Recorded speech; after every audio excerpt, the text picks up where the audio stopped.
Rumpole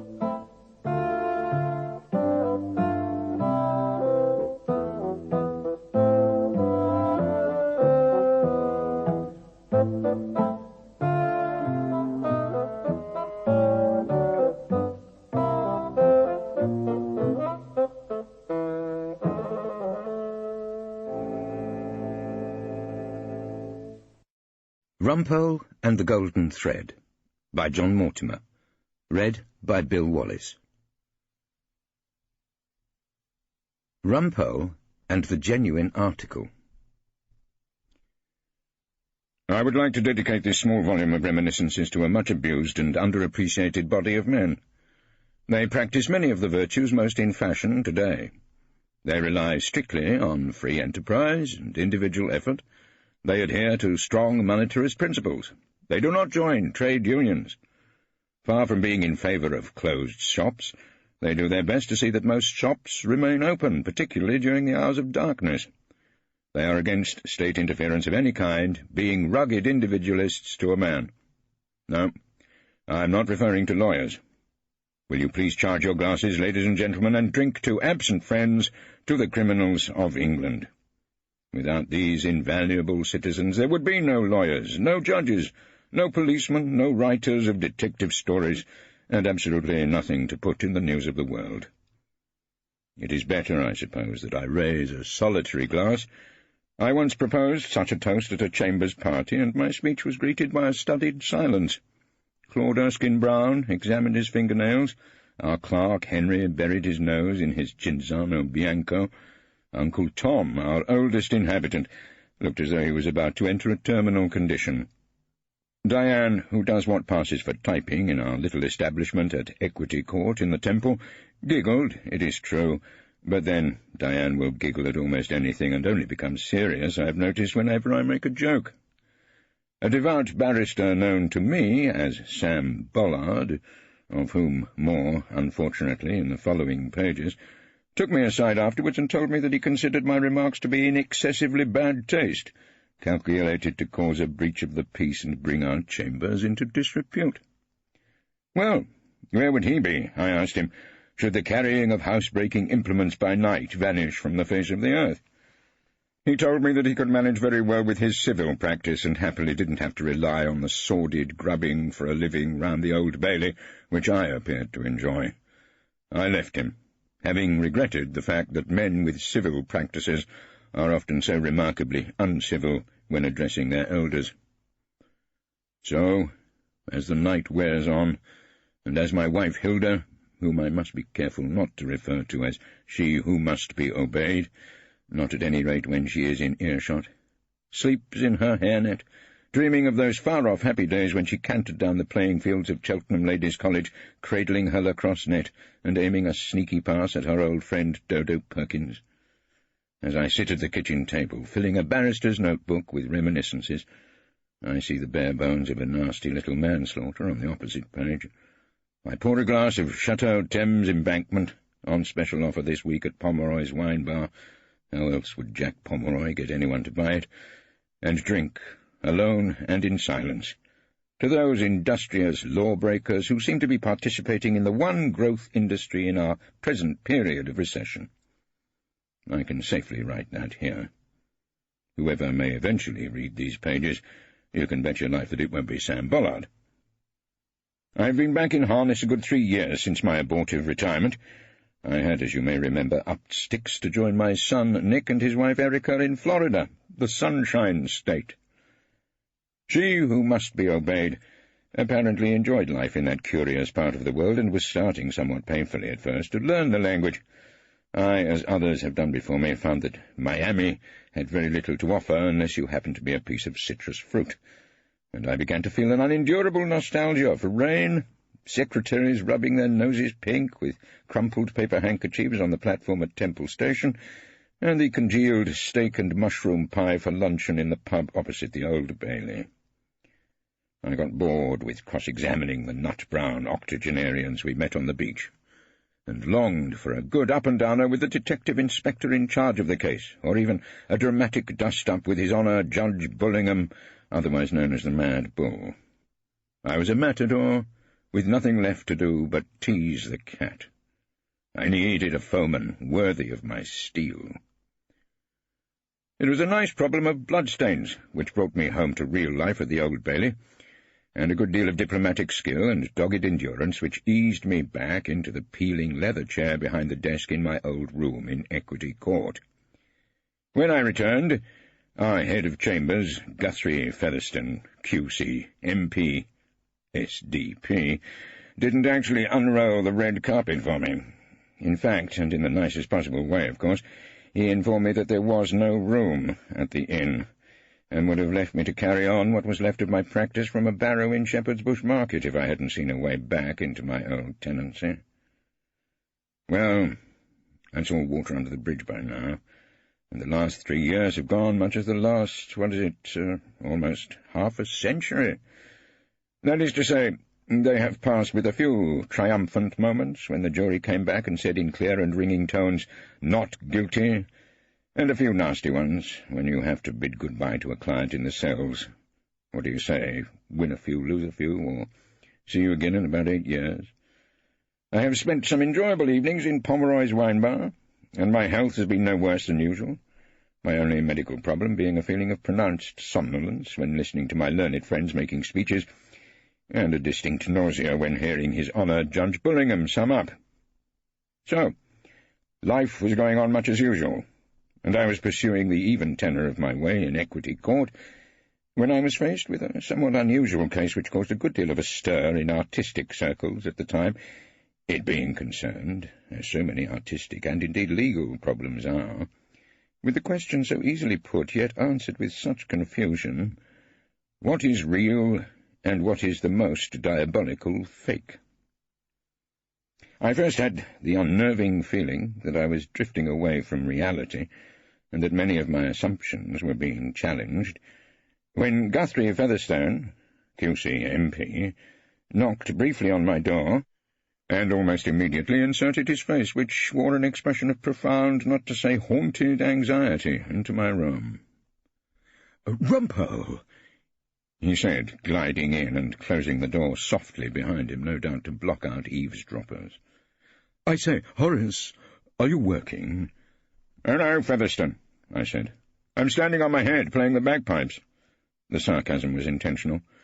In fact, I was wrestling with a nasty set of accounts carefully doctored by a delinquent bank clerk. As, like the great apes, my mathematical abilities stop somewhere short at 1, 2, 3, many, I have a rooted aversion to fraud cases.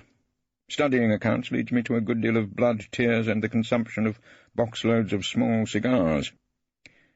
Quite undeterred by the sharpness of my reply, the recently committed Social Democrat moved soundlessly towards my desk and ran a critical eye over my blurred and inaccurate calculations. "Well," said Featherstone, "fraud's a nice, clean crime, really. Not like most of your practice. No blood, no sex." "Do you think so, Featherstone?" I asked casually, the QC MP having failed to grip my full attention.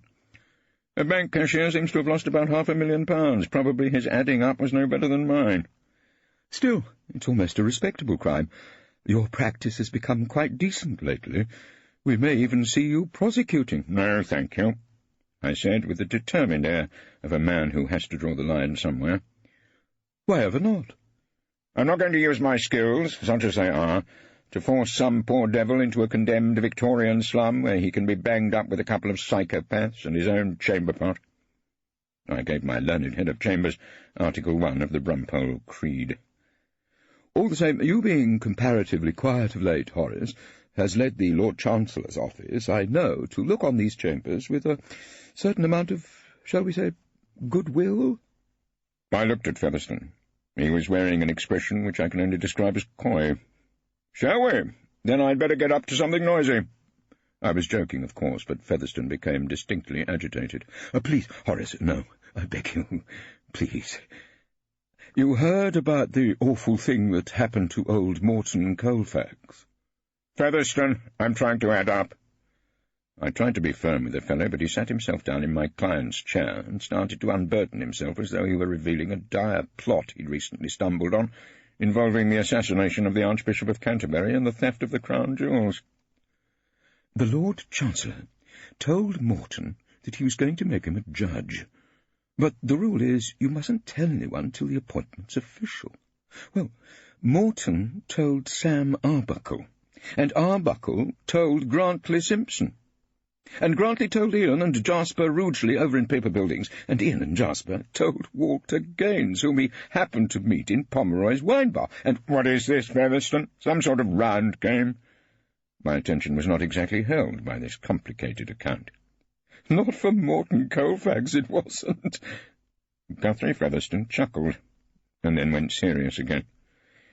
The thing became the talk of the Temple, and the upshot was poor old Morton never got appointed.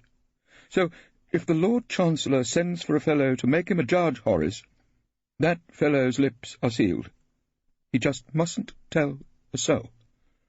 Why are you telling me, then? I only asked for information. I wasn't following the fellow's drift, but the effect was extraordinary. Guthrie sprang to his feet, paling beneath his non-existent tan. "I'm not telling you anything, Horace. Good heavens, my dear man. Whatever gave you the idea I was telling you anything?" "I'm sorry," I said, returning to the calculations. "I should have realized you were just babbling away meaninglessly.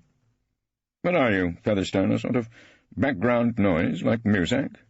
"Horace, it is vital that you should understand that I have said nothing to you whatsoever." Featherstone's voice sank to a horrified whisper. "Just as it is essential to preserve the quiet, respectable image of our chambers. There was that difficult period we went through when the Erskine Browns were expecting, rather too early on in their married lives." "They weren't married." I recalled the happy event. "Well, exactly. And, of course, that all passed over quite satisfactorily. We had a marquee in the Temple Gardens, if you remember, for the wedding. I believe I said a few words." "A few words, Guthrie? That's hardly like you." The above somewhat enigmatic conversation was interrupted by the telephone on my desk ringing, and after a few deft passes by Diane on the intercom in our clerk's room, my wife Hilda's voice came over the line, loud, clear, and unusually displeased. "There's a young girl here, Rumpole." She who must be obeyed was reading out the indictment over the phone. "She is sitting in the kitchen asking for you. Well, she's making her own cigarettes, and they smell of burnt carpets." "But any sort of breath of scandal now, at this historic moment in the life of our chambers—" Looking, if possible, more ashen than ever, Guthrie was still burbling in the background, and he didn't look particularly cheered up when he heard me address the instrument in my hand along the following lines. "Something sort of arty-tarty, is she, do you say, Hilda? A young girl who says she's in trouble. What kind of trouble?" "Oh, well, perhaps I haven't got your vivid imagination, but I quite honestly can't—" "Well, of course, I'm coming home. Don't I always come home in the end?" I put down the telephone. Featherstone was looking at me appalled, and started to say in a voice of deep concern, "I couldn't help overhearing." "Couldn't you?" Well, I thought he might, if he were a man of tact, have filtered out of the room. "Horace, is your home life completely satisfactory?" he asked. "Of course it isn't." I don't know what the man was thinking about. "It's exactly as usual. Some girl seems to have aroused the wrath of she who must be obeyed." "Did you say some girl?" "Friend of yours, Guthrie?" "What?" "I thought it might be someone you had your eye on from the typing pool, perhaps. I remember when—" But before I could call the Featherstone mind to remembrance of things past, he went on firmly. "This is not a time for looking backwards, Horace. Let us look forward, to the fine reputation of this set of chambers." He went to the door and opened it, but before he left the Rumpole presence, he said, as though it were a full explanation, "And do please remember, I haven't told you anything." I suppose that was true, in a manner of speaking. As, from the sound of she who must be obeyed's voice, there appeared to be a bit of a cold wind blowing in Casa Rumpole, our so-called mansion flat in the Gloucester Road, which bears about as much relation to a mansion as Pomeroy's Plonk does to Chateau Pichon-Longueville, I delayed my return home and wandered into my usual retreat, where I saw our clerk Henry there before me. He was leaning nonchalantly against the bar, toying with his usual Cinzano Bianco, taken with ice and a twist of lemon. I began to press him for information which might throw some faint light on the great Featherstone mystery. "As a barrister's clerk, Henry," I said, "you might be said to be at the very heart of the legal profession. You have your finger on the Lord Chancellor's pulse, to coin a phrase. Tell me honestly, has the old fellow lost his marbles?" "Which old fellow, sir?" Henry seemed mystified. It was an evening for mystification. "The Lord Chancellor, Henry, has he gone off his rocker?" "That's not for me to say, is it?" Our clerk Henry was ever the diplomat, but I pressed on. "Is his lordship seriously thinking of making Guthrie Featherstone, Q.C.M.P., a red judge? I mean, I know our learned head of chambers has given up politics." "He's joined the SDP. "That's exactly what I mean. But a judge?" "Speaking entirely for myself, Mr. Rumpole, and I have no inside information." Henry had decided to play it cautiously. "Oh, come on, don't be so pompous and legal, Henry." "I would say that Mr. Featherstone would cut a fine figure on the bench." Our clerk had the sort of voice which could express nothing whatsoever, a genuinely neutral tone. "Oh, he'd look all right," I agreed. "He'd fit the costume. But is he, Henry? That's what I want to know. Is he?" "Is he what, Mr. Rumpole?" "He may look like a judge, but is he really the genuine article?" So I left Henry, having hit almost by chance, I suppose, on one of the questions which troubled old Plato, led Bishop Berkeley to some of his more eccentric opinions, and brought a few laughs to Bertrand Russell and a whole trainload of ideas to A.J. Eyre.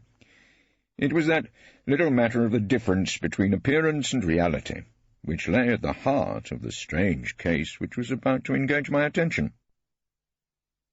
As I say, I didn't expect much of a welcome from she who must be obeyed when I put into port at 25B Froxbury Court, and I wasn't disappointed. I had brought a peace offering in the shape of the last bunch of tulips I had found gasping for air in the shop at the Temple tube station. "Where did you find those, Rumpole?" my wife Hilda asked tersely. "Been raiding the cemetery?" "Is she still here?" I hoped to see the cause of Hilda's discontent and entered the kitchen. The place was empty. The bird, whoever she might have been, had flown. "By she, I suppose you mean your girl?" Hilda followed me into the kitchen and tried to bring back life to the tulips with the help of a cut-glass vase. "She's not my girl." "She came to see you. Then she burst into tears suddenly and left." "People who come to see me often burst into tears. It's in the nature of the legal profession." I tried to sound reassuring, but I was distracted by a strange sound, a metallic clatter, as though someone were throwing beer cans up at our kitchen window. "Hilda," I put the question directly, "what on earth's that?" She took a look out and reported, as it turned out quite accurately, what she saw. "There's a small man in a large suit throwing beer cans up at our window, Rumpole. Probably another of your friends." At which my wife made off in the direction of our living room with the vase of tulips, and I proceeded to the window to verify the information. What I saw was a small, cunning-looking old cove in a loud check suit with a yellow stock round his neck. Beside him was a girl in ethnic attire, carrying a large, worn hold-all, no doubt of Indian manufacture.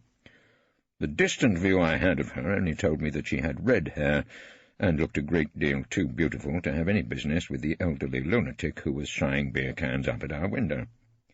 As I stuck my head out to protest, I was greeted by the old party with a loud hail of, "Horace Rumpole! There you are at last!"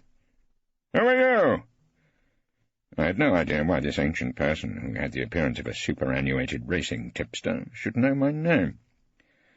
"Don't you remember Blanco Basnet? Fellow you got off at Cambridge Assizes? Marvellous you are! Just bloody marvellous! Hang on it, Jeff! Coming up!" At which our visitors made off for the entrance of the building. The name Blanco Basnet rang only the faintest of bells. I had a vague recollection of some hanger-on round Newmarket, but what had he been charged with? Embezzlement? Common assault? Over familiarity with a horse? My reverie was interrupted by a prolonged peal on the front door bell, and I opened up. "Are you Basnet?" I asked the fellow as Hilda joined us, looking distinctly displeased. "Course not. I'm Britling," he introduced himself. "Harold Britling. I was a close chum of old Blanco's, though. And when you got him off without a stain on his bloody character, we drank the night away, if you will recall the occasion, at the old Plough at Stratford Parva. Time never called, while the landlord had a customer. We swapped addresses, don't you remember? I say, is this your girl?" This last remark clearly and inappropriately referred to she who must be obeyed. "This is my wife, Hilda," I said with as much dignity as I could muster. "This is my girl, Pauline." Britling introduced the beauty dressed in a rug at his side. "I've met her," Hilda said coldly. "Is she your daughter?" "No, she's my girl." Britling enlarged on the subject. "Don't talk much, but strips down like an early Augustus John. Thighs that simply call out for an HB pencil. I say, Rumpole, your girl, Hilda, looks distinctly familiar to me. Met before, haven't we?" "I think it's hardly likely." Hilda did her best to freeze the little man with a glance. It was ineffective. "Round the old Monmouth pub in Greek Street," Britling suggested. "Didn't you hang a bit round the old Monmouth? Didn't I have the pleasure of escorting you home once, Hilda, when the Guinness stout had been flowing rather too freely?" At which Britling, with the girl in tow, moved off towards the sitting-room, and I was left with the thought that either the little gnome was completely off his chump, or there were hidden depths to she who must be obeyed. When we followed him into our room, Britling furnished some further information. "You two girls have chummed up already," he said. "I sent Pauline to find you, Horace, as I was temporarily detained in the cooler." It was with some relief that I began to realize that Britling had not paid a merely social call. He brought business. He was a customer, a member of the criminal fraternity, and probably quite a respectable little dud check merchant. However, legal etiquette demanded that I spoke to him sharply. "Look, Britling," I said, "if you've come here for legal advice, you'll have to approach me in the proper manner." "I shall approach you in the proper manner, bearing bubbly. Perhaps your girl go and fetch a few beakers from the kitchen, then we can start to celebrate." At which he started to yank bottles of champagne out of Pauline's hold-all, with all the éclat of a conjurer producing rabbits from a hat. Celebrate what? I was puzzled. Nothing good seemed to have happened. "The case in which I'm going to twist the tail of the connoisseurs," Britling almost shouted. "And you, my dear Horace, are going to twist the tail of the legal profession. Game for a bit of fun, aren't you?" At this moment he released the wine, which began to bubble out over the elderly Persian-type floor covering. This, of course, didn't add a lot to Hilda's approval of the proceedings. "Do be careful," she said tartly. "That stuff is going all over the carpet." "Then get the glasses, Hilda." Britling was giving the orders. "It's not like you, is it, to hold up a party?" "Rumpole." Hilda appealed to me with a look of desperation, but for the moment I couldn't see the point of allowing all the champagne to be drunk up by the carpet. "No harm in taking a glass of champagne, Hilda," I said reasonably. "Or two." Britling winked at her. To my amazement, she then went off to fetch the beakers. When Hilda was gone, I pressed on with the interrogation of Britling. "Who are you, exactly?" I asked as a starter. The question seemed to provoke considerable hilarity in the old buffer. "He asks who I am, Pauline." He turned to his companion incredulously. "Slate gold medal, exhibited in the Salon in Paris, hung in the Royal Academy, executed in the Bond Street galleries, and once, when I was very hungry, decorated the pavement outside the National Portrait Gallery. And the secret is, I can do it, Horace. So can you. We're pros. Give me a box of Conte crayons, and I can run you up a Degas ballet dancer that old Degas would have given his eye teeth to have drawn. His name's Harold Britling." The girl, Pauline, spoke at last, and as though that settled the matter. Brittling set off on a survey of the room as Hilda came back with 4 glasses. "Who is he?" she asked anxiously as she handed me a glass.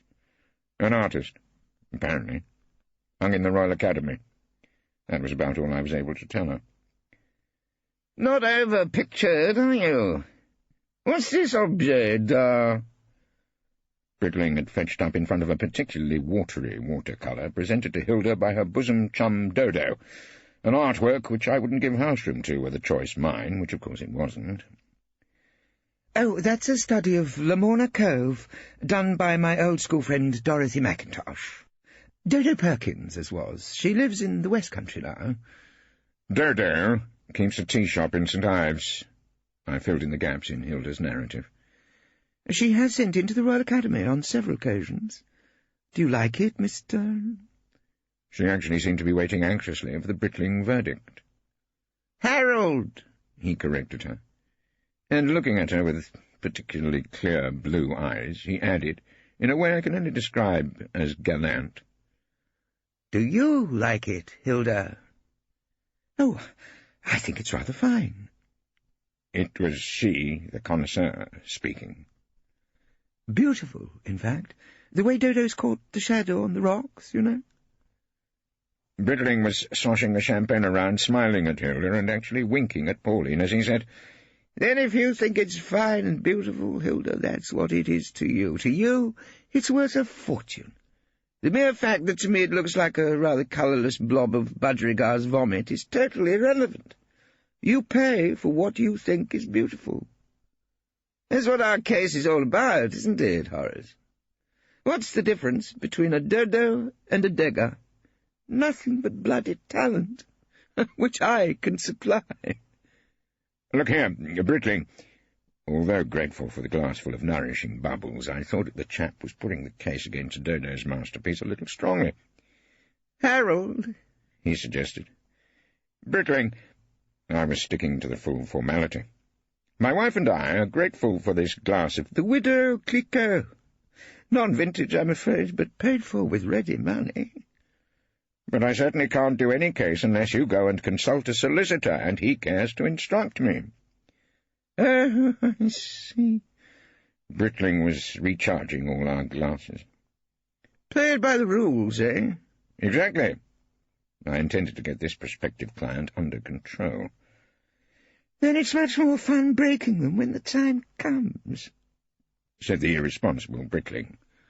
"I must make it quite clear that I don't intend to break any rules for you, Brittling," I said. "Come and see me in chambers with a solicitor."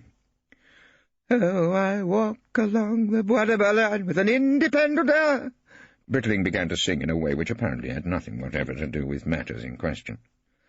"Oh, come along, Harold." The girl, Pauline, took the old boy's arm and seemed to be urging him towards the door.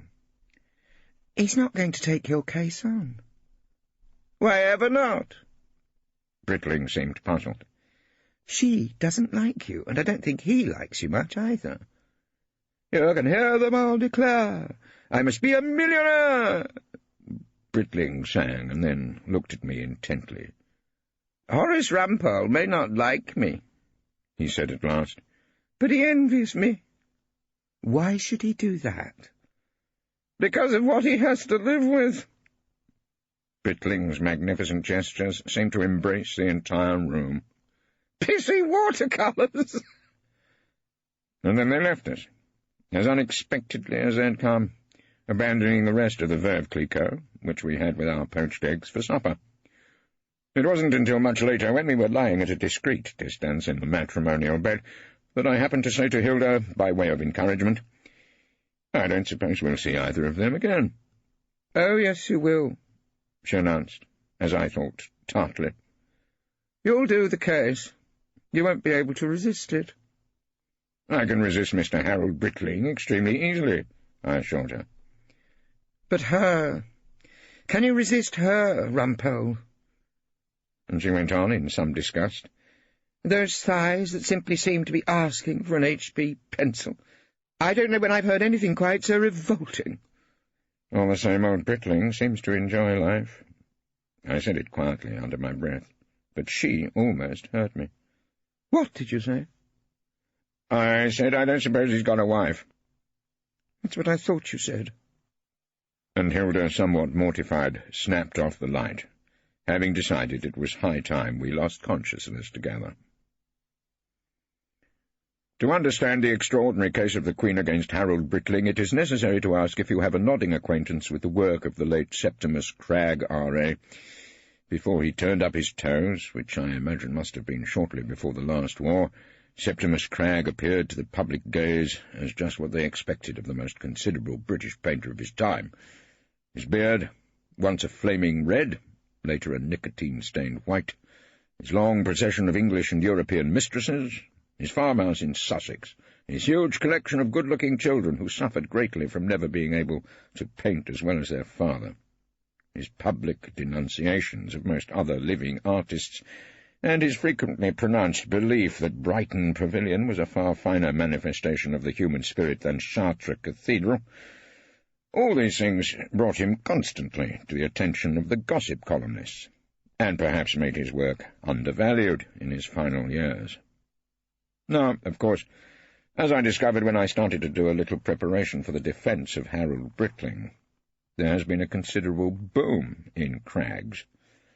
The generally held view is that he was by far the finest of the British post-impressionists, and had he had the luck to be born in Dieppe, a port where a good deal of his life and a great many of his love affairs were celebrated, he might be mentioned in the same breath as such noted frog artists as Digger and Bonnar.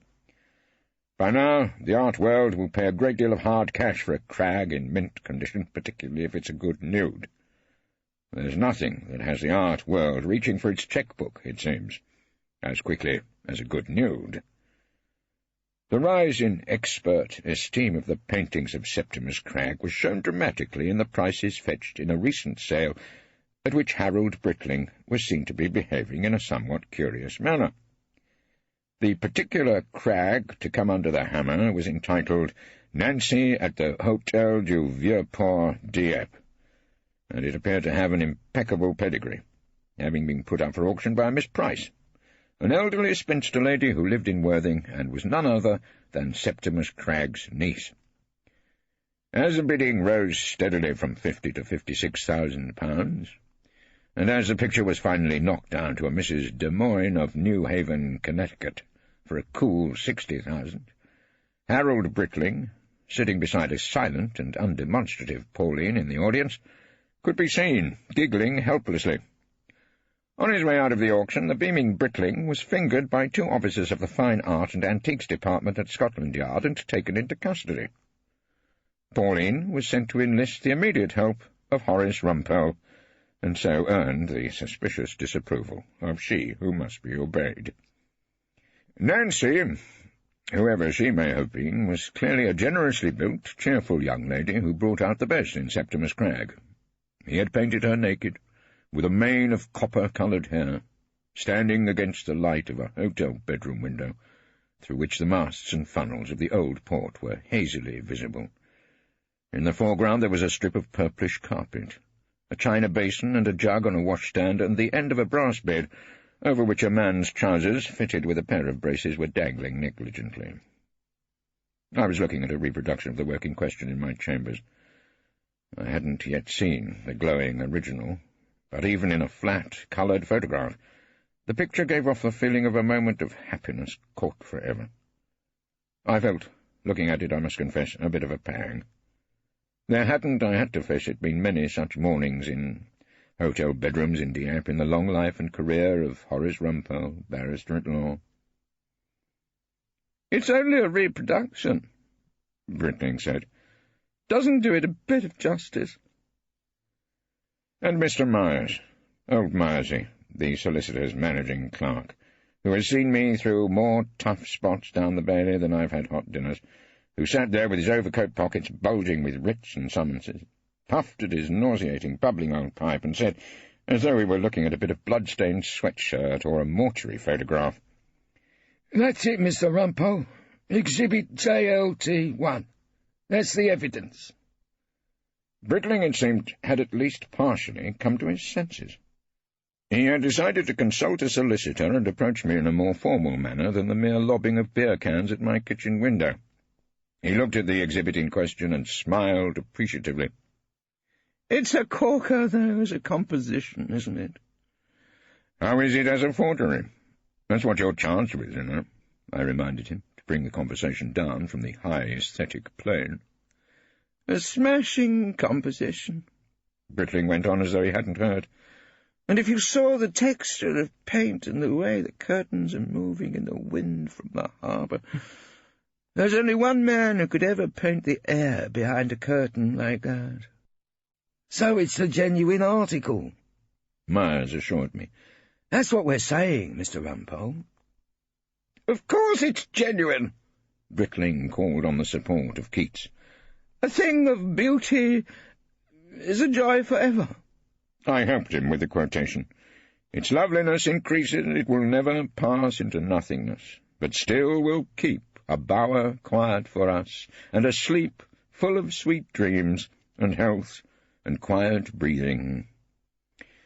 "Quiet breathing in the neck," I reminded him somewhat brutally, "if we don't keep our wits about us."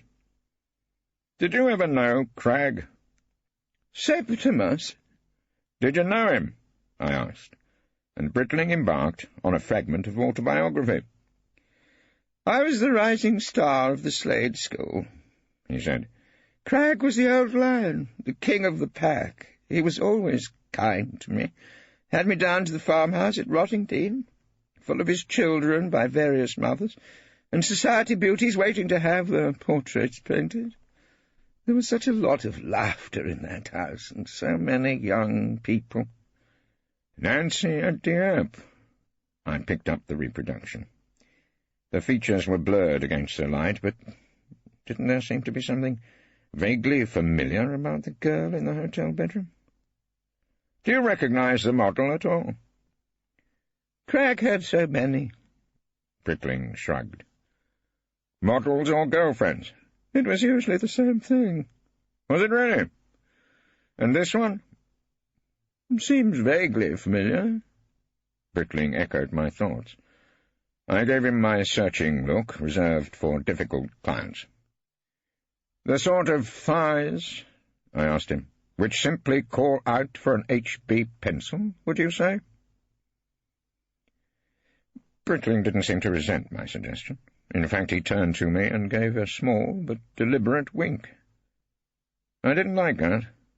Clients who wink at you when you as good as tell them that you think they're guilty can be most unsettling. I was still unsettled as I undressed in the matrimonial bedroom in Foxbury Court.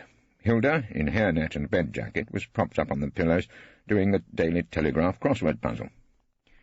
As I hung up the striped trousers, I thought that it was a scene which would never have been painted by Septimus Cragg. I was reflecting on the difference between my life and that of the rip-roaring old R.A., and I said, thoughtfully, "It all depends, I suppose, on where your talents lie." "What does?" Hilda asked in a disinterested sort of way.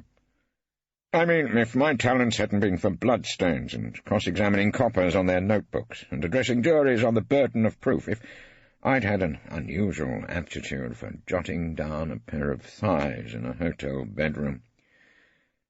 "You've seen her again, haven't you?" Hilda was no longer sounding disinterested. "I might have been living in a farmhouse in Sussex with 8 pool-eyed children with 8 different mothers, all devoted to me, and duchesses knocking on my door to have their portraits painted. My work might have meant trips to Venice and Aix-en-Provence instead of London Sessions and the Uxbridge Magistrates' Court. No, I didn't see her. She didn't come to the conference." "You want to concentrate on what you can do, Rumpole. Fine chance I ever have of getting invited to the palace." "No need for the black jacket and pinstripes. Throw away the collar like a blunt execution. All you need is an old tweed suit and a young woman who's kind enough to wear nothing but a soulful expression." "What's all that about the palace?" "They're making Guthrie Featherstone a judge, you know." Hilda said as though it were all in some obscure way my fault. "Whoever told you that?" I felt suddenly sorry for the old QC MP, and worried that the chump's chances might be blown by a lot of careless talk. for Hilda told me that she had met Marigold Featherstone somewhere near Harrods, and that whilst she had been looking for bargains, the future Lady Marigold had told her that she had acquired a suitable outfit with the Princess Di look for a visit to the palace, on the occasion of our not very learned head of chambers being awarded a handle to his name.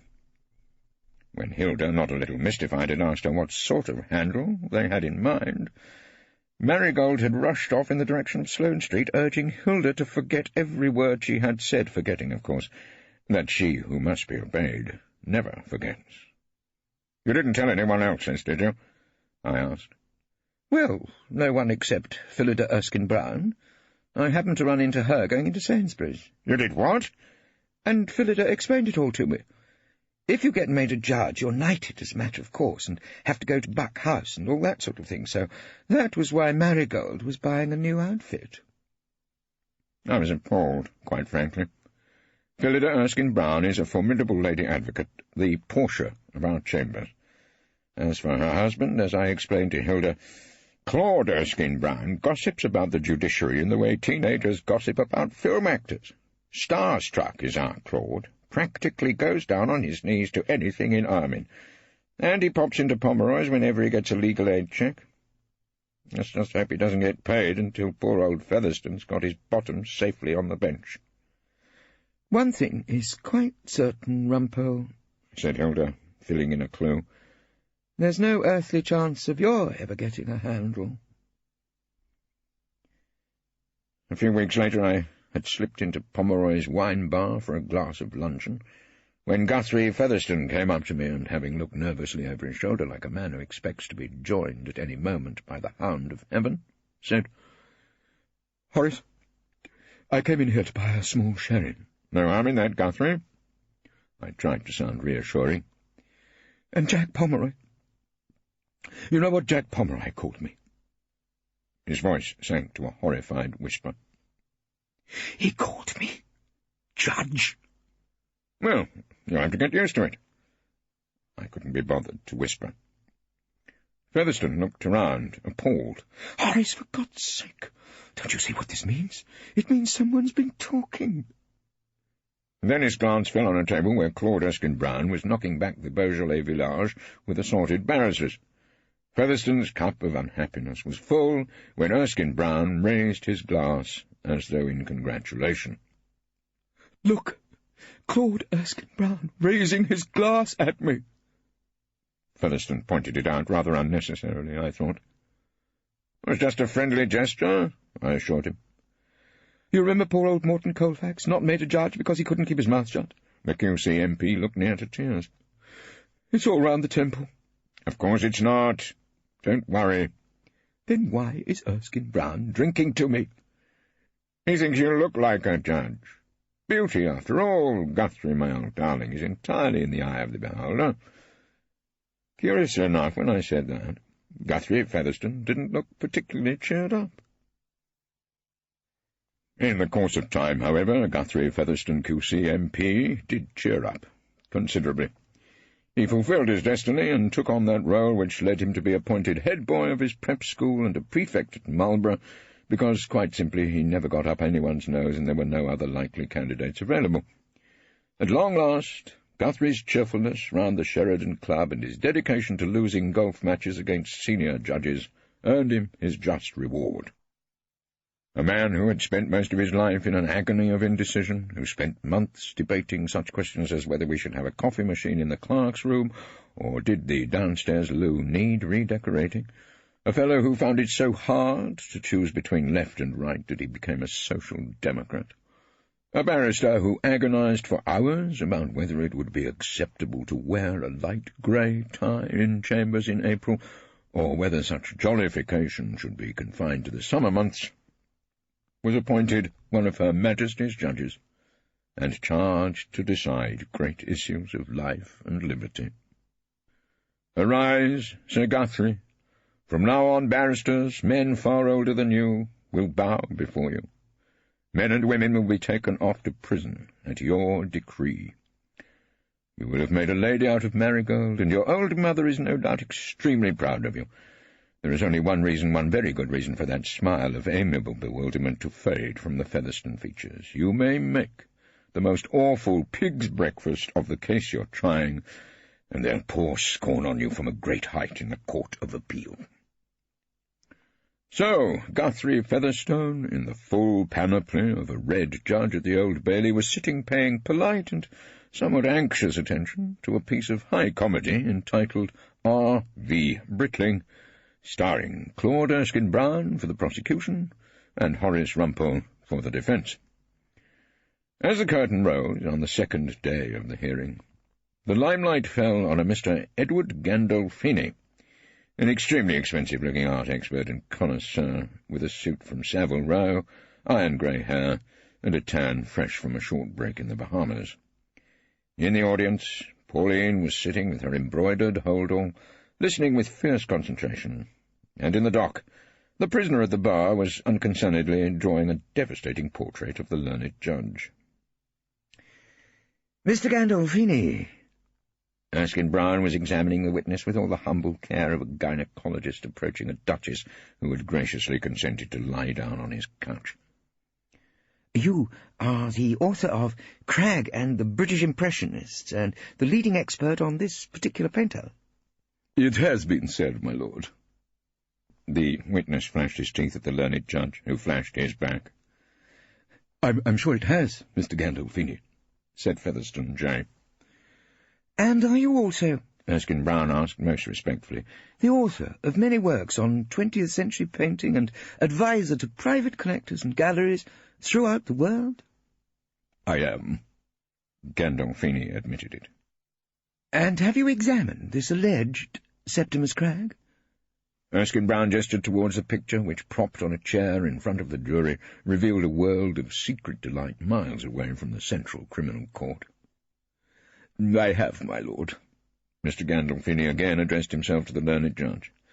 "I may say it isn't included in any existing catalogue of the artist's works. Of course, at one time I believe it was thought it came from a genuine source, the artist's niece in Worthing." "Now, we know that to be untrue," said Erskine-Brown, with a meaningful look at the jury, and thereby caused me to stagger, filled with extremely righteous indignation, to my feet.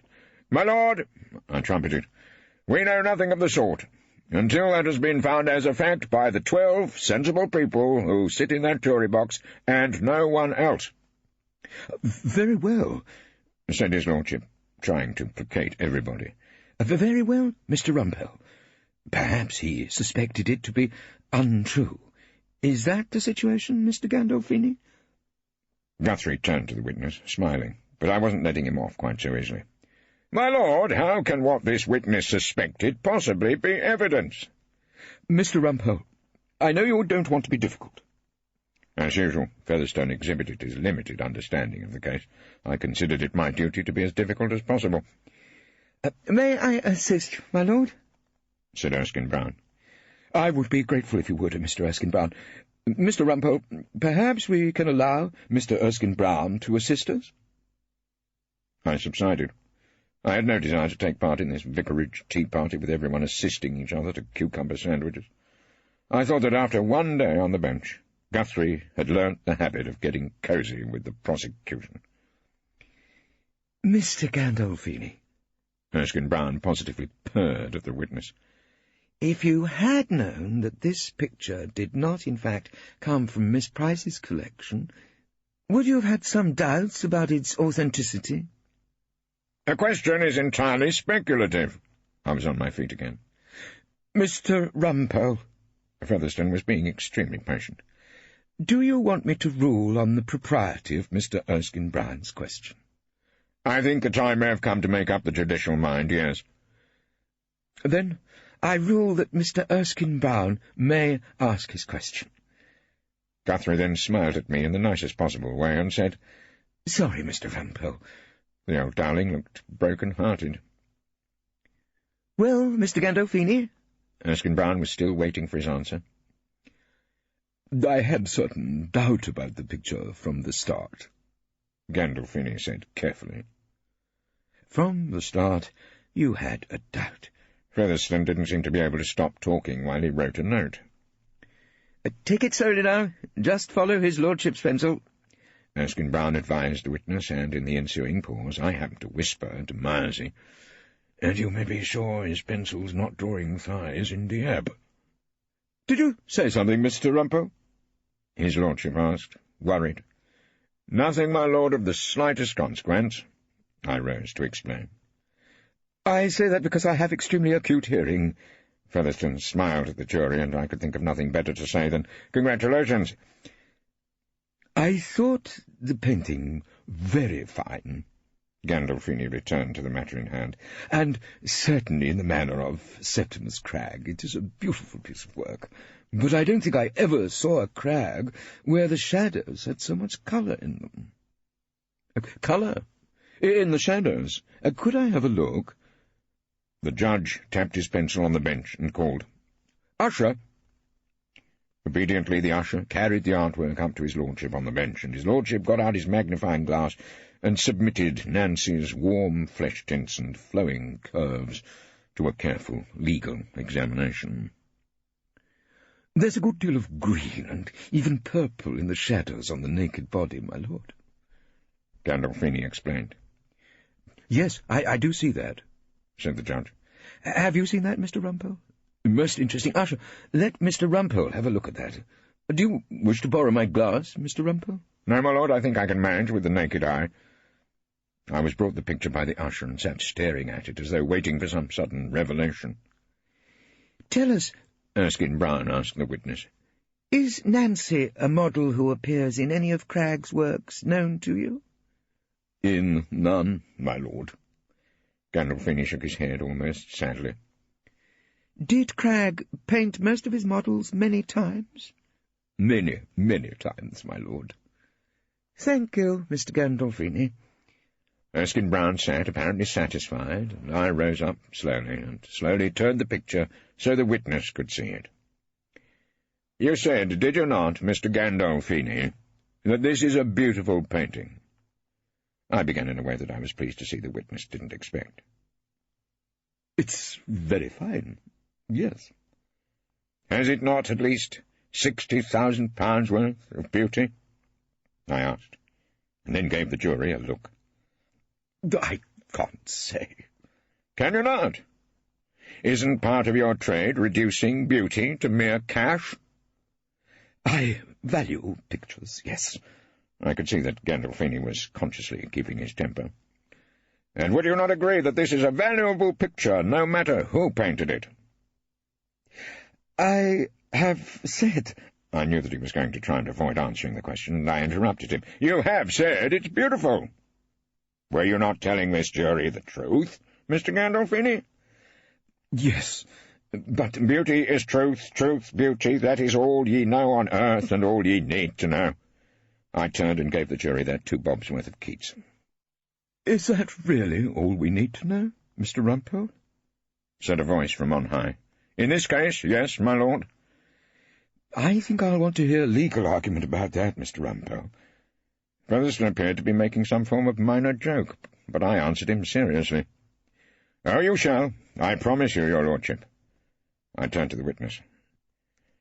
"Mr. Gandolfini, by beauty, I suppose you mean that this picture brings joy and delight to whoever stands before it?" "I suppose that would be a definition." "You suppose it would. And let us suppose it turned out to have been painted by an even more famous artist than Septimus Cragg. Let us suppose it had been done by Degas or Manet." "Who, Mr. Rumpole?" I seem to have gone rather too fast for his lordship's pencil. "Manet, my lord. Edouard Manet," I explained carefully. "If it were painted by a more famous artist, it wouldn't become more of a thing of beauty and a joy to behold, would it?" "No, but—" "And if it were painted by a less famous artist, Joe Bloggs, say, or my lord the learned judge, one wet Sunday afternoon—" "Really, Mr. Rumpole—" Featherstone, J., smiled modestly, but I was busy with the connoisseur. "It wouldn't become less beautiful, would it, Mr. Gandolfini? It would have the same colourful shadows, the same feeling of light and air and breeze from the harbour, The same warmth of the human body? Exactly the same, of course, but— I don't want to interrupt. Erskine-Brown rose to his feet, wanting to interrupt. Then don't, Mr. Erskine-Brown, I suggested. The suggestion had no effect. Erskine-Brown made a humble submission to his lordship. My lord, in my humble submission, we are not investigating the beauty of this work, but the value, and the value of this picture depends on its being a genuine Septimus Crag. Therefore my learned friend's questions seem quite irrelevant. At which Erskine-Brown subsided in satisfaction, and his lordship called on Rumpole to reply. My learned friend regards this as a perfectly ordinary criminal case, I said. Of course it isn't. We are discussing the value of a work of art, a thing of beauty, and a joy forever. We are not debating the price of fish. There was a sound of incipient applause from the dock, so I whispered to Myersey and instructed him to remind Britling that he was not in the pit at the old Holborn Empire, but in the dock at the Old Bailey. I was interrupted by the judge, saying that perhaps I had better pursue another line with the witness. My lord, I said, I think we have heard enough from Mr. Gandolfini. So I sat and looked triumphantly at the jury, as though I had, in a way they might not have entirely understood, won a point. Then I noticed, to my displeasure, that the learned judge was engaged in some sort of intimate tete-a-tete with the man Gandolfini, who had not yet left the witness box. Mr. Gandolfini, just one point, said the judge. Yes, my lord. I happen myself to be extremely fond of Claude Lorrain, said Featherstone, pronouncing the first name Claude in an exaggerated frog manner of speaking. Oh, my lord, I do so agree. Gandolfini waxed effusive. Absolutely super painter, isn't he? Now, I suppose if you saw a good, beautiful picture, which you were assured came from a reputable source, you might accept that as a Claude Lorrain, mightn't you? Certainly, my lord. But if you were later to learn that the picture had been painted in the 17th century and not the 18th, well, you might change your opinion, mightn't you? Featherstone looked pleased with himself, but the tone of the conversation seemed to be causing Gandolfini intense embarrassment. Well, not really, my lord, he murmured. Oh, I'm sorry. Will you tell us why not? The learned judge looked nettled and prepared to take a note. Gandolfini hated to do it, but as a reputable art expert he had to say, Well, you see, Claude Lorrain did paint in the 17th century, my lord. It was almost the collapse of the judge's morale. However, he started to talk rather quickly to cover his embarrassment. Oh, yes, that's right. Of course he did. Perhaps some of the jury will know that, or not, as the case may be. He smiled at the jury, who looked distinctly puzzled, and then at the witness. We haven't all got your expertise, Mr. Gandolfini. All I could think of to say was a warning to Mr. Justice Featherstone to avoid setting himself up as any sort of connoisseur. Wiser counsels prevailed, and I didn't say it. For our especial delight, we then had an appearance in the witness box by Mrs. Des Moines, a well-manicured lady in a dark, business-like suit with horn-rimmed glasses and a voice like the side of a nail file. Mrs. Des Moines spoke with the assurance of an art lover who weighs up a post-impressionist to the nearest dollar and gives you the tax advantage of a gift to the Museum of Modern Art without drawing breath. She gave a brief account of her visit to the auction-room to preview the crag in question, of her being assured that the picture had a perfect pedigree, having come straight from the artist's niece with no dealers involved, and described her successful bidding against stiff competition from a couple of Bond Street galleries and the Italian agent of a collector in Kuwait. Erskine-Brown asked the witness if she believed she had been buying a genuine Septimus Crag. Of course I did, rasped Mrs. Des Moines. I was terribly deceived. So Erskine-Brown sat down, I'm sure, with a feeling of duty done. Mrs. Des Moines, wouldn't you agree, I asked as I rose to cross-examine, that you bought a very beautiful picture? Yes, Mrs. Des Moines admitted. So beautiful you were prepared to pay £60,000 for it? Yes, I was. And it is still the same beautiful picture? The picture hasn't changed since you bought it, has it, Mrs. Des Moines? Not by one drop of paint. Is the truth of the matter that you're not interested in art, but merely in collecting autographs? Of course, this made the jury titter, and brought Erskine Brown furiously to his hind legs. I apologized for any pain and suffering I might have caused, and went on. "When did you first doubt that this was a crag?" I asked. Someone rang me up. Someone? What did they say? "Do you want to let this evidence in, Mr. Rumpole?"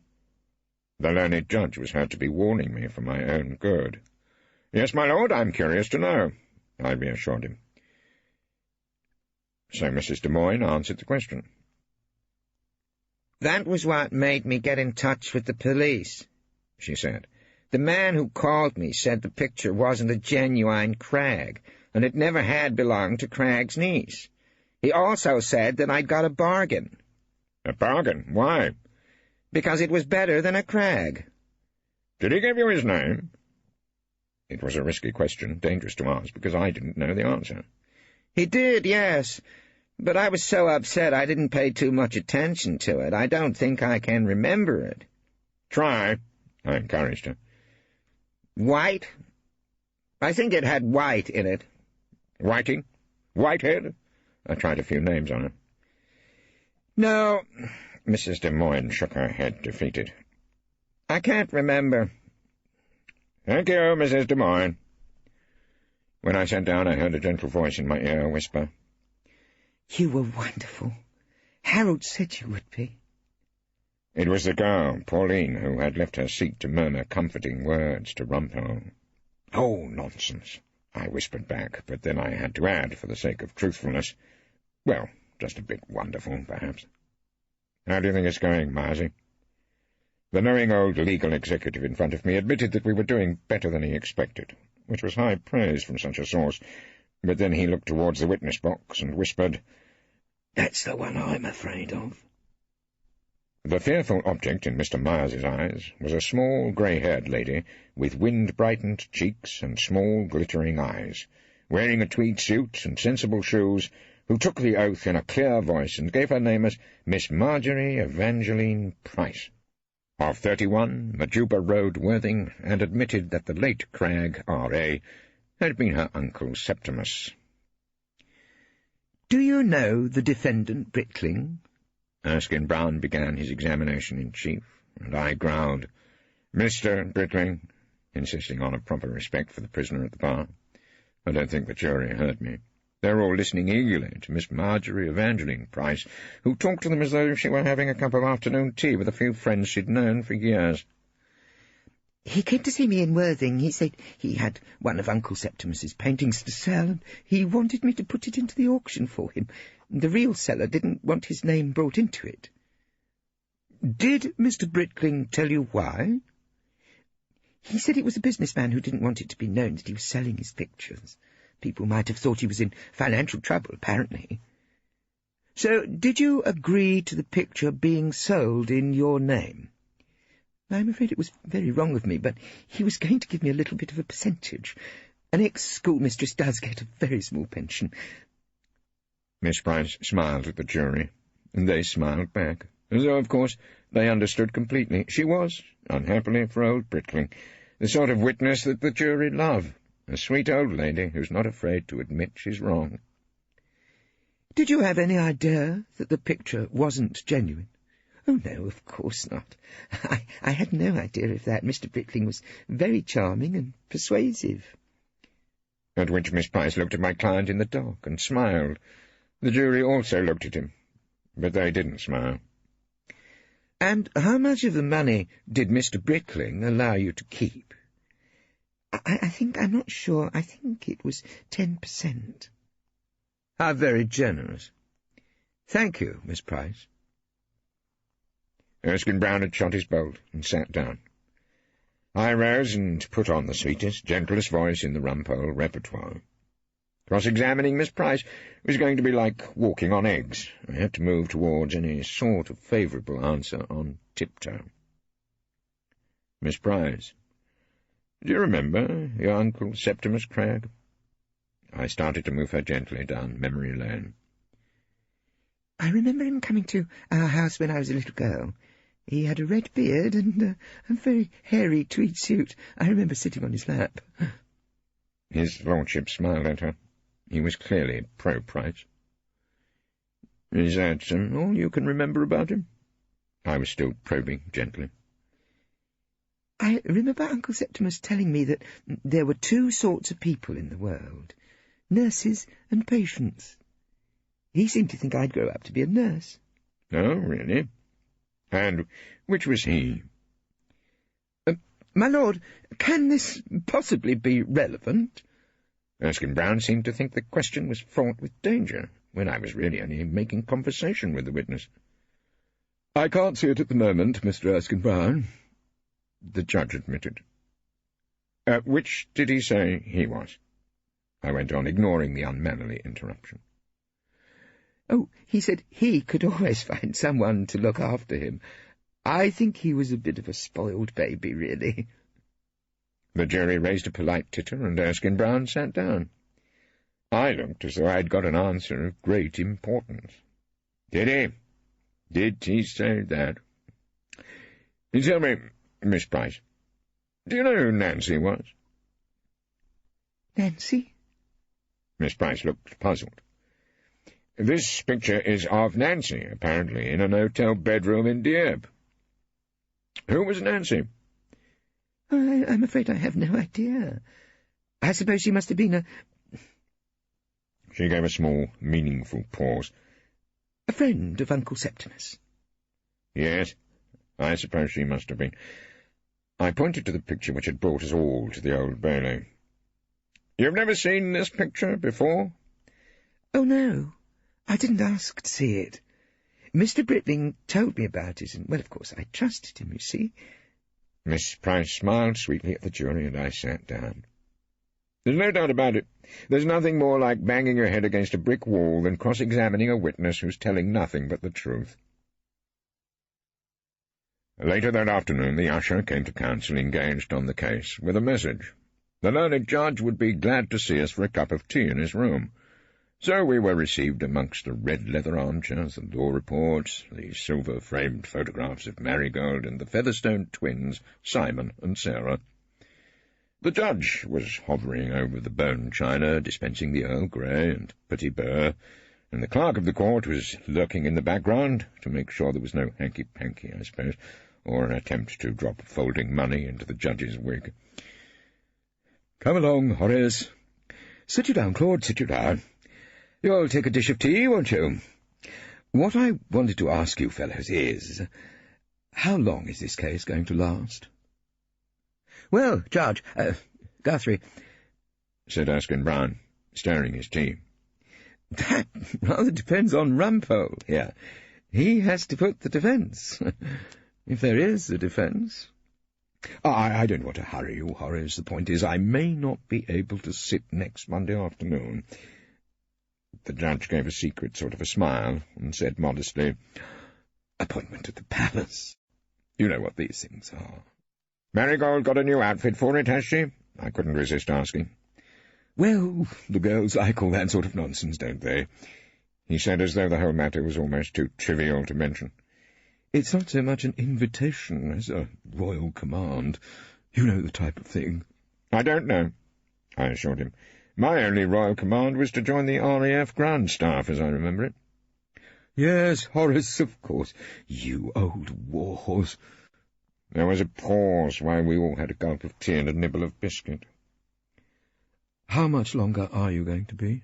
The judge asked. Well, not long, I suppose. It's rather an absurd little case, isn't it? Bit of a practical joke, really. Isn't that what it is, just a prank, more or less? I was working my way towards a small fine should the old idiot Britling go down. But to my dismay, Mr. Justice Featherstone looked extremely serious. I can't pretend that I find it a joke, exactly.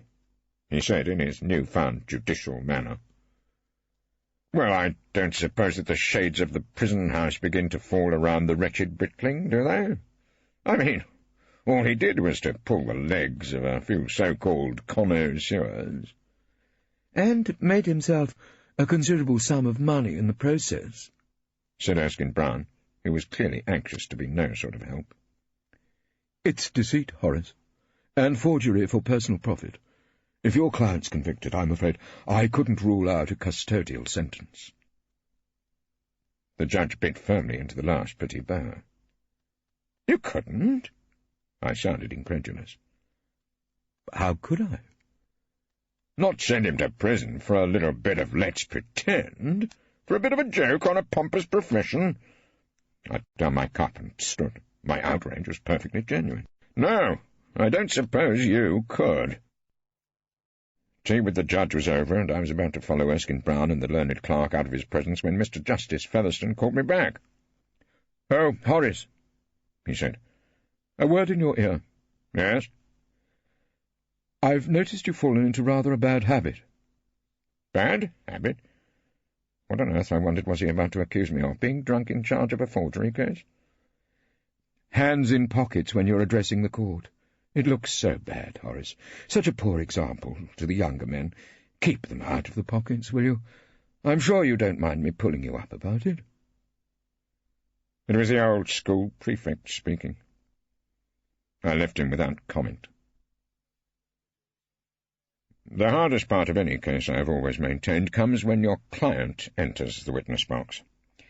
Up until that moment you have been able to protect him by attacking those who give evidence against him and by concealing from the jury the most irritating aspects of his personality. Once he starts to give evidence, however, the client is on his own.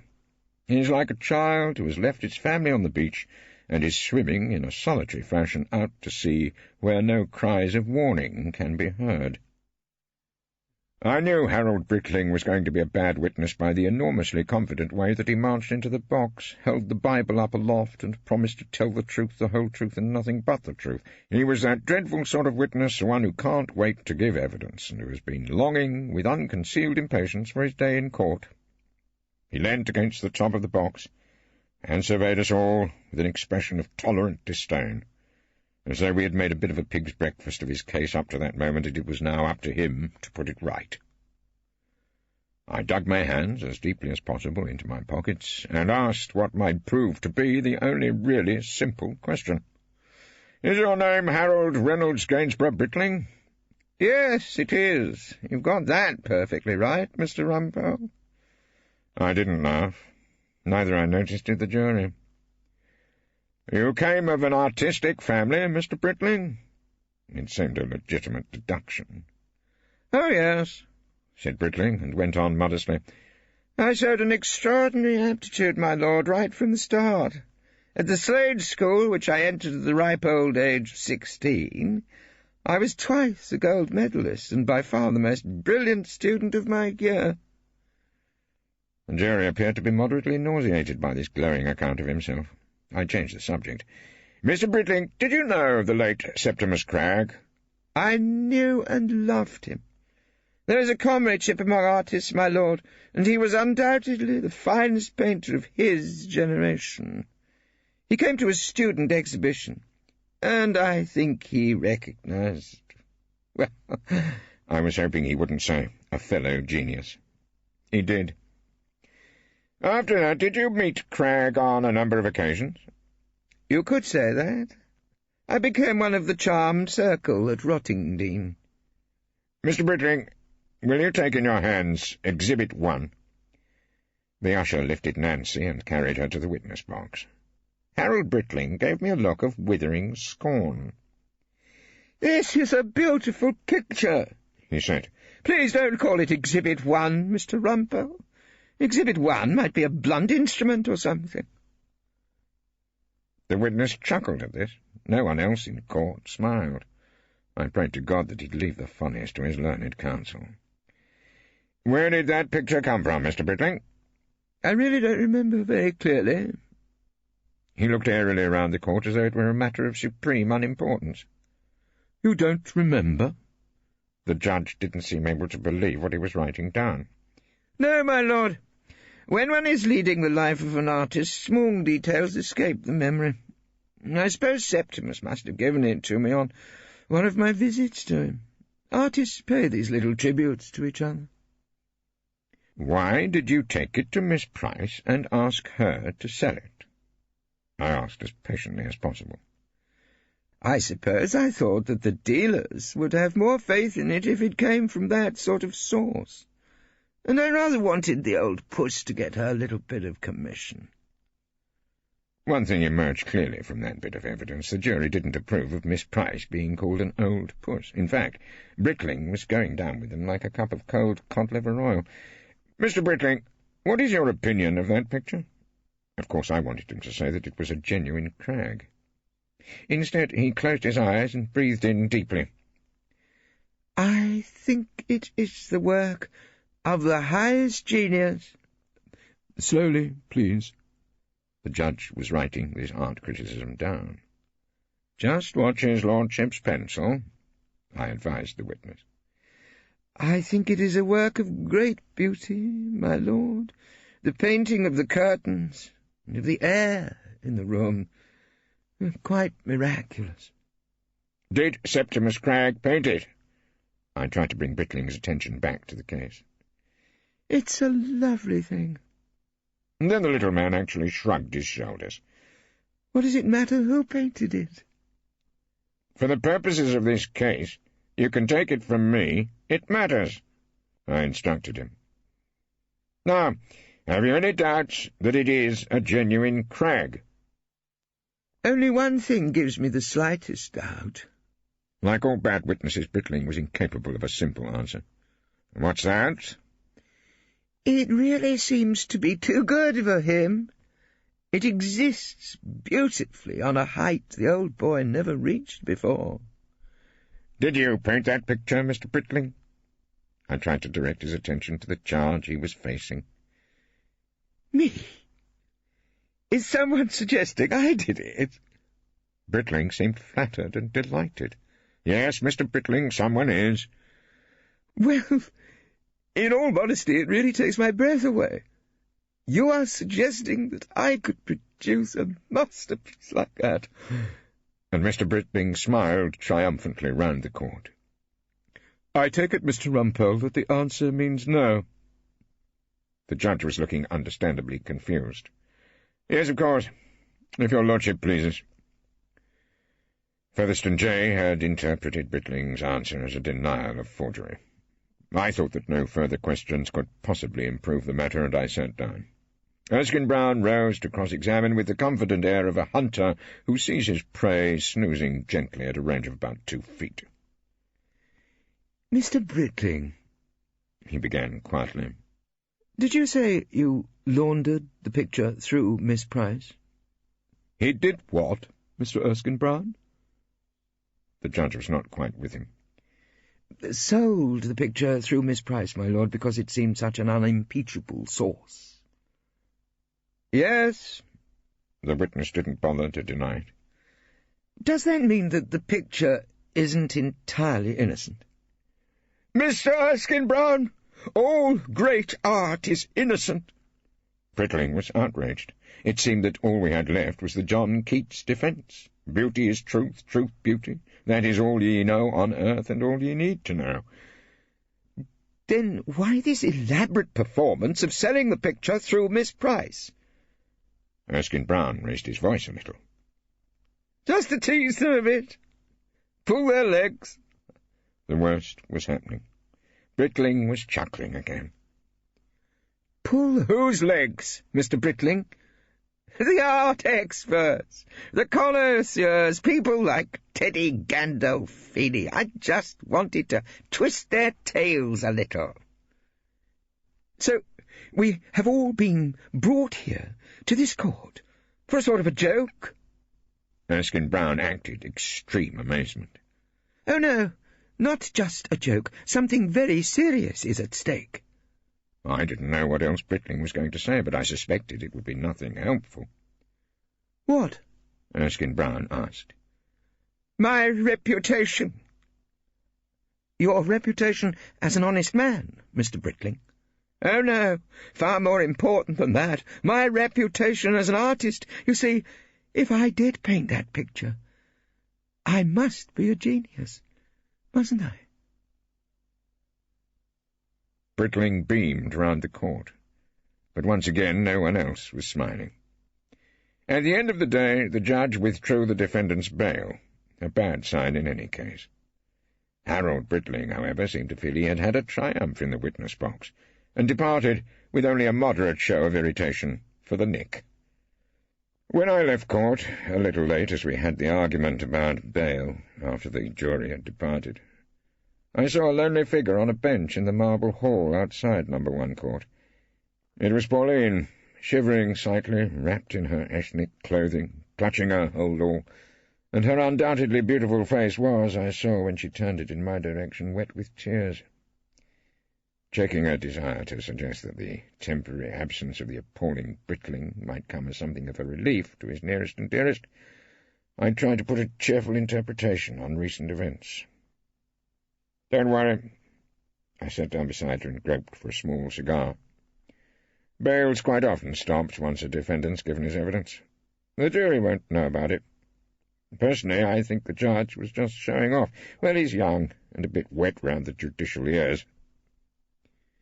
There was a silence. Young Pauline didn't seem to be at all cheered up.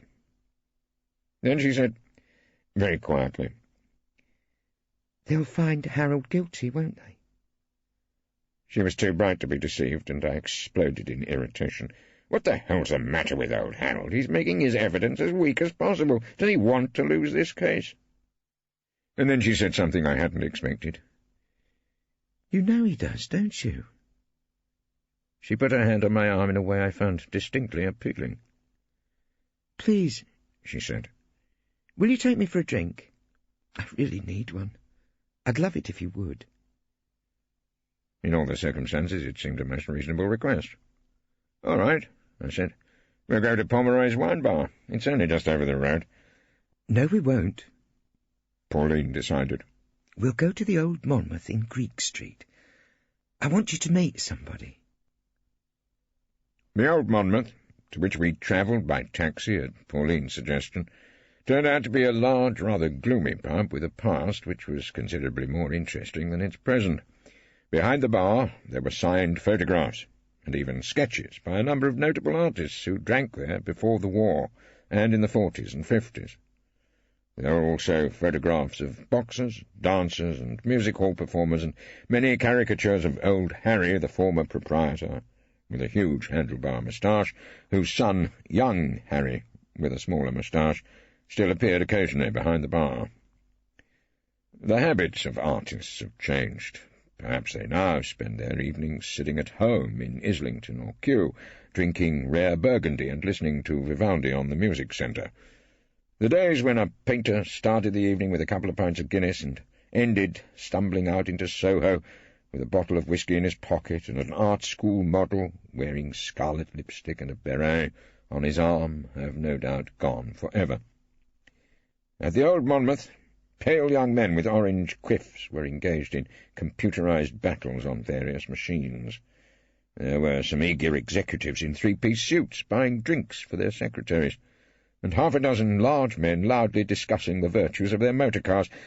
No one looked in the least like an artist. "They all used to come here," Pauline said, nostalgic for a past she never knew. "Augustus John, Sickert, Septimus Cragg, and their women, all their women." "Wonder they found room for them all." I handed her the rum she had requested and took a gulp of a glass of red wine which made the taste of Pomeroy's plonk seem like Chateau Lafite. I couldn't quite imagine what I was doing, drinking in a Soho pub with an extraordinarily personable young woman, and I was thankful for the thought that the least likely person to come through the door was she who must be obeyed. So I tossed back the rest of the appalling Spanish-style vin ordinaire with the sort of gesture which I imagine Septimus Cragg might have used on a similar occasion. "It's changed a bit now," Pauline said, looking round the bar regretfully. "Space invaders. She gave a small smile, and then her smile faded. Horace. Can I call you Horace? Please. She put a hand on my arm. I didn't avoid it. You've been very kind to me, you and Hilda, but it's time you knew the truth. I moved a little away from her, somewhat nervously, I must confess. When someone offers to tell you the truth in the middle of a difficult criminal trial, it's really good news. No, I said firmly. What? She looked up at me, puzzled. The time for me to know the truth is when this case is over. Too much of the truth now, and I'd have to give up defending that offbeat little individual you go around with. Anyway, I pulled out my watch. I've got to get back to Gloucester Road. Please don't leave me. Her hand was on my arm again, and her words came pouring out as though she were afraid I'd go before she'd finished. Harold said he loved Septimus Cragg. He didn't. He hated him, you see. Septimus had everything Harold wanted. Fame, money, women, and a style of his own. Harold can paint brilliantly, but always like other people, so he wanted to get his own back on Septimus, to get his revenge. Look, if you're trying to prove to me my client's guilty— I was doing my best to break off this dangerous dialogue, but she held my arm now and wouldn't stop talking. Don't go. If you'll wait here just a little while, I'll show you how to prove Harold's completely innocent. Do you really think I care that much? I asked her. Of course you do. Why? Patients and nurses. Septimus said that's how the world is divided. We're the nurses, aren't we, you and I? We've got to care. That's our business. Please. I looked at her. Her eyes were full of tears again. I cursed her for having said something true about both of us. All right, I said. But this time I'll join you in a rum. No more Chateau Castanets. Oh, and I'd better make a telephone call. I rang Hilda from a phone on the wall near the Space Invader machine. Although there was a good deal of noise in the vicinity, the voice of she who must be obeyed came over loud and clear. Well, Rumpole, she said, I suppose you're going to tell me you were kept late working in chambers. No, I said. I'm not going to tell you that. Well, what are you going to tell me? Guthrie Featherstone put Brickling back in the cooler, and I'm with the girlfriend Pauline. Remember her? We're drinking rum together in a bar in Soho, and I really have no idea when I'll be back, so don't wait up for me. Don't talk rubbish, Rumpole. You know I don't believe a word of it. And my wife slammed down the receiver. If such were the price of establishing my client's innocence, I supposed it would have to be paid. I returned to the bar, where Pauline had already lined up a couple of large rums and was in the act of paying for them. What did you tell your wife? She asked, having some feminine instinct apparently which told her the nature of my call. The truth. I don't suppose she believed it. No. Here, let me do that. I felt for my wallet. It's the least I can do. She was scooping up the change. You were splendid in court. You were, honestly. The way you handled that awful Gandolfini and the judge. You've got what Harold always wanted. What's that? A voice of your own. We both drank, and she swivelled round on her bar stool to survey the scene in the old Monmouth pub and smiled. Look, she said. It's here. What? All you need to prove Harold's innocent. I looked to a corner of the bar, to where she was looking. An old woman, a shapeless bundle of clothes with a few bright, cheap beads, had come in and was sitting at a table in the corner. She started to search in a chaotic handbag with the air of someone who has no real confidence that anything will be found. Pauline had slid off her stool, and I followed her across to the new arrival. She didn't seem to notice our existence until Pauline said, quite gently, "Hello, Nancy." Then the woman looked up at me. She seemed enormously old. Her face was as covered with lines as a map of the railways. Her grey hair was tousled and untidy. Her hands, searching in her handbag, were not clean. But there was still a sort of brightness in her eye as she smiled at me and said, in a voice pickled during long years in the old Monmouth pub, "Hello, young man. I'll have a large port and lemon." It is, of course, quite improper for a barrister to talk to a potential witness, so I will draw a veil over the rest of the evening. It's not so difficult to draw the aforesaid veil, as my recollection of events is somewhat hazy. I know that I paid for a good many rums and ports with lemon, and that I learnt more than I can now remember about the lives and loves of many British painters. I can remember walking with two ladies, one old and fragile, one young and beautiful, in the uncertain direction of Leicester Square Tube Station, and it may be that we linked arms and sang a chorus of the Roses of Picardy together. I can't swear that we didn't. I had certainly left my companions when I got back to Gloucester Road, and then discovered that the bedroom door was obstructed by some sort of device, probably a lock. "Is that you, Rumpole?" I heard a voice from within. "If you find her so fascinating, I wonder you bothered to come home at all." "Hilda!" I called, rattling at the handle. "Where on earth am I expected to sleep?" "I put your pyjamas on the sofa, Rumpole. Why don't you join them?" Before I fell asleep in our sitting-room, however, I made a telephone call to his home number and woke up our learned prosecutor, Claude Erskine-Brown, and chatted to him, remarkably brightly, along the following lines. "Oh, Erskine-Brown, hope I haven't woken you up, have I? I have. Well, isn't it time to feed the baby, anyway? Oh, the baby's 4 now. How time flies. Look, check something for me, will you? That Mrs. Des Moines. Yes, the purchaser.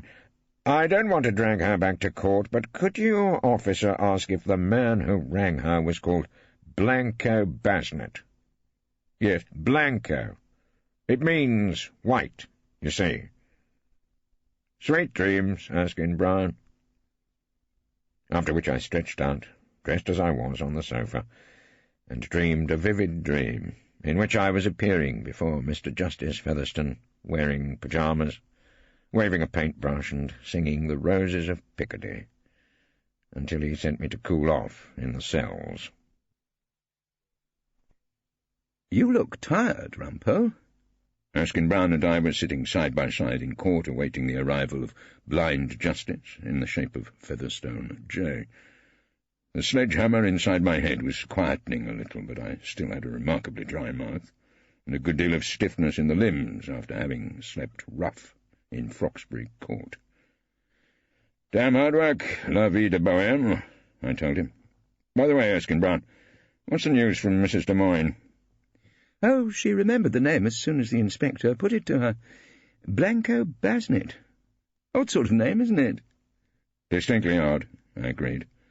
But before he could ask for any further explanation, the usher called "Be upstanding," and upstanding we all were, as the learned judge manifested himself upon the bench, was put in position by his learned clerk, supplied with a notebook and sharpened pencils, and then leant forward to ask me, with a brief wince at the sight of the hands in the Rumpole pockets.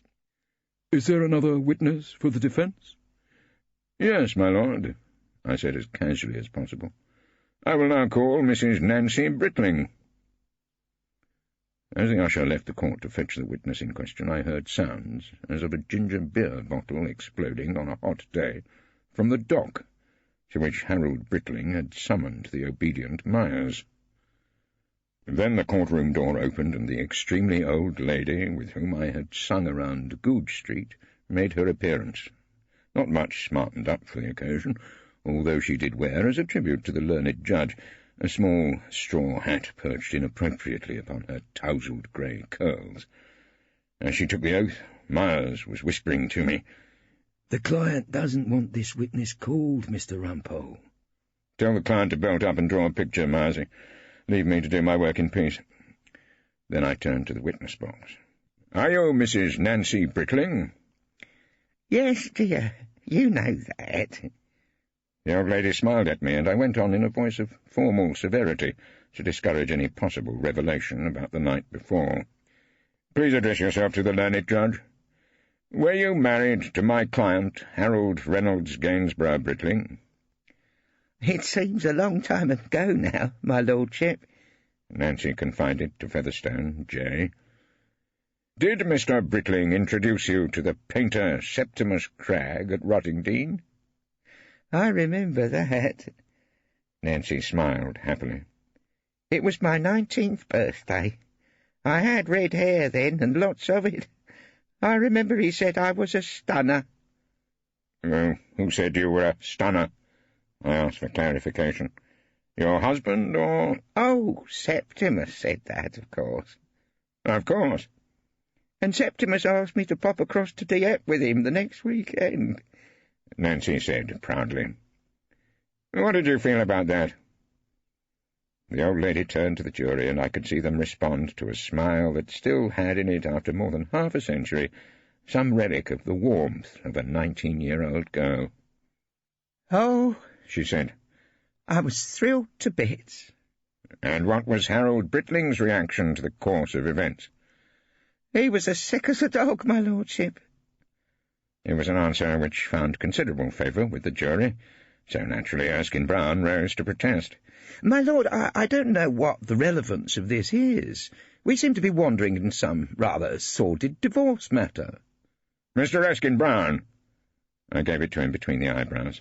My client has already heard the cell door bang behind him as a result of this charge, of which he is wholly innocent, and when I am proving his innocence, I will not be interrupted. My lord, it's quite intolerable that Mr. Rumpole should talk to the jury about cell doors banging. Is it really? I thought that was what this case is all about. At which point the learned judge came in to pour a little oil. I think we must let Mr. Rumpole take his own course, Mr. Erskine Brown, he said. It may be quicker in the end. I am much obliged to your lordship. I gave a servile little bow and even took my hands out of my pockets. Then I turned to the witness. Mrs. Britling, did you go to Dieppe with Septimus Cragg, and while you were there together, did he paint you in the bedroom of the Hôtel du Vieux-Port? He painted me in the nude, my lordship. I tell you, I was a bit of something worth painting in those days. Laughter from the jury and a discreet smile from the learned judge were accompanied by a pained sigh from Erskine Brown. I asked the usher to take Exhibit 1 to the witness, and Nancy looked at the picture and smiled, happily lost for a moment in the remembrance of things past. Will you look at Exhibit 1, Mrs. Britling? Yes, that's the picture. I saw Septimus paint that in the bedroom at Dieppe. And the signature?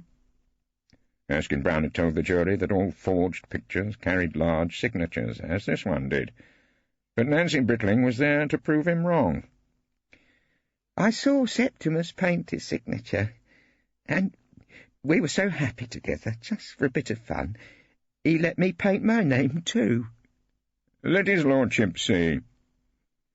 So the usher trundled up to the learned judge with the picture, and once again Guthrie raised his magnifying glass respectfully to it. It's a bit dark. I did it in sort of purple, at the edge of the carpet. I just wrote Nancy, that's all. Mr. Rumpole, Featherstone, J., said, and I blessed him for it. I think she's right about that. Yes, my lord. I have looked, and I think she is. Mrs. Britling, do you know how your husband got hold of that picture? Once again, the evidence was accompanied by popping and fizzing noises from the dock, as the prisoner's wife explained with some gentle amusement. Oh, yes. Septimus gave it to me, but when I brought it home to Harold, he fussed so much that in the end I let him have the picture. Well, after a time Harold and I separated, and I suppose he kept hold of it until he wanted to pretend he'd painted it himself. Thank you, Mrs. Britling. I sat down, happy in my work. The sledgehammer had quietened, and I stretched out my legs, preparing to watch Erskine Brown beat his head against the brick wall of a truthful witness. Mrs. Britling, he began, why have you come here to give this evidence? It must be painful for you to remember those rather sordid events. Painful? Oh, no. Nancy looked at him and smiled. It's a pure pleasure, my dear, to see that picture again, and to remember what I looked like when I was 19 and happy. The next morning I addressed the jury. and I was able to offer them the solution to the mystery of Harold Brickling and the disputed Septimus Cragg. I started by reminding them of one of Nancy's answers. He kept hold of it until he wanted to pretend he'd painted it himself. Harold Brickling, you may think, ladies and gentlemen of the jury, I said, had one driving passion in his life. His almost insane jealousy of Septimus Cragg. Cragg became his young wife's lover. But worse than that, in Brickling's eyes, Cragg was a great painter, and Brickling was second-rate with no style of his own. So now, years after Cragg's death, Brickling planned his revenge. He was going to prove that he could paint a better Cragg than Cragg ever painted. He would prove that this fine picture was his work and not Cragg's. That was his revenge for a weekend in Dieppe and a lifetime's humiliation. To achieve that revenge, Brickling was prepared to sell his Cragg in a devious way that would be bound to attract suspicion. He was prepared to get a friend of his named Blanco Basnett to telephone Mrs. Des Moines and claim that the picture was not a genuine Cragg, but something a great deal better. He was prepared to face a charge of forgery. He was prepared to go to prison. He was prepared to give his evidence to you in such a way as to lead you to believe that he was the true painter of a work of genius. Don't be deceived, members of the jury. Brickling is no forger. He is a fake criminal, and not a real one. He is not guilty of the crime he is charged with. He is guilty only of the bitterness felt for men of genius by the merely talented. You may think, members of the jury, as you bring in your verdict of not guilty, that that is an understandable emotion. You may even feel pity for a poor painter who could not even produce a forgery of his own. As I sat down, the ginger beer bottle in the dock finally exploded, and Brickling shouted in an unmannerly way at his defending counsel, "You bastard, Rumpole!" he yelled. "You've joined the connoisseurs!" Good win, Horace. Of course, I always thought your client was innocent. Did you now? The judge had invited me for a glass of very reasonable Amontillado after the jury brought in their verdict, and, as the case was now over, we were alone in his room. Oh, yes, one gets a nose for these things. One can soon assess a witness and know if he's telling the truth. Have to do that all the time in this job. Oh, and, Horace— Yes, Judge? His lordship continued in some embarrassment. That bit of a tiz I was in about the great secret getting out. No need to mention that to anyone, huh? Oh, I rang the Lord Chancellor's office about that, the day after we met in Pomeroy's, I told him, and casually slipped my hands into my pockets. You— what? Featherstone looked at me in a wild surmise. I assured them you hadn't said a word to anyone, and it was just a sort of silly joke put about by Claude Erskine-Brown. I mean, no one in the Temple ever dreamed that they'd make you a judge. Horace, did you say that? Of course I did. He took time to consider the matter and then pronounced judgment.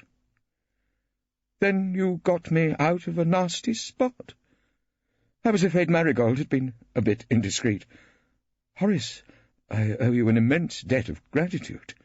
Yes, you do, I agreed. His lordship looked closely at me, and some doubt seemed to have crept into his voice as he said, Horace, did you ring the Lord Chancellor's office? Are you telling me the truth? I looked at him with the clear eyes of a reliable witness. Can't you tell, Judge? I thought you had such an infallible judicial eye for discovering if a witness is lying or not. Not slipping a bit, are you? What is it, Rumpole? Not flowers again? Bubbly, non-vintage, Pomeroy's sparkling, on special offer, and I paid for it myself. I had brought Hilda a peace offering, which I set about opening on the kitchen table as soon as I returned to the matrimonial home. Where's that girl now? She asked suspiciously. God knows. Gone off into the sunset with the old chump. He'll never forgive me for getting him acquitted, so I don't suppose we'll be seeing either of them again. The cork came out with a satisfying pop, and I began to fill a couple of glasses with the health-giving bubbles. "I should have thought you'd had quite enough to drink with her last night." Hilda was only a little mortified. "Oh, forget her. She was a girl with soft eyes and red hair who passed through the Old Bailey and then was heard no more." I handed Hilda a glass and raised mine in a toast. "Beauty is truth, truth beauty. That is all ye know on earth, and all ye need to know." I looked at She Who Must Be Obeyed, and then I said, "It isn't, is it, now? We need to know a damn sight more than that." Rumpole and the Golden Thread. There is no doubt about it, life at the bar can have stretches of the hum and the drum, a long succession of petty thefts, minor frauds, and unsensational indecencies, prolonged by the tedious speeches of learned friends and the leisurely summings up of judges who seem to have nothing much to say and all the time in the world in which to say it, produced, after a month or 6, a feeling of pronounced discontent.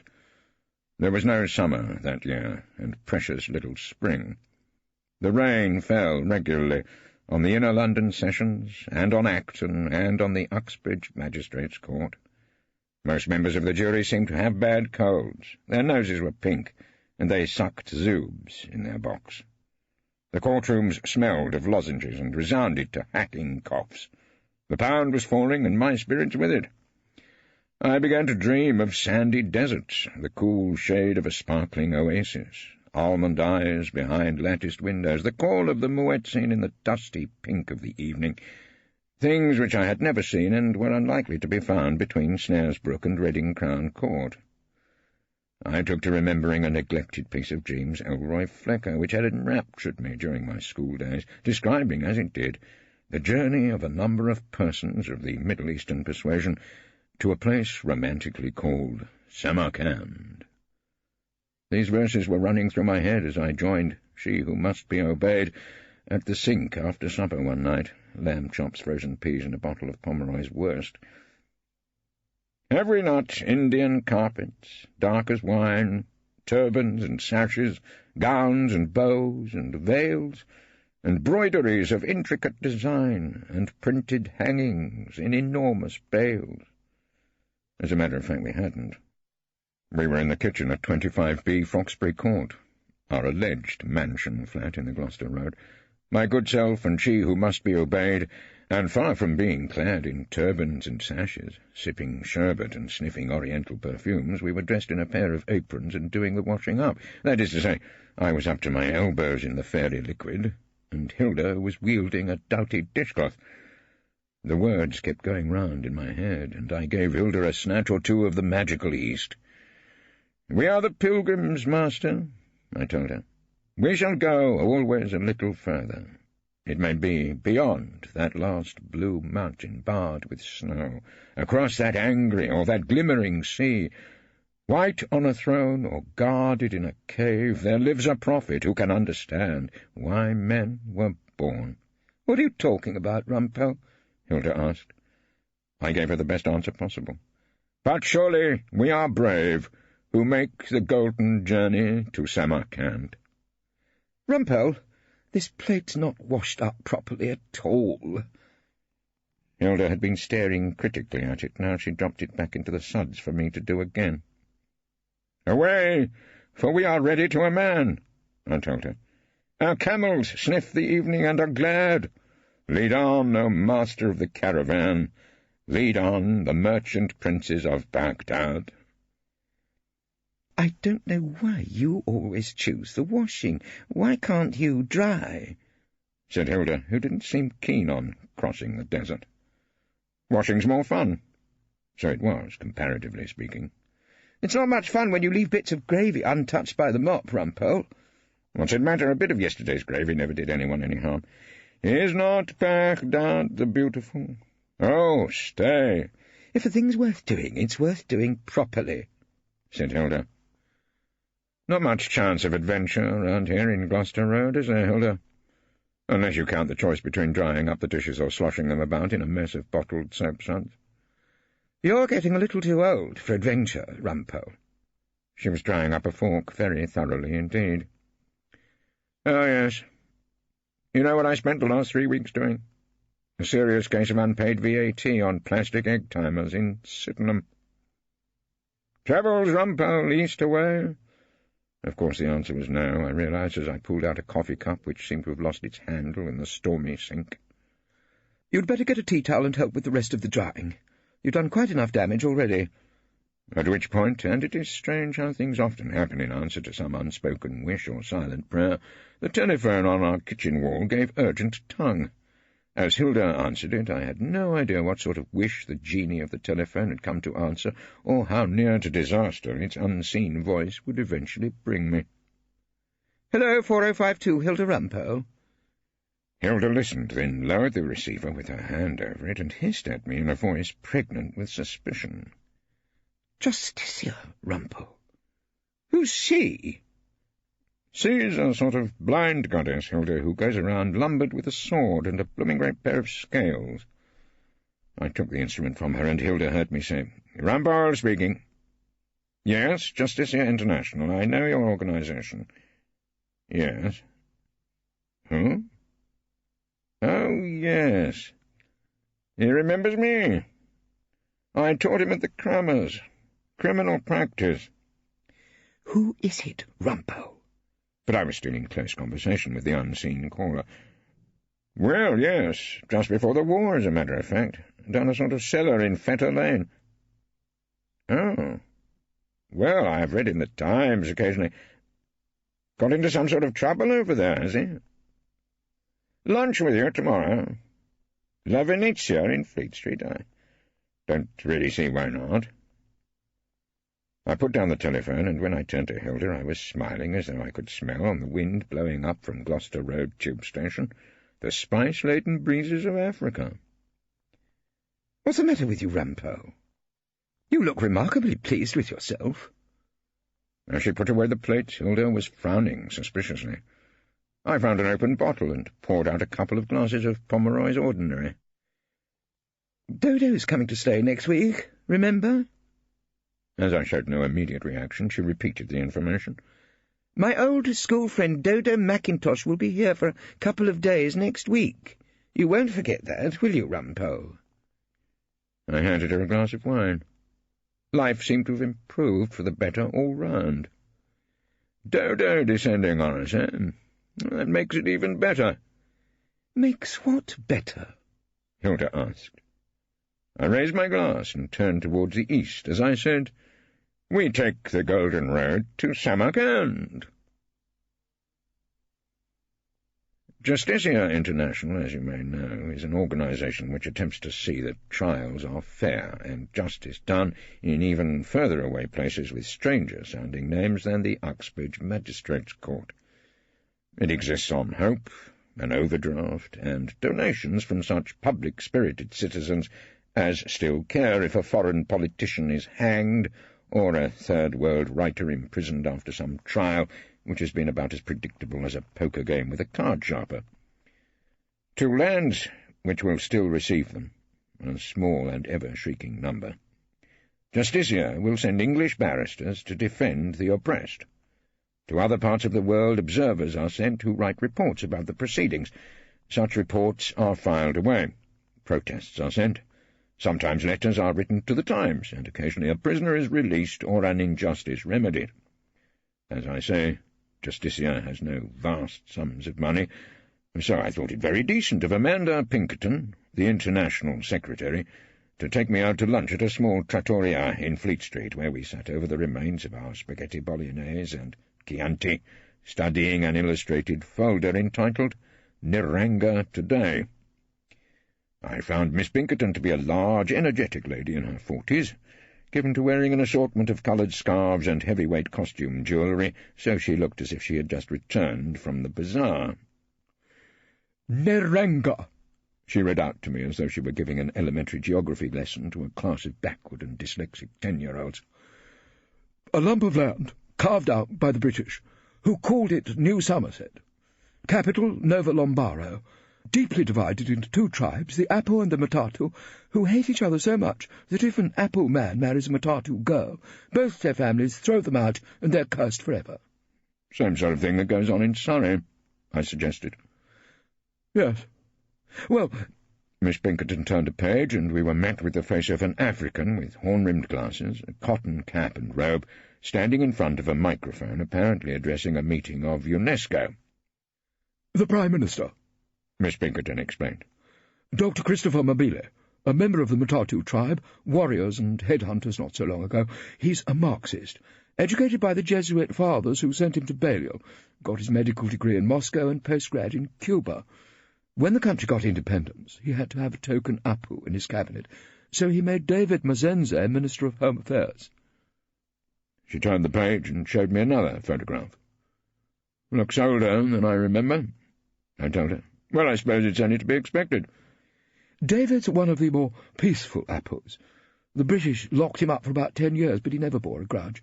Moderate socialist, good friend to Justicia, sound on land reform and contraception, excellent chairman of the famine programme, and— Her eyes became somewhat misty. He's got an absolutely marvellous voice. But did he do it, do you think? I asked.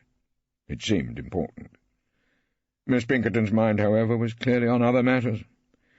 It's a sort of thrilling voice. Of course, the Apu people absolutely worship David. The photograph was of an African with a noble head, short, grizzled hair, a strong neck, and amused eyes. He was wearing an open-necked shirt and smoking a pipe. I thought back to a stuffy cellar off Fetter Lane, the offices of Pinchbeck and Swatling, legal crammers who could guarantee to force you through the bar exams in about 6 months.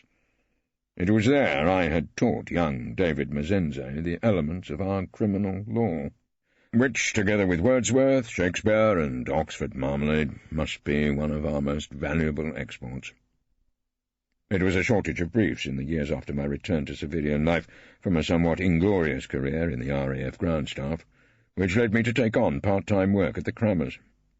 I may not have taught much law, in the strict sense of the word, but I gave young David Mazenze and his fellow students from India, Fiji, Singapore, and Godalming the basic speech to the jury, which should always refer to the golden thread which runs through our justice, the immutable principle that everyone is innocent, unless 12 good men and women and true are certain that the only possible answer is that they must be guilty.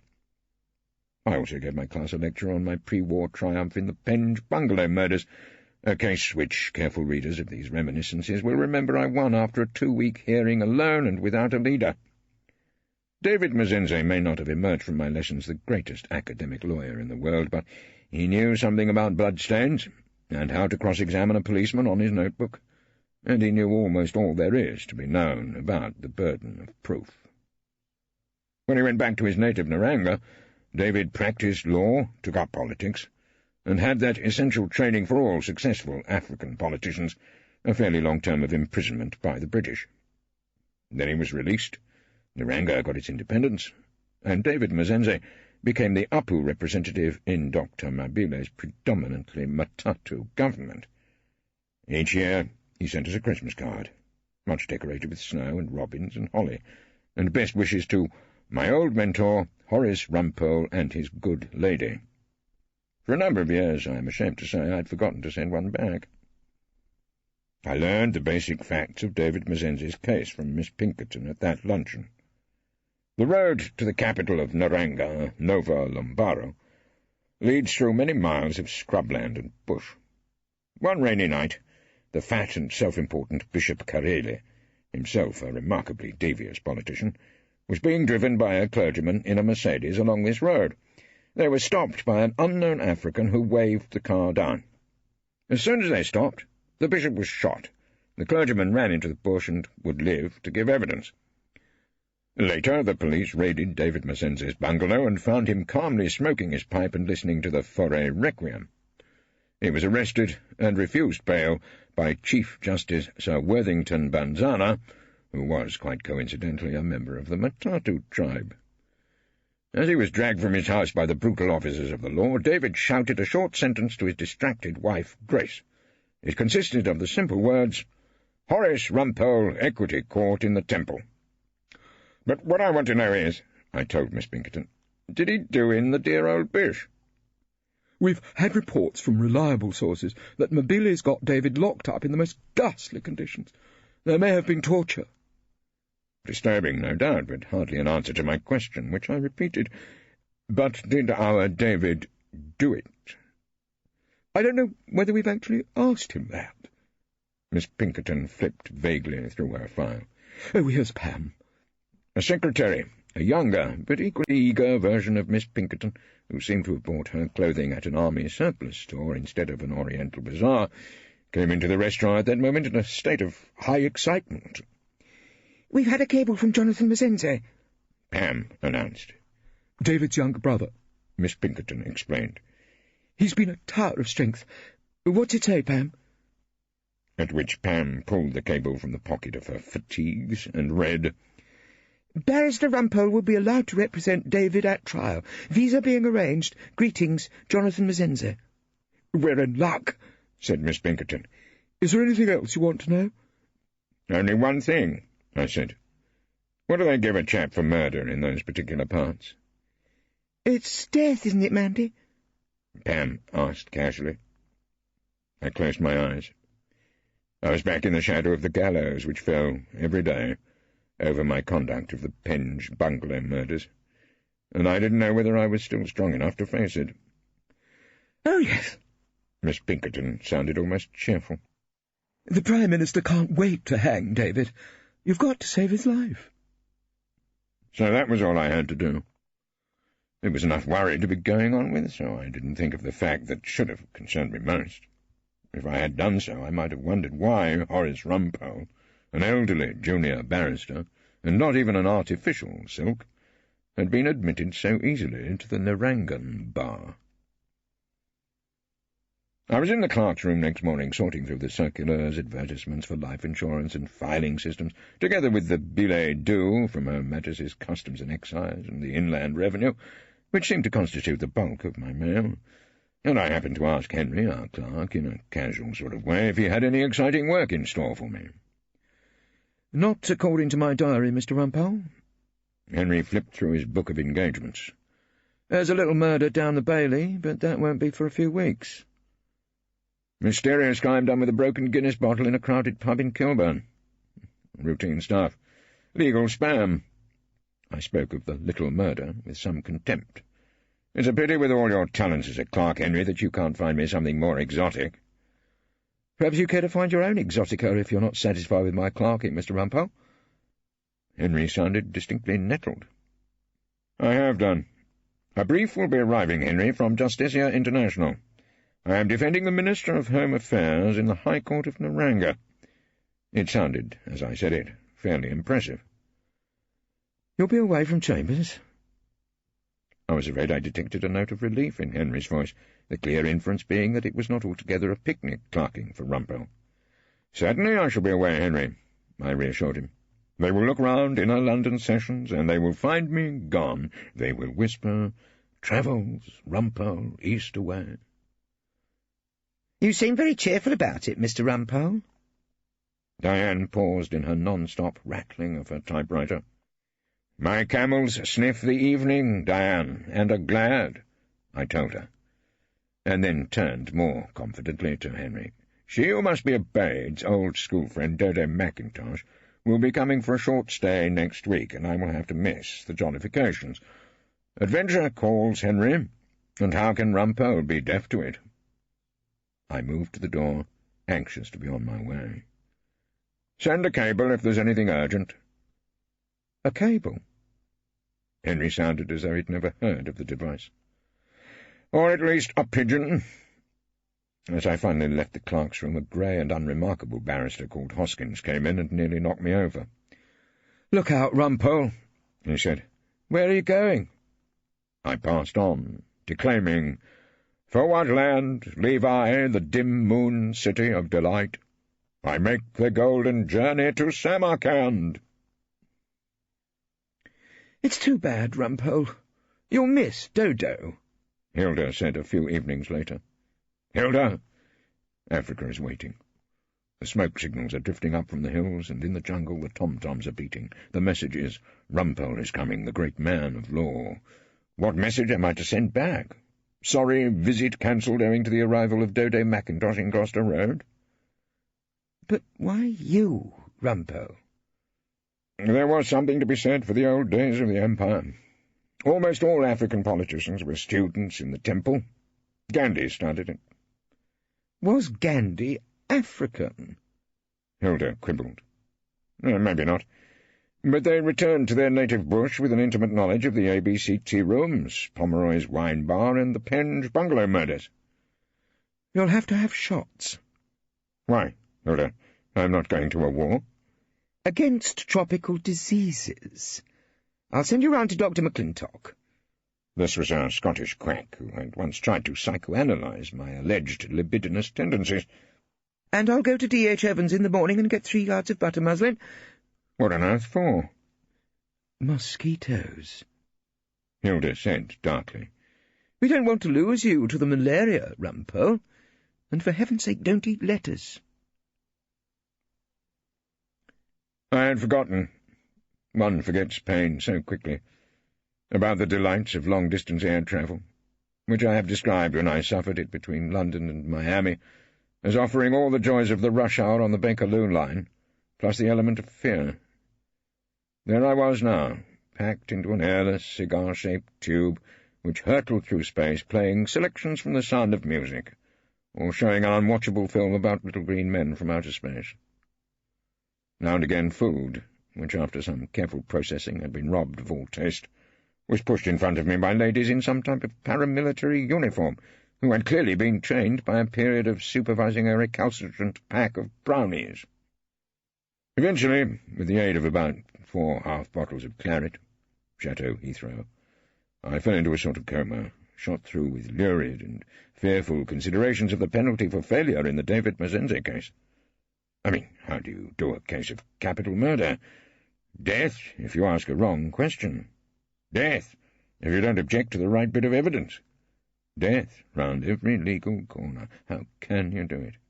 Answer, do it like every other case. Win it if you can. Win it, or else. As I began to doze, I spoke to myself severely. Pull yourself together, Rumpole. There was a death sentence when you did the Penge bungalow murders. Your finest hour? Penge. Death. We take the golden road to the death penalty. Claret-induced sleep began to overtake me, when I was woken by the trumpet call of the brownie supervisor. Wakey, wakey, sir. Don't we want our meal? The customs hall at Nova Lombaro's Mobile airport, named of course after the Prime Minister, was a large, echoing shed. Even at night it was breathlessly hot without air conditioning. I was crumpled, sweating, exhausted, and still trembling in time to the engines and the sound of music. My mouth was dry, and as I lugged my red bag in which my wig and gown travelled, my battered suitcase and my briefcase towards a customs officer apparently wearing the uniform of a major general in the Naranga army, I smelled the dry, sweet smell of Africa, and felt, wakened as I was by lack of sleep, sudden and irrational fear. Object of visit. The customs officer looked at me with considerable contempt. Justice, I murmured sleepily, and he pointed at my suitcase. Open! I struggled with the battered and rusty fastenings, and then the case flew open, disgorging what seemed to be about a mile of white muslin bought for me by Hilda and D.H. Evans. Your address? The customs officer appeared to be giggling. No, my mosquito net. My wife got it for me. After the muslin, a whole chemist's shop of pill bottles was revealed. Drugs? Stupéfiant. The official was understandably suspicious, particularly when he discovered a hypodermic syringe, which Dr. McClintock had supplied for me to give myself some shots in case of tropical disease. Certainly not. Just my wife's going-away present. I might have been in serious trouble, but an extremely elegant African, whom I judged to be about 40, came up. He was wearing a grey suit with a silkish sheen to it, carrying a crocodile-skin briefcase and smoking a cigarette through an ivory holder. He was followed by a porter with a couple of matching suitcases and surrounded by the aura of an enormously elegant aftershave. He had clearly jetted in from some third-world jamboree, and after he had exchanged a few words with the customs man in their native tongue, not only was his luggage passed, but my own traps were chalk-marked as fit for importation into Naranga. My deliverer looked at me in some amusement, and said, "Horace Rumpole." "A piece of him," I admitted. "I'm agin you in the Mazenze case. Looking forward to seeing how you Old Bailey fellows handle a homicide." At which he flipped out a wallet and gave me a card on which was engraved with many flourishes, "The Honourable Rupert Taboro, Attorney General of the Independent State of Naranga." "Anything you need," Taboro said. "Just ask for the Attorney General." "Thank you very much." "Don't mention it, old fellow. After all, we learned friends have got to stick together." The law officer swanned off, and I humped my bags out of customs, and was immediately greeted by a young man in a white shirt and dark trousers who had a huge, glittering smile of welcome ready for me. "Mr. Rumpole." I admitted it again. "I am Freddie Ruingo, sir, instructing solicitor. You got through all the formalities?" "Surprisingly." "Come on, I'll take you to the car. Then we go to the prison. Then we have a reception David's wife and brother give for you. You'll meet the leaders of our Apu People's Party."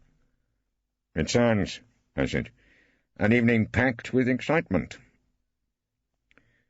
So we walked out into the hot African night, and heard the deafening racket set up by insects, howling dogs, the starting of reluctant cars, and the scream of brakes at unseen accidents. Freddie Ruingo piled my luggage into the boot of a rusty old Jaguar, whose rear window was a hole surrounded by splintered glass. I sat beside Freddie, still feeling that I was in a sort of dream, as he drove, very fast, out of the town and down a long, potholed road surrounded by darkness, along which, regardless of the danger to their lives from my instructing solicitor's driving, a stream of people, women with loads on their heads or carrying babies, men laughing and pushing bicycles, were walking in an endless procession. "I can't understand why your Mr. Mazenze hasn't got some smart British QC to defend him," I shouted over the rattling and roaring of the Jaguar. "Oh, David believes in the very common man, Mr. Rumpole," Freddie Ruingo assured me. "He just wanted some ordinary little lawyer like yourself, a perfectly lowly fellow." "Thank you very much," I gasped as we ricocheted across a pothole. "But someone typical of British justice, quite incorruptible. Not drafty in this car, are you?" "No." In fact, I was sweating and mopping my brow with the old red-spotted handkerchief. "Some clever matatu chucked an assegai through the back window of my Jag. They fell out of the trees, those fellows," Freddie said contemptuously. None too soon we arrived at a long, low building in the middle of a collection of huts. It was apparently some district police headquarters, which was considered more secure than the prison in Nova Lombaro. After a considerable wait, we entered the superintendent's office and met another youngish African, wearing knife-edged grey flannel trousers, suede shoes, and a blazer with brass buttons. He also sported what might well have been a rowing club tie. After he and Freddie had exchanged a few Narangan greetings, this officer nodded in my direction and said, "You've come to see David. Let me introduce Mr. Horace Rumpole, barrister at law in a temple." Freddie did the honours. "Superintendent Akimbo, special branch." "You see, we've got David at the district police headquarters," Superintendent Akimbo explained. "We don't want him mixed up with the plebs in Lombaro jail. You want to visit our dungeons, Mr. Rumpole?" He was smiling, but I looked back at him with strong disfavour. I had been warned of this by Miss Amanda Pinkerton in the Fleet Street Trattoria. Human rights, I had already begun to suspect, might count for very little in Naranga. "I want to see my client, yes." The superintendent rose to his feet. He was taller than I'd expected, and very thin. "It's an honour to meet you, Mr. Rumpole. You know Croydon well?" Not too well, actually." I was a little taken aback by the question. "I did 6 months with your special branch in London. The old Baptist's head in Croydon. Wonderful draught, Baz. Remember me to it. This way, please." He led me out of a side door and down a passage to another door guarded by a policeman in khaki shorts who was carrying an automatic rifle. "We've got your client chained to the wall in here." The superintendent was still smiling. "Better watch out for the rats, and the water dripping from the ceiling." He nodded to the policeman, who unlocked the door. We were greeted by the sound of some celestial music, which David Mazenze later told me was his favourite for a requiem. "Justicia International," the superintendent said as he left Freddie Ruingo and me with our client. "Poor dears, they have such vivid imaginations." The room we had been shown into was large and airy. There were table lamps and a big electric fan. Some of David Mazenze's own pictures hung on the walls, and on a table were bottles of wine, a bowl of fruit, and a gramophone, which was playing as we came in. There was a photograph of David's wife, Grace, and their children beside a pile of records.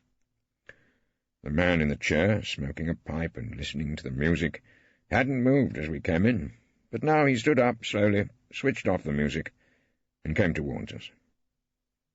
When I had known him, he had been a young, rather over-eager African student. Now he was a grey-haired man who looked as if he had great reserves of physical energy and was a natural leader.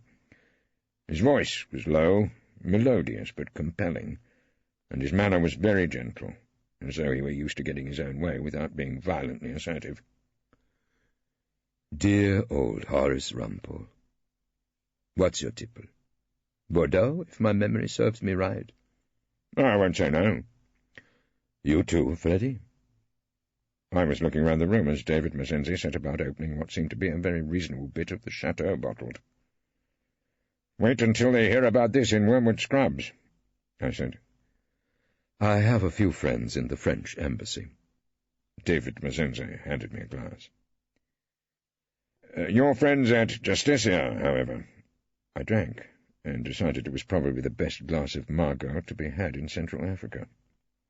"Such good chaps, if not all that experienced politically." David Mazenze smiled. "They said I'd find you in the Chateau d'If, with rising damp and the bread and water just out of reach." "Even Dr. Death wouldn't dare to do that to me." "Doctor?" Le bon Dr. Christopher Mabile, the Prime Minister whose culture is firmly founded on the Inquisition and the KGB. "Stirred up with some of the basic cannibalism of the Matatu tribe." Freddie Ruingo had found a chair in a corner and was grinning at us over his claret glass. Forgive Freddie, he makes such primitive remarks. Tribalism is our curse, however, just as the British class system is yours. Horace, do find yourself a pew, why don't you? David Mazenze went back to his armchair, but I was wandering round the room, looking at the titles of his books. P.G. Wodehouse. I picked up a paperback. I think of England so often. David Mazenze was puffing on his pipe.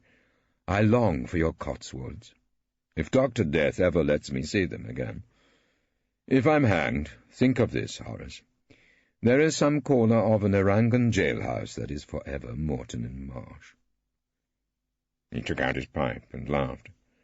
I thought that I had never seen a man facing a death sentence looking so confoundedly cheerful.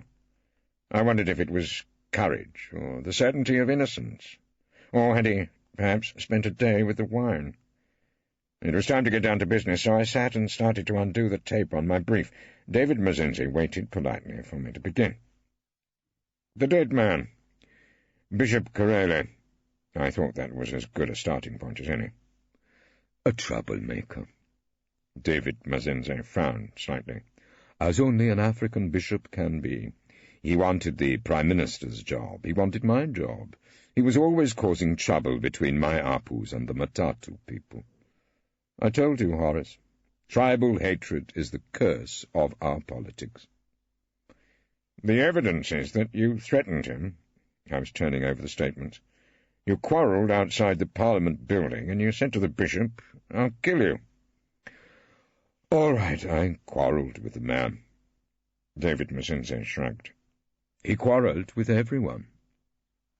Death is fixed at around 9:30 p.m. on the 13th. That's when the shots were heard. Where were you then, exactly? He knocked out his pipe, got up and walked over to the window, where he stood looking out into the noisy darkness. Does it matter? Well, of course it matters. I hope you remembered my basic training on alibis. I had a speech to make the next day, an important statement of policy at our Apu People's Party Congress. I went out in my car to drive around and think about it. What time did you go out? I lit a small cigar and began to make some notes. I've said in my statement, about 8:30. What time did you get home? After 11. My wife, Grace, made some coffee and we listened to music. I always listen to music for half an hour before turning in. What was the speech? What? He turned around to look at me, apparently surprised by the question. What were you going to say? It was a plea for friendship between the Apu and the Matatu people, that we should all work together for the good of Naranga. Did you ever make it? How could I? I was arrested. He came and sat beside me. We were silent for a moment. Then he said, Well, how does it look to you? Identification cases are always tricky, and I've known healthier alibis. I suddenly felt very tired. The only thing I wanted to do was to clean my teeth, go to bed, pull the pillow round my ears, and forget all about charges of capital murder. You won't win this on alibis, David Mazenze said. You know what you'll have to rely on? I would welcome suggestions. On the common law of England. The presumption of innocence. You know what you taught me. The golden thread which goes through the history of the law. I like that phrase so very much. You have a remarkable memory for what I told you at the Crammers all those years ago. I was flattered. A man is innocent until he's proved guilty. Better that 10 guilty men should go free than one who is not guilty should be convicted, for to convict the innocent is— The word sounded particularly convincing in his dark, velvet voice, and I joined in the chorus— to spit in the face of justice. Do you still use that one, Horace? The Apu leader was smiling nostalgically. In your speeches to the jury at the old London sessions? I must confess I do, from time to time. A jury in Naranga can't be much different. Mr. Rumpole. Freddie Ruingo was about to say something, but the words of my favourite speech had banished exhaustion and started the adrenaline coursing through my veins. I stood and addressed the others as though they were the jury. The evidence calls for guesswork in this case, members of the jury, I said, and went on, warming to the occasion. Now, you may pick the winner of the derby by guesswork, but it is no way to bring in a verdict on a charge of capital murder against a fellow human being. Steady on, Mr. Rumpole. Freddie Ruingo managed to get his word in. We have no jury. No jury?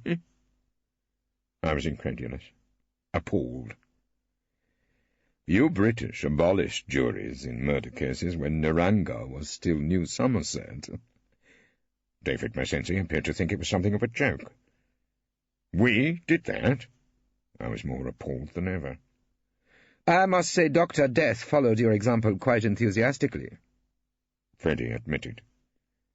No jury. And the judge? Worthington Banzana. David Mazenze told me.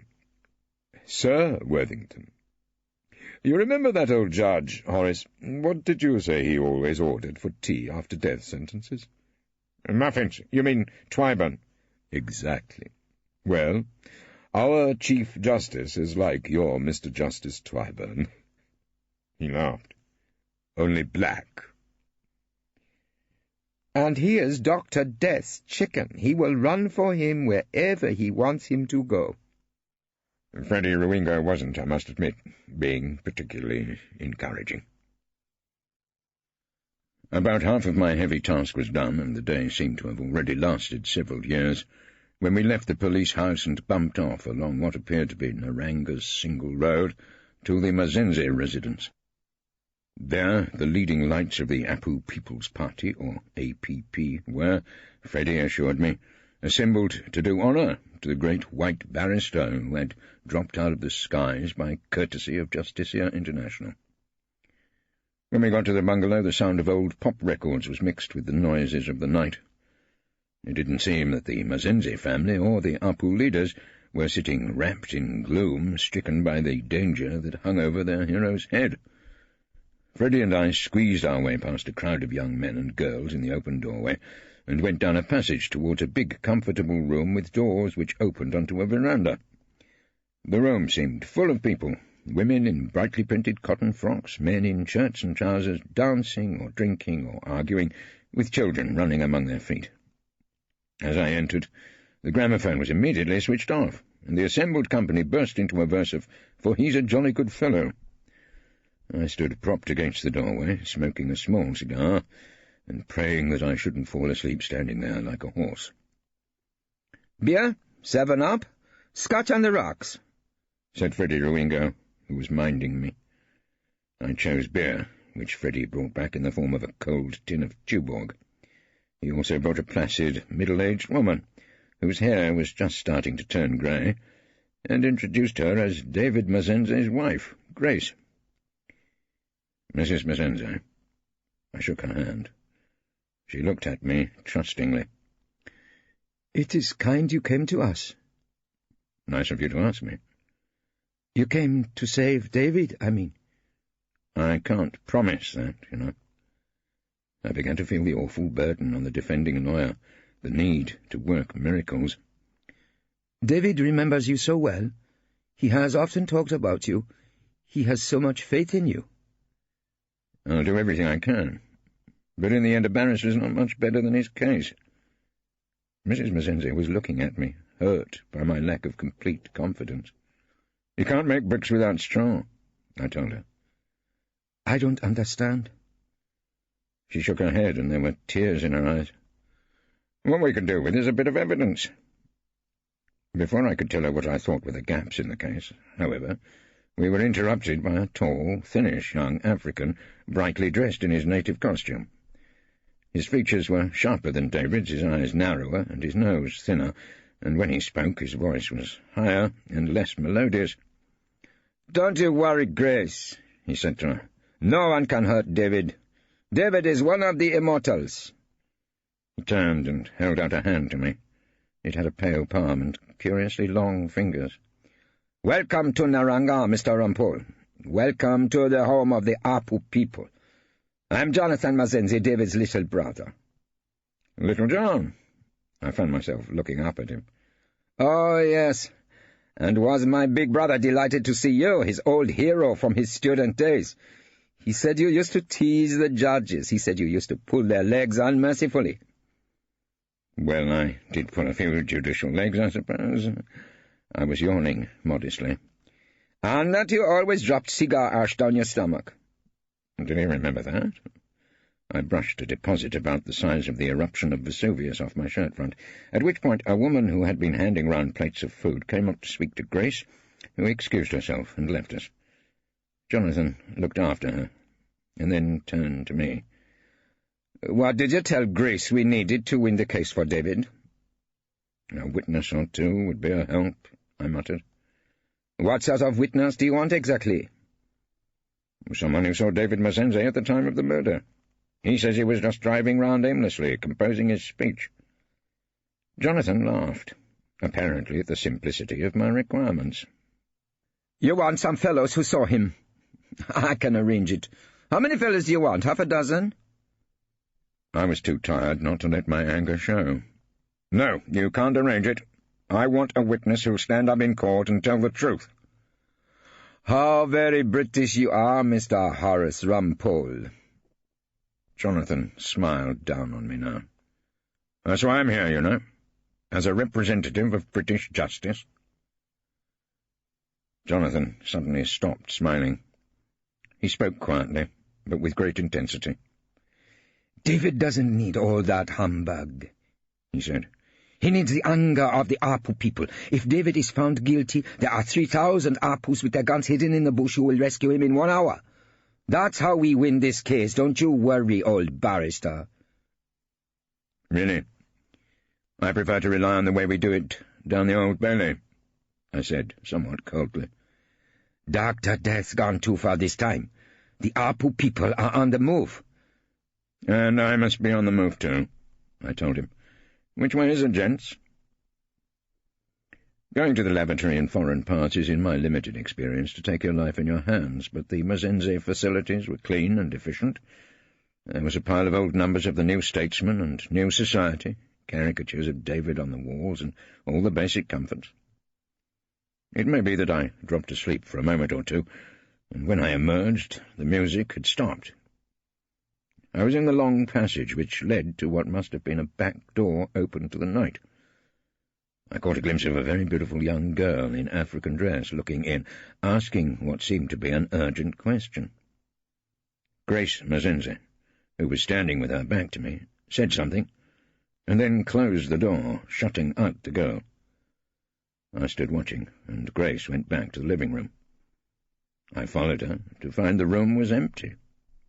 The doors onto the veranda were open, and all the guests, together with Grace, seemed to have moved out into the darkness, from which came a sound of rhythmic shouting.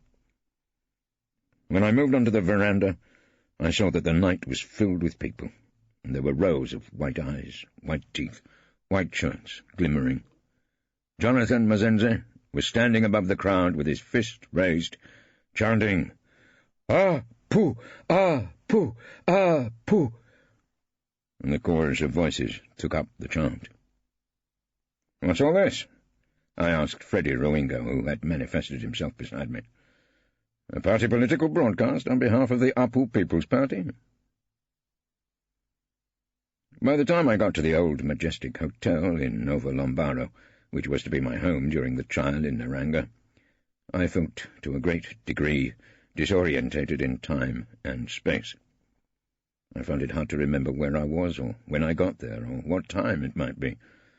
So I stood, swaying gently, in a hotel lounge which cannot have changed much since it was used by the white businessmen, farmers, and district officers of New Somerset. Only now there was a large and no doubt obligatory photograph of the Prime Minister behind the reception desk, where there once must have been one of the Queen. I was giving instructions from my morning call to the somewhat confused African porter behind the desk, when I was vaguely conscious of a tall, grey-haired Englishman in an old tropical suit who was moving towards me with a couple of middle-aged Orientals in tow. "6 o'clock call, please," I said to the porter. "Room 51, Mr. Rumpole, R-U-M-P-O-L-E." "Mr. Rumbold, I presume," said the Englishman, who must have heard me. "Rumpole." "All hail. I was dining with Mr. and Mrs. Singapore here. We all call each other after our countries as diplomats, don't we, Mrs. Singapore? I'm Mr. Old England, Arthur Remnant, British High Commissioner. This is our notable British barrister. Remind me of your name again." "Rumpole." I wondered how long I could keep this up. Mr. and Mrs. Singapore were smiling at me as though I'd said something funny.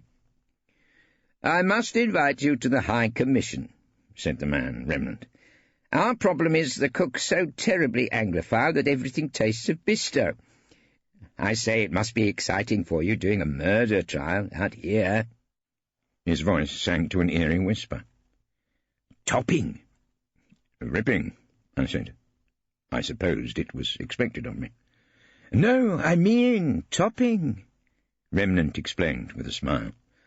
"Swinging. We're so Victorian in Naranga, full of Baptist chapels and plum jam and the death penalty. The black cap does add a bit of zest to a murder trial, doesn't it?" "I don't suppose my client thinks so." The High Commissioner was beginning to sicken me a little.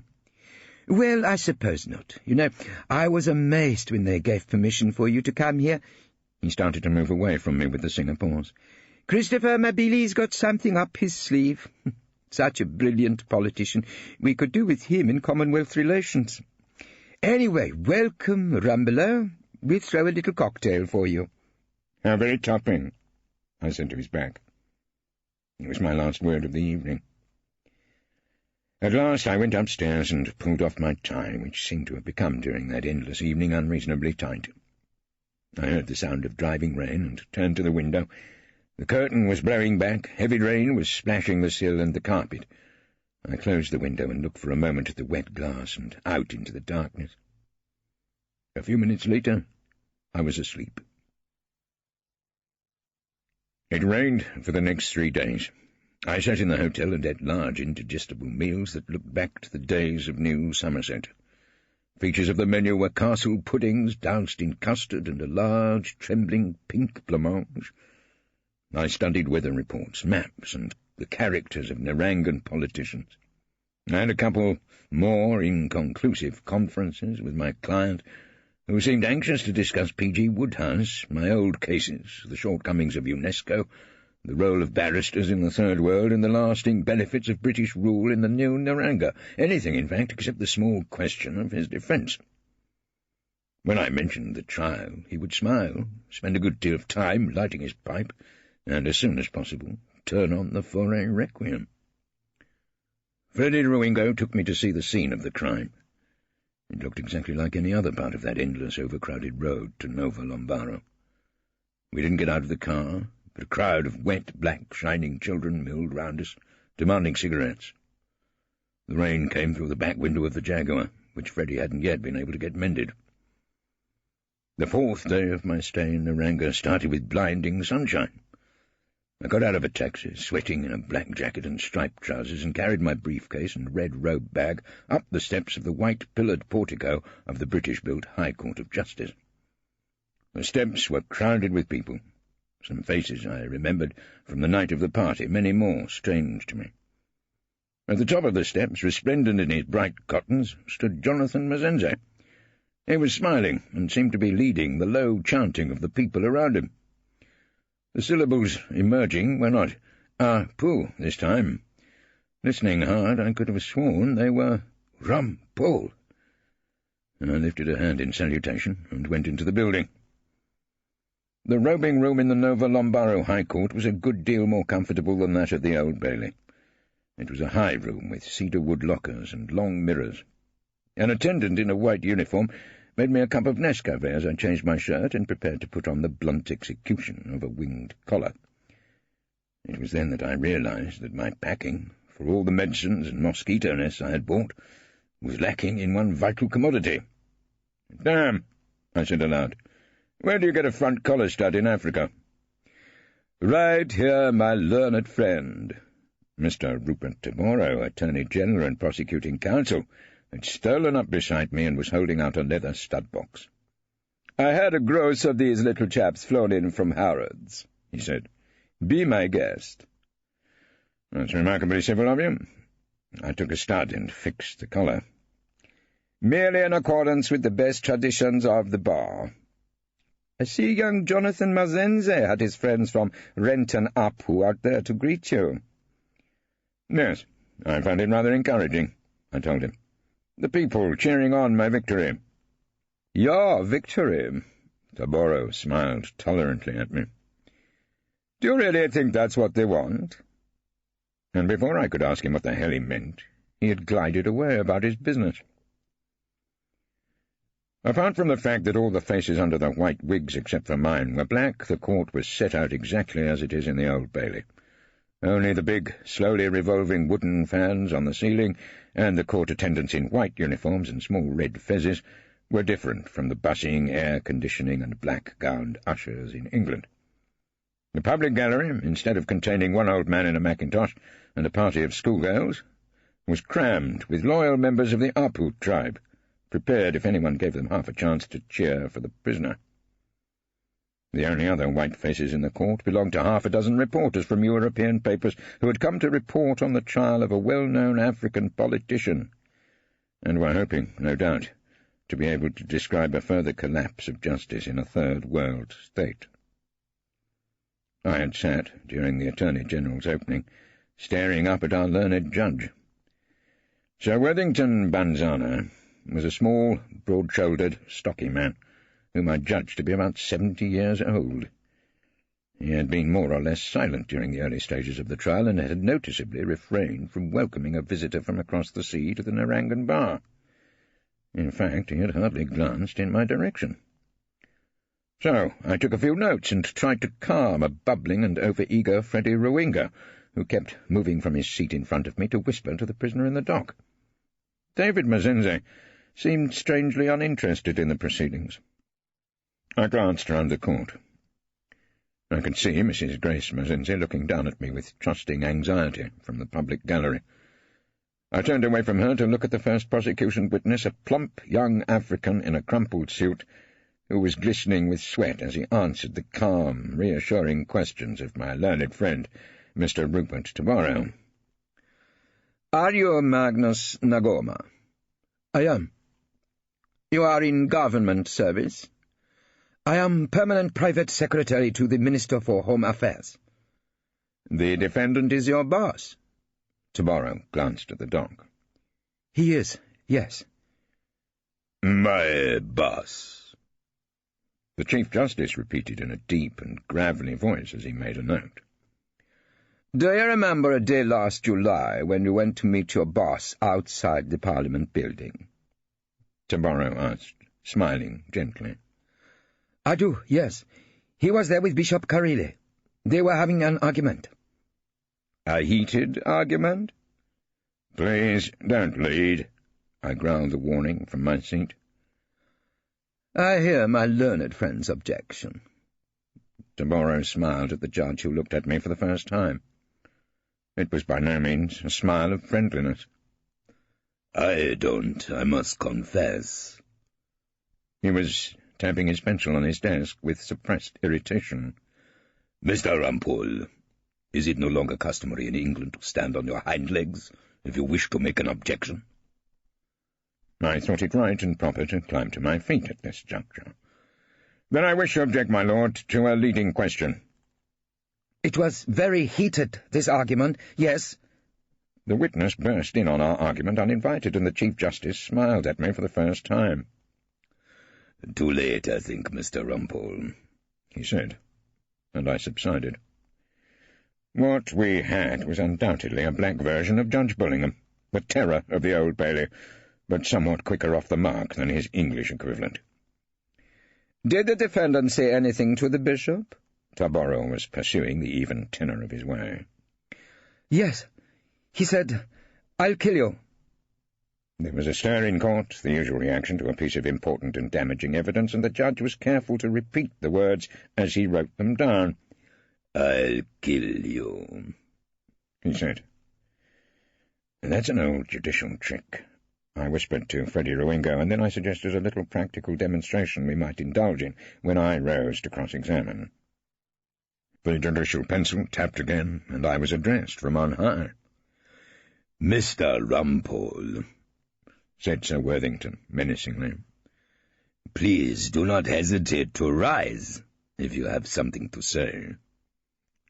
"I have nothing whatever to say, my lord." I rose to about halfway and then sank back into my seat. "Then it is customary to remain silent when seated. Did not your old pupil master teach you that? Was he not C.H. Whiston of the Inner Temple?" I hadn't bargained for a Narangan Chief Justice with an encyclopedic knowledge of English barrister. You'd even remembered the name of my sainted father-in-law, Daddy, to she who must be obeyed, who had guided my first faltering steps in his own inexpert sort of way when I first went into chambers. "What happened then, Mr. Nagoma?" Tabarro went on when the judicial rebuke was over. "We got into the minister's car," the witness answered. "Just you and Mazenze?" "Yes." "What did the defendant say?" "He said, 'Who will rid me of this turbulent priest?'" "And by turbulent priest, who did you take him to mean?" Tabarro was taking no chances. "He meant the bishop." "Yes. Thank you, Mr. Nagoma." Tabarro sat down, smiling. I took off my wig, applied the red-spotted handkerchief to the brow, replaced the wig, and rose to cross-examine. "Mr. Nagoma," I started, and then, as arranged, Freddie tugged at my gown and whispered, "This man is a matatu. Naturally, he is hostile to David." So I whispered angrily back, loudly enough for everyone in the court to hear, "Look, if you interrupt my cross-examination, I'll kill you." My Apple supporters in the public gallery took a point and laughed. The Chief Justice's pencil got to work again and rapped the desk in an angry manner. "Mr. Rumpole, there is no jury here," he reminded me. "My lord, I'm sorry we abolished that great institution." I took the opportunity of denouncing a retrograde step. "That was a jury trick you pulled quite shamelessly, Mr. Rumpole. It was not worthy of a former pupil of Mr. C.H. Whiston." Not worthy of Whiston, a man who knew nothing whatever about bloodstains. I controlled myself with difficulty. "It was not a trick, it was a demonstration," I told the judge. "I am about to put the question to the witness." "Put it then, Mr. Rumpole. Without play-acting, please." It was too early in the case to quarrel with the judge. And there was, oh, the pity of it, no jury. I addressed myself to the witness. "Were not the words used to the bishop, just as I've used them to my learned instructing solicitor, as a bit of meaningless abuse?" I asked Nagoma. "But I don't know that, sir." "Do you not? And do you not know what they were quarrelling about? The freedom of religious instruction in the schools enabling bill? Apparently the bishop was putting up what is known as a filibuster, and talking for hours to delay matters." Deborah half rose and made a funny. "I'm sure that is a process well known to my learned friend," he said. The Chief Justice and the police officers and about half of the public, who were, no doubt, of the Matatu tribe, had an excellent laugh at this gem. When the hilarity had died down, I asked another question. "It was a moment of irritation at some unparliamentary behaviour, isn't that so?" "Mr. Rumpole." The judge was serious again. "The witness was outside the Parliament building. How can he answer?" "He can answer this. Was it meant seriously?" Mr. Nagoma, bless his heart, hesitated for a long time before he said, "I don't know, quite honestly."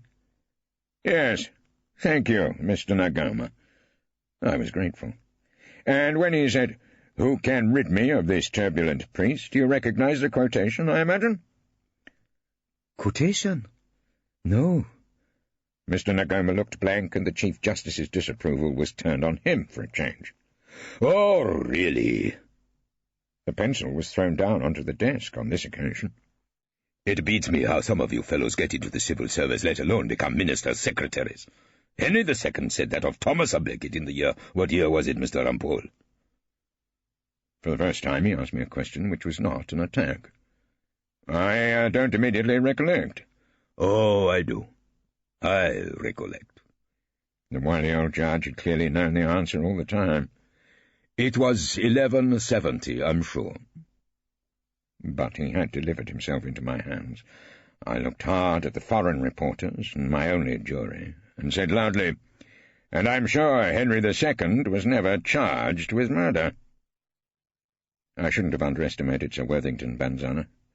He came back fighting with a smile, and said, "Although St. Thomas à Becket, just like the unfortunate Bishop Carele, found himself dead as mutton. Yes, Mr. Rumpole." "No more questions, my lord." I sat down and looked gloomily round the court as Mr. Nagoma left the witness-box with obvious relief, and a young clergyman, whose head seemed to emerge reluctantly from a dog collar several sizes too large for his neck, replaced him. The darling old Chief Justice, I thought, was beginning to make me feel almost nostalgic for Judge Bullingham, and the fog descending comfortably on Ludgate Circus, and Henry sending me out to do a little VAT fraud with absolutely no danger of anyone being condemned to death. I had never thought that the golden road to Samarkand would prove such hard going. It was about this time that on the other side of the world, Mr. Myers, my favourite solicitor's clerk, or legal executive, as they are called today, stepped into our clerk's room in Chambers with a brief concerning the unfortunate killing in the Kilburn pub. Mr. Rumpole in, is he? Mr. Myers asked Henry. I think he just slipped out for a moment to Central Africa. You wanted to see him, Mr. Myers? Fixed this little murder of his down the Bailey for the 21st of the month, 10:30 start. Myers put the brief on Henry's desk. He will be there, won't he, Henry? I'll get him back for you by then. Leave it with me, Myersy, Henry assured him. Central Africa? What's Mr. Rumpole gone there for? I rather gather his wife's got a visitor at home. Oh, well then, that explains it. Mr. Myers went on his busy way, and Henry turned to Diane and said, We've got to get Mr. Rumpole back for the 21st, Diane. We can't have him out there forever, not sunning himself in the tropics. What did he say? Send him a cable? Diane sighed, got out her pencil and notebook, and prepared to take dictation. Across that angry or that glimmering sea, I was cross-examining the Reverend Kenneth Quazango, the young clergyman who had been driving Bishop Corelli on the night of the murder. In spite of the huge fans, the courtroom was growing more stifling as the day wore on, and the Chief Justice had fallen into a temporary silence. You say that when you first heard shots, you jumped out of the car and ran with your head down? Yes.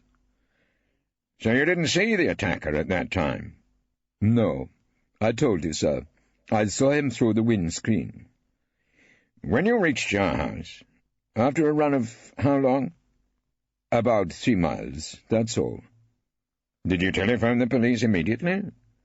Almost immediately, sir. Almost immediately, the judge muttered as he wrote. What did you do first when you got home? I changed my clothes first. I was soaked to the skin. Exactly. I picked up a sheet of paper supplied by Freddie. I have a meteorological report here. There was heavy rain that night, was there not, between the hours of 9 and 11 o'clock? Didn't I say that? No, I'm sorry, you didn't. And when it rains in Naranga, it's not a gentle April shower, is it? It's a cataract. Call it Noah's flood? The reverend young gentleman smiled. Why not? The windscreen was streaming with water, wasn't it? You couldn't possibly have identified my client. The Chief Justice, of course, couldn't resist an interruption. Could you identify him? He asked the witness in a way that made the answer he wanted perfectly clear. I'm sure I could. But the bishop's chaplain didn't sound entirely convinced. I'm sure I could. The judge wrote down the words, but not the doubt, and looked at me. You see, Mr. Rumpole? I see, my lord. But he couldn't. Isn't that the fact which I shall have to decide? The Chief Justice gave me a wide and, I thought, dangerous smile. It had been a long, hot and hard day, and I sat in the big, empty lounge of the majestic hotel drinking cold beer. Wine seemed to be served only in the confines of the prison, and a glass of whisky would have absorbed almost my entire fee from Justicia International. I was trying to remember a bit of old Wordsworth, partly because it would stop me thinking of the trial, but mainly because it gave me an obscure feeling of comfort. In the soothing thoughts that spring out of human suffering, in the faith that looks through death, in years that bring the philosophic mind. But before the mind could become too philosophical, I was brought back to the matter in hand by the sight of Mrs. Grace Mazenze being directed by the porter across the wasteland of the lounge towards my table. She sat down, refused my offer of refreshment, and seemed reluctant to start talking. At last she said,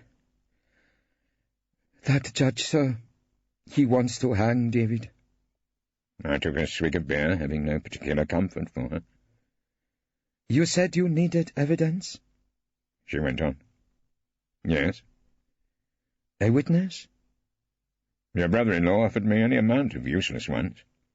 "Jonathan, he wants to make an apu mater of David." She spoke with sudden vehemence. "I want my David alive, though."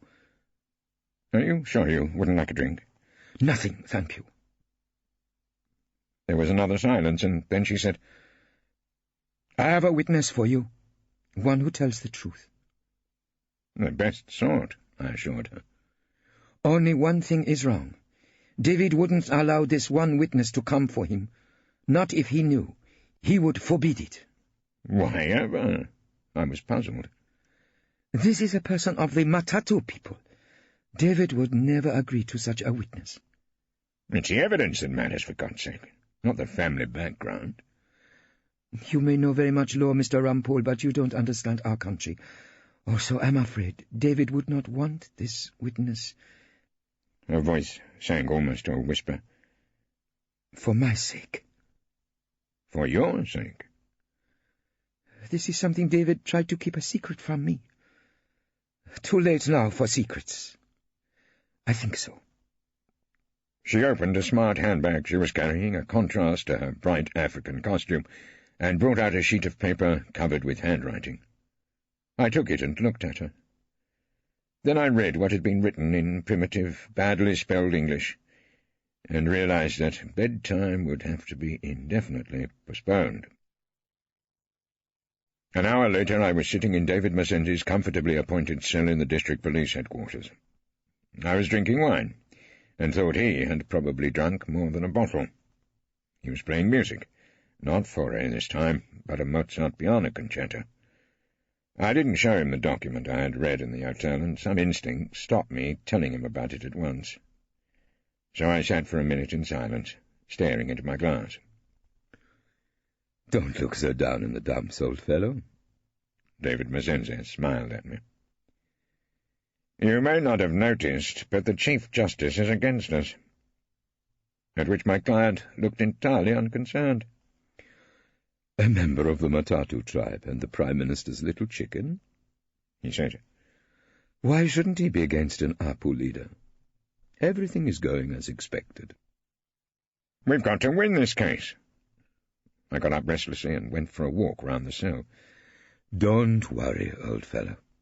You're doing exactly what is needed." My client, I thought, was trying to cheer me up.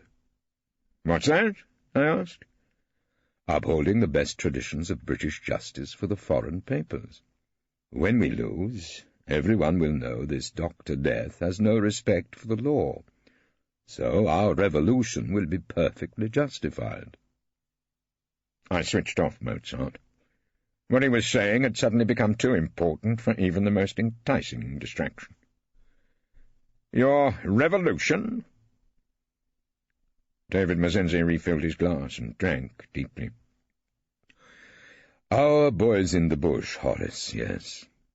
They will attack on the day I am convicted. No sentence will ever be carried out against David Mazenzi. Now then, has that taken a bit of a weight off your mind?" "Not really." I felt entirely lost, aimless, and deceived. I asked the question that had been nagging at me since our last inconclusive conference. "Tell me the truth," I said.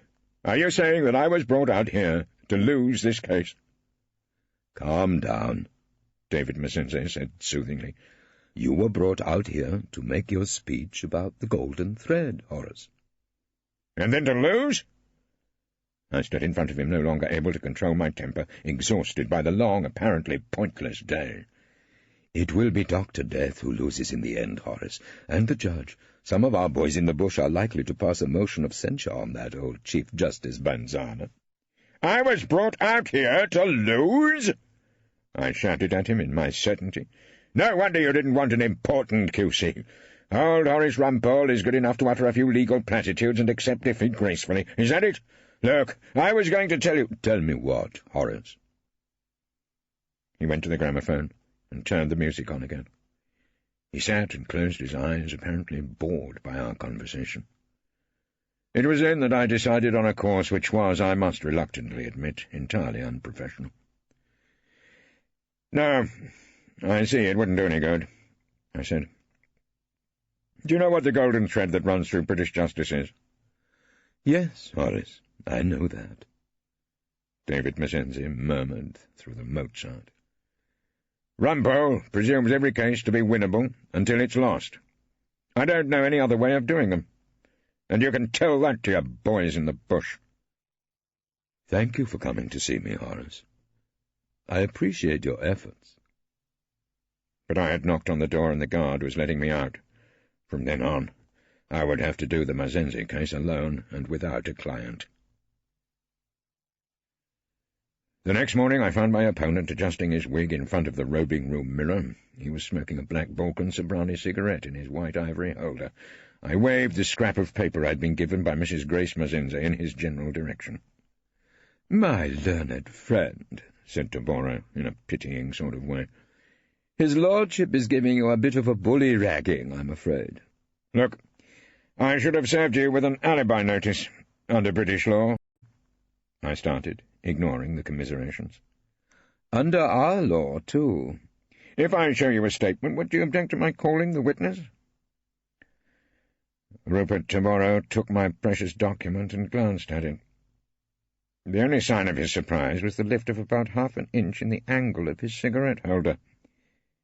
He handed the statement back to me with a smile of absolute friendliness. "I shall raise no objection at all to this witness being called at short notice. See you in court, old fellow." So he left me, as I was wishing to goodness that my judge was as sympathetic as my prosecutor. Freddie Ruingo came up to me in the crowded passage outside the court and said he'd been talking to David Mazenzi, and that our client had decided that, as the charge was beneath his contempt, he was not going to give evidence. "So it's up to you now, sir. The great final speech on the presumption of innocence. Isn't that it?" "Not quite yet." "Not?" "We may have to go through certain legal formalities first." As I pushed my way on through the crowd, I met Grace standing by the door of the court. She told me that my witness was there, and ready to give evidence. "I will now call Mrs. Mabel Mazenzi." The Chief Justice made a note. The reporters looked interested. Freddie turned to me with a look of almost comic dismay. Jonathan rose in his seat in the public gallery, and my client shouted, "No!" furiously from the dock. The court attendant called for silence, but David was struggling with the warder in the dock and insisting that he would not have the witness called. In a moment's silence I heard the tap of the judge's pencil. "The defendant will be silent, or I will have him taken down below, and the trial will take place in his absence." "Yes. Continue, Mr. Rumpole." "Mrs. Mabel Mazenzi!" I heard the call outside the court. And then the young African girl came in, and the court was hushed. Everyone was staring at her remarkable beauty. I remembered the glimpse I had had of her face through an open door at the end of a passage on that first night I had arrived in Naranga. She was in the witness box now, holding up the Bible in a slim, brown hand. "Are you Mabel Mazenzi?" I asked her, when she had been sworn. "Yes." "Mrs. Mabel Mazenzi. Are you a lady of the Matatu tribe?" "Is she Matatu woman? Is that what you mean, Mr. Rumpole?" The Chief Justice rumbled in the background. "I was trying to put it a little more elegantly, my lord." The judge turned to the witness. "Don't mind the elegance. You Matatu woman?" "Yes, sir." She gave him a glittering smile. "And are you married to David Mazenzi, the defendant in this case?" I heard the court buzz. The reporters were writing. APU supporters in the public benches were looking shocked and puzzled. Rupert Taboro looked at the ceiling. Grace looked severely at the witness. "The officer in charge has told us that your client's wife is called Grace Mazenzi, Mr. Rumpole." The Chief Justice registered elaborate surprise. I obliged him by asking the witness, "Did he also go through a ceremony of marriage with you according to the tribal customs of the Matatu people on the 8th of March, 1979? A door banged somewhere behind me. It was Jonathan Mazenzi leaving court. "Yes, he did," the witness agreed. "David and I did. We kept it secret.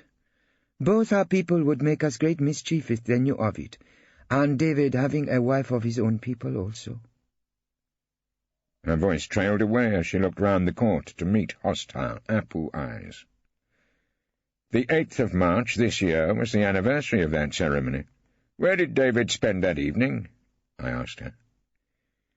"With me," she answered clearly. Where was he between 9 and 11 that rainy evening? In our house here in Novo Lombaro. He was with me from before 9 o'clock. When did he leave? About 11:15. He went to sleep in his bed at home with Grace, as he had a big speech to make the next day. He thought with me, only because I know David cannot have killed the old man. Only because of that. She looked at the prisoner in the dock. He avoided her eye. And to save his life.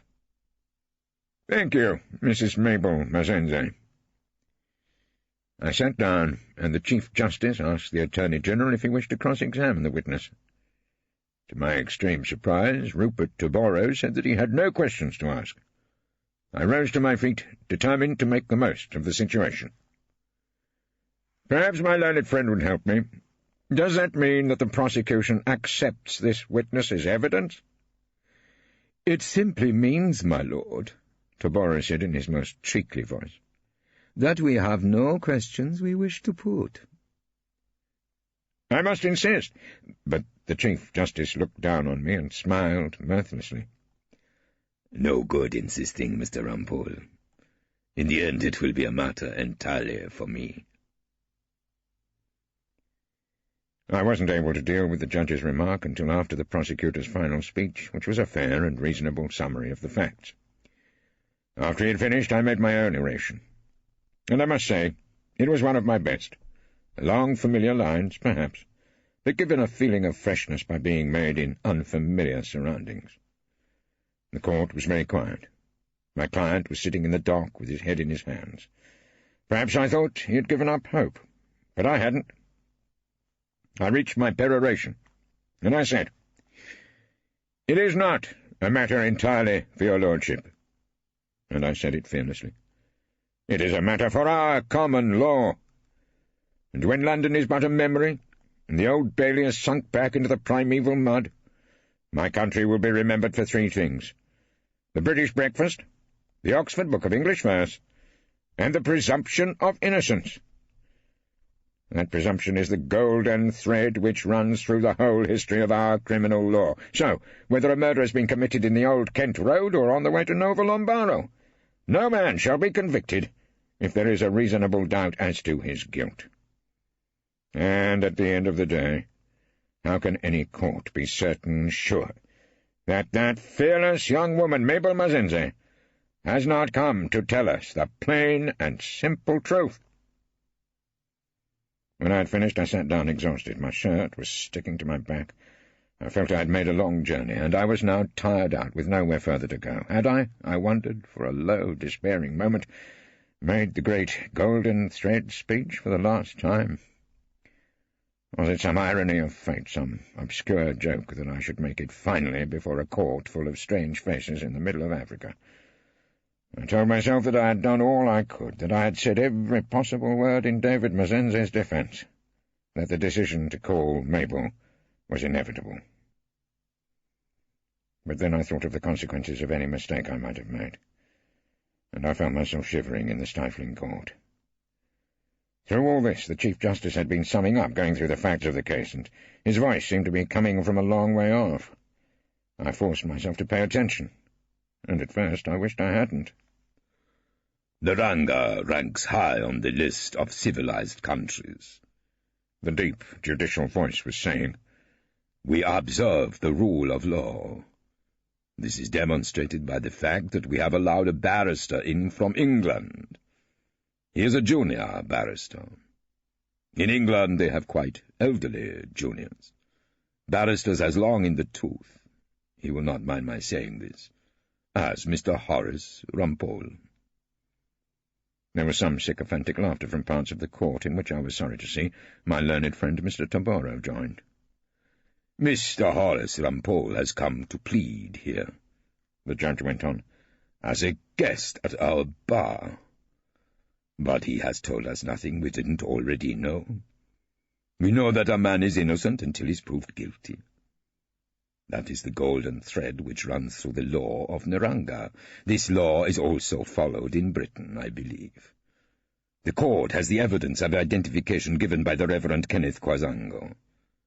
On the other hand, we have the positive evidence of Mabel Mazenze, the Matatu woman whom the defendant, a well-known member of the Apu tribe, has married as a second wife, a backward form of indulgence which is not in the best tradition of the new Naranga of Prime Minister Christopher Mabile. In these circumstances, the court is unable to feel that the prosecution has proved this case beyond a reasonable doubt, acting entirely on the principles of ancient common law. We pronounce on David Mazenze, whatever we may think of his morality, a verdict of not guilty. Let the defendant be discharged." "Be upstanding in court!" the attendant shouted. We all stood, and as he left us, I bowed low, and with astonished gratitude, to the Chief Justice, Sir Worthington Banzana. I seemed to be bowing in the middle of an enormous silence. Then the court began to empty quickly. I saw David Mazenze leaving the dock, and, planning to meet him when he had received his congratulations, I turned to Freddie Ruinga. "We did it, Freddie," I smiled at him. "We notched up a triumph, I'm sure you'll agree. We brought the golden thread to Samarkand." But Mr. Ruinga had made off and was dodging away among the crowd as though in some maze. The kindest word was spoken to me by my opponent, who came up smiling. "Good win, my learned friend," he said. "Heartfelt congratulations." "Thank you. You're a great help." I meant it. "I'd better go and see my client." I moved away, but Taboro put a hand on my arm. "I should warn you, old fellow, you may not find him particularly grateful." "I did save his life." I looked at him, puzzled, but Taboro shook his head sadly. "You also broadcast the fact that the leader of the Apu People's Party had got himself hitched to a Matatu woman. Not too good, that, politically speaking. But then I don't suppose you're tremendously interested in local politics. Oh, before you go—" He held out a well-manicured hand. "Could I have my stud back, please?" I took off my collar then and there and gave it to him. It seemed that I owed quite enough to Rupert tomorrow. I went up to the robing room to change and met no one except the attendant in charge of wigs and gowns, who also seemed aloof, as though anxious to get me out of his domain as soon as possible. When I came downstairs, the passage outside the court was empty and silent. I came out onto the steps of the law courts, and was hit in the face by the heat and blinding sunshine. And as I stood there, blinking, two Narangan policemen in khaki shorts, with revolvers bumping against their hips, came running towards me. They grabbed my arms and hustled me, too astonished to protest, into a waiting police car. The engine roared, the tyres screeched on the burning road, and we were off, scattering chickens and children and the remnants of a crowd. It had happened at long, long last. After an endless career in crime, I was under arrest. Of course, I always knew I'd end up in the nick. It was my nightmare, a recurring dream from the days when I was a nipper. I could hardly close my eyes without hearing a voice somewhere saying, "And the least sentence I can possibly pass on you is about 100 years in the chokey." Extraordinary thing. Perhaps that's what made me take up the law. These thoughts were racing in a confused fashion through my head as I was hustled into the presence of Mr. Akimbo, the blazered superintendent of police. He was holding a cable and looking at me with extreme hostility. "Mr. Rumpole, will you please explain this cablegram which we have intercepted? Addressed to you, I think, at the Hotel Majestic." I took the document in question, looked at the signature, and felt a flood of relief. Of course, I realized that the thing could have been phrased more happily. "Please take your time. We have the whole night before us." The superintendent's words were not particularly encouraging. I read him the message on the cable. "Murder fixed for 21st of this month at 10:30 a.m. Signed, Henry." "What murder, Mr. Rumpole? And who is your associate, Henry?" Akimbo stood up and moved towards me. I felt a sense of pleasurable anticipation from the policeman by the door. The interrogation was about to begin. "Good heavens! This is really very funny." I smiled round the room and got no reaction. "Funny? You find the murder funny, Mr. Rumpole?" No, of course not," I assured him. "But I see how you've been misled. It really is quite a joke." "Not a real murder?" The superintendent frowned. No, of course. It is a real murder, a very real murder." I heard myself babbling. I clearly had no talent for being interrogated. "The 21st, that will be—" The superintendent examined a calendar on the wall. 10 days from now." He turned on me, triumphant. 10 days from now, I shall be back in England. No need for you to worry." "Leaving the dirty side of the business, I suppose?" The superintendent almost sneered. "To this Henry?" At which moment an intercom buzzed on his desk. The superintendent answered with a Narangan word, and a moment later a police officer opened the door to admit Arthur Remnant, Her Majesty's High Commissioner to the State of Naranga. "There you are, Rumbold." He came in, smiling. "You know what, my dear fellow, you need a good lawyer." I was booked back on the midnight plane. Earlier in the evening I was invited for cocktails at the High Commission. There was a fair sprinkling of guests, politicians, head of Narangan Radio and his good lady, and some leading members of the Narangan Bar, who smiled at me in a knowing sort of way, but otherwise avoided my company. I stood under a portrait of the Queen, and drank a reviving whisky and soda. Remnant looked at me as though it would take him a long time to get over the joke, and said, "It was a splendid result. Just what our brilliant Prime Minister always had in mind." The Prime Minister wanted me to win? I confess I wasn't following his drift. "Just the way it pleased the International Monetary Fund, old fellow, and reassure Barclays Bank and put Christopher Mabile in line for a K at the next Commonwealth Prime Minister's Conference. You've probably earned him a bally knighthood, apart from the fact that you've seen off David Mazenze." Seen him off? I was under the impression that I'd got him acquitted. Never had a remarkable victory, I thought, been met with such a singular lack of acclaim. "The Apus would never have let him hang," Remnant explained patiently, as to a child. "They'd have risen in their thousands. Plenty of guns available in the bush, didn't they tell you? But they're a lazy people, nothing in today's verdict to get them going. And they won't move a finger for a leader who married a Matatu woman." "Just a minute. I want to know—" But Remnant was moving away from me. "What do you want to know, old fellow?" "Who shot the bishop?" "The poor old bishop, a politician who had outstayed his welcome. Of course we'd know exactly what to do with him in England. Too bad there's no House of Lords in Naranga." "There you are, Mr. Horace Rumpole." I heard a deep and familiar voice behind me, and turned to see a small, smiling Chief Justice. Beside him stood a man in bright African costume. The lights of the room reflected in his thick horn-rimmed glasses and made it impossible to see his eyes. I needed no introduction to tell me that I was in the presence of the Prime Minister, Dr. Christopher Mabile, my former client's Dr. Death. "Congratulations, Mr. Rumpole." The Prime Minister's voice was dry, academically precise. "I hear you put up a first-rate show. You know the Chief Justice, of course.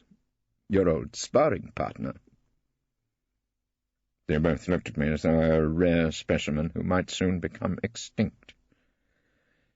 "It has been a pleasure to have a British barrister among us," the Prime Minister said. "When are you leaving us?" "Tonight." "Such a short visit. You should have stayed longer, gone up country. We could have shown you some of our old tribal customs." "Thank you, Prime Minister," I told him. "I think I've seen them." It was only a week later at breakfast in Froxbury Court, when I saw in the Times newspaper a photograph of a small part of the road to Nova Lombaro. The picture showed a battered car riddled with bullets. The door was swinging open, and in the passenger seat was the crumpled, murdered body of David Mazenze, the former leader of the Apu People's Party, an organisation which had now been taken over, so the story under the photograph informed the Times readers, by the deceased's younger brother, Mr. Jonathan Mazenze. The story ended, "No arrest has yet taken place, according to the Attorney-General, Mr. Rupert Taboro." Naranga quite clearly was still a country which believed in the death penalty. When I read the story out to Hilda, all she said was, "Mazenze, Apu, Rupert Taboro. What extraordinary names." "Yes," I said, "almost as odd as Rumpole and Dodo Mackintosh." The world news was bad that day. Hilda's old school friend was still with us, sitting on the other side of the kitchen table, regarding me with pursed lips and an expression of disapproval. "Wasn't it good of Dodo to stay on another week?" Hilda said. "So you could see something of her." I gulped my coffee, got up, and struggled into my jacket. "Well, after work," I said as brightly as possible. "You will be home early, won't you, dear? Dodo does like her game of three-handed whist, you know." I was on my way to the door, planning a leisurely aperitif at Pomeroy's wine bar. "Anyway, where are you going today?" said she, who must be obeyed. "I'm going to the Old Bailey," I answered her. Samarkand is definitely off. Rumpole and the Old Boy Net. To call the public school where I spent some of the worst years of my life minor would be to flatter it. It was a small, poorly run penal colony on the Norfolk coast, where the water habitually froze in the bogs, and on one remarkable occasion, we all believed, turned the glass of Milton, which contained the headmaster's teeth, into a solid block of ice. Such education as was on offer had to be wrung out of reluctant masters, whose own ambition was to rush from the classroom and huddle round the common room fire. It's true that Jimmy Jameson, a somewhat primitive type of Scottish circuit judge, had been to Linklaters, as for a short spell when his parents were abroad had old Keith from the Lord Chancellor's office. Apart from having once been asked to organise the old Linklaters at the bar, I have never had much to do with my old school acquaintances, and having possessed the old Linklater tie, I used it to secure a bulky set of books I was taking by train to a case in Chester about 30 years ago, and haven't seen it since, has never helped me in the slightest degree on my way through life. Say, I'm an old Linklater to most men of power and influence in this world, and their answer is most likely to be, "Mine's a Scotch." It is not so, of course, with the great public schools such as Eton, Harrow, Winchester, and Lawnhurst. Having swung together with their bodies between their knees, at school, the ex-pupils of such places are liable to stick to each other for the rest of their natural lives. No sooner have they left school, but they meet up again in the Cabinet, or the House of Lords, or on the board of the United Metropolitan Bank, or perhaps at an address in Barnardine Square, which, as you may or may not know, is not a million miles from Victoria Station. But I'm going too fast. I should watch his lordship's pencil, or my rapidly fading biro. All I wished to bring to your attention at the moment is the remarkable loyalty, as some would say, or the unspeakable clannishness, as others would hold, of the English public school system.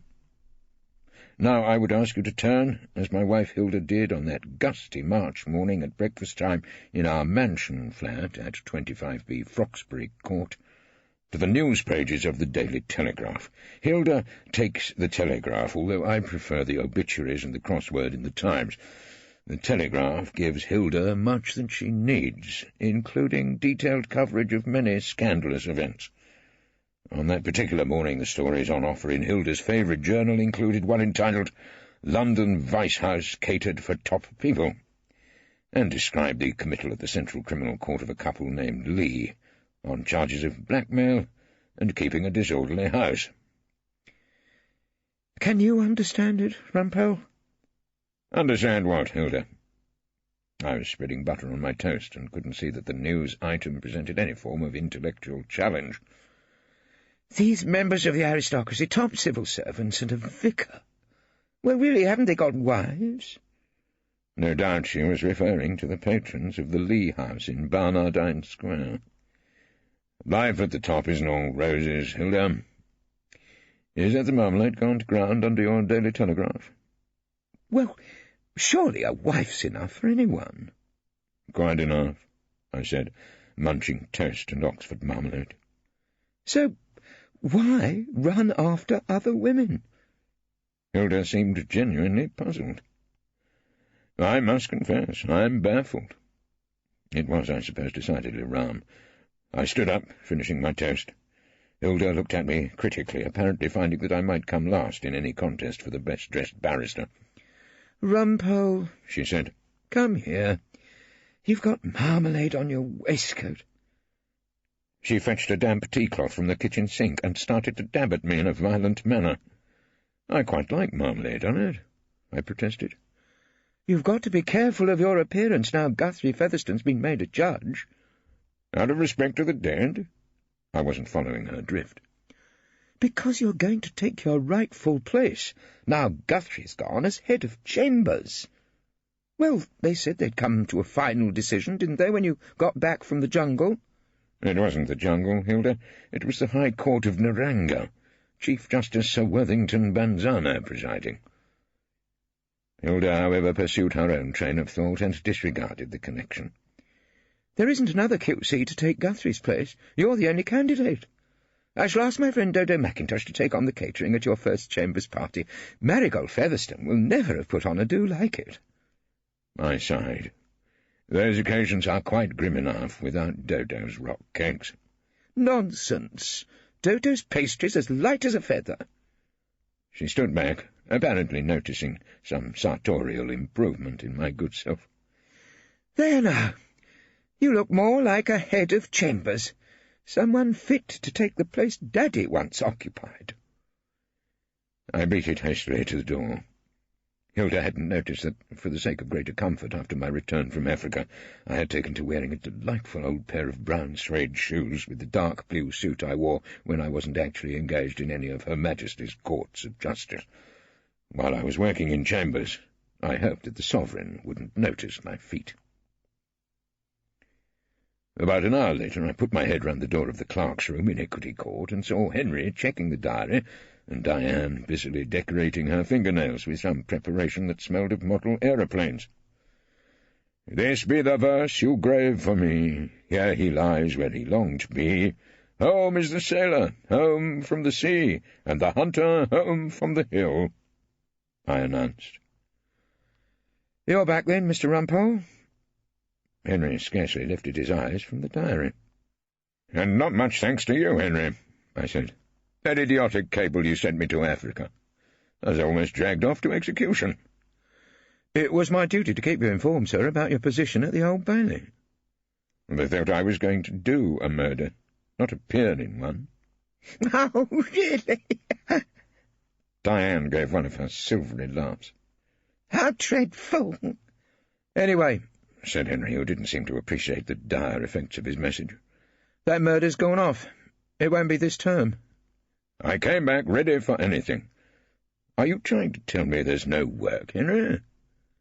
I started to open the various bills and circulars which had been awaiting my return. "Oh, it's not as bad as that, sir. Mr. Staines rang. He wanted a con today in the Bawdy House case R.V. Lee." My heart leapt up at the sight of what might be said to be a bit of a cause célèbre. "Keep thy foot out of brothels, Henry. Such places are no doubt more entertaining to litigate about than to visit. Tell Stanley that I'm ready for him." I did a quick sorting job on my correspondence. On Her Majesty's service, hasn't our gracious Queen anything better to do than to keep writing me letters? I shed a pile of expendable mail and opened another envelope. What's this? A communication from L.A.C. Lawyers as churchgoers. Moral purpose in the law. A call to witness for all believing barristers. I let that one follow the circulars. Brothel case, eh? Not much danger of finding a moral purpose in that, I suppose. At this point, Claude Erskine-Brown came into our clerk's room, started to collect his letters, and looked up to see the traveller returned. Rumpole, we thought you'd gone native. We pictured you ruling some primitive tribe under a bong tree. Most amusing, Erskine-Brown. I gave him a rapidly disappearing smile. Well, now, I suppose I've got to take over the extremely primitive tribe in these chambers. I realized that she who must be obeyed would never let me hear the last of it if I didn't claim my rightful place as head, now that Guthrie Featherstone had been translated. We're deciding the head of chambers problem at the end of the month, when we have our meeting. Erskine-Brown was always a stickler for formality. And after that I'll have to shoulder the cares of office. No one in Mr. Justice Featherstone's old room, is there, Henry? Oh, I don't think so, but I had left him and was going up to take possession of the captain's quarters before he could finish his sentence. However, as I was mounting the stairs, Erskine-Brown came panting after me. Apparently he had something to communicate in the deepest confidence. Horace, I think I should let you know. I've done it. Then your only course is to plead guilty. I gave him sound legal advice, but the fellow looked distinctly miffed. I have applied for silk, Rumpole, he said with dignity. I think I've got a reasonable chance. Philly's right behind me. I can't see her. I looked behind him in vain. I mean, he said with some impatience, my wife is right behind me in my application for silk. Claude Erskine-Brown, Q.C. How do you think it sounds? Pretty encouraging if you happen to be on the other side. He looked displeased at that, so I went on brightly. Tell me, Claude, when is this Q.C. business likely to happen? In about 6 weeks' time. After the decision as to head of chambers? Yes, I suppose so. After that. Well, that's all right, then. Best of British luck. I gave the man a reassuring slap on the shoulder. Of course, if he were to acquire a silk gown before the chambers meeting, Claude would be entitled to that position which Hilda had set her heart on for me. As it was, I could see no way of stopping the Rumpole for head of chambers bandwagon. I entered into my inheritance, Guthrie Featherstone's old room, and heard the sound of a woman in tears. The woman in question was, in fact, no more than a mere slip of a girl. She was wearing dark clothes, had longish dark hair, and from what I could see of her face, it was extremely personable. At that moment she was in clear distress. Her eyes were pinkish. She was dabbing at them with a small handkerchief, which she had wound into a ball, and an occasional sob escaped her. "I'm sorry." I didn't quite know why I was apologizing. Perhaps it was because I had intruded on private grief. "Can I help at all?" She looked up at me guiltily, as though I had caught her doing something wrong. "I thought it was all right to come in here," she excused herself. "Doesn't this room belong to a judge who doesn't come here any more?" "Bare, ruined choirs where late old Guthrie sang. Yes, that's right." I was overcome by curiosity. "What's the trouble? Shoplifting? You look too young for a divorce." "I'm a barrister," she sobbed again. "Oh, bad luck." I was sorry. It seemed to be causing her such distress, and I offered her a large red and white spotted handkerchief as a backup to the sodden ball of lace she was clutching. "I'm Mrs. Erskine-Brown's pupil. Thanks." She dabbed her eyes again.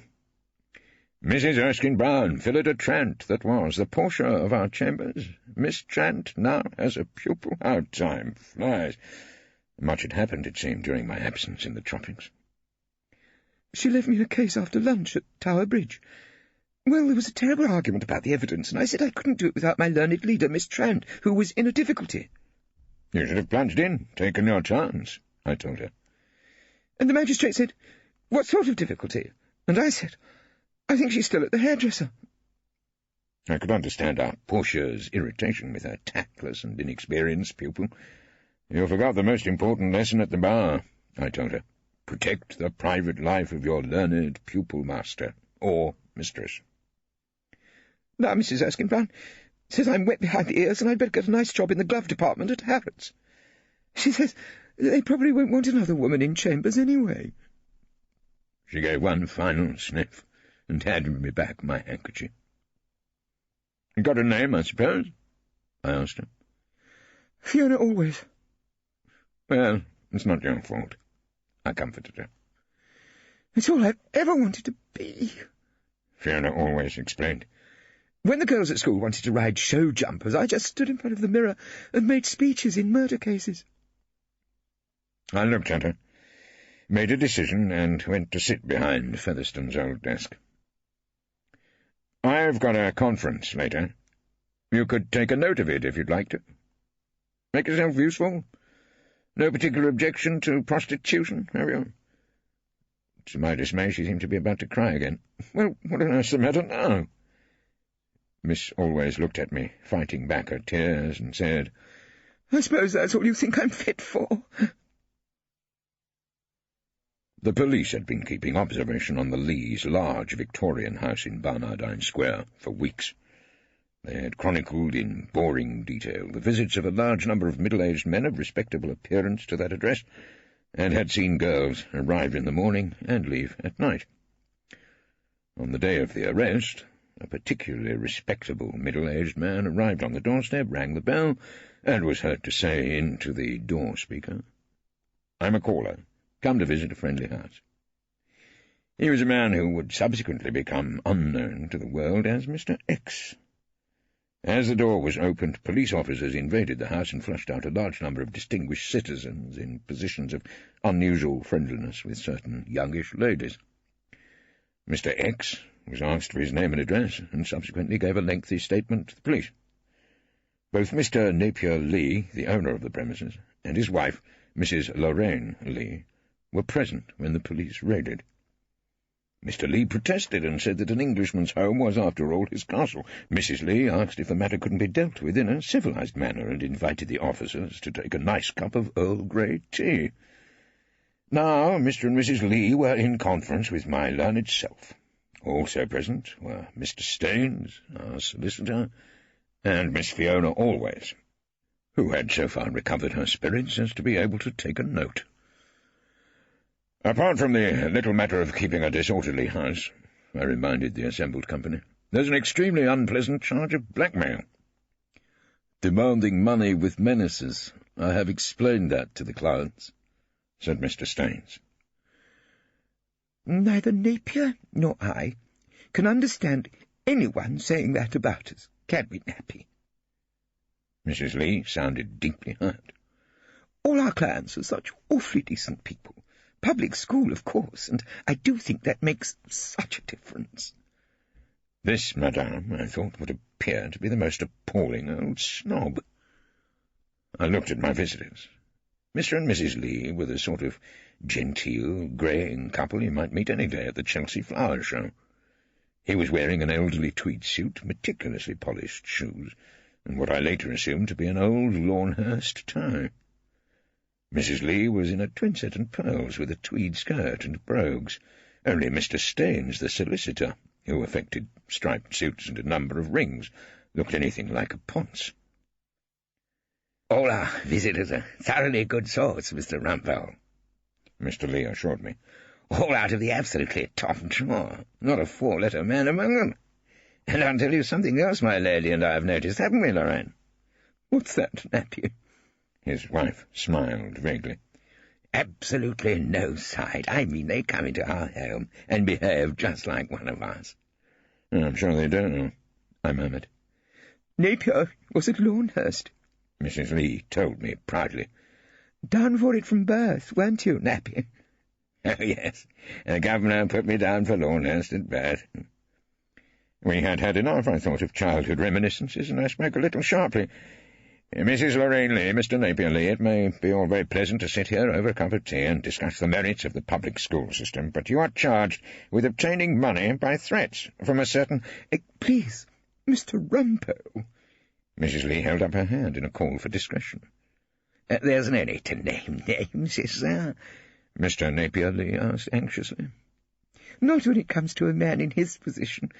Mrs. Lee was referring deferentially to the future Mr. X. Lawnhurst, New College, Oxford, the Brigade of Guards, and then the Ministry. Mr. Lee gave the man's curriculum vitae. Napier was destined for the Foreign Office if his governor hadn't had a bit of bad luck in the city, weren't you, Nappy? Mrs. Lee was now positively glowing with pride. Well, dear, I never had the parlez-vous for the Foreign Office.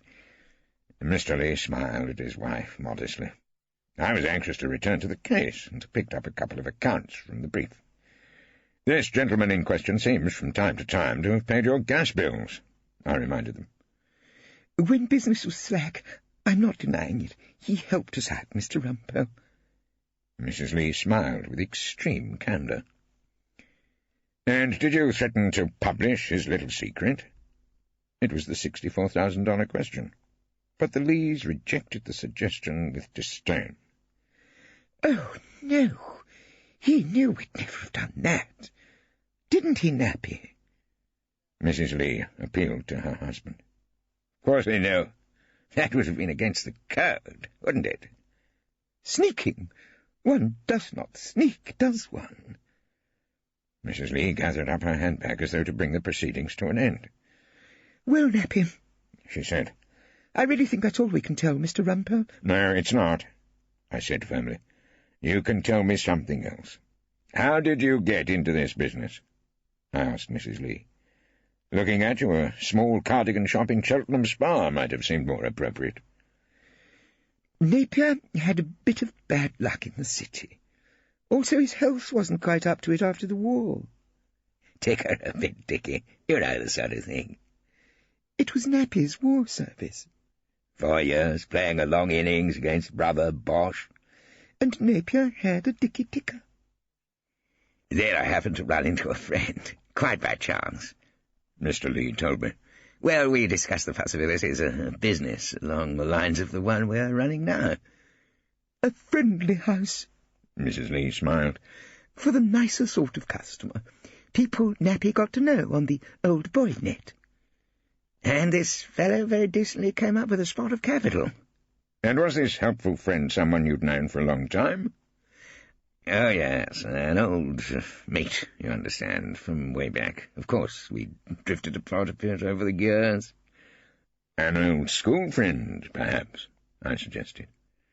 Oh, Napier couldn't possibly tell you that. Mrs. Lee pursed her lips. No, I couldn't tell you that. Napier agreed. Against the code, I wondered. The unwritten law, Napier said. The sort of thing that just isn't done. It would be as unthinkable as... He searched for some suitable enormity. Well, as wearing brown suede shoes with a blue suit, for instance. Then he looked down at my feet. Don't worry, I said. I wasn't at Lawnhurst, you know. When the conference was over, I went into the clerk's room to say good-night to the workers. There, Henry told me, somewhat puzzled, that he had just had a telephone call from she who must be obeyed. Did she want me? I wondered what I had done amiss. She seemed to want to speak to me, sir, on the subject of snacks. Snacks, Henry? Sausage rolls, rolled-up asparagus. She said her friend Mrs. Mackintosh would provide us with little cheesy things, sir. I told her we weren't having the Chambers party until after the meeting, and then we'd be able to welcome our new head of Chambers. Head of Chambers? She who must be obeyed has set her heart on it. She won't take no for an answer. You follow me? I looked hard and long at Henry. I wanted to be sure that the man was on my side in my bid for the leadership. It was a sunny morning on the day the Lees' trial started, and I decided to take a slightly longer walk along the embankment down to the Bailey. As the wind sent small white clouds chasing each other across the sky, and the seagulls came swooping in over Temple Gardens. I was put in mind of certain lines by the old sheep of the Lake District. Earth has not anything to show more fair. Dull would he be of soul who would pass by, a sight so touching in its majesty. A sight not quite so touching in its majesty was likely to be His Honour Judge Bullingham. The mad bull had been picked by some practical joker on the Bailey staff to try the case of the frightfully nice bawdy housekeepers. Did the bull go to a public school, I wondered? I couldn't remember. Probably he went to some establishment where they played soccer with a cannonball and learning to read was an optional extra. I passed Ludgate Circus and turned up towards the dome of the Old Bailey. I was just about to cross the road and dive in through the swing doors when I heard a panting sound at my elbow, and Hoskins, a fairly unmemorable barrister in our chambers, was at my side. "Rumpole," said Hoskins. "You've got back from Africa." "No, Hoskins, I'm still there, dispensing tribal justice in a loincloth and a top hat. What are you talking about?" "Just to let you know that I'm against you in the brothel case. Sam Ballard's leading me." "Oh?" The name was unknown to me. "Sam Ballard, the QC from the North East Circuit. You know, the one who's coming to practice in London. Haven't you been told?" "Yes, you've just told me." I was glad Hoskins was on the other side in our case and not helping me. His mind seemed to be wandering. "But you haven't been told anything else about him?" Hoskins looked surprisingly embarrassed. "No? What is there to tell?" "You'll get on with him like a house on fire," Hoskins assured me. "He's chairman of LAC. You know, lawyers as churchgoers." Having climbed laboriously into the wig and gown, did I detect still hanging in the horsehair the dry, scented smell of Africa? I made my way to Judge Bullingham's court, attended by my small retinue consisting of Miss Fiona Always and Mr. Staines. When I got to the courtroom door, I found a tall, somewhat stooping figure waiting for me. He was, I suppose, younger than he looked. He seemed the sort of man who had felt the weight of heavy responsibilities in the nursery. His brow was furrowed by a look of anxiety, and his mouth was drawn down in an expression of almost permanent disapproval. He wore his black court coat and striped trousers like a suit of mourning, and, in all the circumstances, his silk QC's gown seemed something of a frivolity. His face was pale, and when he spoke, his tone was slow and sepulchral. I suppose you could sum the matter up by saying that he was a character who might have been quite nice-looking when he was alive. "Are you Horace Rumpole?" The question seemed to contain a lurking accusation. "I suppose I must be." "Sam Ballard," he introduced himself. "I'm leading for the Crown, in Lee. By the way, I passed chambers this morning. In fact, I dropped something in your tray." "Did you, Ballard?" I said airily. "Can't say I noticed." "It was about a meeting of lac." He pronounced it as one word, like the place Sir Lancelot came from. "I do hope you can find time to join us. We should value your contribution." "Lawyers as churchgoers? I may have to give that a miss, Ballard. My doctor has advised me to avoid all excitement." "Ballard?" "Yes, of course. I imagine your little get-together might put considerable strain on the ticker. Where do you meet? Pentonville Women's Institute? The whole orgy topped up by barn dancing and silent prayer?" "Henry warned me about you, Rumpole." The man was unsmiling. "Henry?" I wondered why Henry had discussed my character with this lay reader. "Henry the clerk. He said you had a sense of humour." "Only a mild one, Ballard, nothing fatal. You've managed to keep free of it? What do? Jog a lot, I imagine."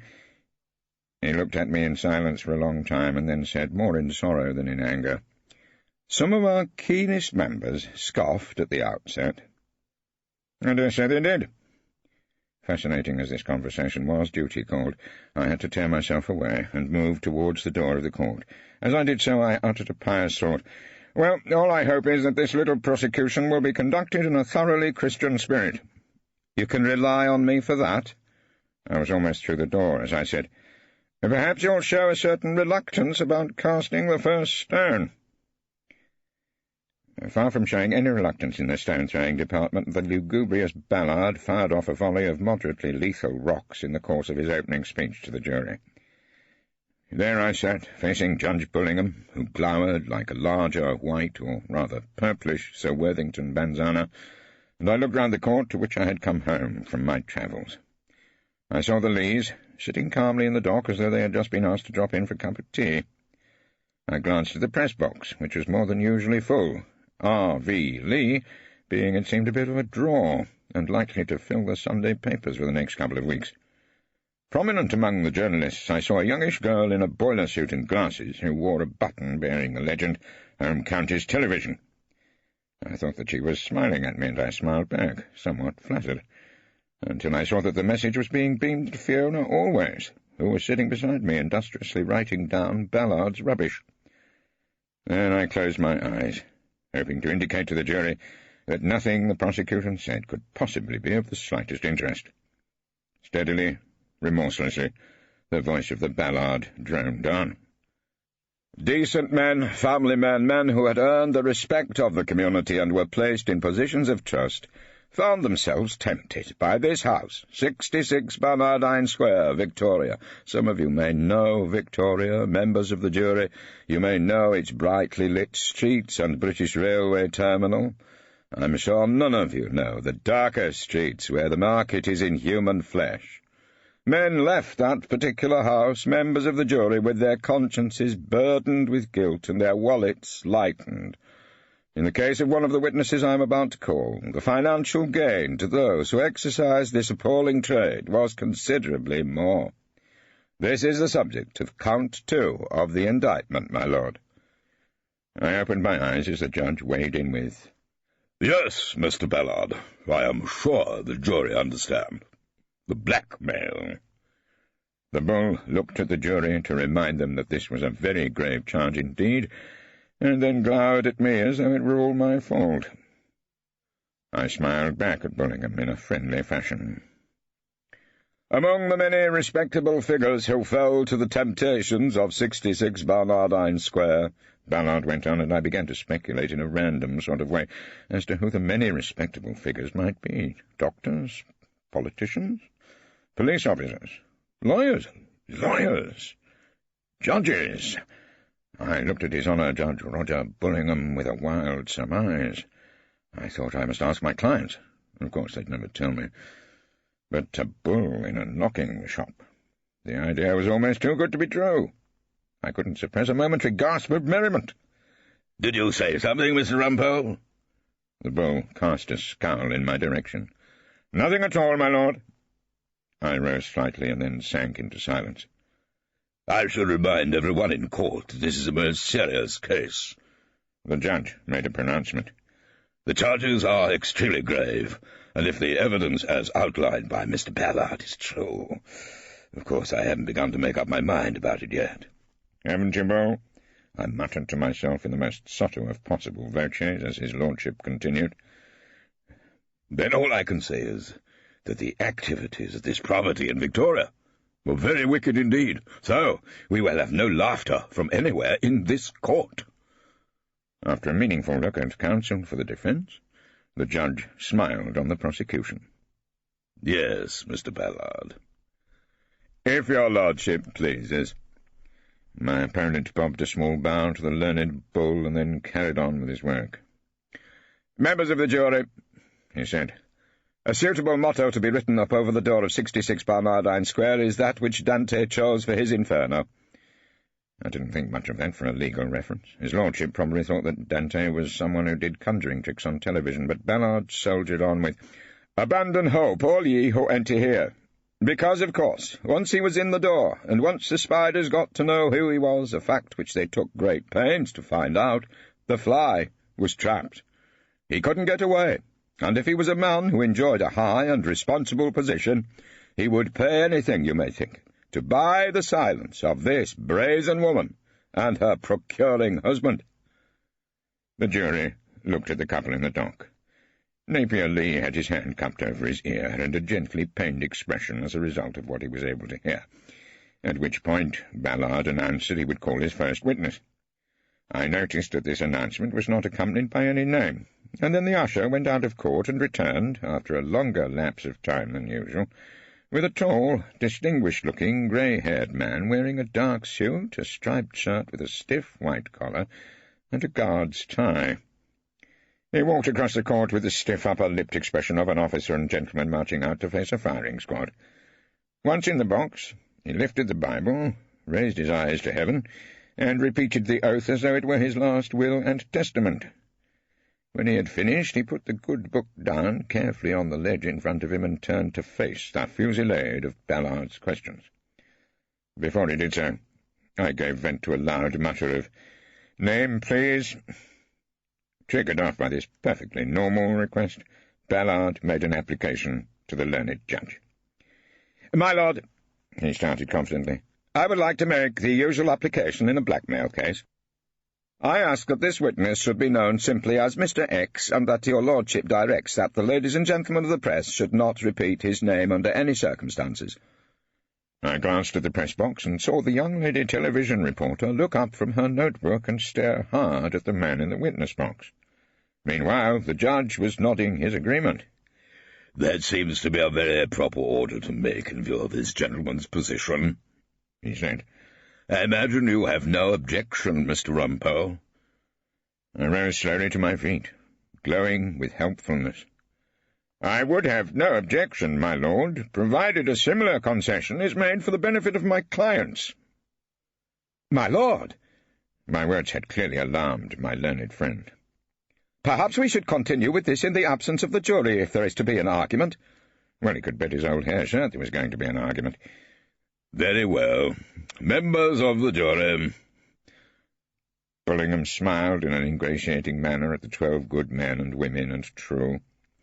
"Unfortunately, legal matters arise from time to time which have to be resolved. Would you go to your room?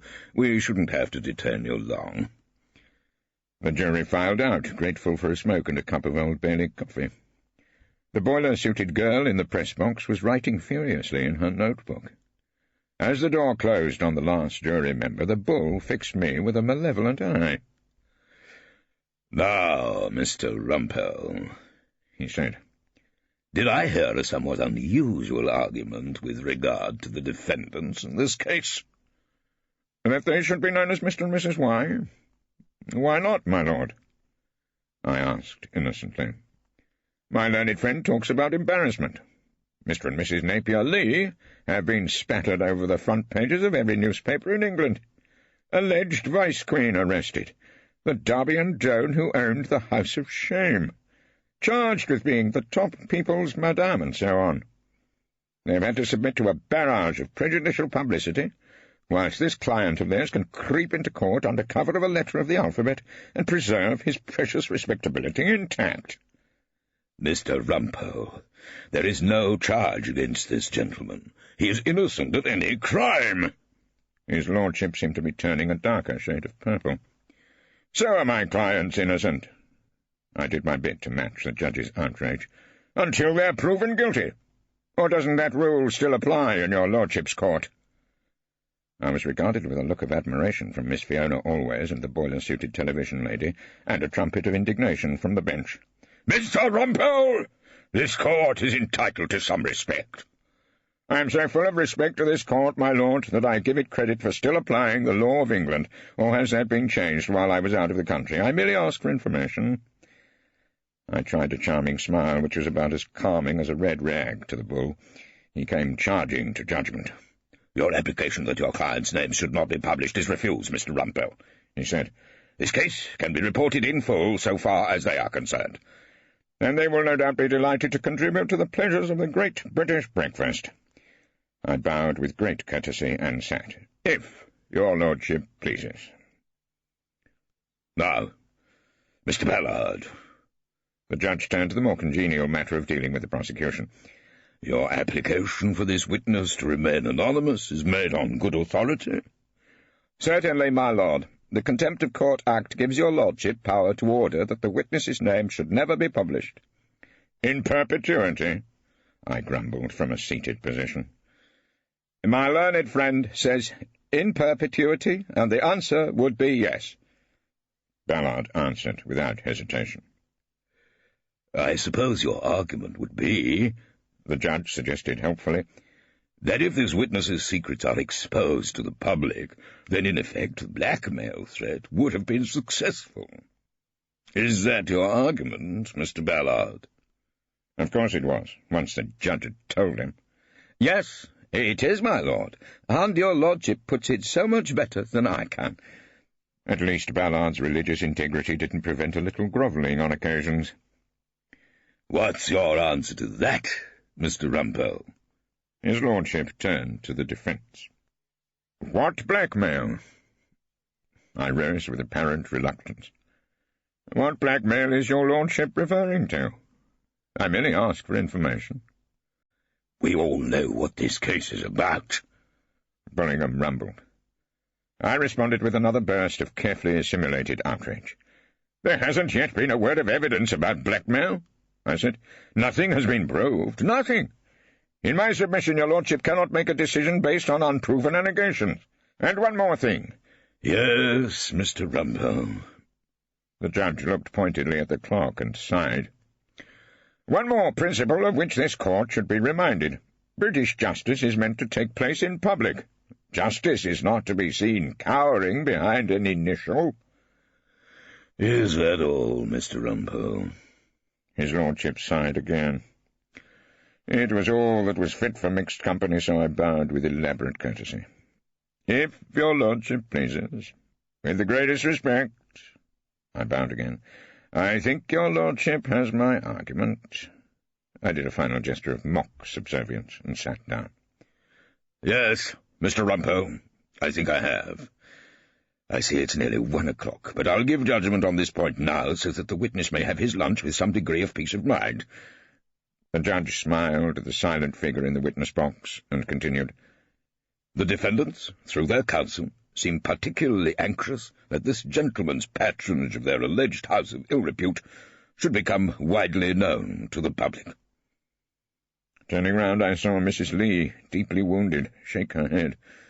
Bullingham continued with grim determination. If that were allowed, it would be a blackmailer's charter.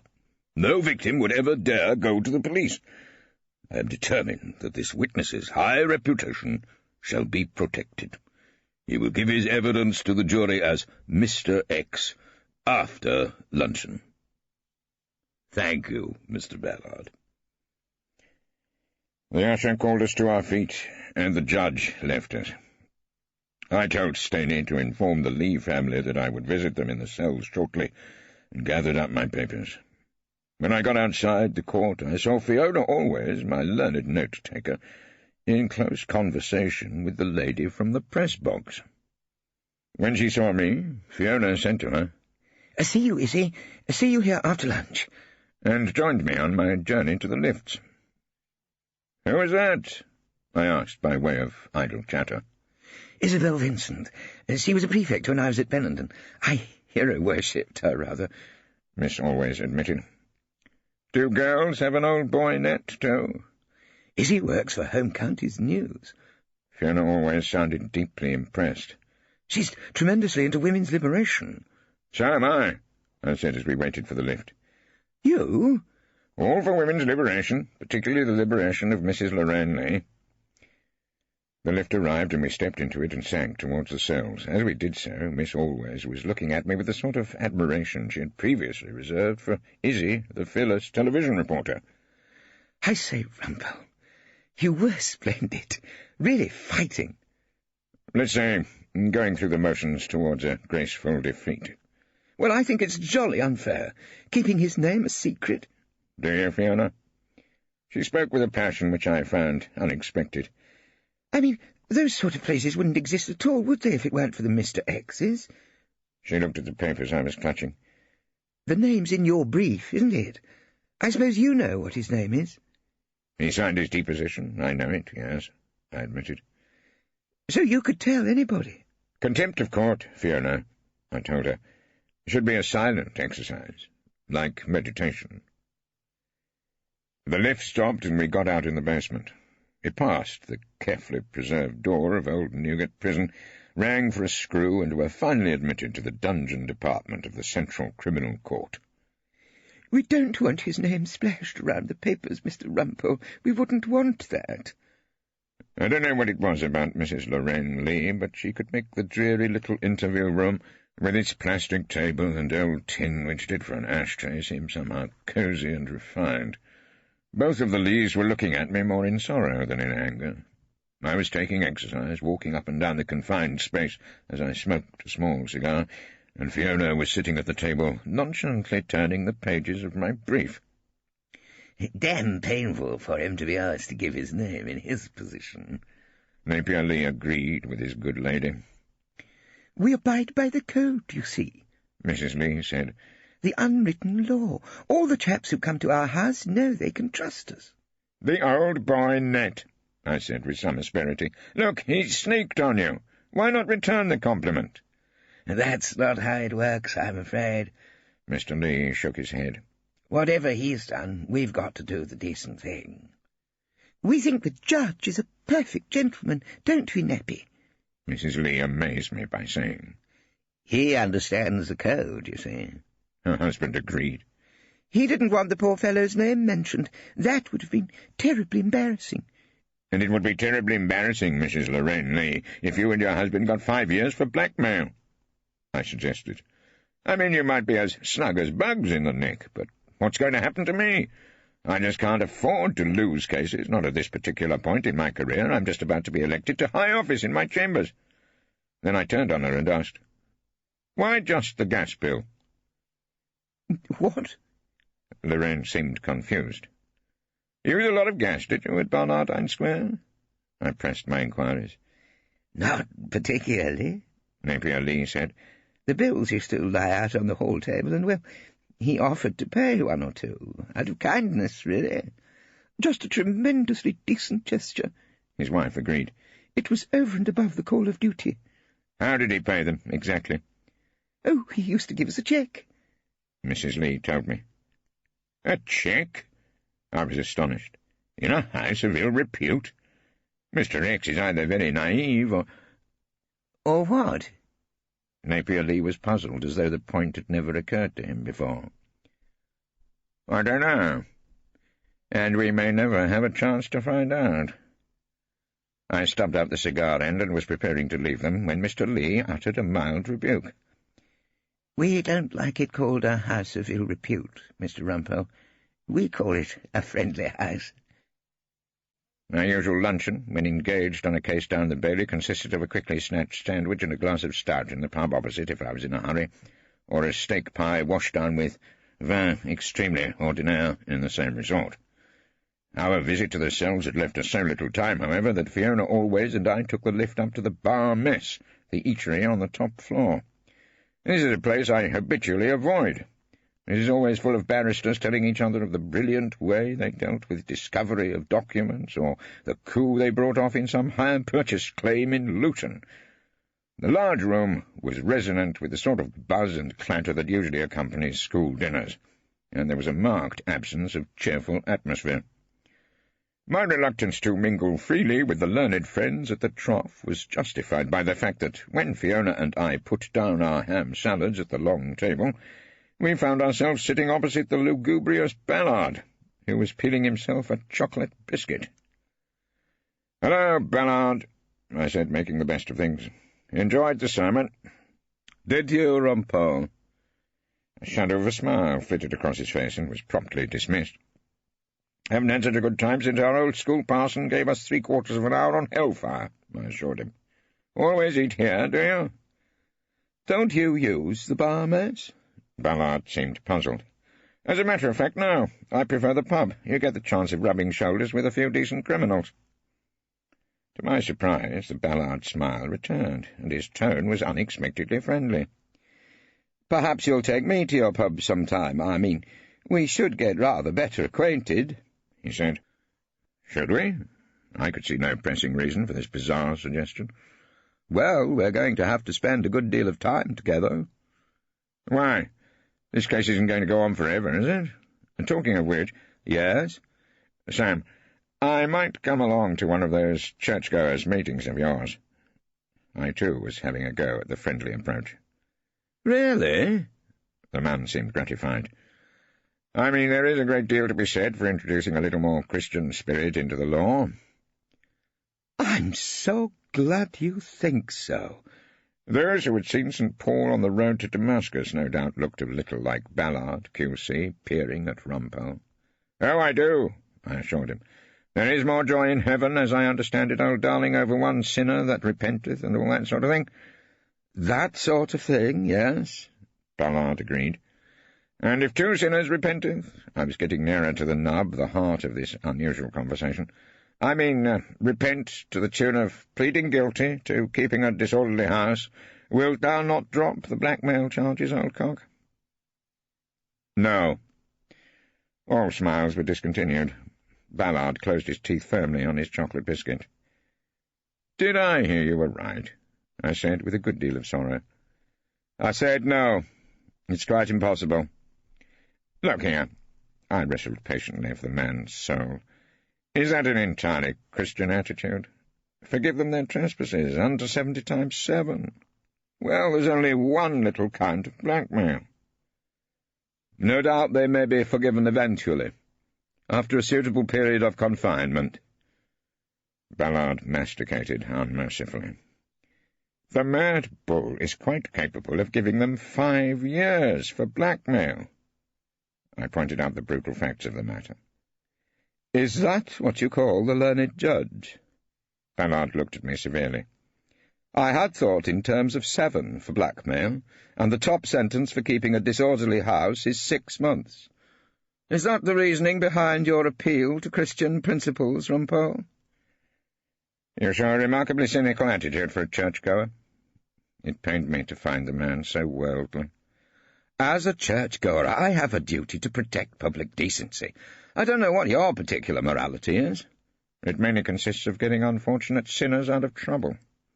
You don't learn about that, apparently, in your scripture lessons."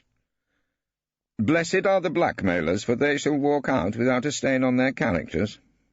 A hint of the smile returned. "Is that your version of the Sermon on the Mount, Rumpole?" "Prisons are built with stones of law, brothels with bricks of religion." That's William Blake, not me, and I'll give you another quotation. "I come not to call the righteous, but the sinners to repentance."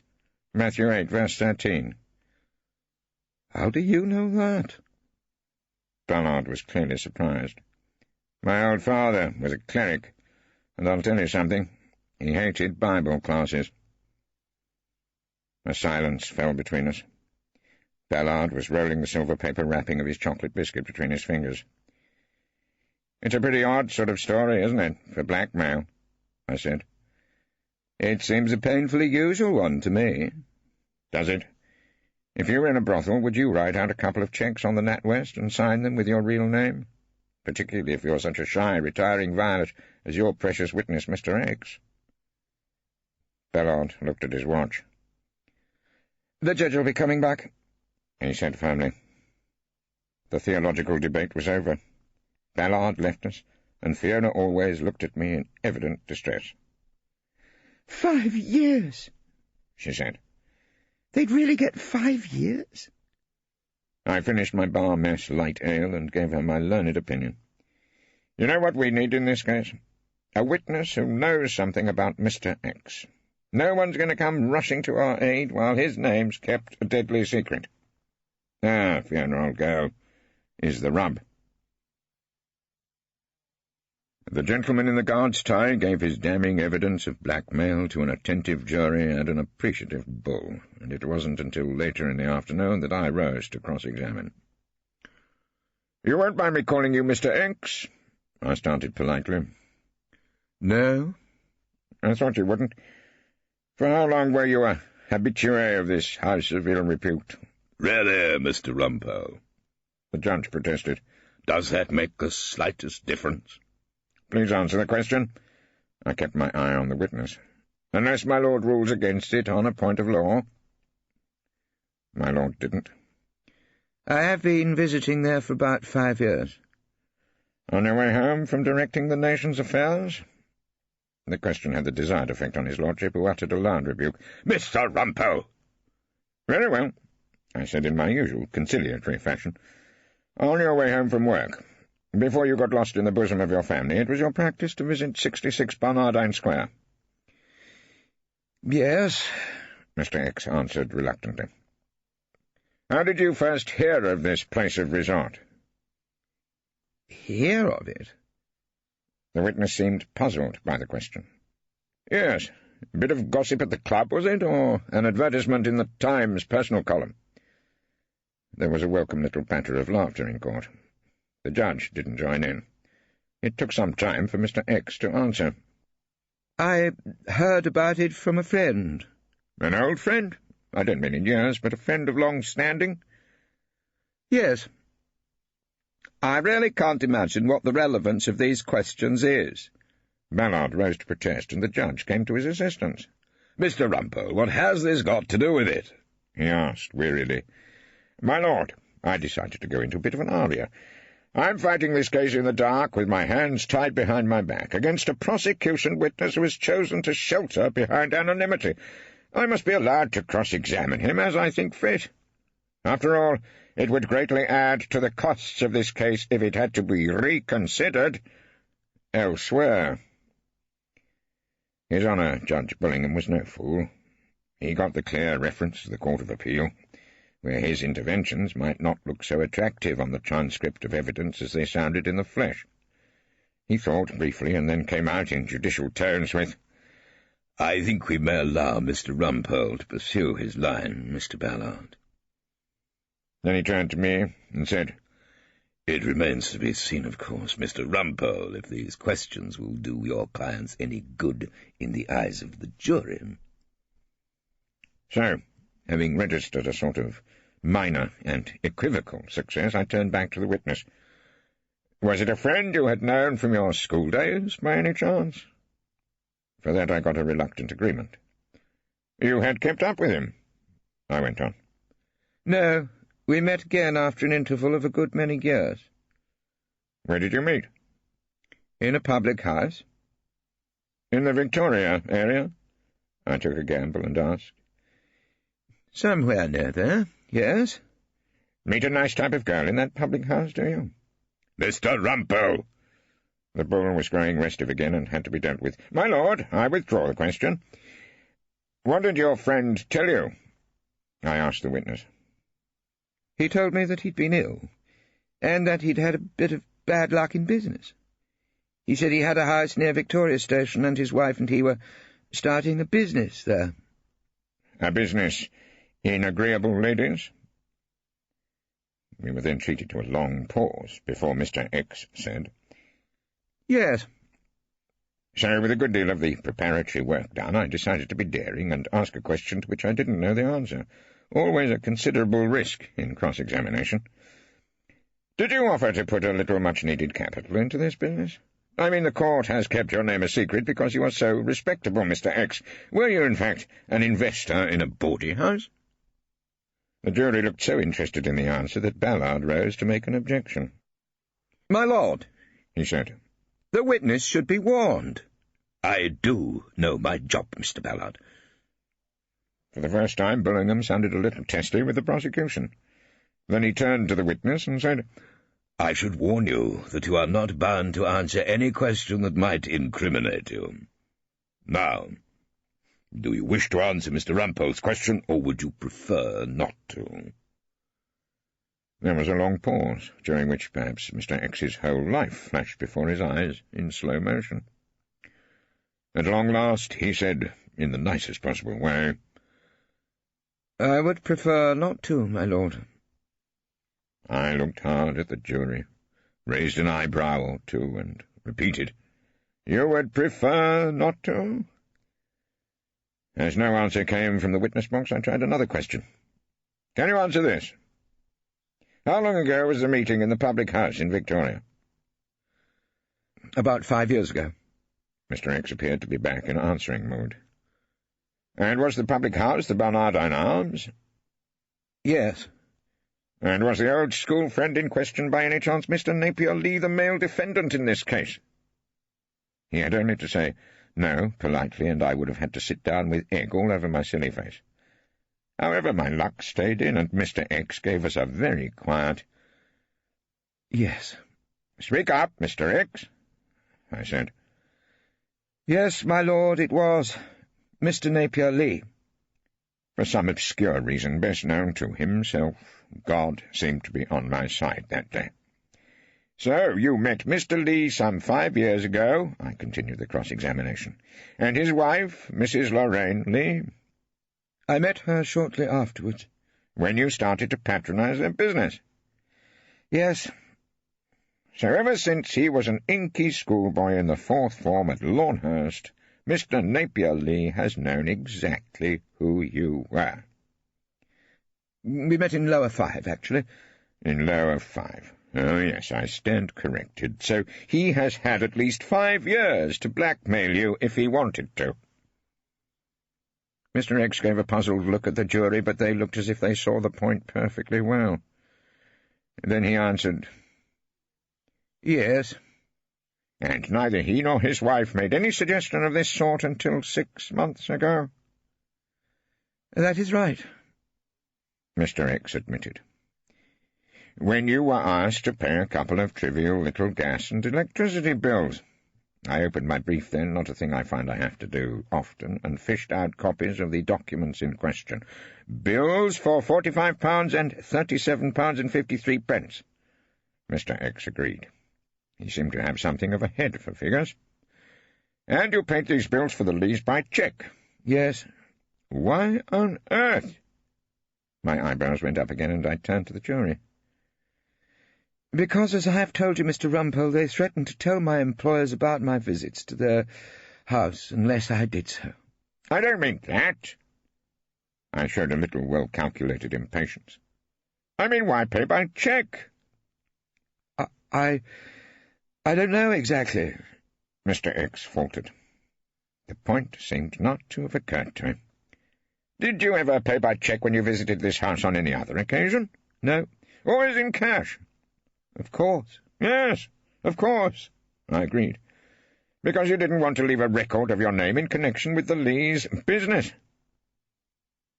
I paused as meaningfully as I could, and then asked, "But on the occasion of this alleged blackmail, you did want to leave a record?" I told you I don't know why I paid them by cheque." Mr. X was looking to Ballard for help. None was immediately forthcoming. "Was it because you wanted evidence on which to base this unfounded allegation of blackmail against my clients?" I suggested. "No." Mr. X protested vehemently, and then added, weakly, "I suppose I just didn't think about it."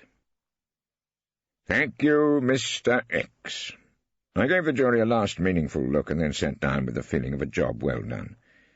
His lordship leaned forward and, in a quiet and reassuring tone of voice, did his best to repair the damage. "Mr. X, I suppose you paid the girls at this establishment in cash?" Bullingham smiled, said, "We're all men of the world here now, aren't we?" "Yes, my lord, I did," Mr. X answered, encouraged. "Did it strike you as a different matter when you were paying the gas board and the electricity board?" "Yes, my lord."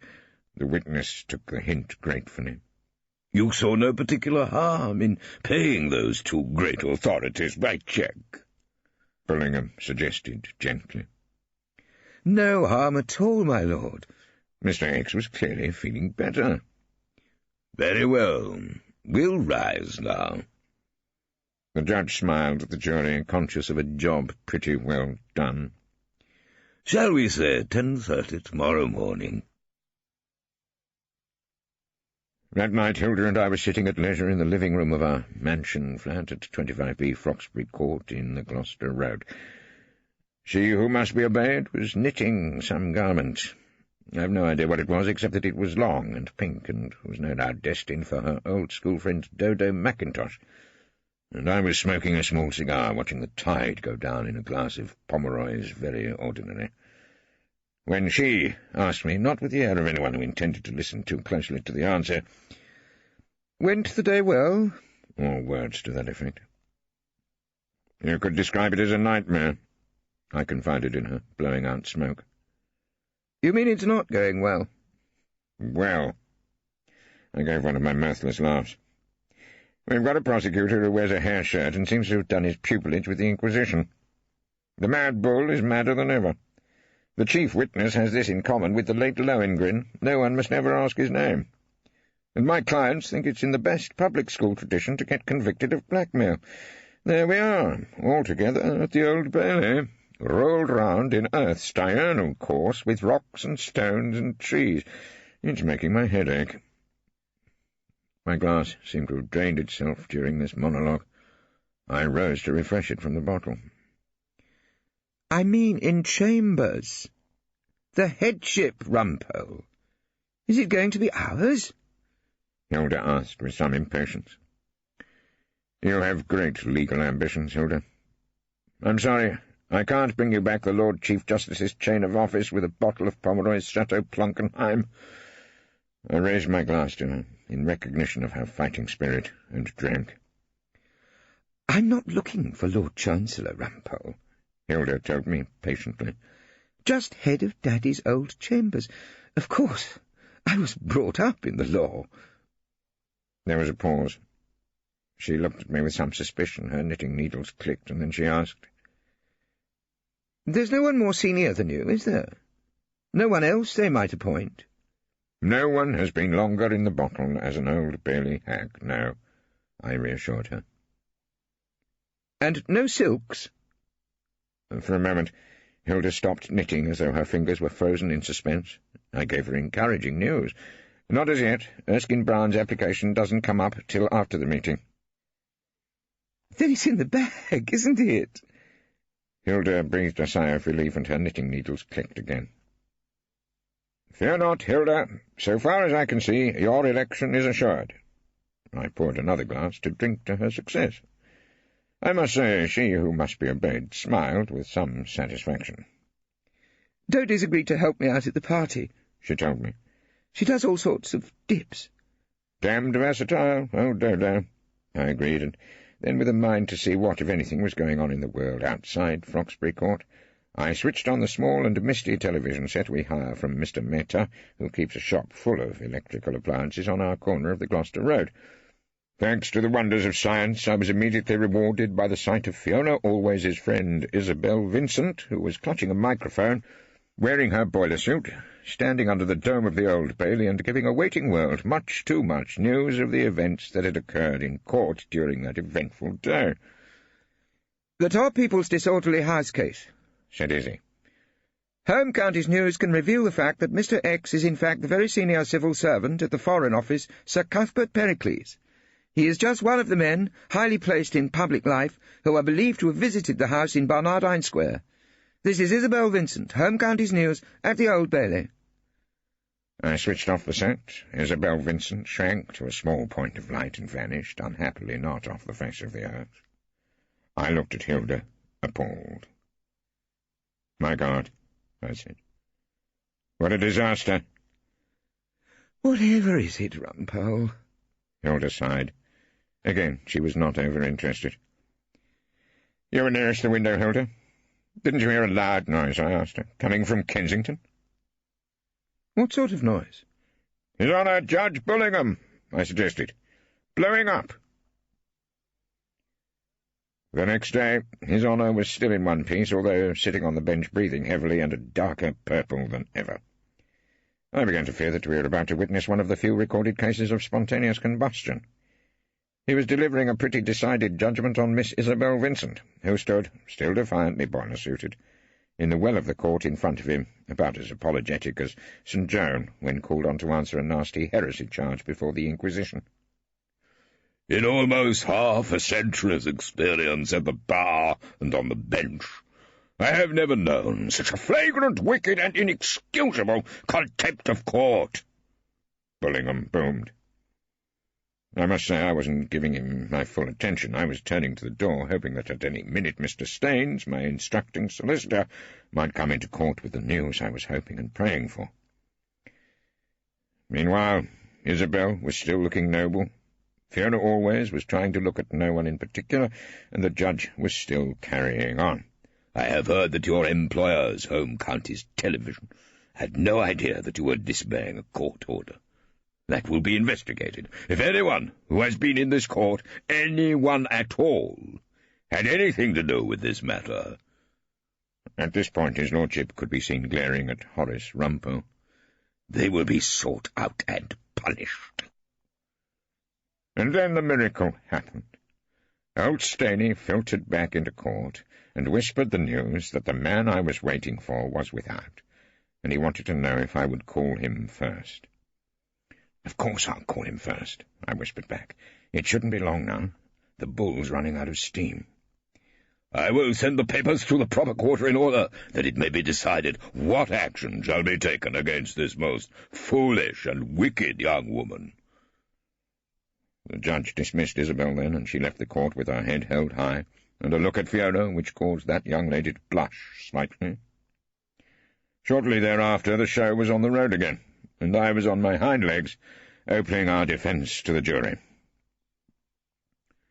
"Members of the jury, it is my duty to outline to you the evidence the defence is going to call. I am going to call a witness, well, I hope to God I was going to call a witness, who may be able to penetrate the pall of secrecy which has fallen over this case. Someone, perhaps, may have the bad manners and rotten taste to tell us the truth about the evidence. Someone may be able to cast aside the old boy net and let the secret out. Ladies and gentlemen of the jury, I will now call—" I paused long enough to stoop and whisper to old Staines, who was sitting in front of me. "Whom the hell will I now call, Staney?" "Mr. Stephen Lucas," Mr. Staines whispered back. "I will now call Mr. Simon—" I started. "Stephen," another whisper from Staney. "Mr. Stephen Lucas." I was confident at last.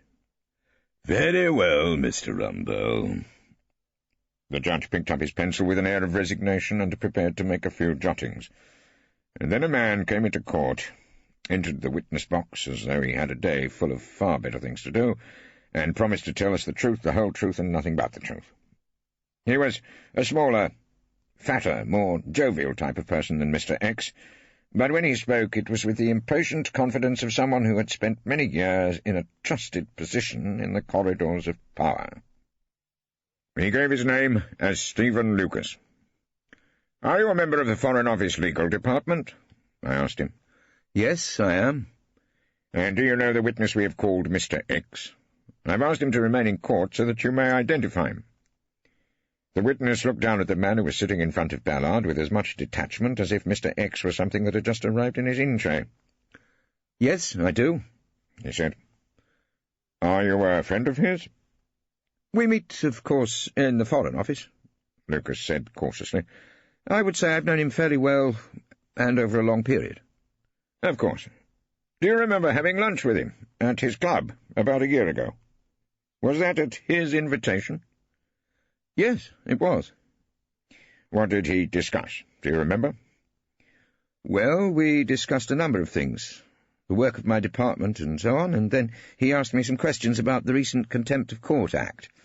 He seemed to want my opinion about it, as a lawyer. It's not really my subject, but I told him what I knew." "What aspect of the Act was Mr. X particularly interested in?" "In the court's power to order that the name of a witness in a blackmail case should be kept secret, perhaps forever." The witness paused. The jury were looking at him with interest, and the bull, I was pleased to see, was writing busily. Then Lucas went on with his story. "I remember his saying that if you didn't want your name to come out in a particular scandal or something of that sort, all you would have to do would be to accuse someone of blackmail." "Mr. Lucas, what made you remember this conversation?" I asked to preempt a bit of Ballard's cross-examination. "It was last night when I heard Mr. X's name on the television news. I thought it might have some bearing on this case." The judge frowned, and I went on quickly to prevent any unfriendly comment from the bench. "Tell us, Mr. Lucas, you've known Mr. X for a long time. You weren't at school together by any chance?" "No, I wasn't at Lawnhurst," Lucas admitted. "Or at any public school?" "No." Thank God, I thought, or we'd never have got a word out of him. I sat down, and Ballard was up with his long black silk gown flapping with indignation. "So, Mr. Lucas, you would never have come here to give evidence if there hadn't been a flagrant contempt of court and Mr. X's name had not appeared on the television news?" "That's right." Lucas seemed to be not in the least worried by the course of events. "It's most unfortunate, I agree, Mr. Ballard." The judge looked sadly at the prosecutor. "But I don't see what I can do about it. I can't exclude this evidence." "Oh, no, my lord. But it is most unfortunate." Ballard seemed to be regretting some huge historical disaster like the decline and fall of the Roman Empire. "Of course it is." The judge cast a meaningful glance at the Rumpole faction. "But the harm's been done." Whether it was harm or good, of course, depended on which side you were sitting. Well, in due course, the Lees gave evidence and denied the blackmail in a pained sort of way, and answered Ballard's passionate denunciations with excessively polite murmurs of dissent, as though they were regretfully declining the offer of more bread and butter. Later in the proceedings, my learned opponent gave the jury another 2-hour sermon, during the course of which I was delighted to see them getting somewhat restive. And then, almost before I knew it, final speech time was round again.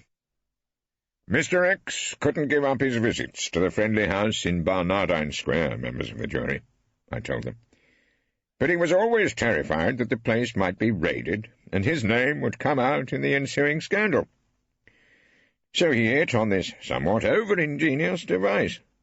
A couple of cheques, a sure proof that he had paid money to the Lees, could lay the basis for a trumped-up blackmail charge that would keep his name a secret forever. It was an elaborate plan, complicated, expensive, and entirely futile. Just the sort of plan you may think that would occur to someone high in the government of our country. Why was it futile? Because Mr. X need have had no fear. The Lees would never have betrayed his pathetic little secrets. You see, it was for them, as it never was for him, a question of morality. They had their code. At the end of it all, the judge summed up with surprising moderation. The jury stayed out for 3 hours, and mugs of tea were being served in the cells when we got down to discuss the result with Mr. and Mrs. Napier Lee. "A great win on the blackmail, Mr. Rumpole." Mr. Staines, at least, could always be relied on to say the right thing. "Wasn't it, Stainey? 6 months for the disorderly house, I'm afraid," I said regretfully. "I just hope Custard doesn't think we sneaked on him." Mr. Lee looked extremely worried. "He knows we'd never do a thing like that." Mrs. Lorraine Lee was consoling him. "Who the hell's Custard?" I felt I was losing my grip. "Pericles. His name's Cuthbert, so we called him Custard at school." "I suppose that follows," I admitted. "We know we didn't break the code, Nappy. We've got that to comfort us," Lorraine told her husband, and I thought that I'd add my own 2 pennyworth of consolation for them both. "They'll probably send you to an open, Nick," I said. "You might meet some of the chaps from school." "I never went to Lawnhurst," Mrs. Lee said regretfully. "By Jove, that's a point." Napier seemed suddenly depressed. "Daddy had set his heart on Rodin for me, but it was a question of the Reddys," Mrs. Lee explained. But Napier seemed to realize quite suddenly that he was about to be separated from his wife. "It's boys only where I'm going, I suppose," he said. "I'm afraid so. No co-education." I had to break it to him. "Sorry, old girl. We'll be separated." He held out his hand to his wife, and she took it. "Not for long, Nappy," she said. "And we've had a marvellous offer for the freehold. Not to mention the goodwill." "Then you've just got to bear it for 6 months," I said as I moved to the door, the rest of the legal team following behind me. "When a chap's been to Lawnhurst, Mr. Rumpole," Napier said, "he can't really feel afraid of prison." When we left them, they were still holding hands. Walking back to chambers with Miss Fiona Always, I could feel her deep embarrassment and fear of the subject which I knew perfectly well I would have to mention. There was a fine rain falling over Fleet Street then, the buses were roaring beside us, no one could hear what I had to say, and I hoped to goodness no one had guessed Miss Always's secret. Otherwise, hers might have been one of the shortest careers in the history of the legal profession.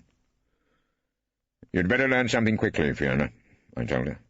"If you want to be a barrister, keep the rules." "I don't know what you mean." She started unconvincingly and then blushed beneath her headscarf. "Don't you?" I looked at her. "Don't worry. I don't imagine Miss Isabel Vincent is going to reveal her sources. She's all out for glorious martyrdom, and I bet she doesn't want to share her publicity with anyone." We were turning into the temple entrance, and I stopped, faced her, and said, with all the power I could command, "But you have to keep the rules. You can swear at them, argue your way round them, do your damnedest to change them. But if you break the rules yourself, how the hell are you going to help the other idiots out of trouble?" Miss always looked at me for a long time, and I hoped to God I wasn't going to see her in tears ever again. "I'll never get a place in Chambers now," she said. "I don't know. Perhaps you will, perhaps you won't," I said briskly, and started to walk into our place of work. "You can help me out on another little cause or matter." "Can I?" Miss always trotted behind me eagerly. I told her what I had in mind. "Look up the cases on contempt of court, why don't you?" I suggested.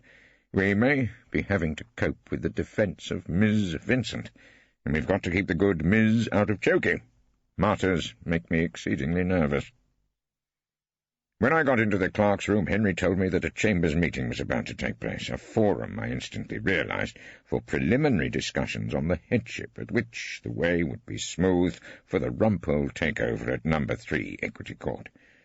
So, in the shortest possible time, the ambitions of she who must be obeyed might be fulfilled.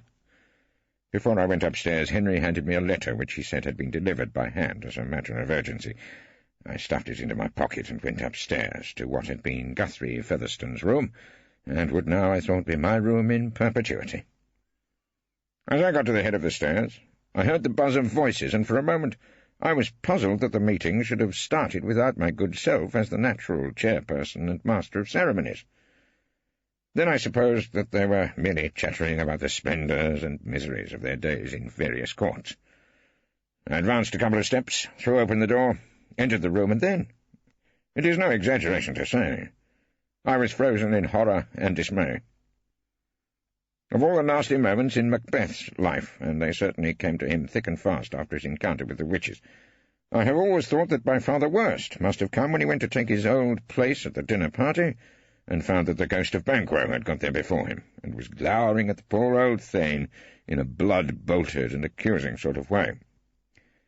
So it was for me, on the occasion of that Chambers meeting. Only the person in the chair behind Guthrie's old desk, the man in the seat of honour directing the proceedings, was not Banquo, but Sam Ballard, one of Her Majesty's Council and founder member of the Lawyers as Churchgoers Society. "Come along, Rumpole. You're late." This spectre spoke. "And would you mind shutting the door?" "Ballard." I looked around the room, which contained Claude Erskine-Brown, Hoskins, Uncle Tom, our oldest inhabitant, and 5 or 6 other assorted barristers. Mrs. Phillida Erskine-Brown, our Portia, was apparently away, doing a long firm fraud in York. "What's this?" I asked Ballard. "A prayer meeting or something? What on earth are you doing here?" "Hasn't anyone told you?" The man Ballard seemed genuinely puzzled. "Featherstone J. said he'd written you a note as soon as he knew you were back from Africa." I pulled the letter Henry had given me from my pocket and saw it was embossed with the insignia of the Royal Courts of Justice. I've kept the Featherstone letter in my Black Museum to this day, together with other criminally used instruments of murder and mayhem, so I can now give it to you verbatim. All you will miss is Guthrie's haphazard and occasionally illegible handwriting. "Dear old Horace, old boy," the letter ran. "Just a brief note to introduce Sam Ballard, who was in fact my fag-master at Marlborough, and is now a silk with an excellent practice in the Midlands." As I read this, I felt a faint hope. Perhaps the wretched Ballard would stay in the Midlands. "But," the letter went on, "Sam came to us looking for a London home. All the other fellows agreed, and as you were off in the jungle, we knew you'd have no objection. Someone will have to take over as head of Chambers, as I'm detained, during Her Majesty's pleasure, and Sam Ballard is clearly a likely candidate. but I don't want to interfere, at this distance, with the democratic process of my old set. Marigold joins me in sending all our best wishes to you and Hilda. May you soldier on for many years yet, old fellow Guthrie Featherstone. Glad you could make it to the meeting, Rumpole. Hoskins was smiling at me. Are you? I took a seat by the door. We thought Roger Bullingham might have put you in chokey, Horace, on a little matter of contempt of court. Claude was having his little joke. Oh, Erskine Brown, you're so amusing. Well, now we're all assembled. The bollard throat was being cleared in an ecclesiastical manner. Dearly beloved brethren, I muttered. I suppose we should decide who is going to approach the inn as the new head of this chambers. Ballard ploughed on regardless. Now, I don't suppose it's a matter we should want to discuss in a public meeting. What do you suggest we do, Ballard? I asked. Go into a session of silent prayer and then send puffs of smoke up from the clerk's room? Let's have it out, for God's sake. Speaking for myself, I have been in these chambers for a good many years. Erskine Brown weighed in. Not half as long as Rumpole. Uncle Tom made the first pro-me remark. I thanked him for it silently. Rumpole's been here since the year dot, as far as I can remember, Uncle Tom added, less helpfully. And although I've not yet been able to put on the knee-breeches and silk gown, as you have, Ballard, Erskine Brown gave a modest grin, my application is in to the Lord Chancellor's office, and I can't imagine there'll be any difficulty. Don't count your chickens, old darling, I warned him. Why? Have you heard anything? I was relieved to see a look of anxiety on the Erskine Brown face. There's many a slip, I improvised, between the knee-breeches and the hip. This managed to get a lone chuckle from Uncle Tom. Of course, I'm a complete newcomer here. Ballard started off again very seriously. Yes, you are, I agreed. They just dropped you in with today's Times. But whoever heads these chambers will, I hope, be able to take the position seriously. Ballard gave me an aloof sort of look. Here endeth the first lesson, I said. It's also terribly important that whoever heads us should be a barrister entirely sans reproche. Claude suggested. Oh, absolument, Erskine Brown, I said. Our chambers is riding high at the moment. One of our number has just been made up to the High Court bench. Claude went on. Oh, I agree. Hoskins always agreed. We should remember that this election is caused because Guthrie Featherstone has been made a judge.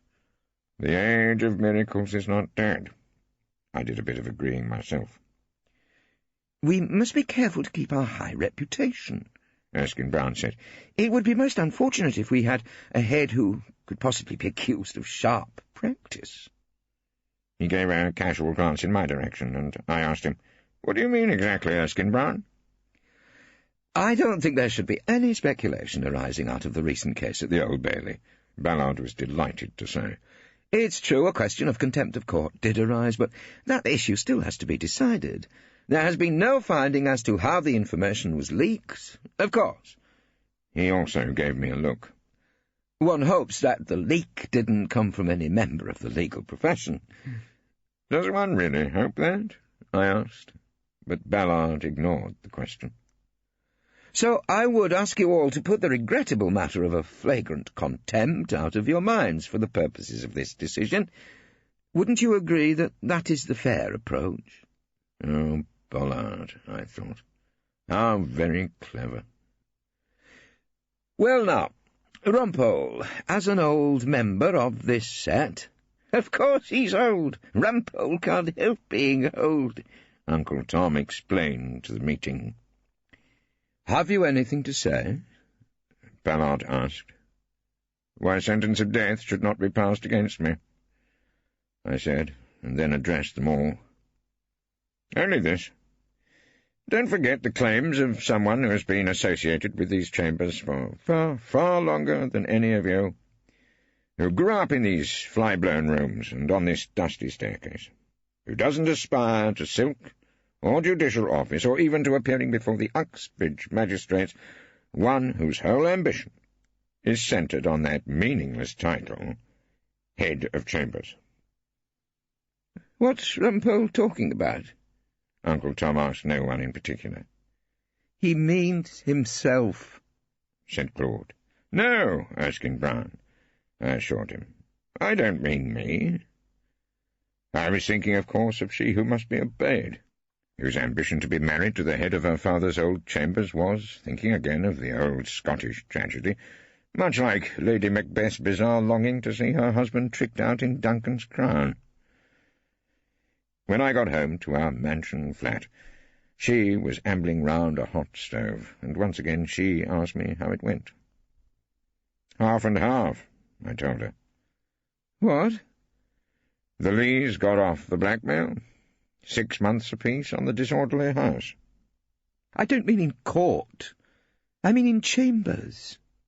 Well, it's in court that things happen, Hilda. People don't get sent to prison in chambers. Well, not yet, anyway. Oh, don't be so tiresome, Rumpole.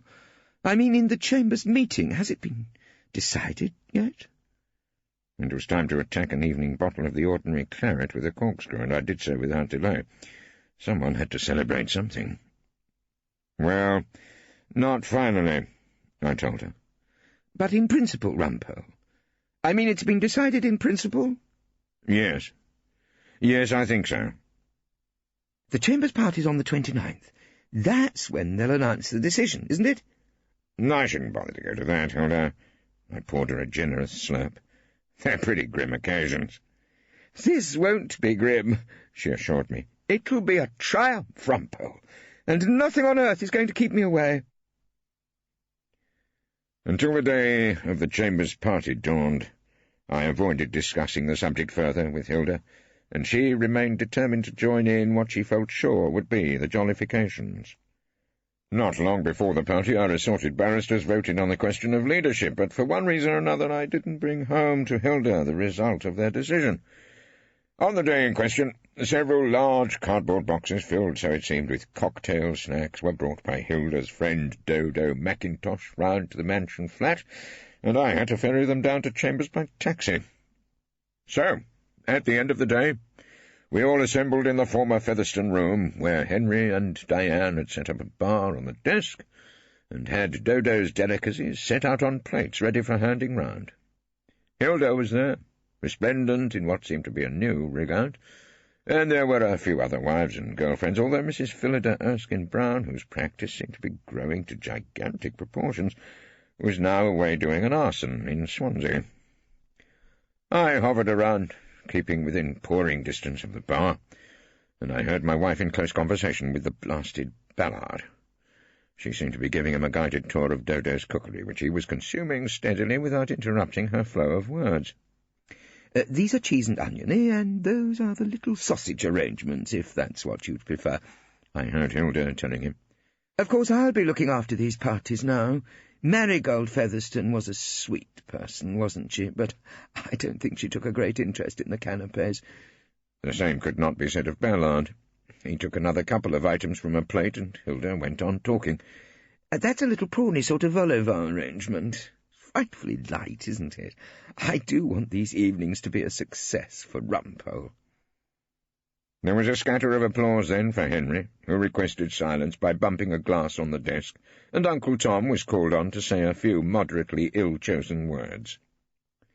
"It falls to me," he started, "as the oldest member of Chambers, in the matter of years, to do honours here tonight. Uncle Tom," Hilda called out to him in high excitement. He stopped and gave her a look of some surprise. "Mrs. Rumpole? Carry on, then, Uncle Tom." Hilda gave her permission gracefully. "Thank you. I remember number 3 Equity Court years ago, when old C.H. Whiston was head of Chambers. Uncle Tom remembers Daddy," Hilda announced to the world in general. "Exactly. And Horace Rumpole and I used to hang about waiting for work. I used to practice approach shots with an old mashie niblick. It seemed my one legal ambition was to get my balls into the waste-paper basket in the clerk's room. This last sentence caused Miss Fiona always to choke on an asparagus roll and have to be slapped on the back by Henry. Uncle Tom went on with his past history of Equity Court. Then the present Mr. Justice Featherstone came to head us. Of course, he was then plain Guthrie Featherstone, Q.C., M.P. And now another chapter opens in our history. Hear, hear! Hilda applauded loudly.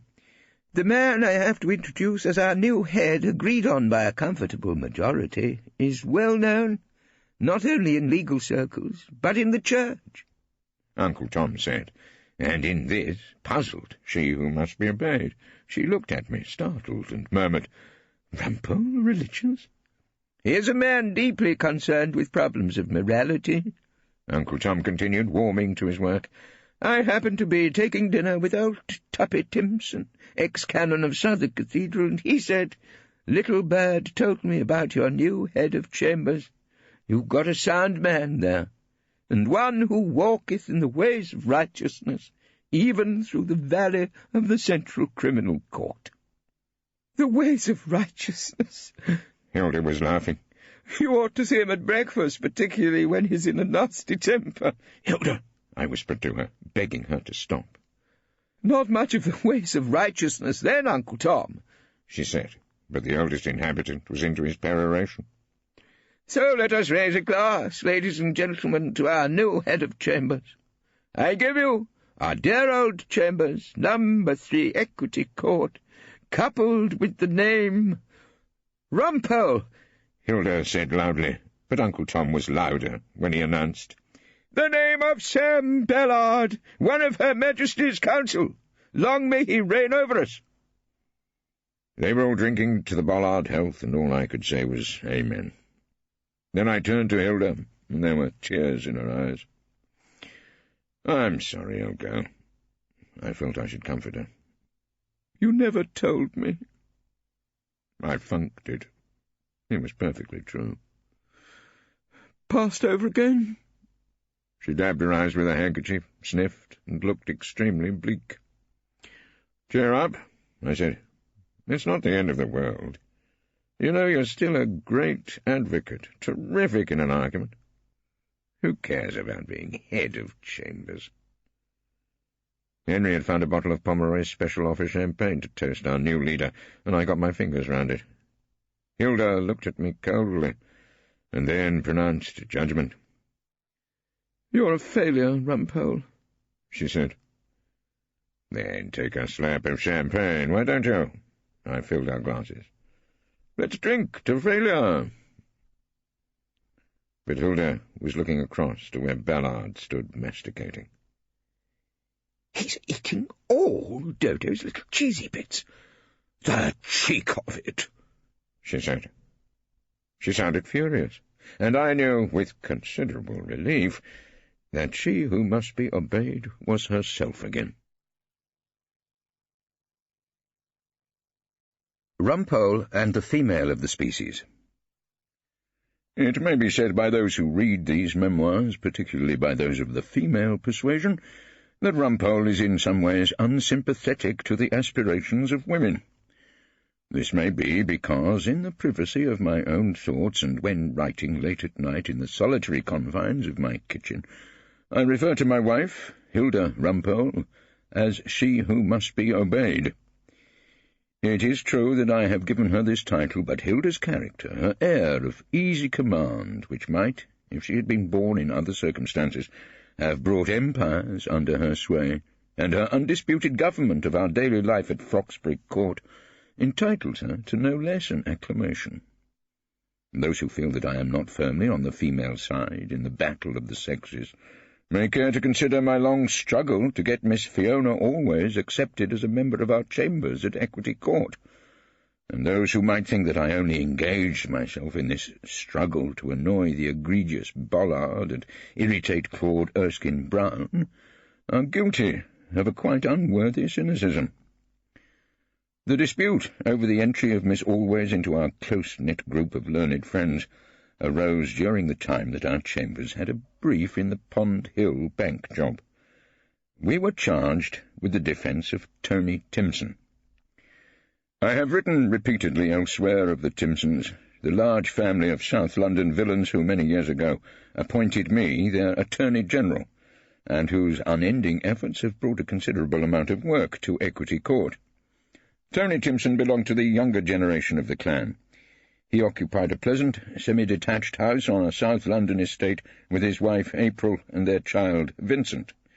His house was lavishly furnished with a large variety of video recording machines, television sets, hi-fi equipment, spin dryers, eye-line grills, ultraviolet ray cookers, deep freezes, and such-like aids to gracious living. Many of these articles were said to be the fruit of Tony Timson's tireless night work. When Inspector Broom called at the Timson house shortly after the Pond Hill bank job, he found the young master alone and playing Home Sweet Home on a newly acquired electric organ. He also found £5,000 in crisp, new, neatly packaged £20 notes in the gleaming Super Snow White Extra Deluxe model washing machine. Tony Timson was ripped from the bosom of his wife April and young Vincent, and placed within the confines of Brixton Prison, and I wondered if I should ultimately get the brief. The appointment of Rumpole for the defence should, of course, have been a foregone conclusion, but the Timson Solicitor-General was Mr. Bernard, and between that gentleman and Rumpole there was a bit of a cold wind blowing, owing to a tiff which had taken place one day at the Uxbridge Magistrates' Court. I had arrived at this particular Palais de Justice a little late one day, owing to a tailback on the Piccadilly line, only to discover that the gutless Bernard had allowed our client of the day to plead guilty to a charge of handling. He had thrown in the towel. I hadn't actually been rude to Mr. Bernard. I had merely improved his education by quoting Shakespeare's Richard II. "O villain, viper, damned without redemption," I said to my instructing solicitor, "would you make peace? Terrible hell, make war upon your spotted soul for this." Mr. Bernard, it seemed, hadn't appreciated the quality of the lines, and there was, as I say, an east wind blowing between us. So I wasn't greatly surprised when Henry gave me an account of what happened when Bernard came into our clerk's room and gave Henry the brief in R.V. Timson. Henry said that he supposed that would be for Mr. Rumpole. "You suppose wrong, young man," Mr. Bernard said firmly. "Do I?" Henry raised his eyebrows. "The brief is clearly marked for the attention of Mrs. Phillida Erskine-Brown," Bernard pointed out, and Henry saw that it was so. "I can put up with a good deal, Henry, from members of the so-called senior branch of our great profession," Mr. Bernard told him, "but I will not be called a villainous viper in the clear hearing of the clerk to the Uxbridge Magistrates' Court." At which point Mrs. Phillida Erskine-Brown, now an extremely successful lady barrister, entered the clerk's room, and Henry handed her the papers. "A wonderfully prepared brief, I don't doubt, like all Mr. Bernard's work." Phillida smiled with great charm at the glowing solicitor, and then asked tactfully, "How's your daughter, Mr. Bernard? Polytechnic going well still, is it?" Mrs. Erskine-Brown, since the days when she was plain Miss Phillida Trant, hadn't got where she was by legal ability alone. She was an expert at public relations. 3 A's, Mr. Bernard was delighted to say. "Thank you for asking." "And still keeping up her figure skating, I bet. Chip off the old block, wouldn't you say so, Henry? See you in Brixton, Mr. Bernard." She flashed another smile and went on her way, whereupon Bernard told Henry that he always thought that Mrs. Erskine-Brown had a real feeling for the law. I had decided to improve the facilities in our mansion flat at Foxbury Court by erecting a shelf on our living-room wall to accommodate such necessities as the Oxford Book of English Verse, the Quiller Couch edition, Professor Andrew Ackerman on the importance of bloodstains in the detection of crime, Archbold's Criminal Pleading and Practice, a little out of date, and a spare bottle or two of Chateau Thames Embankment of a fairly recent year. I celebrated my entry into the construction industry by buying what I think is known as a kit of easy-do convenience shelving and a few basic tools, and in no time at all, such was my natural feeling for woodwork, I had the shelf up and triumphantly bearing its load. When I showed the results of my labours to Hilda, she didn't immediately congratulate me, but asked, unnecessarily I thought, if I had plugged the wall in accordance with the instructions that came in the easy-do box. "I never read the instructions to counsel before doing a murder, Hilda," I told her firmly. "Rely on the facts and the instinct of the advocate. It's never let me down yet in court." "Well, I do notice you haven't been in court very much lately." Hilda took an unfair advantage. "A temporary lull in business, nothing serious," I assured her. "It's because you're rude to solicitors." Hilda, of course, knew best. I didn't want to argue the matter further, so I told her that my new shelf was firm as a rock and added an air of distinction to our living room. "Are you sure it's straight?" Hilda asked. "I think it's definitely at an angle." "Oh, really, Hilda? It's because you're at an angle," I said, I'm afraid a little impatiently. "One small gin and tonic at lunchtime, and you do your well-known imitation of the Leaning Tower of Pisa." "Well, if that's how you talk to solicitors—" Hilda was starting to tidy away my carpenter's tools and sweep up the sawdust. "No wonder I've got you at home all day." As I have remarked earlier, there is a good deal to be said in favour of she who must be obeyed, but she's hardly a fair opponent in an argument. I left our improved home and went down to Chambers, and there being not much else to engage my attention before a 5 o'clock Chambers meeting, I took a little time off to instruct Miss Fiona Always, who had proudly acquired a case entirely of her own, in the art of making a final speech for the defence. Picture us then, alone in my room, the teacher, Rumpole, standing as though to address the court, and the pupil Always sitting obediently to learn. "Soon this case will be over, members of the jury." I gave her my usual peroration. "In a little while you will go back to your jobs and your families, and you will forget all about it. At most, it is only a small part of your lives. But for my client, it is the whole of his life, and it is that life I leave with confidence in your hands, certain that there can be only one verdict in this case, not guilty." "Sink down exhausted then, Fiona," I told her, mopping the brow. I sat and applied a large red spotted handkerchief. "Good end to a final speech, don't you think?" "Will it work just as well for me?" she asked doubtfully. "I mean, my man's only accused of nicking 6 frozen chicken pieces from Safeways." "Goes just as well on any occasion," I assured her. And then Claude Erskine-Brown put his head round the door and told me that Ballard was upstairs and just about to start the Chambers meeting. Erskine-Brown then retired, and Fiona looked at me in a despondent sort of manner. "Is this when they decide?" She sounded desperately anxious. "If they're going to let me stay on here?" "Don't worry. I shall tell them," I promised her. "What?" "Well, let me think. Something like, the female of the species is more deadly than the male. Look on the bright side, Miss Always. Perk up, Fiona. I've cracked far tougher courts than that lot up there." I went to the door without any real idea of how to handle the case of Always, and then, as so often happens, thank God, inspiration struck. I turned back towards her. "Oh, by the way," I said, "just one question. You know old Claude, who just popped his head in here?" "Mr. Erskine-Brown?" "He doesn't tickle your fancy, does he, by any chance? You don't find him devastatingly attractive?" "Of course not." Fiona managed her first smile of the day. "He's hardly Paul Newman, is he?" "No, I suppose he isn't." I must confess the news came to me as something of a relief. "Well, that's all right, then. I'll see what I can do." Ballard had made a few changes, none of them very much for the better, in Featherstone's old room. Guthrie's comfortable chairs had gone, and his silver cigarette-box, his picture of Marigold and the children, his comforting sherry decanter, and bone china tea-service, and his perfectly harmless watercolours. Ballard had few luxuries, except a number of etchings of English cathedrals in plain light oak frames, the corners of which protruded in a Gothic and ecclesiastical manner, and an old tin of ginger biscuits which stood on his desk, and which he never offered about. "Sorry, am I late for evensong?" I asked cheerfully as I sat beside Uncle Tom. Ballard, without a glance in my direction, continued with the business in hand.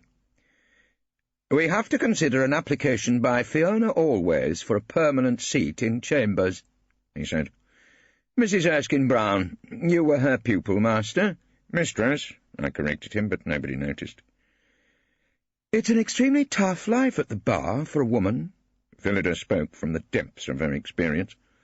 "I'm by no means sure that Always has got what it takes. Just as, for instance, she burst into tears when left alone at Thames Magistrates' Court." "I know exactly how she felt," I said. "That was never my favourite tribunal." "Of course. Rumpole's done a case with her." Ballard looked at me in a vaguely accusing manner. "She took a note for me once. Something about her I liked," I had to admit. And when Hoskins asked me what it was, I said that she felt strongly about winning cases. "Who is this fellow Always?" Uncle Tom asked, with an expression of mild bewilderment. "This fellow's a girl, Uncle Tom," I told him. "Oh, good heavens, are we getting another one of them?"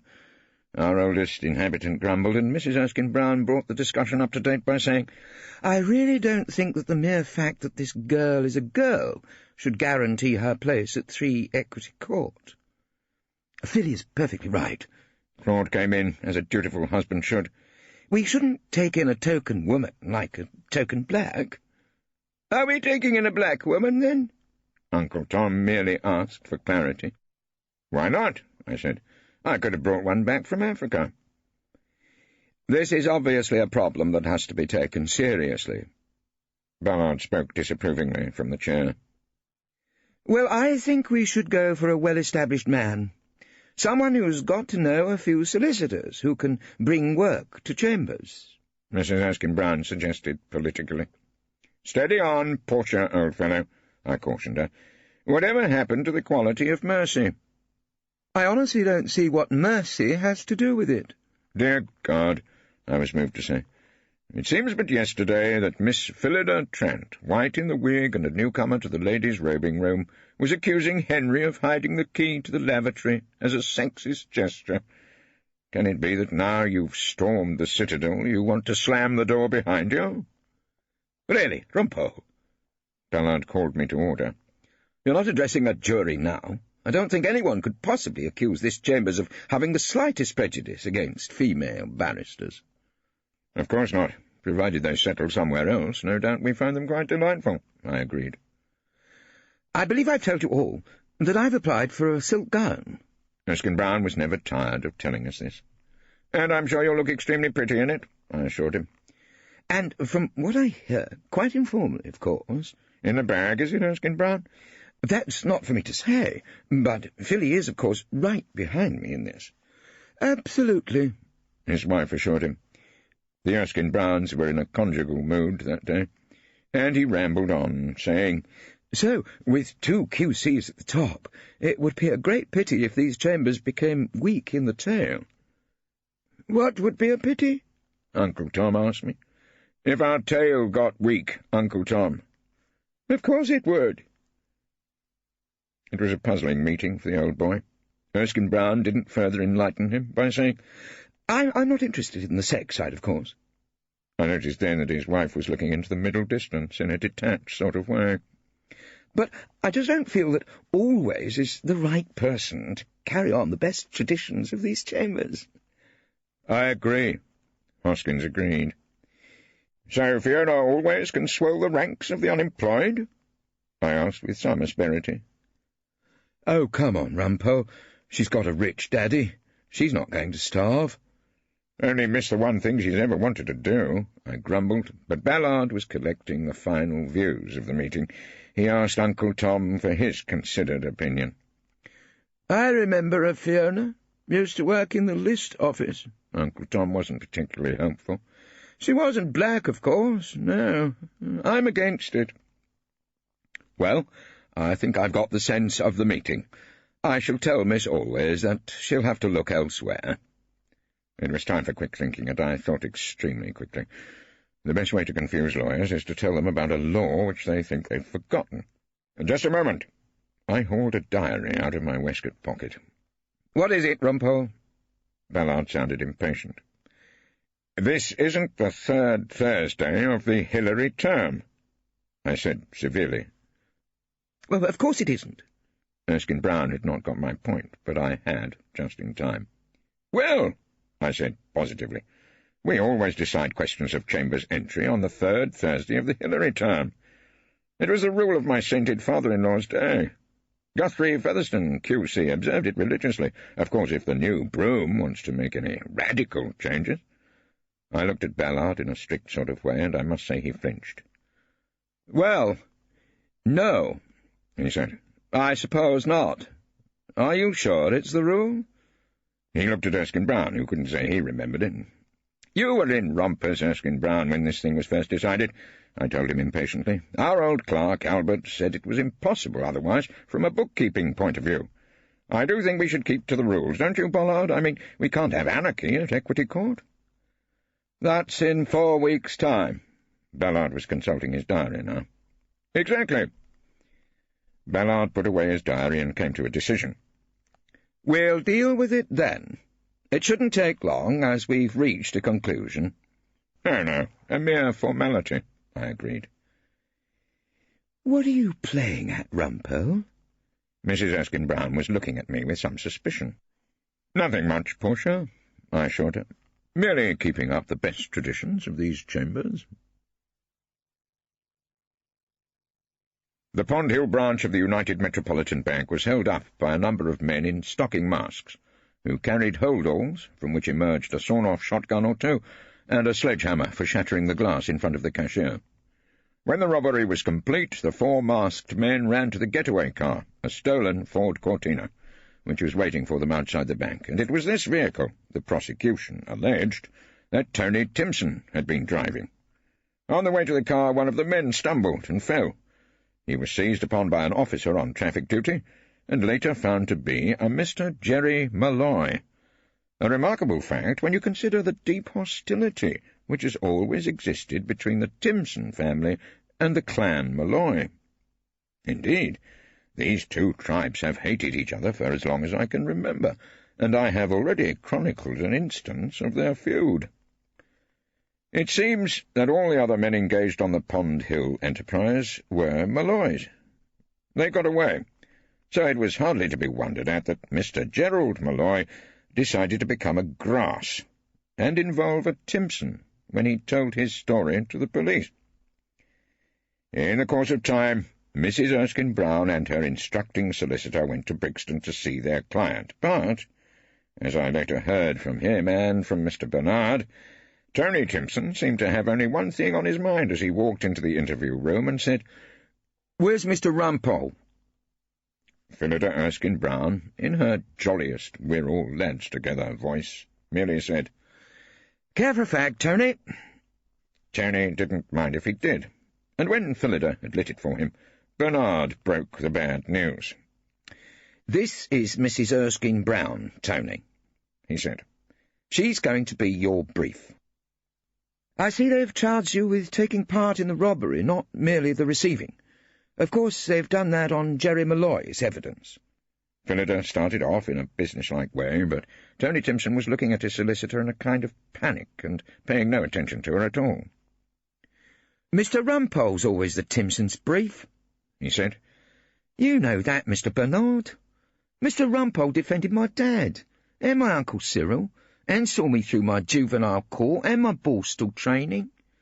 "Mr. Rumpole can't have done all that well for you if you got Borstal training," Bernard said reasonably. "Well—" Tony looked at Phillida for support. "Win a few, lose a few, you know that, missus." "Any reason why Jerry Malloy should grass on you, Tony?" Phillida tried to return to the matter in hand. "Look, it's good of you to come here, but—" At which Phillida, no doubt in an attempt to reassure the client, lapsed into robber's argot. "You ever had a meet with him where any sort of bank job was ever mentioned?" she asked. "Malloy says in the depths that he was the sledge, 2 others had sawn-offs in their holdalls, and you were the driver. He says you're pretty good on wheels, Tony." "This is highly embarrassing, this is." Tony looked suitably pained at Phillida's personal knowledge of crime. "What is, Tony?" She did her best to sound deeply sympathetic. "You being a woman and all, it don't feel right, not with a woman. Don't think of me as a woman, Tony," she tried to reassure him. "Think of me entirely as a brief." "It's not good." Tony shook his head. "I keep thinking of my wife, April." "Well, of course, she's worried about you. That's only natural, seeing you got nicked, Tony. I don't mean that. I mean, I wouldn't want a woman like my April to take on my job, would I? Briefs and us what gets ourselves into a bit of trouble down the Bailey and that. It's all men's work, isn't it?" Well, that may come as a shrewd shock to all readers of those women's pages which I have occasionally glanced at in Fiona Always's Guardian, but I'm told that it is exactly what Tony Timpson said. As a consequence, it was a rueful Phillida Erskine-Brown who walked away from the interview room, across the yard where the screws exercised the Alsatians and the trustees weeded the flower-beds, towards the gate. "Oh, the Timpsons are such old-fashioned villains," Mr. Bernard apologised for them. "They're always about half a century behind the times." "It's not your fault, Mr. Bernard," said Phillida miserably. "You wait till my wife gets to hear about this. They're pretty hot on women's rights in the Hammersmith SDP. Bernard was clearly deeply affronted. "It's the client's right to choose." Phillida was taking it on the chin. "Well, it's decent of you to be like that about it, Mrs. Erskine-Brown. It's absolutely no reflection on you, of course, but—" Bernard looked deeply embarrassed. "I'm afraid I'll have to take in a chap to lead you." They had arrived at the gatehouse and were about to be sprung, when Phillida Erskine-Brown looked at Mr. Bernard and said she wondered who the chap would be exactly. "It goes against the grain," said Bernard. "But we've really got no choice, have we?" A good deal later that evening I was on my way home, when I happened to pass Pomeroy's wine bar, and, in the hope that they might be offloading cooking claret at a reasonable rate, I went in and saw, alone and palely loitering at the bar with an oldish sandwich and a glass of hock, none other than Claude Erskine-Brown. I saw the chance of playing another card in the long game of getting Fiona into chambers, and I engaged the woe-begone figure in conversation, the burden of which was that Phillida was so enormously busy at the bar that the sandwich might well have to do for the Erskine-Brown supper. "Of course," I said sympathetically, "your wife must be pretty hard-pressed now she's taken the Timpsons off me." "She doesn't get home in the evenings until Tristan's gone to bed," Erskine-Brown told me, and I looked at him and said, "Just as well." "Do you think so?" The man sounded slightly offended. "Just as well young Fiona Always isn't coming into chambers," I explained. "You agree that we shouldn't take her?" "In all the circumstances, well, perhaps I'd better not say anything." "What do you mean, Rumpole?" Erskine-Brown was puzzled. "It might have raised all sorts of problems. I mean, it might have got too much for you to handle." "What might have got too much for me to handle?" "It would create all sorts of difficulties in the spring and all that sort of thing. We don't want the delicate perfume of young Fiona floating round chambers, do we?" I said as casually as possible. "Well, I don't suppose I'd have seen much of her." "Oh, but you would, you know." "Not as a silk." "Oh, you'd have been thrown together. Chambers meetings, brushing past each other in the clerk's room. Before you knew where you were, you'd be popping out for tea and a couple of chocky biscuits in the ABC." I looked as gravely concerned as I knew how. "Terribly dangerous." "Why on earth?" He still hadn't quite caught my drift. "Well, you know exactly what these young lady barristers are. Impressionable, passionate even, and enormously impressed with the older legal hack, especially one teetering on the verge of knee-breeches and a silk gown." "You don't mean—" I could see now that he had perked up considerably. "And she seems to find you extremely personable, Claude." I laid it on thick. "You put her in distinct mind, so she has told me, of a film actor. Newman, could that be the name?" I asked innocently, and drained my glass. At which moment Claude Erskine-Brown took off his spectacles and admired himself in one of the mirrors decorated with fronds of frosty vegetation that cover Pomeroy's walls. "Ridiculous," he said, but I could see that the old fish was well and truly hooked. Well, of course it's ridiculous, I agreed. But on second thoughts, far better she doesn't get into chambers. Wouldn't you agree? I left him then, but as I went out of Pomeroy's, Erskine-Brown was still looking at himself short-sightedly in the mirror. The next day Henry gave me the glad news that I was to be leading the extraordinarily busy Mrs. Phillida Erskine-Brown in the Timpson defence. It seemed that Mr. Bernard had seen sense on the subject of our little disagreement at Uxbridge, but Henry told me extremely severely that he couldn't go on clerking for me if I called my instructing solicitor a viper again. I asked him if he'd pass Snake, assured him I wasn't serious, and then went up to seek out our new head of chambers in his lair. I was going to play the next card in the Fiona Always game. I knocked at the door, heard a cry of "Who is it?" and found Ballard with a cup of tea and a ginger biscuit working on some massive prosecution involving a large number of villains who were all represented by different-coloured pencils. "Oh, it's you." Our leader didn't sound particularly welcoming. All the same, I came in, pushed Ballard's papers aside, and sat on the edge of his desk. "Just thought I ought to give you a friendly warning," I started confidentially. "Isn't it you that needs warning? Henry tells me that you've taken to being offensive to Mr. Bernard." I lit up a small cigar and blew out smoke. Ballard coughed pointedly. "It doesn't do Chambers any good, insulting a solicitor," he told me. By way of an answer, I closed my eyes and tried a vivid description. "Fascinating character," I began. "Marvellous hair, burnished like autumn leaves. Tender white neck, sticking out of the starched white collar." "Mr. Bernard?" Ballard was puzzled. "Of course not." I put him right. I was speaking of Miss Phillida Trant, now Mrs. Erskine-Brown. I brought out the packet of small cigars and offered it. "You don't smoke, I suppose?" "You know I don't." "What do you do, I wonder?" There was a short diversion as Ballard blew my ash off his depositions, and then I said thoughtfully, "Gorgeous creature in many ways, our Portia." "With a most enviable practice, I understand," Ballard agreed. "Perhaps she's polite to solicitors." "Determined to rise to the absolute top." "I have the highest respect for Phillida, of course, but—" "Devious," I supplied the word. "A brilliant mind, of course, but devious." "Rumpole, what are you trying to tell me?" Ballard seemed anxious to bring our dialogue to a swift conclusion. "The way she got you to show your sexual prejudices at that Chambers meeting," I said with admiration. "My what?" "Your blind and Victorian opposition to women in the legal profession. I believe she's writing a report on that to the Bar Council, plus 10 articles for the Observer, in depth." "But, Rumpole, she spoke against Always." Ballard was already arguing weakly. "What a tactician!" For the sake of emphasis, I gave Ballard a brisk slap on the shoulder. "She seemed totally opposed to the girl." I slipped off his desk and took a turn round the room.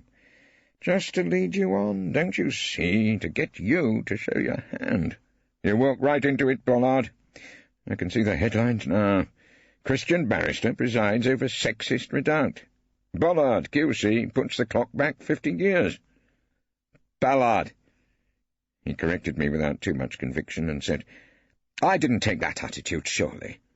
"You will have done," I assured him, "by the time our Phillida's finished with you.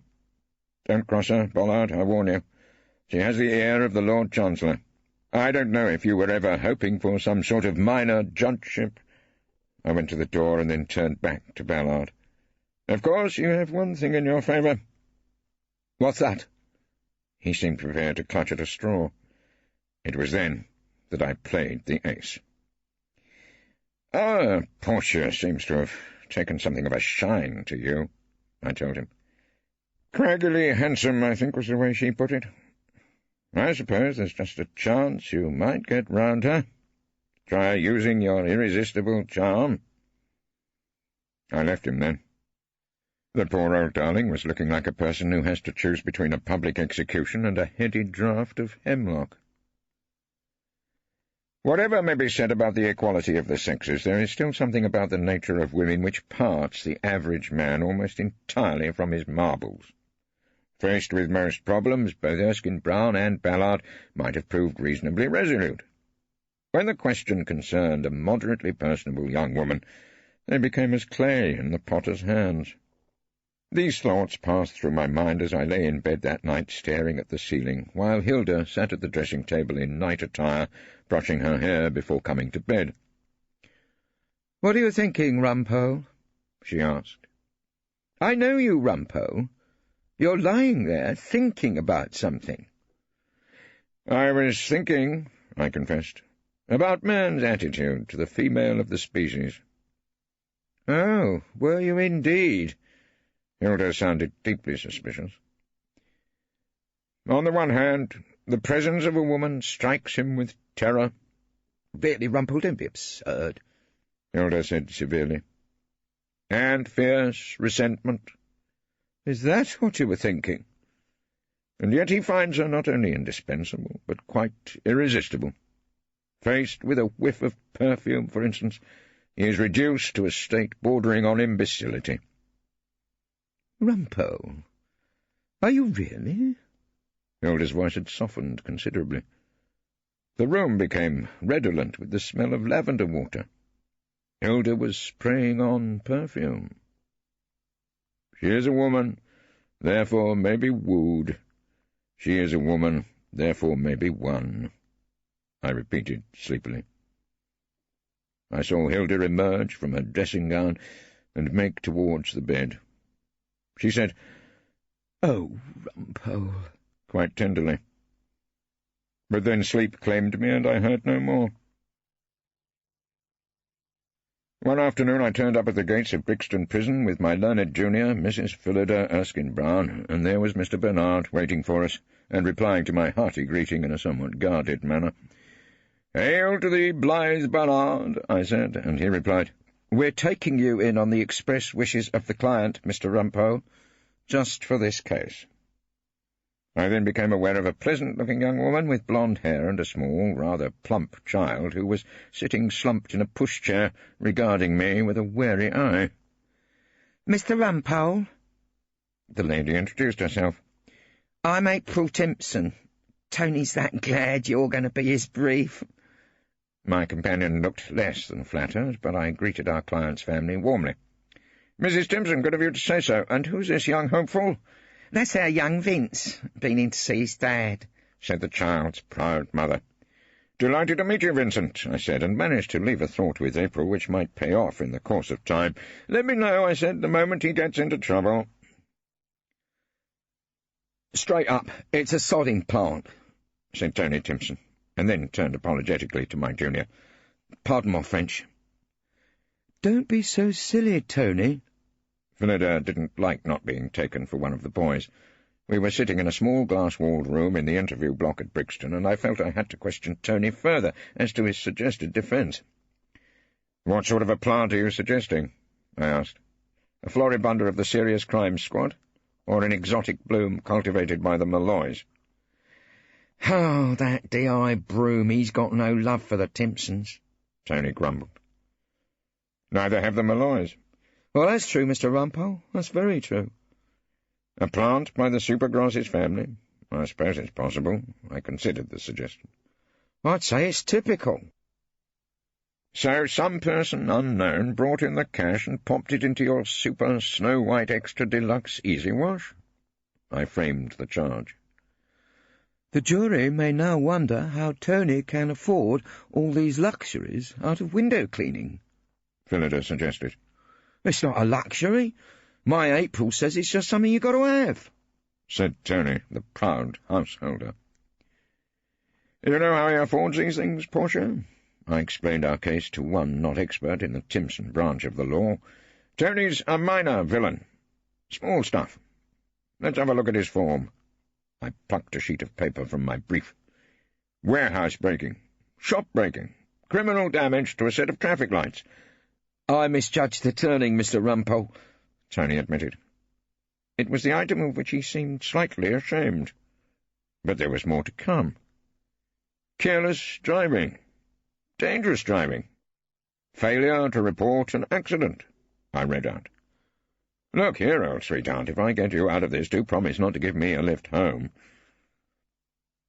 That same evening, Claude Erskine-Brown put his head round the door of my room, where Miss Fiona always was looking up a bit of law, and invited her to join him in a bottle of Pomeroy's bubbly.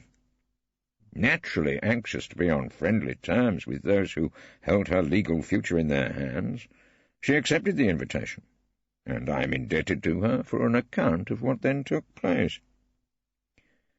Once ensconced at a corner table in the shadowy regions of the wine bar, Erskine-Brown took off his spectacles and sighed as though worn out by the cares of office. "It can be lonely at the top, Fiona," he said. "I mean, you may wonder what it feels like to be on the verge of becoming a QC." Perhaps he was waiting for her to say something, but as she didn't, he repeated with a sigh, "I'll tell you. Lonely. But you've got Mrs. Erskine-Brown." Fiona was puzzled. Claude gave her a sad little smile. "Mrs. Erskine-Brown, I seem to see so little of Phillida nowadays. Pressures of work, of course.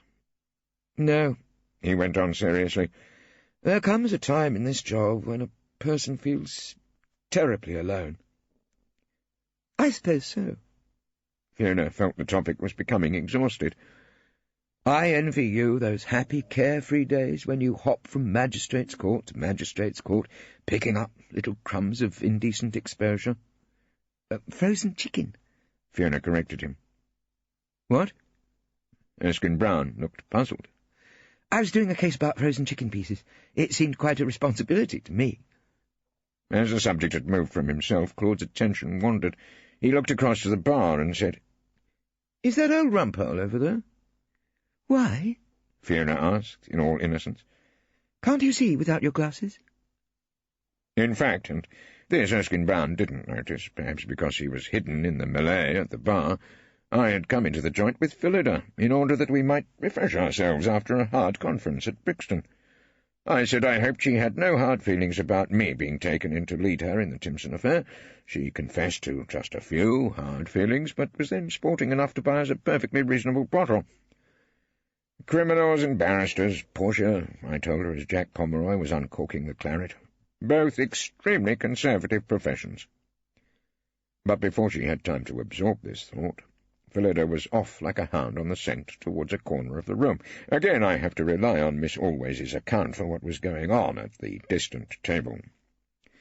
"And if ever you have the slightest problem," Erskine-Brown was saying gently, "of a legal nature, or anything else come to that, don't hesitate, Fiona. A silk store is always open to a member of Chambers, however junior." "A member of Chambers?" Fiona repeated hopefully. "I'm sure. I mean, some old squares are tremendously prejudiced against women, of course, but speaking for myself—" He put a hand on one of Fiona's which he had left lying about on the table. "I have absolutely no objection to a pretty face around No. 3 Equity Court." "Haven't you, Claude?" Mrs. Erskine-Brown had fetched up beside the table and spoke with considerable asperity. "Oh, Philly!" Erskine-Brown hastily withdrew his hand. "Are you going to join us for a drink? You know Fiona, of course." "Yes, I know, always." Phillida looked suspiciously at the gold-topped bottle. "What is it? Somebody's birthday?" "No, I'm not joining you two. I'm going to go straight back to Chambers and write a letter." At which Phillida Erskine-Brown banged out of Pomeroy's, leaving her husband with a somewhat foolish expression on his face, and me with an entire bottle of claret. Phillida, always as good as her word, did go back to her room in Chambers and started to write a lengthy and important letter to an official quarter. It was whilst she was doing this that there came a tap at her door, which she ignored. And then the devout Ballard entered uninvited. This time I have to rely on our Portia for a full account of what transpired, and when she told me over a rather hilarious celebratory bottle about a month later, her recollection may have grown somewhat dim, but she swears that it was a Ballard transformed who came gliding up to her desk. He was wearing a somewhat garish spotted tie, in pink and blue as she remembered it. A matching silk handkerchief lolled from his top pocket, and surrounding the man was a fairly overpowering odour of some aftershave which the manufacturers advertise as trouble starter. He was also smiling. "I saw your light on," Ballard murmured. Apparently Phillida didn't find this a statement of earth-shaking interest, and went on writing. "Mrs. Erskine-Brown." Ballard tried again. "You won't mind me calling you Phyllis? If you want to, but it doesn't happen to be my name." Phillida didn't look up from her writing. "Burning the midnight oil? It's only 6:30. Although she had given him little encouragement, Ballard came and perched, no doubt as he thought, jauntily on the corner of her desk, and made what seemed to Phillida to be an entirely unnecessary disclosure. "I've never married, of course," he said. "Lucky you," Phillida said with meaning as she went on with her work. "I lead what I imagine you'd call a bit of a bachelor life in Dulwich. Decent-sized flat, though, all that sort of thing." "Oh, good," Phillida said in as neutral a manner as possible.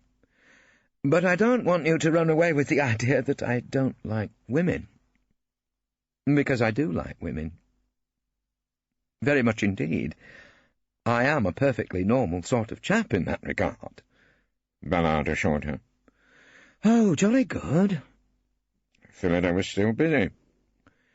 "In fact, I have to confess this to you. I find the sight of a woman wigged and wearing a winged collar surprisingly, well, let's be honest about this, alluring." There was a considerable pause, and then he blurted out, "I saw you the other day, going up the stairs in the law courts. Robed up." "Did you? I was on my way to do a divorce." Phillida was folding her letter with grim determination. "Well, I just didn't want you to be under any illusions." Ballard stood, and gave Phillida what was no doubt meant to be a challenging look. "I'm thoroughly in favour of women, from every point of view. I'm sure the news will come as an enormous relief to the women of the world." She licked the envelope and stuck it down. What she said seemed to have a strange effect on Ballard, and he became extremely nervous. "Oh, I don't want it published in the papers," he said anxiously. "I thought I'd make it perfectly clear to you in the course of private conversation." "Well, you've made it clear, Ballard." Phillida looked him in the eye for the first time, and didn't particularly like what she saw. "Please, some," he corrected her skittishly. "All right. Sam, you've made it terribly clear," she repeated. "Look, some day when you're not in court," he was smiling at her again, "why don't you let me take you out to a spot of lunch? They do a very decent set meal at the Ludgate Hotel." Phillida looked at him with amazement and contempt. She then got up and walked past him to the door, taking her letter. "I've got to put this out to post," was all she had to say to that. I had gone back to our clerk's room to pick up some forgotten papers, and was alone there, Henry and Diane having left for some unknown destination, when Phillida came to put her letter in the post tray on Diane's desk. "What on earth happened, Portia?" I asked her. "You left me to finish the bottle." "Has everyone in this chamber's gone completely out of their heads?" she replied, with another question. "Everyone?" "Ballard just made the most disgusting suggestion to me." She did seem extremely angry. "Ballard did? Whatever was it?" I asked, delighted. "He invited me to have the set lunch at the Ludgate Hotel. And as for my so-called husband—" Words failing her, she went to the door. "Good night, Rumpole." Good night, Portia. It was then that I looked down at the letter she'd just written. The envelope was addressed to the Lord Chancellor, the Lord Chancellor's Office, the House of Lords, London, SW1. A good deal, I thought, was going on under the calm surface of life in our chambers at Equity Court. I was speculating on the precise nature of such movements with considerable pleasure as I started to walk to the Temple station. On my way, I found Miss Fiona always waiting for a bus. "I say," she hailed me. "any more news about my getting into chambers?" "There is a tide in the affairs of women barristers, Fiona," I told her, "which, taken at the flood, leads God knows where." "Well, what's that mean exactly?" "It means that they'll either let you in or they'll throw me out." I moved on towards Hilda and home. "Best of luck," I said. "To both of us." His Honour Judge Leonard Dover was a fairly recent appointment to the collection of Old Bailey judges. He was a youngish man in his mid-40s, perhaps, certainly young enough to be my son, had fate chosen to inflict such a blow. He wore rimless glasses and was a fairly rimless character. He was the sort of judge who has about as many laughs in him as a digital computer, and seemed to have been programmed by the civil service. Press all the right buttons, you know the type, and he gives you 7 years in the nick. I've often thought that if he were plugged into the mains, Judge Dover would go on passing stiff sentences forever. On my way into Dover's court, I had passed Mrs. April Timpson, made up to the nines and wearing a sky-blue trouser suit, come to celebrate her husband's day of fame. She accosted me anxiously. "Tony says you've never let the Timpsons down, Mr. Rumpole." "Mrs. Timpson," I greeted her. "Where's young Vincent today? Otherwise engaged?" "He's with my friend, Chrissy. She's my neighbour, and she's minding him. What are our chances, Mr. Rumpole?" "Talk to you later," I said, not caring to commit myself. After the jury had been sworn in, Judge Dover leant towards them and said in his usual unremarkable monotone, "Nothing that I'm going to say now must be taken against the defendant in any way." I stirred in my seat. Whatever was going on, I didn't like the sound of it. "This is a case in which it seems there is a particular danger of your being approached by someone," Dover went on, sounding grave. "That often happens in trials of alleged armed robbery by what is known as a gang of serious professional criminals." It was time to throw a spanner in his programming. "My lord," I said firmly, and rose to the hind legs, but Dover was locked in conversation with the jury. "You will be particularly on your guard, and purely if your assistance, of course, you will be kept under police observation." He seemed to notice me at long last. "What is it, Mr. Rumpole? Don't you want this jury to be protected from interference?" "I don't want the jury to be told this is a case concerning a serious crime before they've heard one word of evidence," I said with all possible vehemence. "I don't want hints that my client belongs to a gang of serious professionals when the truth may be that he's nothing but a snapper-up of unconsidered trifles. I don't want the jury nobbled, but nobbled they have already been in my respectful submission by your lordship's warning." "Mr. Rumpole, that's an extraordinary suggestion coming from you." "It was made to answer an extraordinary statement coming from your lordship." "What is your application, Mr. Rumpole?" Judge Dover asked in a voice several degrees below zero. "My lord, I ask that a fresh jury be impanelled who will have heard no prejudicial suggestions against my client."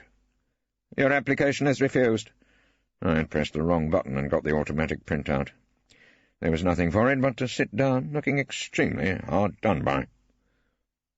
"Members of the jury," the judge turned back to them, "I have already made it perfectly clear to you that nothing I have said contains any suggestion whatever against Mr. Timpson. Does that satisfy you, Mr. Rumpole?" "About as much as a glass of cold carrot juice, old darling," I muttered to Phillida. "I'm sorry, I didn't hear you, Mr. Rumpole." "I said I suppose it will have to, my lord." I rose in a perfunctory manner. "Yes, Mr. Rumpole," the judge said, "I suppose it will." Back in the alleged mansion flat, things weren't going too well either. Hilda, in the course of tidying up, found my old Oxford book of English verse on a chair. I had been seeking solace in the intimations of immortality the night before, and she put it on my excellent shelf. No doubt she thumped it down a fair bit, for my elegant carpentry creaked and then collapsed, casting a good many books and a certain amount of wine to the ground. I have spoken already of the strength of my wife's character. Apparently she went out, purchased a number of roll plugs and an electric drill, and started a career as a handyman, the full effects of which weren't noticed by me for some time. In court, the prosecution was in the hands of Mr. Hilary Onslow, a languid-looking young man whose fair, curly hair came sprouting out from under his wig. In spite of his air of well-born indifference, he could be at times a formidable opponent. One of the earliest witnesses was the supergrass, Jerry Malloy, an overweight character with a red face and glossy black hair, who sweated a good deal and seemed about to burst out of his buttons. "Mr. Malloy, I want to come now to the facts of the Pond Hill bank raid." "The Pond Hill job? Yes, sir." Jerry sounded only too eager to help. "How many of you were engaged on that particular enterprise?" "There was 2 with sawn-offs, 1 collector." "And you with the sledgehammer?" Onslow asked. "I was a sledgeman, yes. There was 5 of us altogether." "5 of you counting the driver?" "Yes, sir." "Did you see the driver?" "Of course I did." The witness sounded very sure of himself. "The driver picked me up at the meet." "Had you seen him before?" "Seen him before?" Malloy thought carefully, and then answered, "No, sir." "Some weeks later, did you attend an identification parade?" Onslow turned to me and asked languidly, "Is there any dispute as to whom he picked out at the ID?" "No dispute as to that, no," I granted him. "Thank you, Mr. Rumpole." The judge gave me a faint look of approval. "Delighted to be of assistance, my lord," I rose to say, and sank back into my seat as quickly as possible. "Did you pick out the defendant, Mr. Timpson?" Onslow asked. Tony Timpson was staring at the witness from the dock. Jerry Malloy looked away to avoid his accusing eyes, and met a glare from April Timpson in the public gallery. "Yes." The answer was a little muted. "I pointed to him. I got no hesitation." "Thank you, Mr. Malloy." Hilary Onslow sat and crossed his long legs elegantly. I rose, full of writer's indignation, and looked at the jury in a pained manner as I cast my questions in the general direction of the witness box. "Mr. Malloy, you have turned Queen's evidence in this case?" "Come again?" The answer was impertinent, so I put my voice up several decibels. "Translated into everyday language, Mr. Malloy, you are a grass, not even a supergrass, a common or garden, ordinary bit of a grass." There was a welcome stir of laughter from the jury, immediately silenced by the computer on the bench.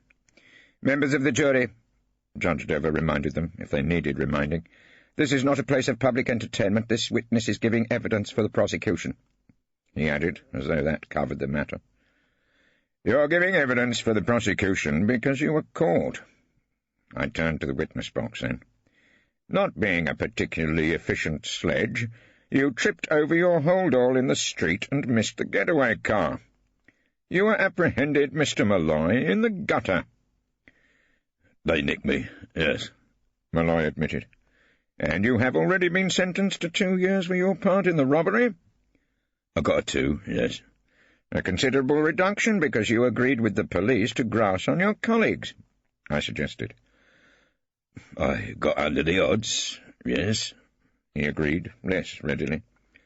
"Considerably under the odds, Mr. Malloy, and for that you were prepared to betray your own family?" "Come again?" 3 of your colleagues were members of the clan Malloy." "They were Malloys, yes." "And only 1 Timpson?" "Yes." "And as the Montagues to the Capulets, I put it to you, so are the Timpsons to the Malloys." "Did you say the Montagues, Mr. Rumpole?"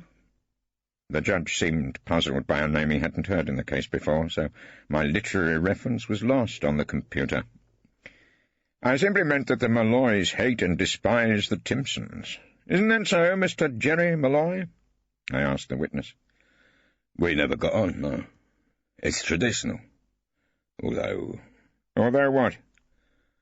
I believe my cousin Sean's wife, what he's separated from, lives quite close to Tony Timpson, and his wife, and I interrupted a speech which I thought might somewhat blur the picture I'd just painted.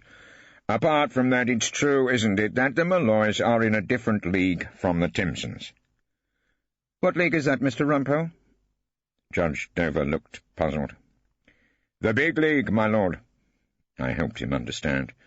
You and your relations, according to your evidence, did the Barclays Bank in Penge, the Midland, Croydon, and the NatWest in Barking. I was back with the witness. That's what I've said. He was sweating more now, and two of his lower shirt buttons had gone off about their own affairs.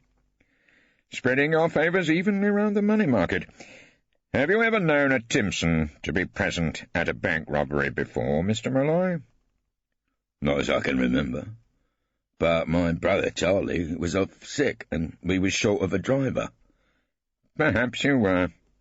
Unhappily, all your Molloy colleagues seem to have vanished. At which point my learned friend Mr. Hilary Onslow felt it right to unwind his legs and draw himself to his great height. "My lord," he said, "I explained to the jury that determined efforts to trace the other participants in this robbery are still being made by the police." If my learned friend wishes to give evidence, perhaps your lordship would like him to go into the witness box, I said, and got the automatic judicial rebuke. Mr. Rumpole, that comment was quite uncalled for. Steady on, Rumpole. Don't tease him.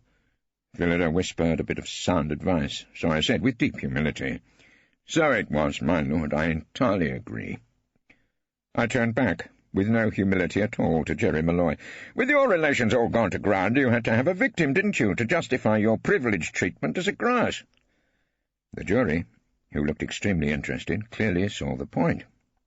The witness pretended that he didn't. A victim? He was praying for time. I gave him none. So you decided to pick one out of the despised Timpsons and put him in the frame. Put him in the what, Mr. Rumpole? The judge affected not to understand. I hadn't time to teach him plain English. Put him in the driver's seat, where he certainly never was, I suggested to the supergrass. He was there, I told you. Jerry Molloy was growing indignant. Where did you meet? At one of the Molloy's houses, he said, after a pause. Which one? I think it was Michael's, or Vic's. I can't be sure. Can't you? It was Sean's, he decided. And having decided to frame Tony, I went on quickly, was it some member of the Molloy family who planted a packet of stolen banknotes in the Timpson home? It couldn't have been him, could it, Mr. Rumpole? The judge was looking back in his notes. This witness has been in custody ever since. Since the robbery, yes, my lord, I agreed, and then asked Molloy, Did you receive visits in prison before you made your statement? A few visits, yeah. From your wife? One or two. And was it through her that the word was sent out to plant the money on Tony Timpson? I made the suggestion for the benefit of the jury, but it deeply shocked Gerald Supergrass Molloy. I wouldn't ask my wife to do them sort of messages, he said, deeply pained.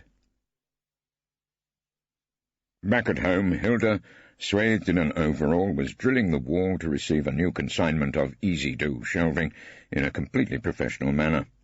I was also plugging away in court, asking a few pertinent questions of Detective Inspector Broom, the officer in charge of the case. Jerry Molloy made his statement 2 days after the robbery at about 2:30 in the afternoon, I suggested. 2:35, to be precise. The D.I. put me right. Please, I'm sure my lord would like you to be very precise. You went straight round to Tony Timpson's house. We did. In a police car with the siren blaring? I think we had the siren on for some of the time. We were in a hurry. And you were lucky enough to find him at home. Well, he wasn't out doing window cleaning, sir.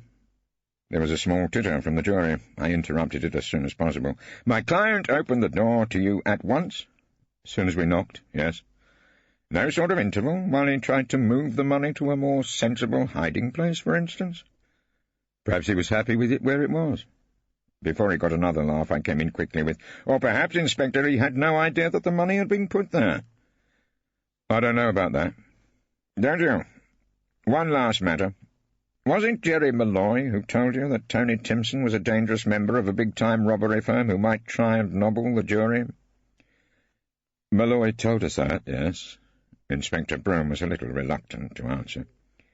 So, a solemn warning was given by the learned judge on the word of a self-confessed sledgehammer man who has already been convicted of malicious wounding, robbery, and grievous bodily harm.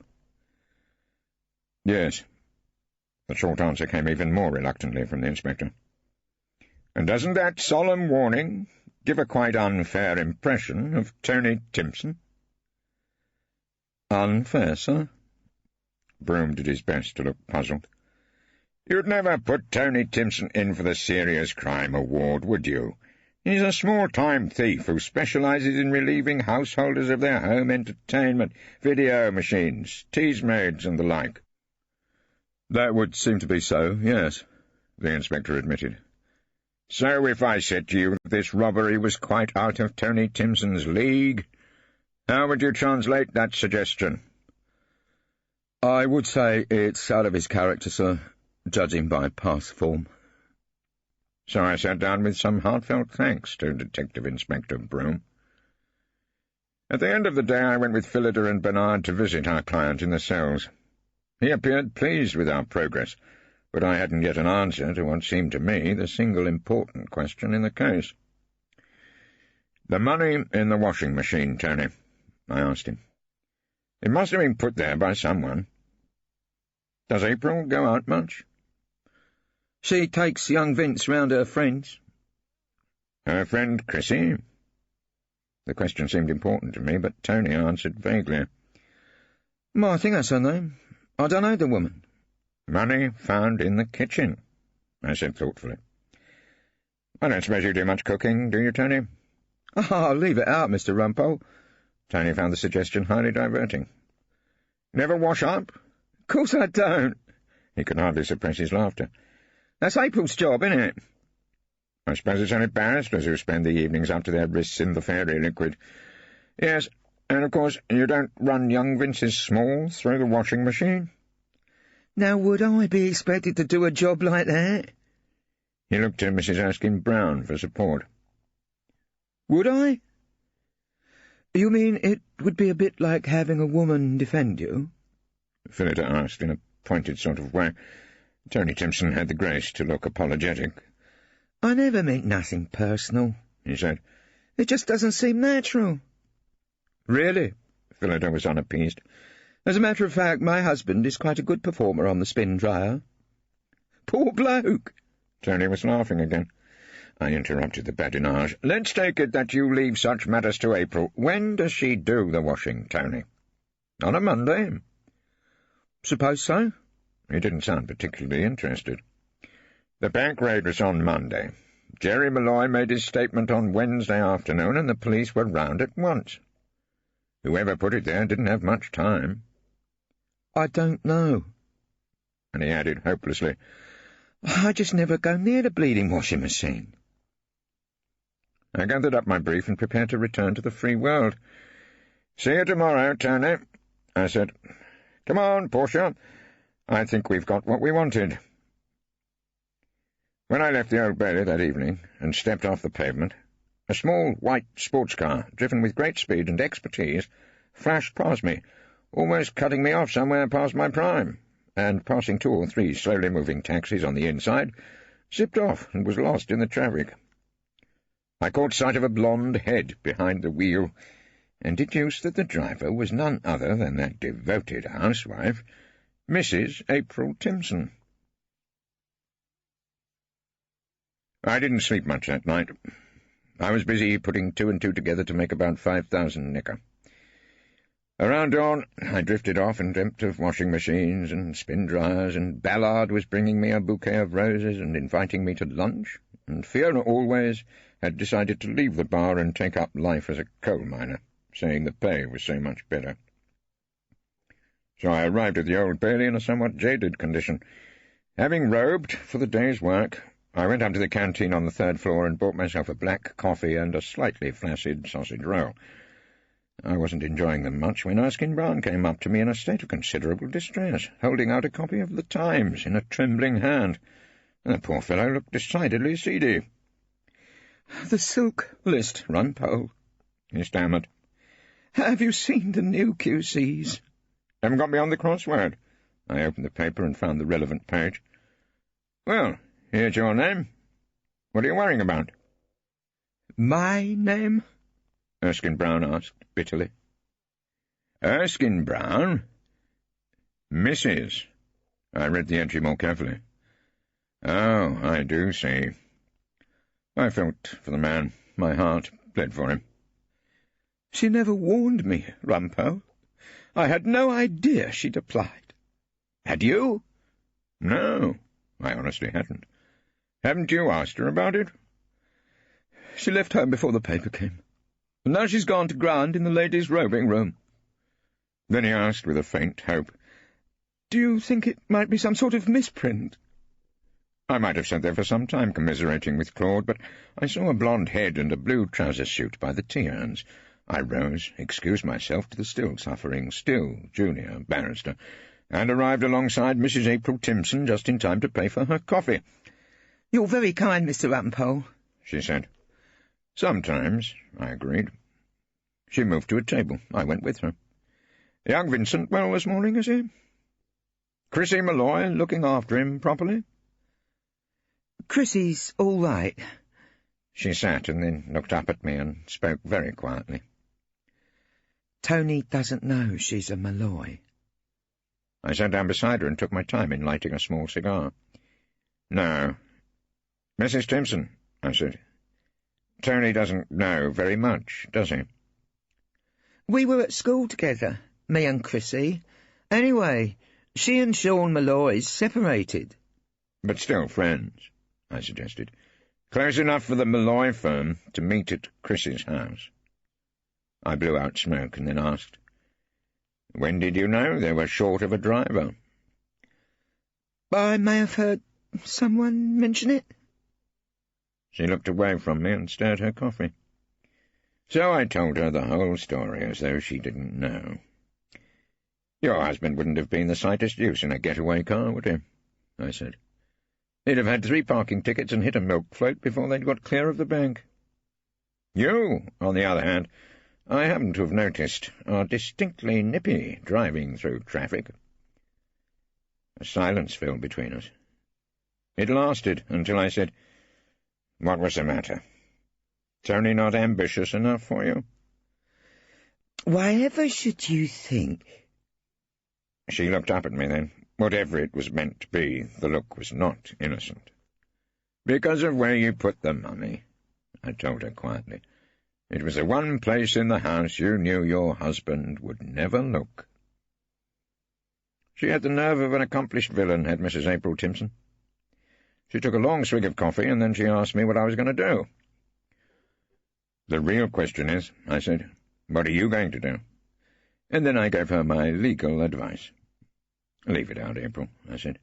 "Give it up, Mrs. Timpson. Keep away from it. It's men's work, you know. Let the men make a mess of it." I paused to let the advice sink in. Then I stood up to go.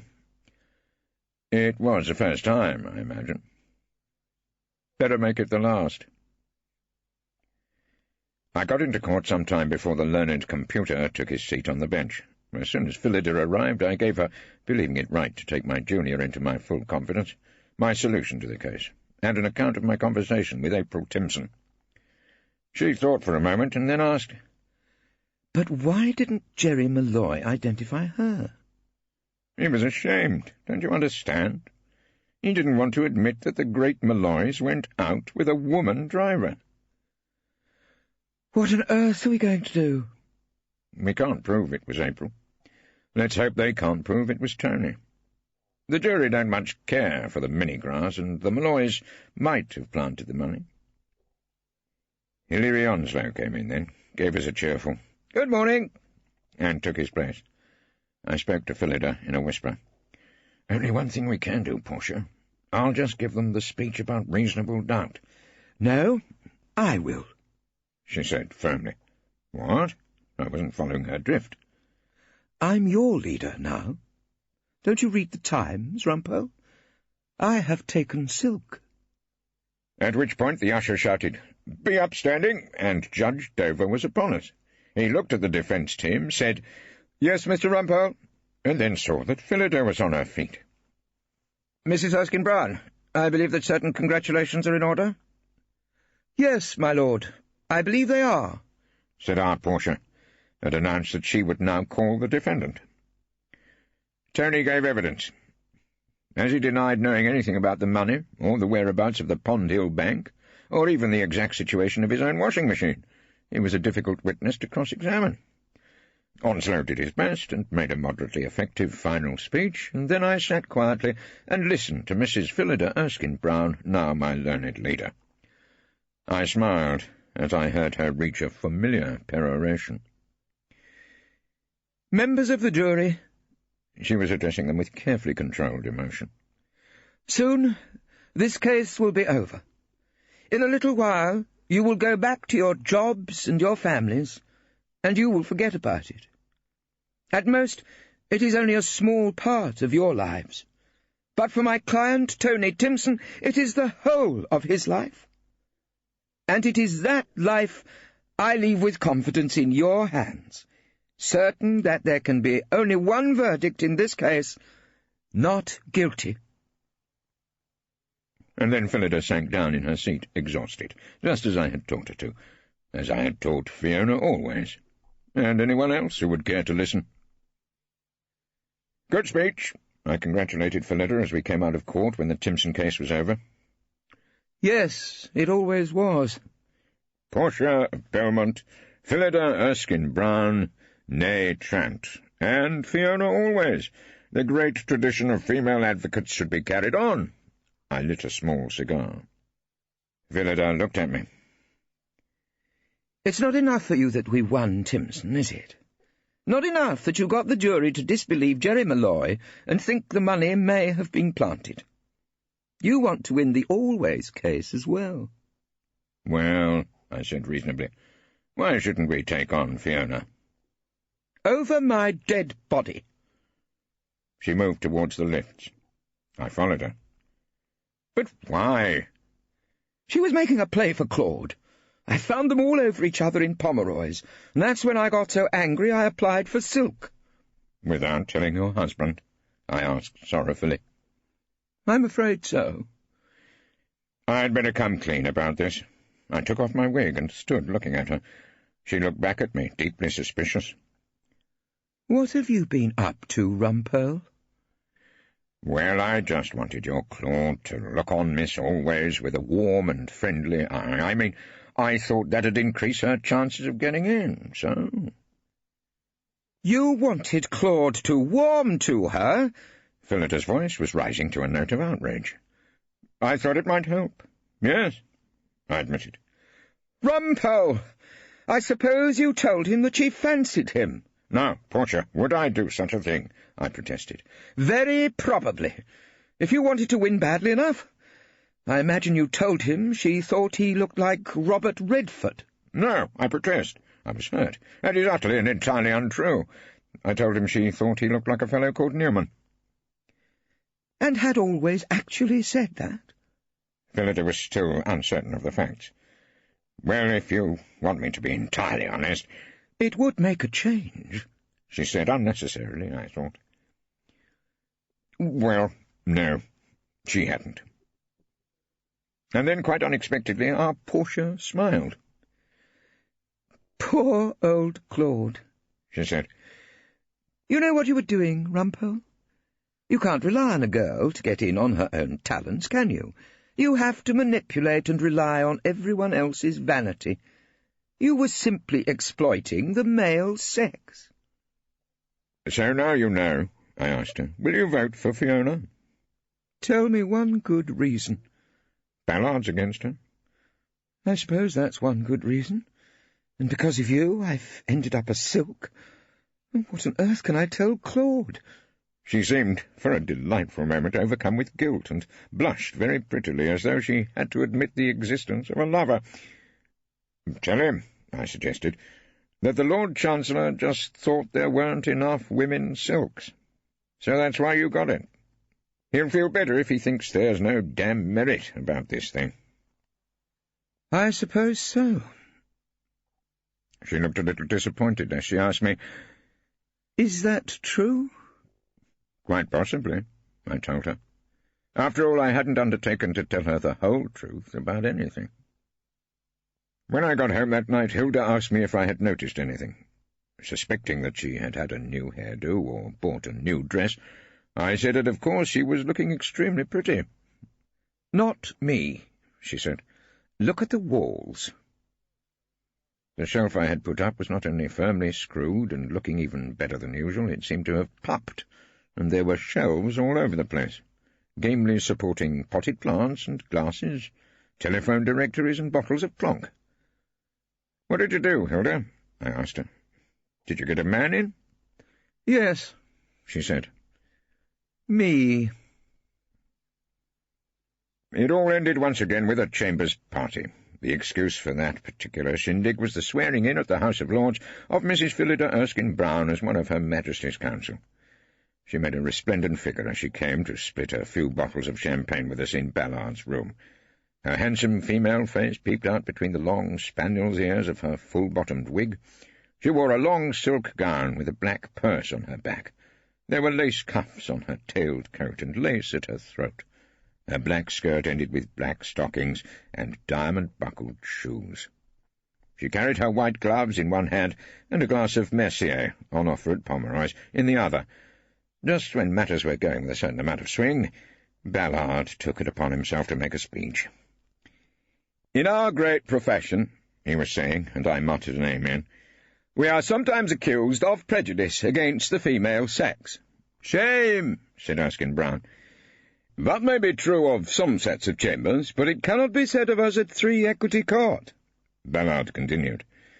"As in many other things, we take the lead and set the example.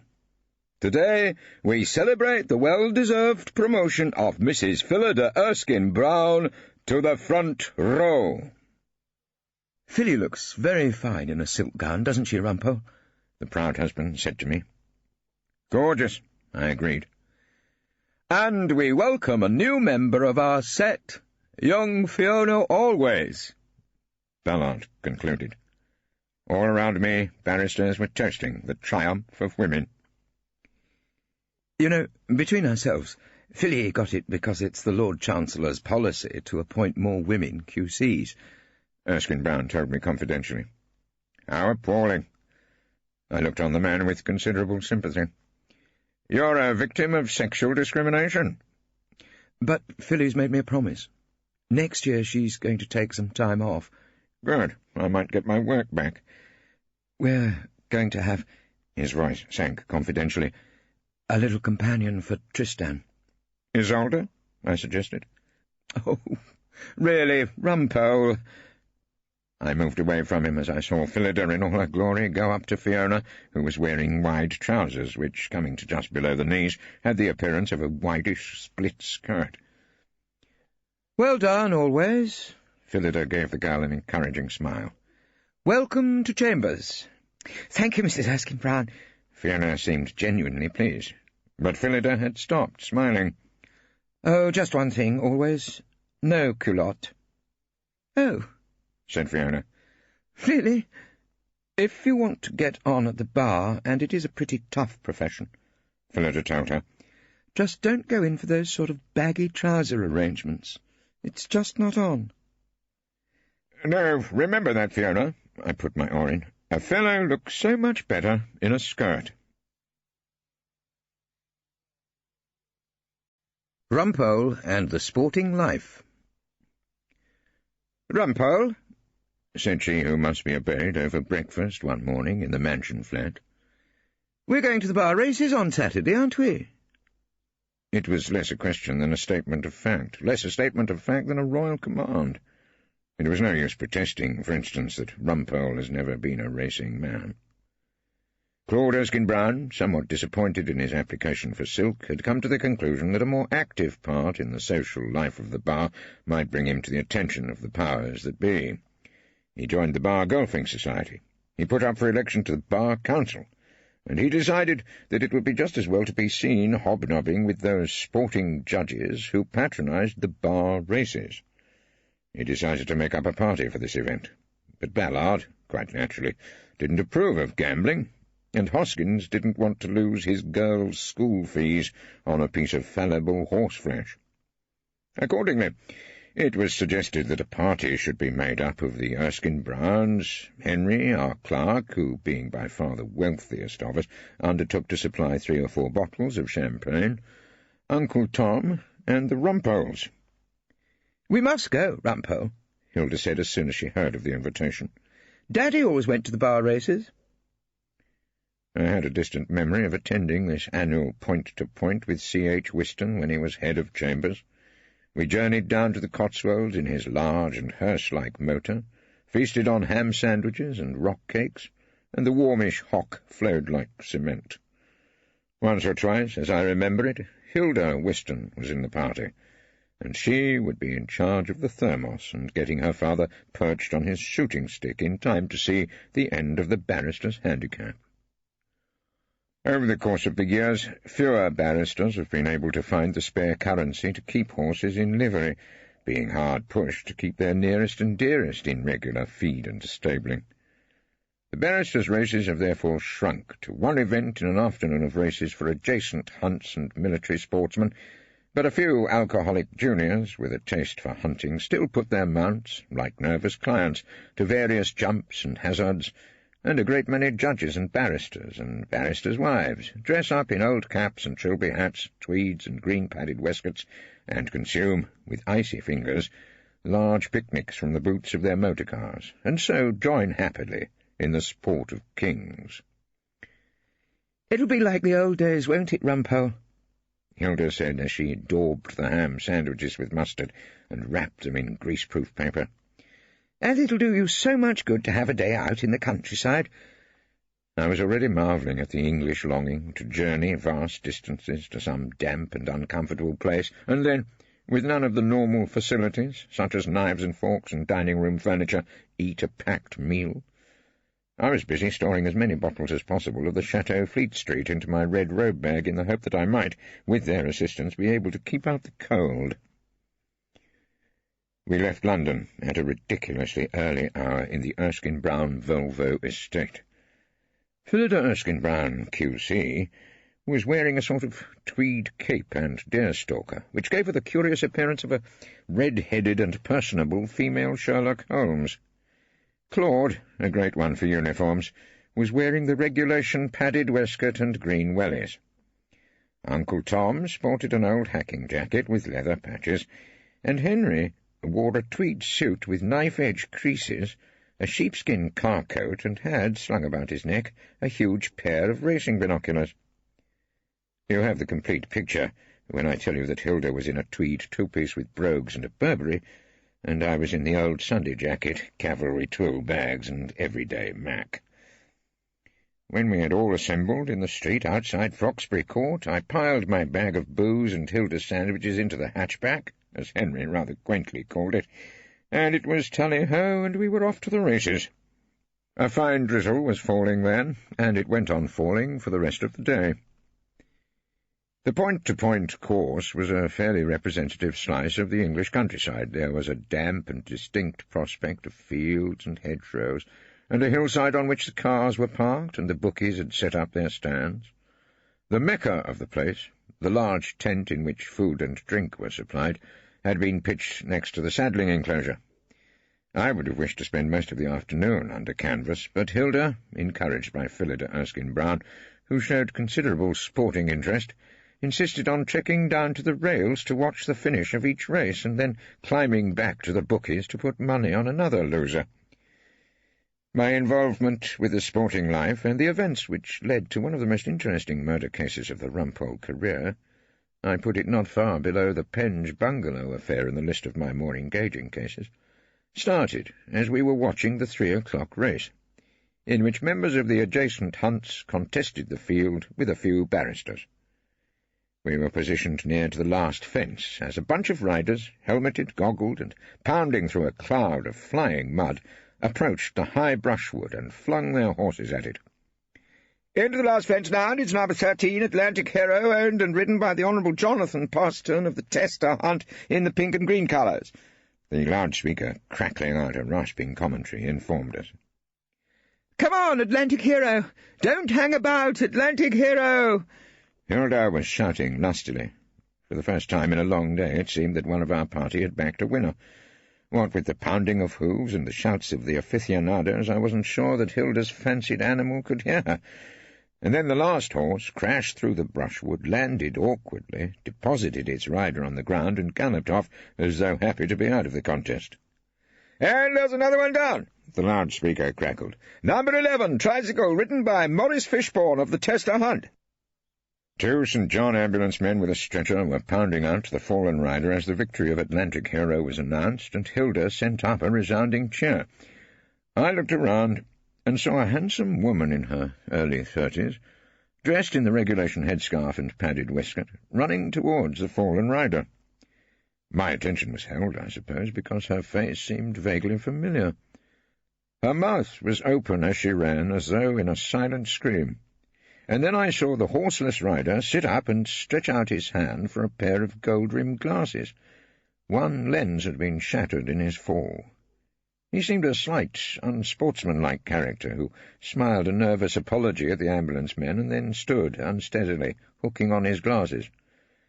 At this, the woman in the headscarf stopped running, her mouth closed, and she turned quickly and walked away in the general direction of the refreshment tent. First, number 13, Atlantic Hero. Second, number 8, Flashpoint. Third, number 4, Ironside, the loudspeaker told us. Come along, Rumpole. For heaven's sake, we've got to collect my winnings. Hilda was triumphant. What did you have on it? 1 quid each way? I asked her. We shall be able to retire to Biarritz. So our group started to plod up the hill, where the increasing rain was producing yet more mud.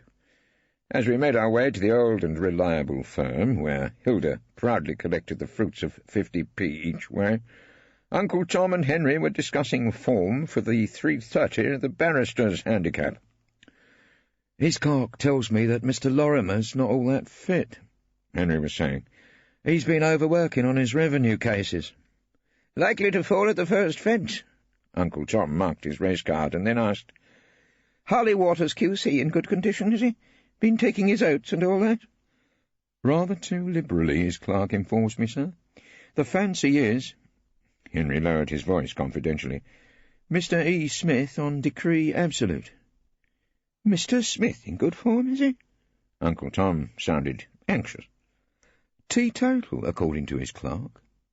Henry had no doubts. And he does press-ups in chambers. When bets had been laid on various members of the bar, we went into the tent where Hilda was determined to fritter away her winnings on loose living and self-indulgence. I was bringing up the rearguard with Erskine Brown, when I heard a dry and elderly voice calling, There you are, Rumpole! Ah, Erskine Brown!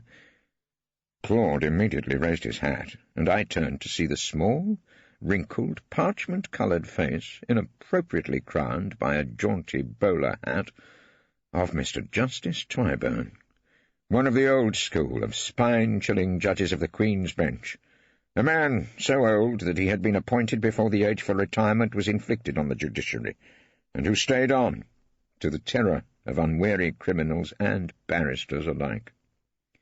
"I haven't had you before me lately," said this antique judge. "I suppose you don't get the serious crime nowadays." "I have been engaged elsewhere," I said loftily, and looked towards the bar as an avenue of escape. "I must join my wife. She's spending the winnings." "You've been having a little flutter here, have you? I don't see you as a gambling man, Rumpole." The tent was full of horsey girls in well-fitting jods and convivial farmers. It was my fate to be stuck with this daunting old codger. "I suppose a person can't spend a lifetime in Old Bailey trials without getting a bit of a taste for games of chance," I told him. "What's that supposed to mean?" Mr. Justice Twyburn clearly didn't like the analogy. "Don't you ever feel that forecasting the results of cases is rather like sticking a pin in the sporting life with your eyes shut?" I asked him. "The aim of an English criminal trial is to do justice," the judge said coldly. I don't see how you can possibly compare it to a horse race. Good day, Erskine Brown. He touched the rim of his bowler with a yellow-gloved hand and went off to pass an adverse judgment on the animals in the saddling enclosure.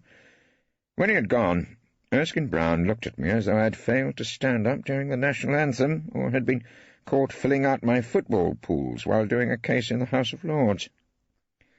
"Rumpole," he protested. "Twybourne's our oldest judge." "I know," I answered him with some distaste. "One of the few survivors who's ever passed a death sentence. They say he ordered muffins at his club after those occasions." And then the writer of Atlantic Hero and the author of Hilda's Good Fortune came into the tent, recognisable to us by his green and pink silks and his white, mud-splattered riding breeches, as well as the silver cup he was carrying. He was followed by a considerable retinue, including at least 2 pretty girls, a tall young man with longish hair and an amused expression, and, bringing up the rear, the woman who had run with such distress towards the fallen rider. As the crackling loudspeaker had told us, the victor of the 3 o'clock, the adjacent Hunt's Challenge Cup, was Jonathan Poston. I was watching as the Jonathan slapped his silver trophy down on the bar and shouted to one of the fresh-faced waitresses who had just served drinks to Hilda. "Come on, sweetheart! Fill this jerry up with samples." "A loving cup! Jono, how excessively brill!" one of the pretty girls chirruped as she held the arm of the winning rider. My attention was momentarily engaged by Hilda handing me a small rum. A bit of a disappointment, I thought. With her luck, I expected her at least to fill my gumboots with champagne. As I sank my nose towards the rum, I heard the dulcet tones of Miss Fiona Always greeting Hilda and the Erskine Browns. She was dressed like most of the other girls, in a padded waistcoat, green cord trousers, a sweater, and a sort of man's flat cap which charladies used to wear. "I see you're in uniform too, Fiona," I greeted her. "All you khaki figures slogging through the mud to the encampment put me in distinct mind of the retreat from Mons." "You were never at the retreat from Mons," Erskine Brown told Fiona, unnecessarily, I thought. "Rumpole was in the RAF ground staff, weren't you, Rumpole?" "All right. It puts me in mind of the naffy at RAF Dungeness after a heavy night," I was saying, when the woman I had seen rushing to the fallen rider came up to greet Fiona. Then I knew why I'd thought there was a familiar look to her. "Hello, Pimpsy," the woman said. "Oh, hi, Sprod," Fiona answered. "Disgusting to see you," said the woman, and I made the somewhat obvious comment. "You two obviously know each other." "My big sister, Jennifer Poston. This is Rumpole, Mrs. Rumpole," Fiona introduced us. "How riveting." Jennifer turned to me. "I've heard so much about you. Pimpsy says you got her into chambers. By some miracle." "Well, it was one of my trickier cases," I admitted. "Oh, but Pimpsy says you win them all, because you're the most super barrister in the whole of England. Absolutely brill, thinks Pimpsy." "Did you come on your own, Fiona?" Claude had moved away from his wife and was asking Fiona a quiet and hopeful question. "No, with my boyfriend, Jeremy Jowling. He's rather dull, but he's a solicitor. He's the one doing the serious drinking." We looked across to the group by Jonathan Poston. Jeremy Jowling appeared to be the longish-haired, amused young man who had just received dark brown whisky. Hilda recognised her favourite rider's racing colours then, and trumpeted loudly, "Oh, look, that's my gorgeous winner!" "I say, your wife, is she really the one you call she who must—" Jennifer whispered to me. "No, she's the one I call Mrs. Rumpole," I answered. Hilda was, after all, almost within earshot, but her attention was still on the young man in racing silks. "Rumpole, that's the chap who won for me, on Atlantic Hero," she told me once again. I looked at the winner and realised how remarkably handsome he was. He had close-cropped curly hair and a straight nose, putting me in mind of those Greek statues in which the eyelids are somehow heavy with exhaustion at maintaining the heroic pose. If Jonathan Poston looked like some minor antique deity, he was surrounded by his votive priestesses. As he drank from the huge silver cup, a number of girls kissed him, none of whom was his wife. "Such a nice-looking young man. Do you know him?" Hilda said admiringly to Jennifer, who answered, He's my husband. Oh, really? I do feel I should thank him personally. Come on, then. Why don't we whiz over? So our group moved over towards Jonathan Poston's celebration. Hilda, flushed with her winnings and a small rum, engaged the hero in conversation at once. I just had to say well done.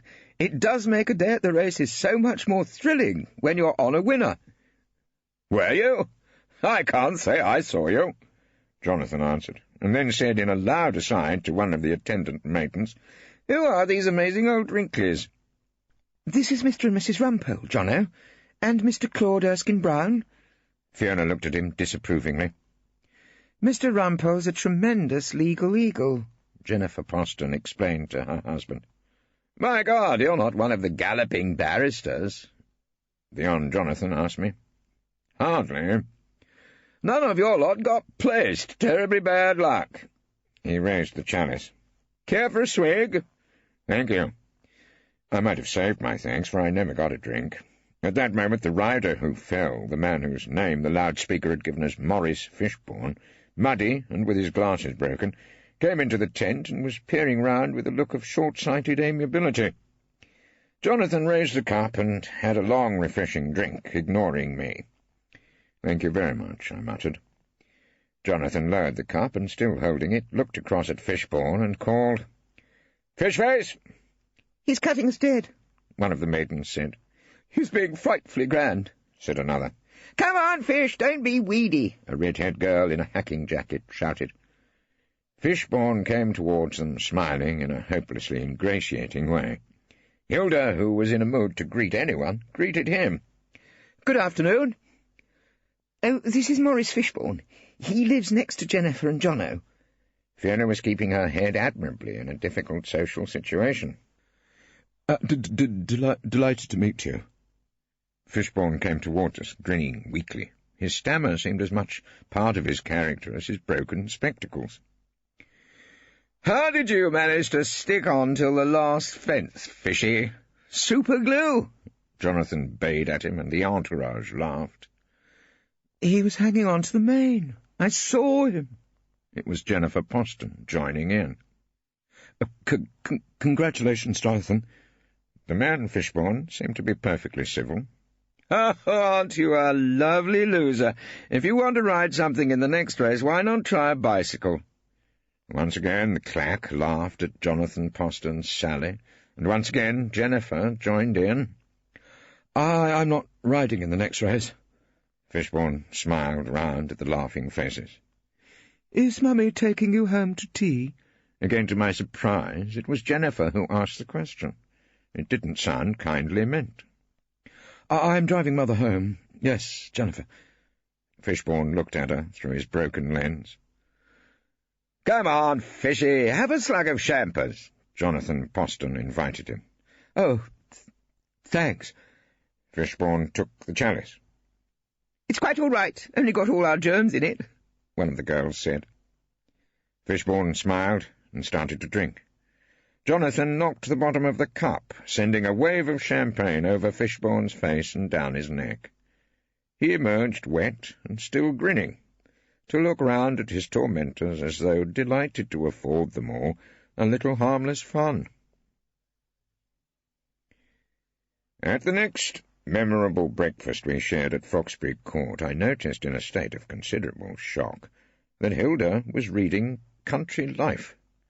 Not only did she read it to herself, she gave me a nugget from this strange periodical. "Lodge for sale on gentleman's estate in wooded country near Chester." "Why are you reading that, Hilda?" I asked her. "Were there no Daily Telegraphs?" 3 bedrooms, 2 recepts, with access to good, rough shooting," she went on. "Doesn't that sound attractive, Rumpole?" "I honestly think I have enough troubles in my life without you taking up rough shooting." "What did you say?"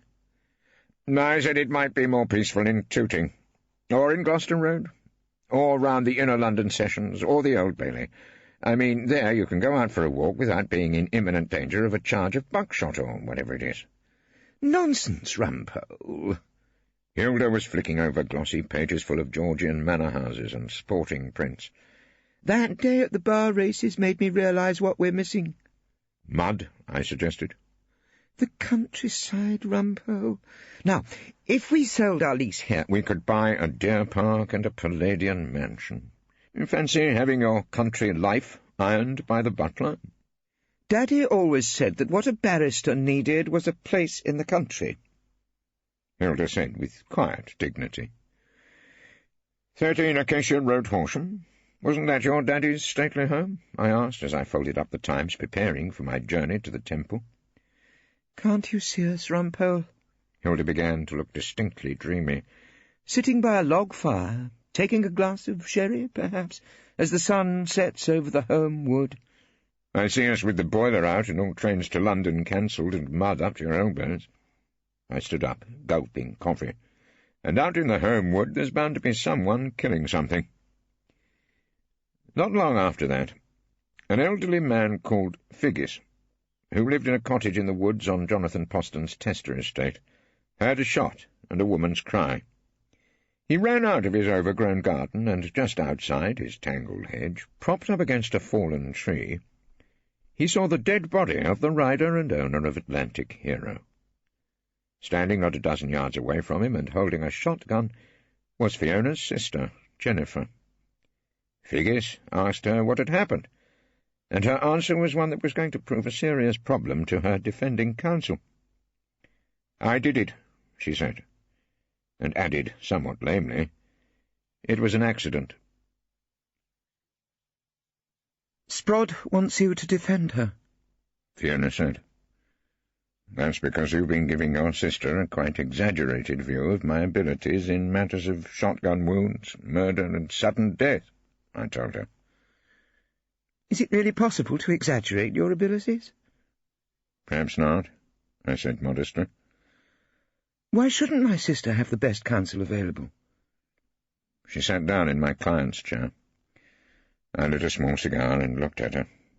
She had rushed back from court to see me when she heard the news. Still in her stiff white collar and bands, she looked absurdly young, like a distressed choir-boy. "Friends," I said. "What?" She frowned, puzzled.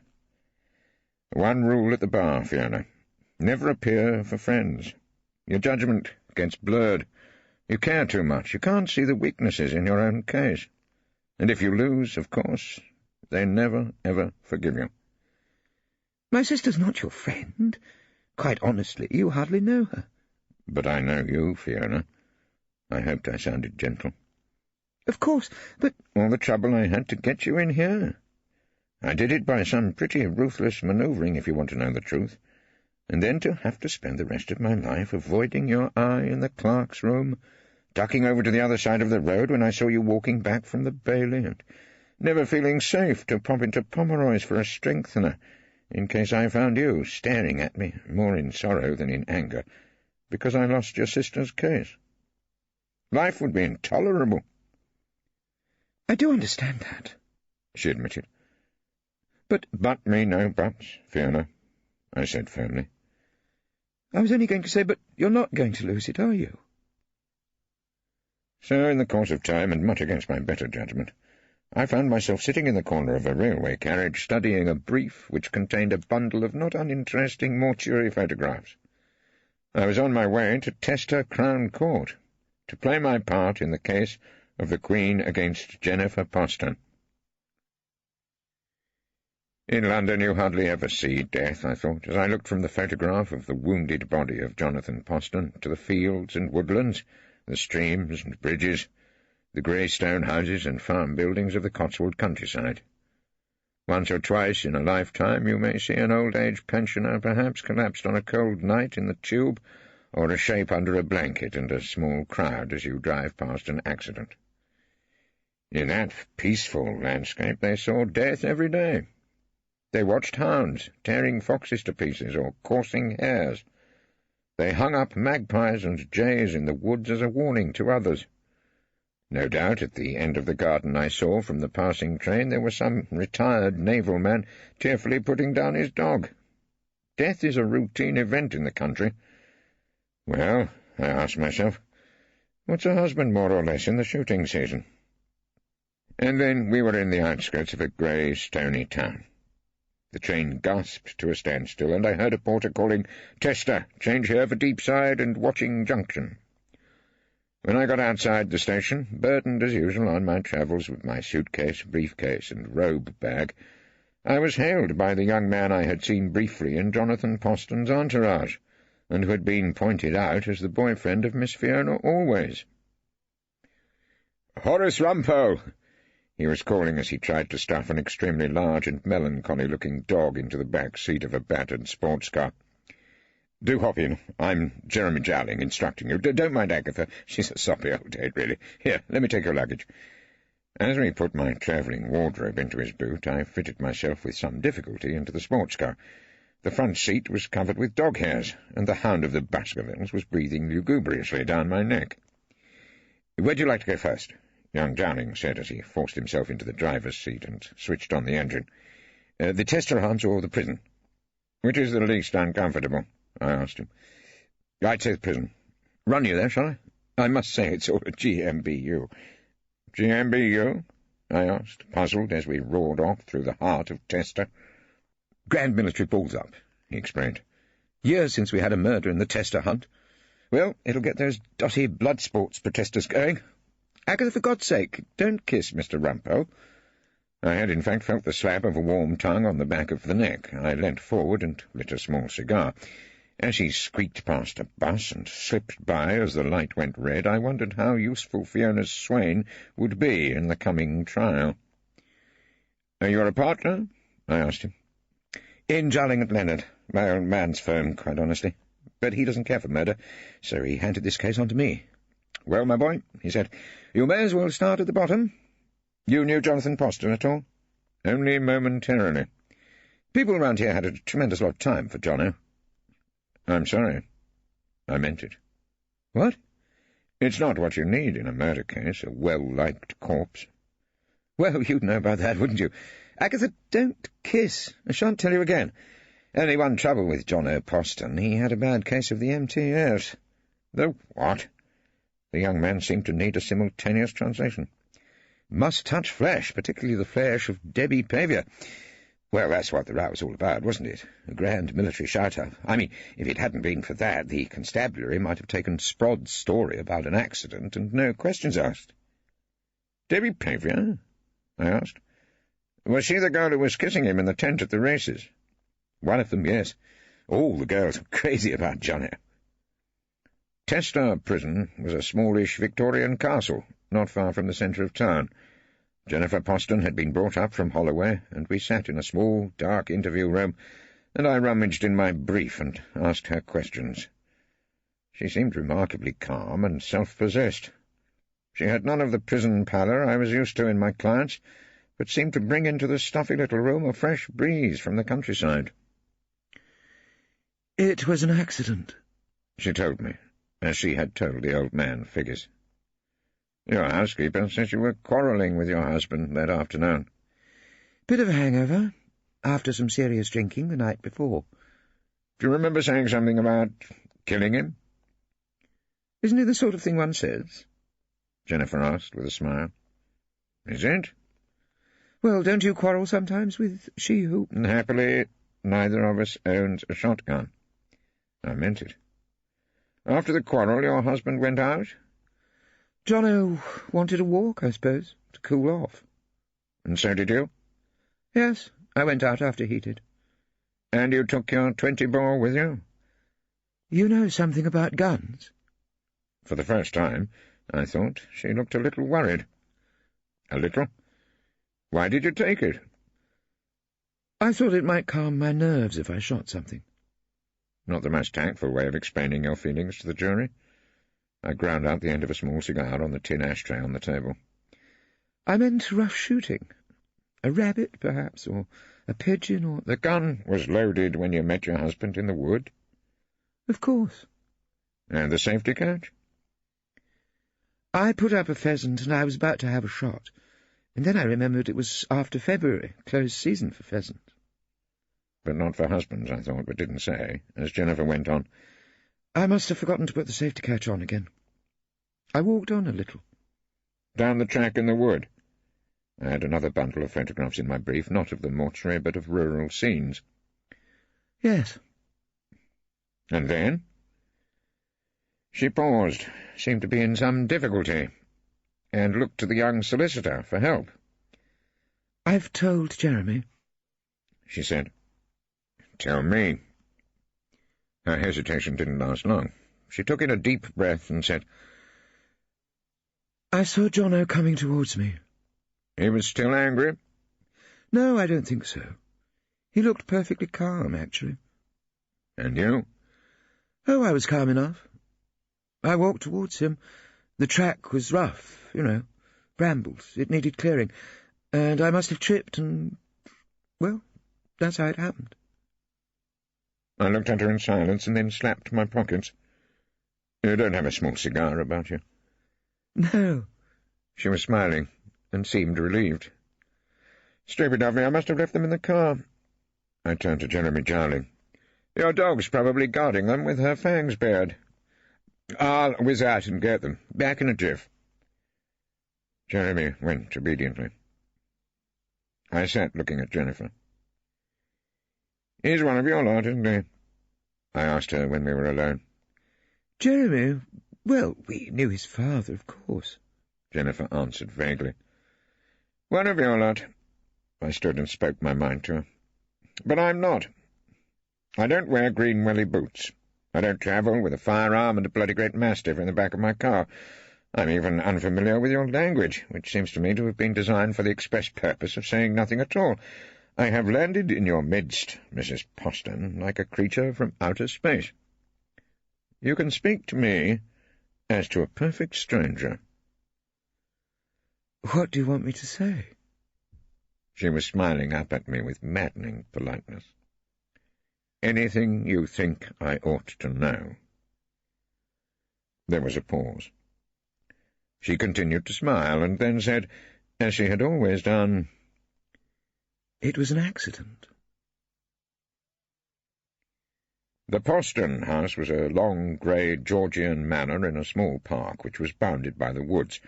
The rough track I had seen in the photograph started at the edge of the parkland and passed the hedge which surrounded a small tumble-down cottage.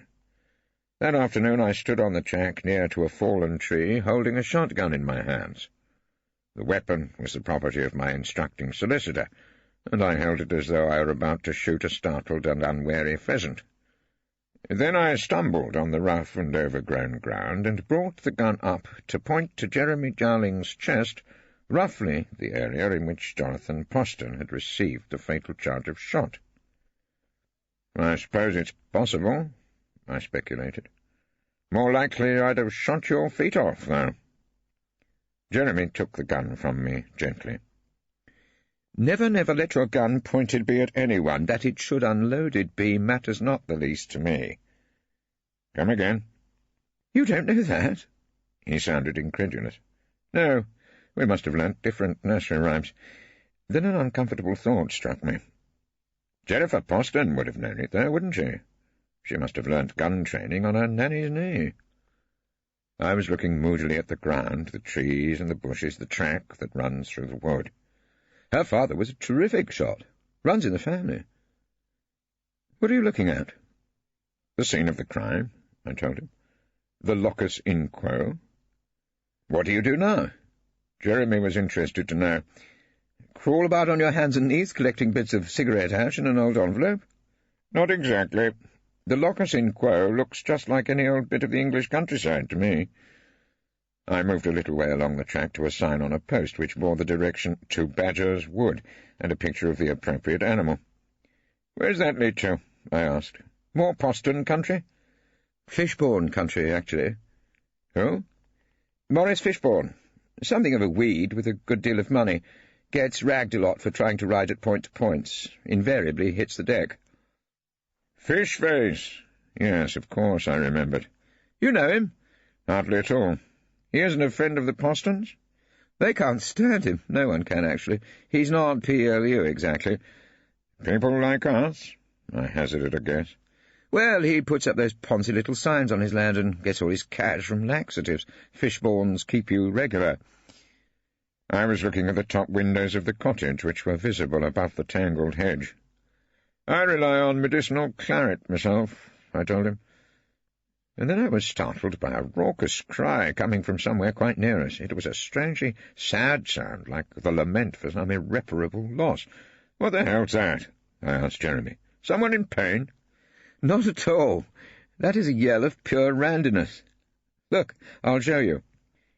He led me to a gap in the hedge and a gate into the untended cottage garden, and there on the grass was a rough coop in which a plump brown bird with a beady eye was imprisoned and letting people know about it. "That's a calling bird, a cock pheasant," Jeremy told me. "A calling pheasant in a cage puts all heaven in a rage," I suggested, and went on. "The wanton boy that kills the fly shall feel the spider's enmity."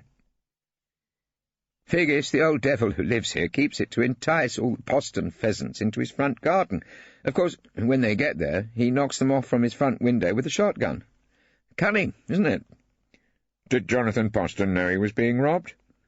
"I suppose he just let it go on. He couldn't get Figgis out of the cottage. Old Jono was a bit of an innocent in spite of everything." I was looking at the cottage. A thin line of smoke was coming out of the chimney. "Did you say Figgis?" "I bet he's in there. You want to talk to him?" "Talk to a prosecution witness?" I looked at Jeremy with deep disapproval. "Not sporting, old fellow. Definitely not sporting." But as we moved away, I saw a shape behind the blurred glass of a downstairs window. The prosecution witness was no doubt watching us with interest. When I got to know the Tester Arms Hotel, I realized how right Jeremy Jowling had been to take me straight to the prison. That evening I had what was known as the set meal. Pâté maison in the form of liver ice cream. A steak from the rump of some elderly animal, lightly singed under the X-ray machine. A cheese board, aptly named because the cheddar tasted exactly like wood. And a bottle of chilled claret, which made Pomeroy's plonk seem like Chateau Lafitte. I didn't sleep well that night. It wasn't just the firewood in the mattress, or the intense cold, or the noise in the water pipes like a giant's indigestion. I had sat up until well after midnight reading the post-mortem report of a certain Dr. Overton, a local man no doubt and hitherto unknown to me, and looking again and again at the photographs of the wound.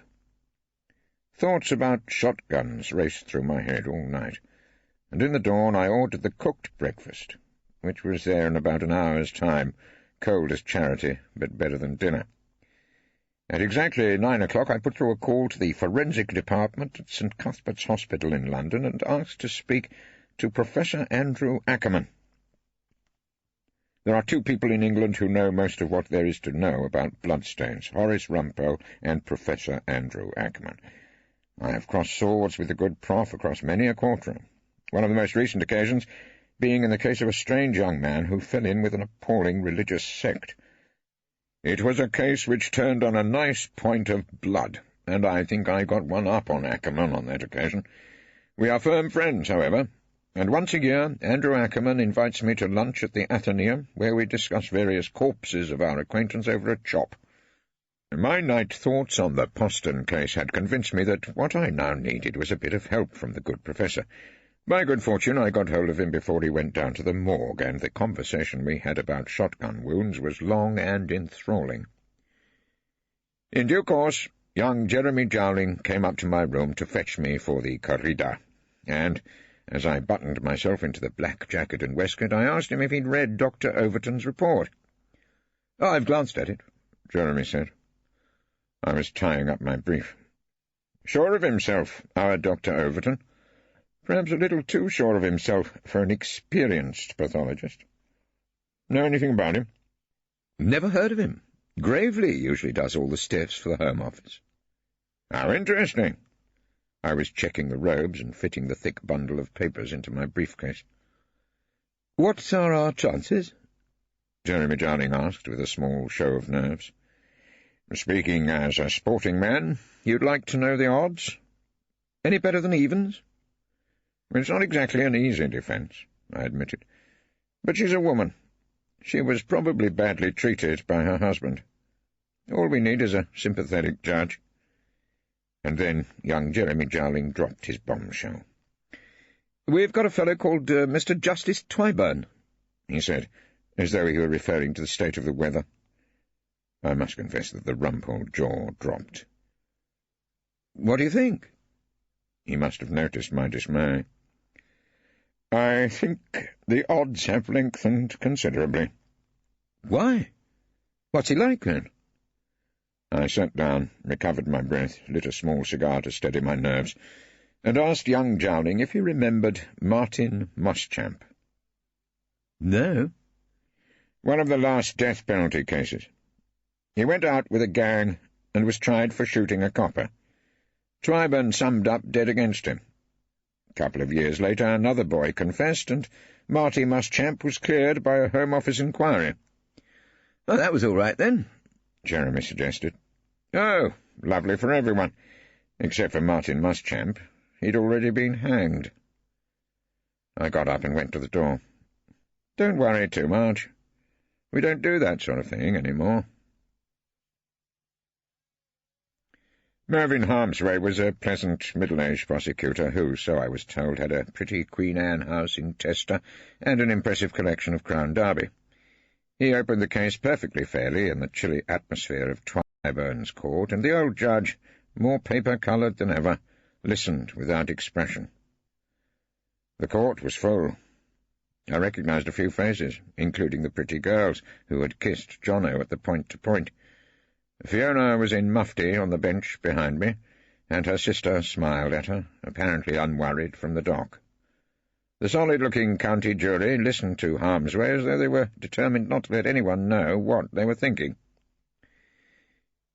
"That is all I have to say in opening this sad case, members of the jury," Harmsway finished. "And now, with the assistance of my learned friend Mr. Gavin Pinker, I hope to fairly put the evidence before you."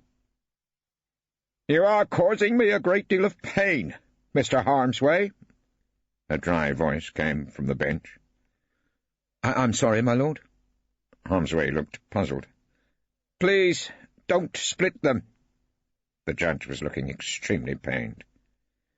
"Don't split what, my lord?" "Your infinitives," his lordship cracked back.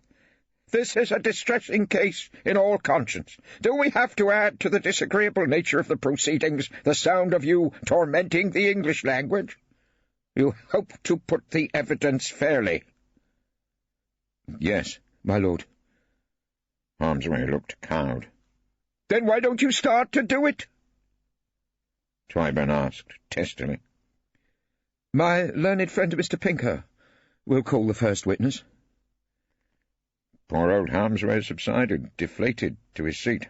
His junior, Gavin Pinker, who seemed made of sterner stuff, rose and announced that he would now call Mrs. Marion Hemp. As the Postons' dear old housekeeper waddled into the witness box and took the oath, Harmsway whispered to me bitterly, "What a charming judge." "Don't worry, old darling," I comforted him. "Twyburn's quite impartial. He'll be just as ghastly to me." And then I turned my attention to the dialogue between Mrs. Hemp and Mr. Gavin Pinker. "Mrs. Hemp, how long have you worked for the Postons?" Pinker started quietly. 10 years now, for Master Jonathan, and his father before him." "You don't live in?"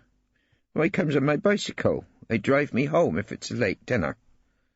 "On the afternoon that Jonathan Poston died, did you hear anything going on between him and his wife?" "Yes, they was quarrelling, like, in the sitting-room. I could hear voices." "Whose voices?" "Both, I reckon." "Could you hear any words?" "I hear 2 words." "What were they?" "Kill you." I heard that said, loud, by her. "By Mrs. Poston." Pinker paused to let the evidence sink in. "And after that? Then I see Mr. Poston go out. He walked towards the woods." "What happened then?" "Mrs. Poston stayed indoors. Then she went out." "How long did she stay out?" "Oh, I don't rightly know. 10 minutes, quarter of an hour, perhaps. Then she came back and got it." "Got what?" Mrs. Hemp pursed her lips as though about to have to mention some indelicacy, looked at the jury, and said, "Her shotgun." "Did you see her get it?" Pinker asked. "No, but I see her go out with it under her arm. She went back towards the woods again." "That is the direction Mr. Poston had taken?" "Yes." "What happened next? Just tell the jury." "I heard a shot from the wood," Mrs. Hemp just told the jury. "From the way they'd both gone?" "Yes." "Thank you, Mrs. Hemp." Gavin Pinker consulted Harmsway, who took the view that Mrs. Hemp had done all that could be expected of her to scupper the defence, and I rose to cross-examine. I knew I would get nowhere at all by calling Mrs. Hemp a liar, so I began to investigate the points that interested me, hoping to get the cooperation of the good Mrs. Hemp. "You heard one shot?" I asked her. "No, I heard others." "You heard others? When?" "I heard some shooting from the wood. That was before Mrs. Poston went out." "But after Mr. Poston went out?" "Yes." "After Mrs. Poston went out, how many shots did you hear?" "Just one." "Are you sure of that?" "I take my Bible oath to it." Mrs. Hemp sounded nettled. "Just one shot, and that is all?" "It was enough, wasn't it?" The jury nodded in sympathy with the witness. I hurried on to another topic. "Now, you heard these words, 'kill you.' You've sworn that was all you heard her say?" "That's right." I took my courage in my hands and launched an extremely dangerous question. "You didn't hear her say, 'I'll kill you,' for instance?" I suggested, and held my breath until the witness gave me a hesitant and reluctant, "No." "So she might possibly have been warning him that someone else might kill him?" "I suppose so." Mrs. Hemp sounded extremely grudging. "But she was the only one there, wasn't she?" "Exactly." Twyburn was no longer able to restrain himself. "Are you suggesting that someone else might have killed him, Mr. Rumpole?" "My lord, I was merely exploring the possibilities." I gave the old darling my most charming smile and sat down. Sometime during that morning I glanced up at the public gallery and saw the face of Maurice Fishbourne staring down at me through a new pair of spectacles. Mr. Figgis from the cottage in the woods near the Poston house was in the witness box. He was a grizzled, stooping man in his late 60s, I judged, wearing an old torn tweed jacket. He was imperfectly shaved, and his shirt looked as though it hadn't been washed for some time. He was an old man who lived alone. Harmsway took him through his evidence in chief, and then I rose to cross-examine. "When did you first see Mrs. Poston on that day?" "When she was holding a shotgun, standing about 10 yards off him." Figgis was only too anxious to repeat his evidence. "Eventually you took the gun off her and broke it open?" "I did, yes." "How many cartridges had been fired?" "Just the one." Figgis seemed to think the evidence damning, but I blessed him silently for it. "Just the one," I repeated for the jury. "You ejected the spent cartridge?" "Yes." "And did you go with her back to the house where she telephoned the police?" "I did." The old man seemed proud of the important part he played in these stirring events. "And was her gun in your possession until the police arrived?" "Yes." "I'm much obliged." I gave the jury another look. "Now, when you first saw Mrs. Poston, what did she say, exactly?" "She said, 'I did it. It was an accident.'" "She said, 'I did it.' Might it not have been, 'I did it'?" "Is there a dispute as to what your client said, Mr. Rumpole?" Twyburn was irritated at what he clearly thought was a quibble. "No dispute as to what she said, my lord.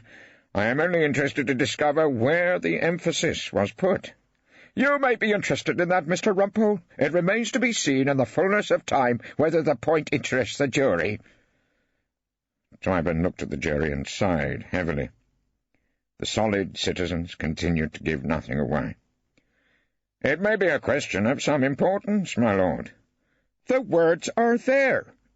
And then Tyburn delivered himself into my hands.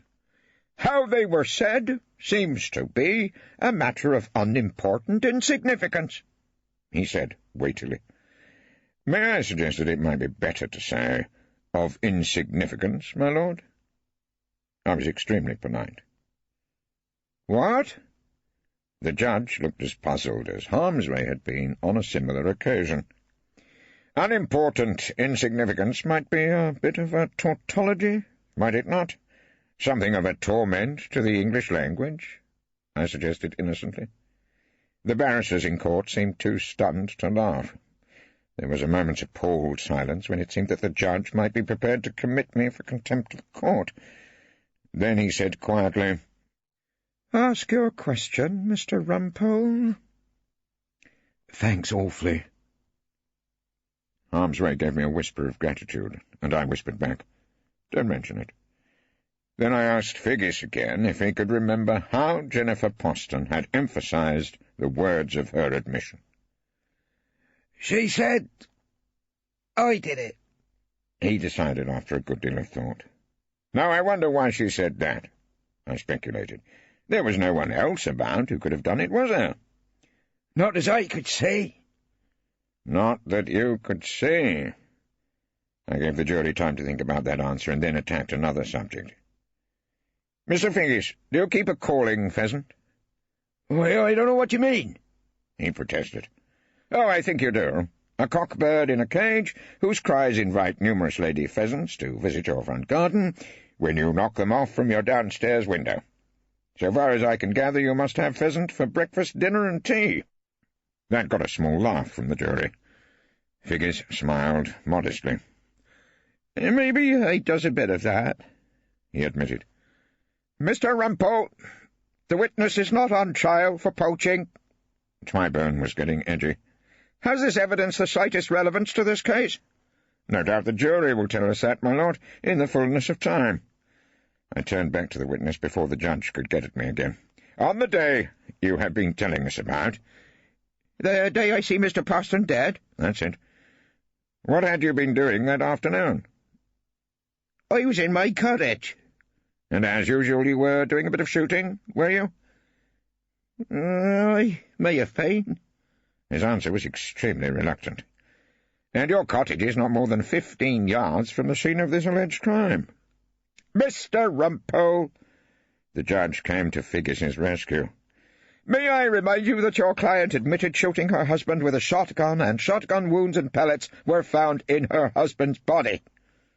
"Your lordship may remind me of that, but I can assure you I haven't forgotten it. Thank you, Mr. Figgis." I smiled politely at the judge, the witness, the jury, and anyone else I could think of, and sat down. Harmsway announced that he had no further questions for the witness. "Very well." Mr. Justice Tyburn looked at the clock and gave a small, wintry smile at the jury. "Members of the jury, this may be a convenient moment for you to obtain some refreshment. Be back at 2:10, please." So the judge rose. As I was about to leave, Fiona came up to me and asked if I was coming down to see Sprod. "I don't think so," I told her. "Not till she's ready to tell me what happened." At which moment the judge's clerk came up to me and said he had a message from his master. "Am I under arrest?" "On the contrary, sir. You're invited to lunch in the lodgings." This case is full of surprises. "The car's outside. We travel in robes, sir." On my way out to the judge's rolls, I saw Maurice Fishbourne. He was standing on the pavement outside the court, and he seemed about to speak to me, but then he changed his mind and turned away. The invitation to take lunch in the judge's lodgings referred to above may require some explanation for those not deeply versed in legal matters. In the olden days, judges, barristers, and their respective clerks and hangers-on used to roll up in large coaches on circuit from one assize town to the other, emptying the jails and usually dispatching their inhabitants to some further proceedings beyond the grave. Each town had to provide fitting accommodation for the judge's regular visits. A house was set aside, provided with silver, decanters, wine and servants, bed linen and firewood, and all appropriate comforts by the municipality, and was known as the judge's lodging.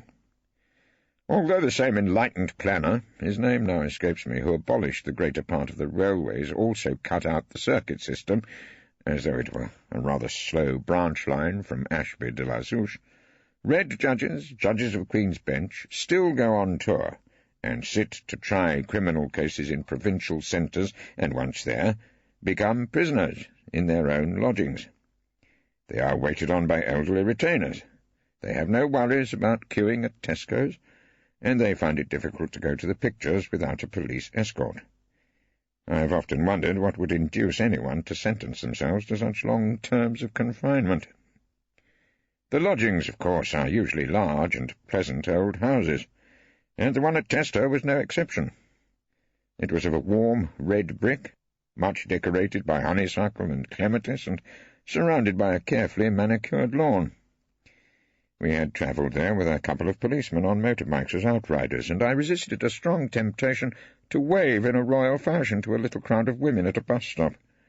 We left our wigs on the hall table, where they lay like dead and dirty white birds, while we ate in our robes.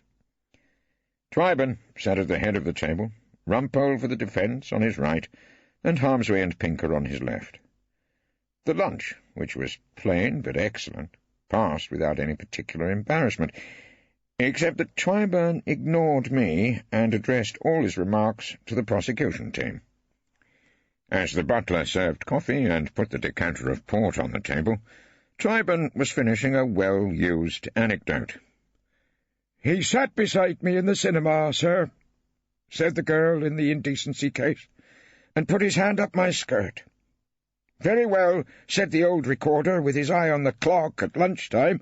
'I suggest we leave it there until 2:05. Triburn's shoulders heaved, and he laughed soundlessly at this. Pinker and Harmsway burst into almost uncontrollable mirth, and the judge pushed the decanter in their direction. I was not laughing, and perhaps it was because he felt some sort of a challenge that the judge turned to me for the first time. "Well, now, no more arguments about grammar this afternoon, eh, Rumpole?"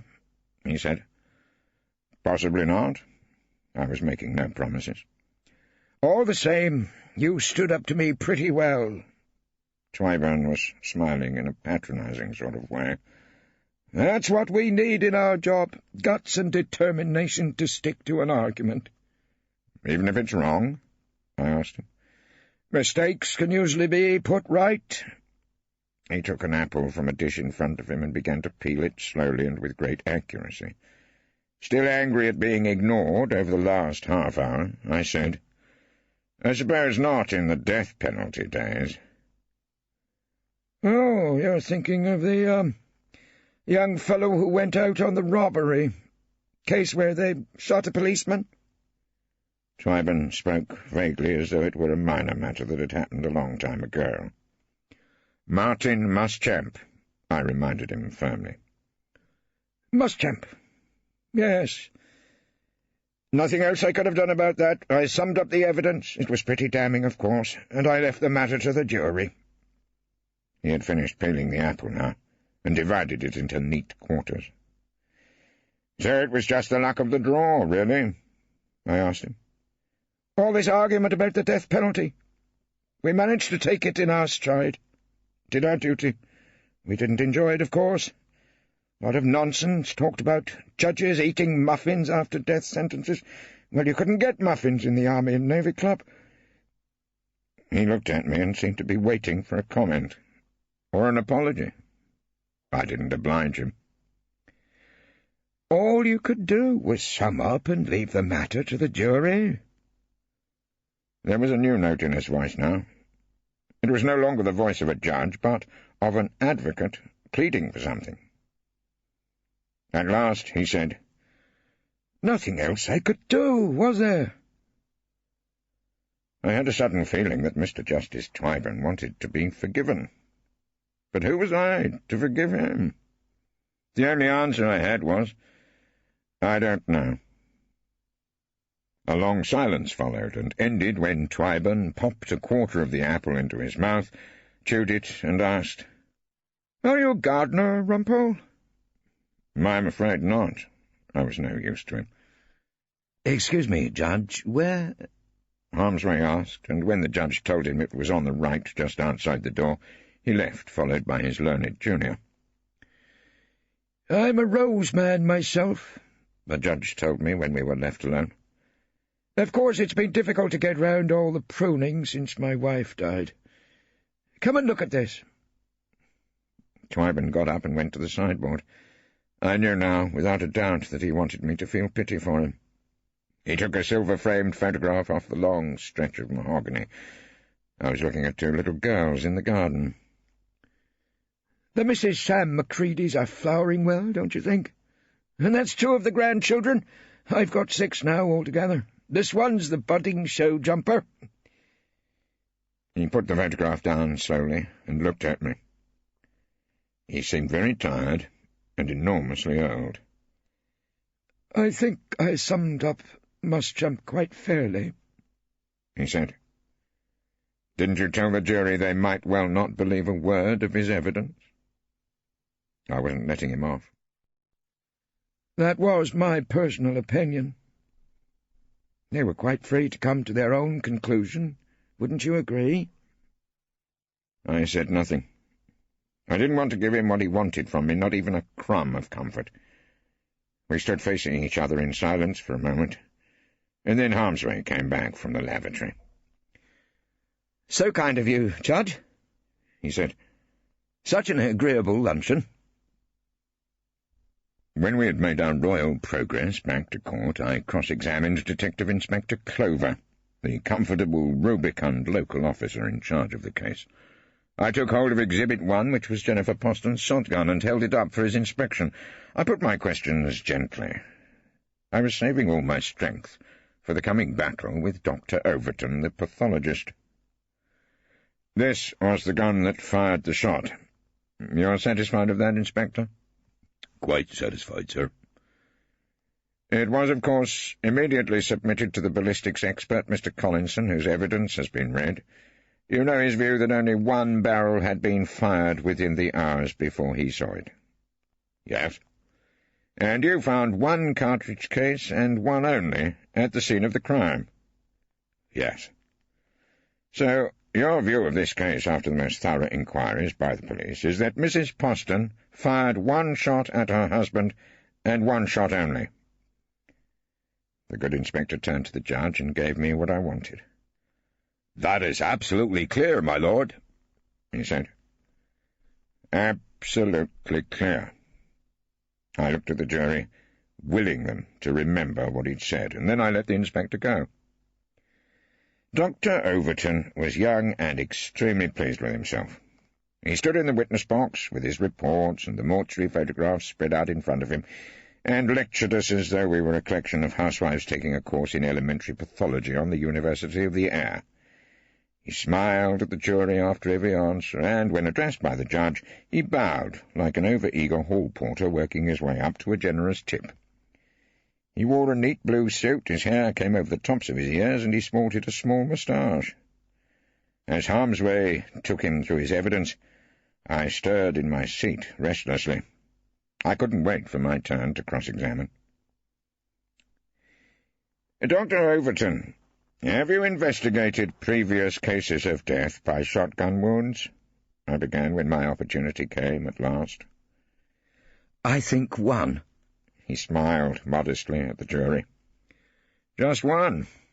And have you been called on to give evidence in a murder trial before?" "Well, no, not actually." "Congratulations on your debut." I gave him a smile, for which he wasn't grateful. "Why was it that you were called in to perform the post-mortem in this most important case? Is not Dr. Gravely the most experienced and aptly named Home Office pathologist for the Tester district?" "Dr. Gravely was away at a conference in Scarborough. I was called in at short notice." "And saw your big chance?" "His big chance of what?" Mr. Rumpole?" Twyburn didn't like my tone with the young doctor. "Perhaps your big chance of ingratiating yourself with the local police by agreeing with their conclusions," I suggested. "I did agree with their conclusions, yes." "And with their view that Jonathan Poston's body had received the impact of one and only one shotgun wound." "That was my conclusion."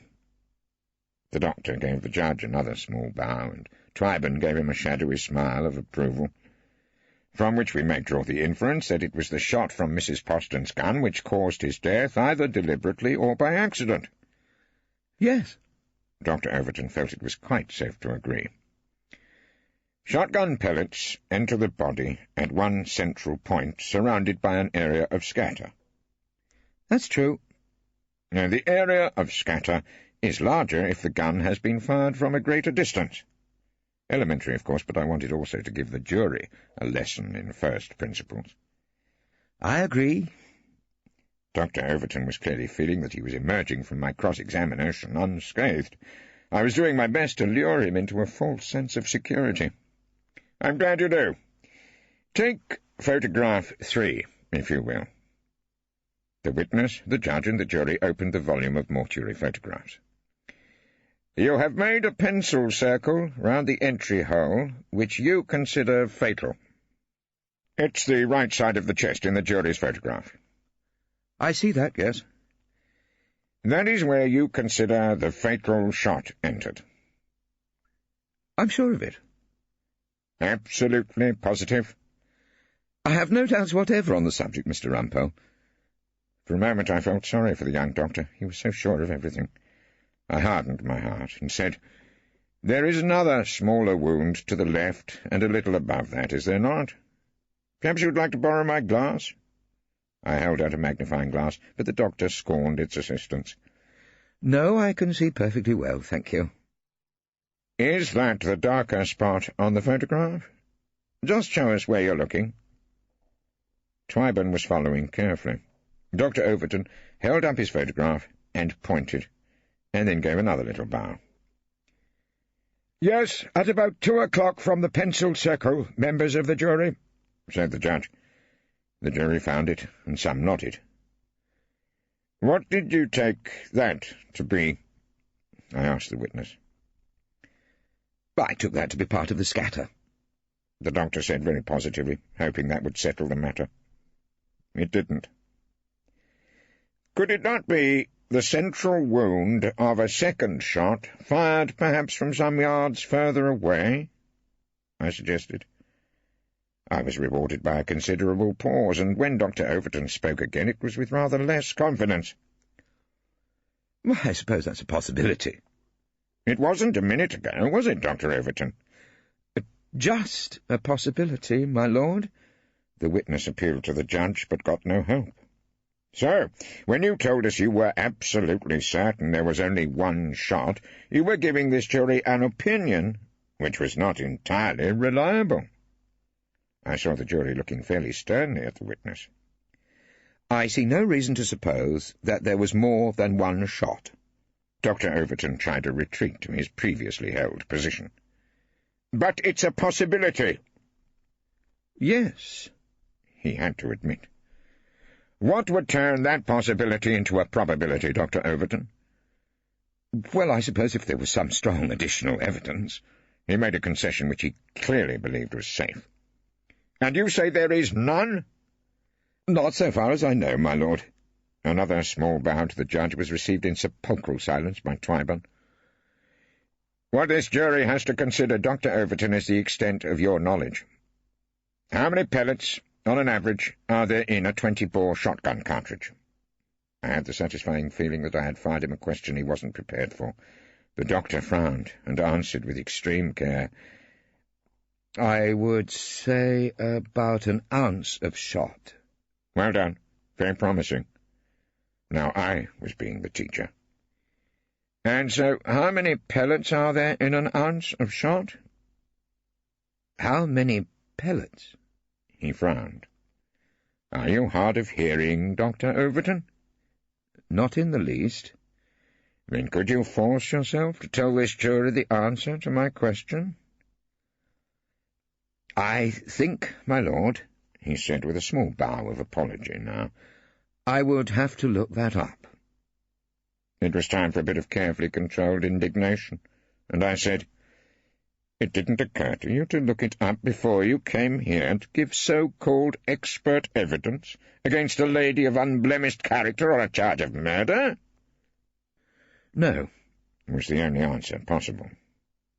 "Then let us see if you remember this. When you carried out your post-mortem examination, you found a large number of shotgun pellets in the body, did you not?" "A very large number indeed." He seemed pleased by the fact. So was I. "I'm obliged. Did you count them?" "May I look at my notes?" But Dr. Overton was now looking at Inspector Clover sitting in the well of the court for help. "Look at anything you like," I said, "except the inspector in charge of the case. He's not going to be able to help, you know." "Mr. Rumpole!" I heard a dry voice from the bench, and apologized at once, of course. "Your lordship objected to that observation? Then I will withdraw it, and we can get on with something more interesting. How many pellets did you find in the deceased's body, Dr. Overton?" "About 480, my lord," he said, and the judge made a careful note. "And there may have been others you didn't find?" "There may well have been." "Now let me tell you something, Doctor, which may be a help to you if you ever come to give evidence in a murder trial again. Your average cartridge for a 20-bore shotgun contains 250 pellets." "Well, I must accept that, of course." The doctor couldn't very well do anything else. It was all in Ackerman. "So, does not the presence in the deceased's body of almost double that number of pellets indicate to you that there were probably 2 shots?" The silence seemed endless. The judge sat with his pencil poised over his notebook. In the dock, Jennifer Poston looked as though the answer concerned her not at all. Then Dr. Overton said, "It might do so." "Might it not?" I came down on the answer quickly. "And if Mrs. Poston only fired 1 shot, might not some other person have fired the other?" "Surely that is a conclusion for the jury, Mr. Rumpole," Tyburn suggested, but this time it was not a rebuke. "My lord, it will be my submission that it is the only conclusion. Thank you, Dr. Overton." I started to sit down, then changed my mind. "Oh, Doctor, before you go—" Dr. Overton was leaving the witness box with considerable relief. He paused disconcertedly as I held up the small volume which had been my inspiration for the day. "If you intend to continue in your present line of work, I would recommend a study by Professor Andrew Ackerman on gunshot wounds in forensic medicine. Such a useful little volume, and quite easy reading for the beginner." "Of course, that cross-examination was wonderful entertainment, Rumpole." Miss Always had come up to me after the judge left court, and I was packing up my brief for another evening of quiet contemplation. "One of my best, Fiona," I said with becoming modesty. "Perhaps my very best of a medical witness. Luckily I couldn't warm to Dr. Overton." "But where does it get my sister?" Fiona asked. "Just possibly off." She frowned as though she couldn't see it, personally. "Sprod says it was an accident. Are you suggesting that there were 2 accidents?" "No, Fiona. Only 1 accident." "What are you getting at?" "Your sister's not too keen on the truth coming out in this case, is she, Fiona? Tell her I'll be down to the cells to see her first thing tomorrow morning." "Why not tonight?" "Not tonight. No. I'm going back to the Tester Arms. I've got to see somebody else first." I had seen Fishbourne hanging about in the back of the court when I was talking to Fiona, which is why I had announced my evening's plans in as loud a voice as possible. But when I turned away from her, he had gone, and I couldn't find him in the corridor or waiting for me outside the building. So I went back to the hotel, had a bath to wash away the courtroom atmosphere, and changed into an old pair of grey flannels and a tweed jacket that had seen better days. No one rang to say that I had a visitor, and as I struggled through the appalling grapefruit segments, battery hen and frozen veg. No one came up to my table. Only as I sat in the residence lounge, with a bottle of less-than-average claret and a small cigar, was my patience rewarded. He was coming towards me through a maze of deserted coffee tables. "Thank you for coming, Mr. Fishburne," I said. "Do please sit down." He sat, refused a drink, and looked at me as though desperate for good news. You can't get her off, can you?" he said. "Suppose you tell me the answer to that, Mr. Fishburne." "I mean, I don't see how you can. She said she did it." "What she said was, 'I did it,'" I reminded him. "Who else did she think might have done it, do you suppose?" He looked at me then, I was glad to see, with considerable surprise. My suggestion, it seemed, was one that hadn't occurred to him before. "It couldn't possibly have been me." He spoke quite calmly, without indignation or protest. "Couldn't?" I didn't see him. I'd gone up to London, quite unexpectedly. I had a call from our solicitors, and I went up just after lunch. All sorts of people saw me." I had no doubt they had, and felt a surge of relief. "That's what we call an alibi in the trade," I told him. "Our first bit of luck in this case. But you know why Poston came to see you, don't you? I mean, it wasn't to criticize your riding abilities." No, it wasn't for that." He was looking at me, deciding to trust me. Then he accepted a glass of wine and started to tell me the whole story. "How did you guess?" Jennifer Poston asked me when we met early the next morning in the cells under Tester Court. We had been given thick mugs of tea by the lady dock officer, and I felt easier in my mind than I had since the trial began. "I saw you when Fishface fell at the last fence," I told her. "I thought you were his wife. Then you laughed at him with the others, so I knew you were hiding something. I suppose Jonathan found out about you and Maurice Fishburne." "Oh, it's such a mess." For the first time she lost her extraordinary composure. She bowed her head, her hands were over her face and her shoulders shaking. Then she made a great effort, looked up and said, "What do you want me to do?" "Why not try telling the truth? Sometimes people win cases like that. What do you say? Shall we give it a try?" So, when the court assembled, I called Jennifer Poston into the witness box, and she swore to tell the truth, the whole truth, and nothing but the truth. "Mrs. Poston," I went straight to the heart of the case. "The afternoon your husband died, you had a quarrel. What was that quarrel about?" "About Maurice Fishburne." Triben looked up at a new name. The jury were puzzled. I explained with a question. "He is your next-door neighbour?" "Yes." "What did you tell your husband?" "I told Jono that I loved Maurice, and if he would divorce me, we hoped to marry. I had been unhappy with my husband for a long time." Now she had made up her mind to tell her story. Jennifer spoke simply and convincingly. "Had Jonathan Poston been violent to you?" "Yes, quite often." "And so, on the afternoon you quarrelled?" Jono said he'd go over and see Maurice and tell him never to see me again. He threatened to beat Maurice up. I knew Maurice could have a violent temper and that he hated Jono. I think I shouted at my husband that if he went, Maurice might kill him." "Was Mrs. Hemp in the house when you shouted that?" "She was, yes." "And might have heard part of it?" "Yes, easily." "Had Maurice told you he might kill your husband?" "When he heard how Jono had treated me. Yes." "Did you take these threats seriously?" "I knew that Maurice was a very determined man. He has a very strong will." "Let's come to the time when your husband left the house." Jono said he was going out to cool off.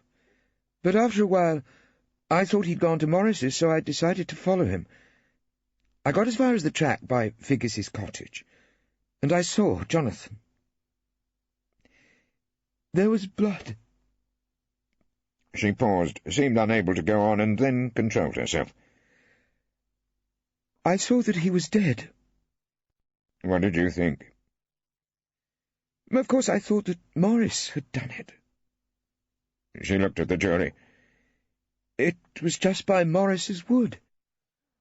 I thought he'd met Jonathan there, and they'd quarrelled, and— For a moment her voice faded.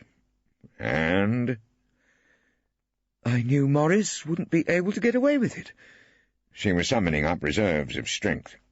I thought he'd be convicted of murdering Jonathan. Oh, I was in a sort of panic, I suppose. So, what did you decide to do? I asked her very quietly. The court and the jury were totally silent, almost breathless with attention, as Jennifer answered. I decided to pretend I'd shot Jonathan. By mistake. In an accident. I went back to the house and got my shotgun. When I got to the wood again, Jonathan was still there. I put in one cartridge, and I fired. Now she'd said it, the witness looked enormously relieved. One shot only? Yes, only one. Into his dead body? Jennifer's answer was hardly above a whisper. Yes. In the course of time my task was done, and I sat listening to Mr. Justice Triburn summing up to the jury. He spoke quietly. At times we had to strain our ears to hear him. With his lined face and thin neck emerging from a stiff collar that seemed too big for him, he looked like an aged tortoise. He was a lonely old judge who refused to retire and who had come to me, of all people, for reassurance. Then he looked at me, and I gave his words my full attention. "Members of the jury," the judge was saying, "contrary to the views of some people, a British criminal trial cannot be compared in any way to a horse race." He turned back to the jury. "You do not get the result by closing your eyes and sticking a pin into the list of runners. If you are sure that, for whatever reason, Mrs. Poston deliberately shot at her husband with the intention of killing him, or doing him serious harm, why then you must convict her.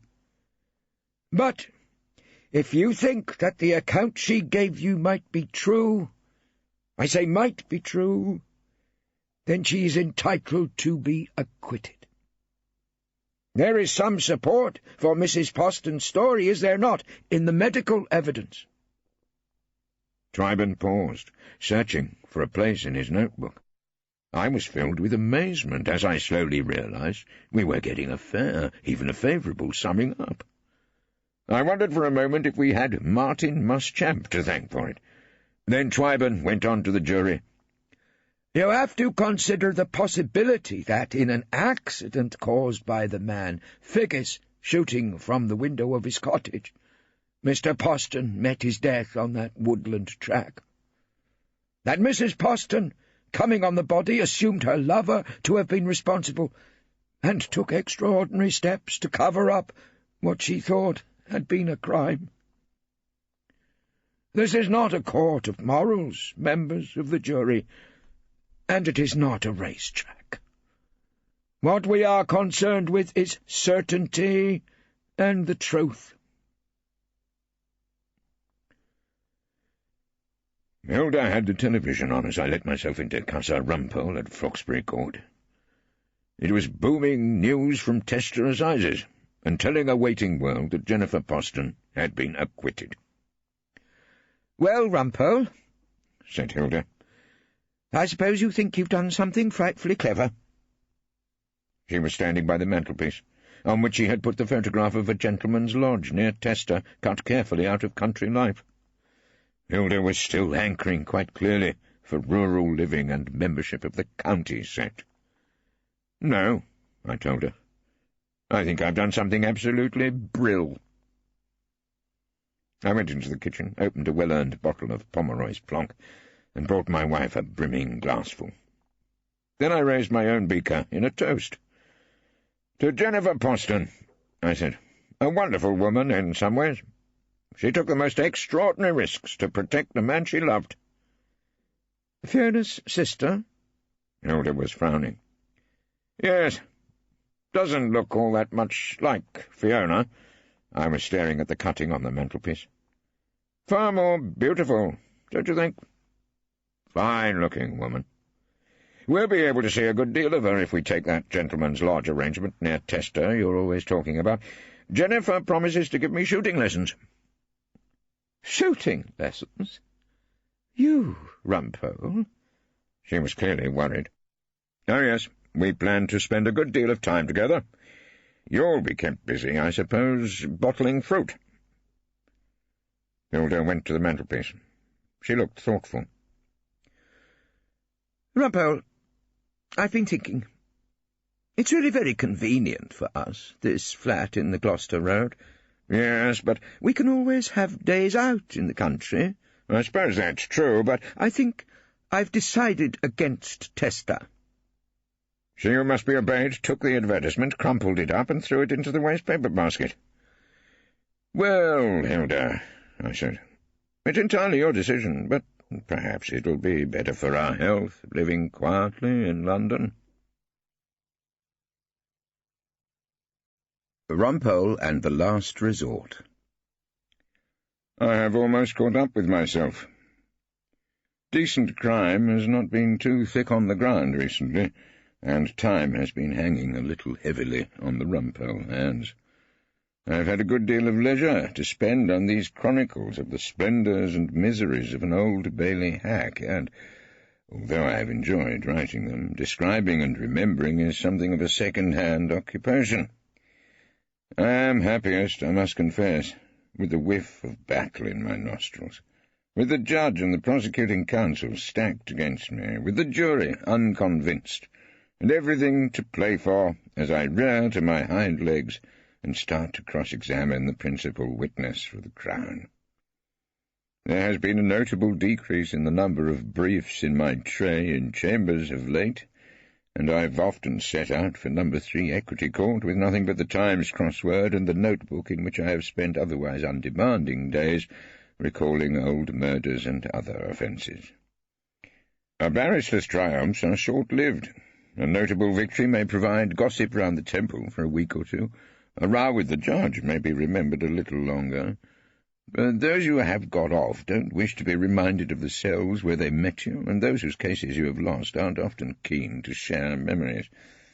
By and large, trials are over and done with when you pack up your robes and leave court after the verdict. For that reason, it has been some satisfaction to me to write these accounts, although the truth of the matter is, as I've already hinted, that I haven't had very much else to do. So up-to-date have I become that I can recount no more cases of sufficient interest and importance which have engaged my talents since my unexpected return from retirement. All I have left to do is something new to me. That is, to write about a case as I am doing it, in the hope that it will turn out to be sufficiently unusual to be included among these papers, which will form some sort of memorial to the transient life of Horace Rumpole, barrister at law. I am soon to go into court with one of my dwindling number of briefs as counsel for the defence of a young businessman named Frank Armstrong, chairman and managing director of Sun Sand Holidays Limited, an organisation which supplies mobile homes to holiday-makers in allegedly desirable sites in the West Country, the Lake District, and other places which have every known inconvenience, including being much too far away from Pomeroy's wine bar. The case itself may have some points of interest, including the mysterious mobility of Sun Sand mobile homes, and the period about which I am writing contains another minor mystery, that is to say, the disappearance of a Mr. Perivale Blythe, Solicitor of the Supreme Court, a fellow who, so far as I am concerned, is fully entitled to disappear off the face of the earth, were it not for the fact that he has, for longer than I care to remember, owed me money. One of the many drawbacks of life at the bar is the length of time it takes to get paid for services rendered.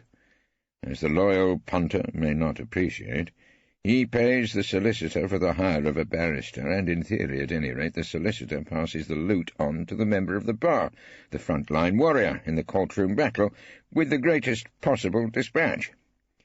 In many cases, unhappily, the money lingers along the line, and months, even years, may pass before it percolates into the barrister's bank account. There is really nothing much the average advocate can do about this.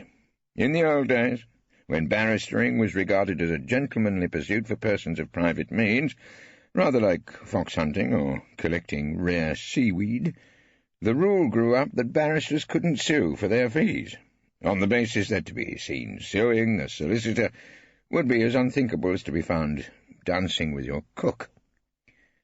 So it was not only a decline in the number of briefs bearing the Rumpole name, but a considerable slowing down in the paying process, which caused my account at the Temple branch of the United Metropolitan Bank to blush an embarrassing red. One day I called in to cash a £50 cheque, mainly to defray the costs of those luxuries Hilda indulges in, matters such as bread and soap powder, and I stood at the counter breathing a silent prayer that the cashier might see fit to pay me out. Having presented my cheque, I heard the man behind the grill say, to my considerable relief, "How would you like money, sir?" "Oh, preferably in enormous quantities." Of course, it was a stupid thing to say. As soon as the words had passed my lips, I thought he'd take my cheque off to the back of the shop and discover the extent of the Rumpole debt. Why was he reading the thing so attentively? The art of cheque cashing is to appear totally unconcerned. "How would I like the money?" I said rapidly. "Oh, I'll take it as it comes. Nothing fancy, thank you. Not doubloons or pieces of 8. Just pour me out a moderate measure of pounds sterling."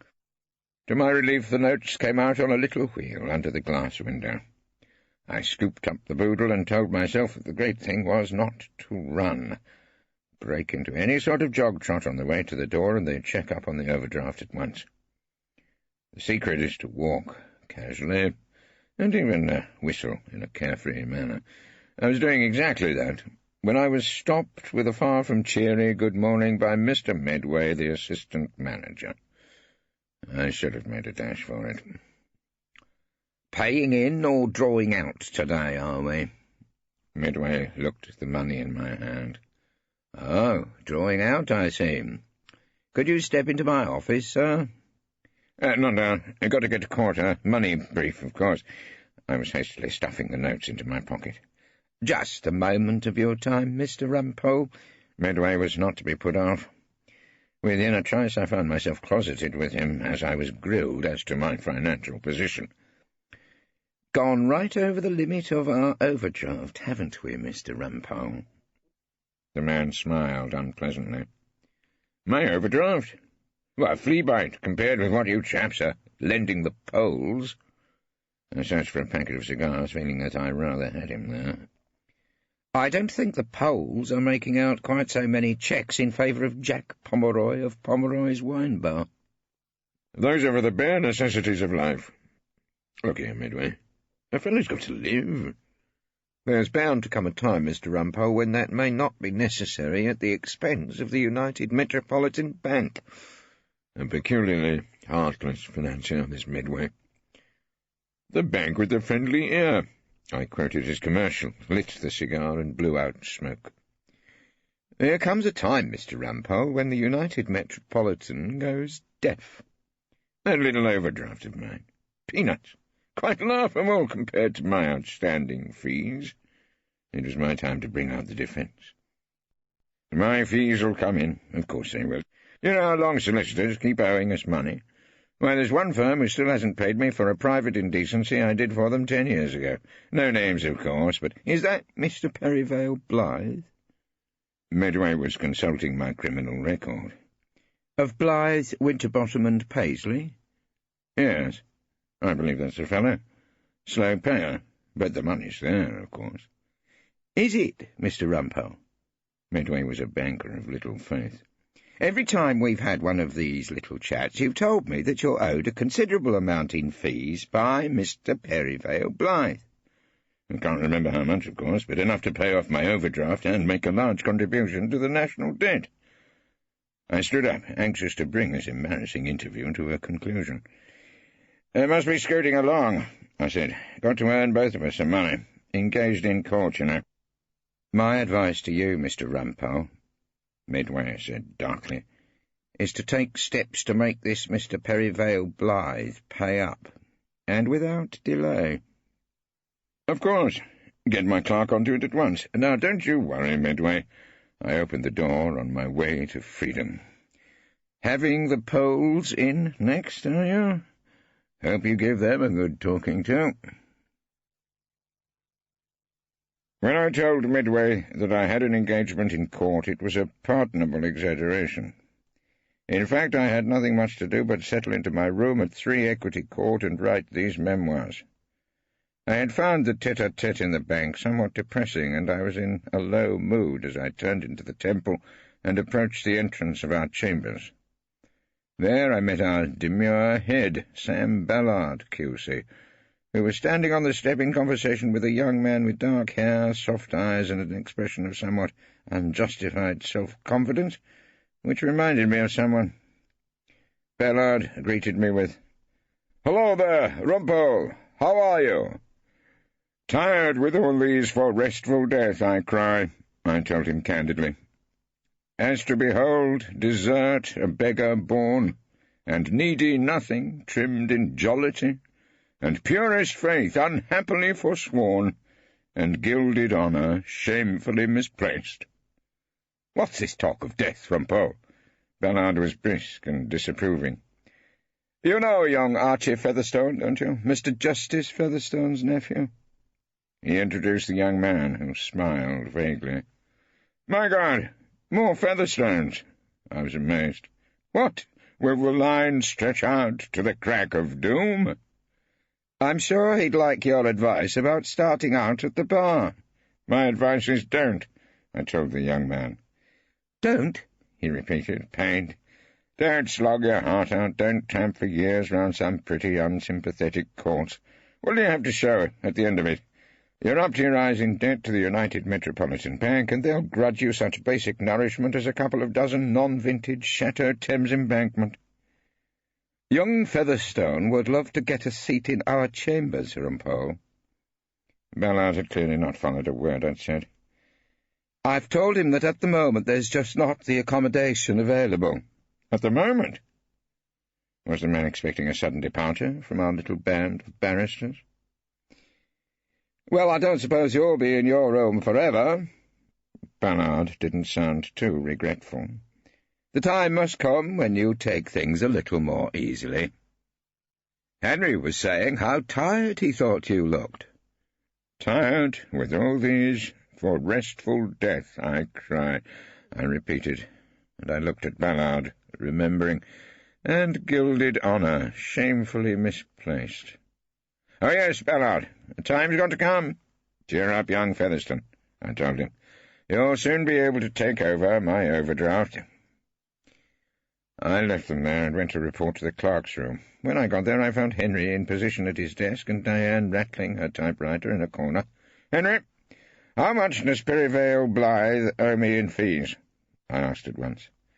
£2,765.93, Mr. Rumpole, Henry said, as if he knew it all by heart.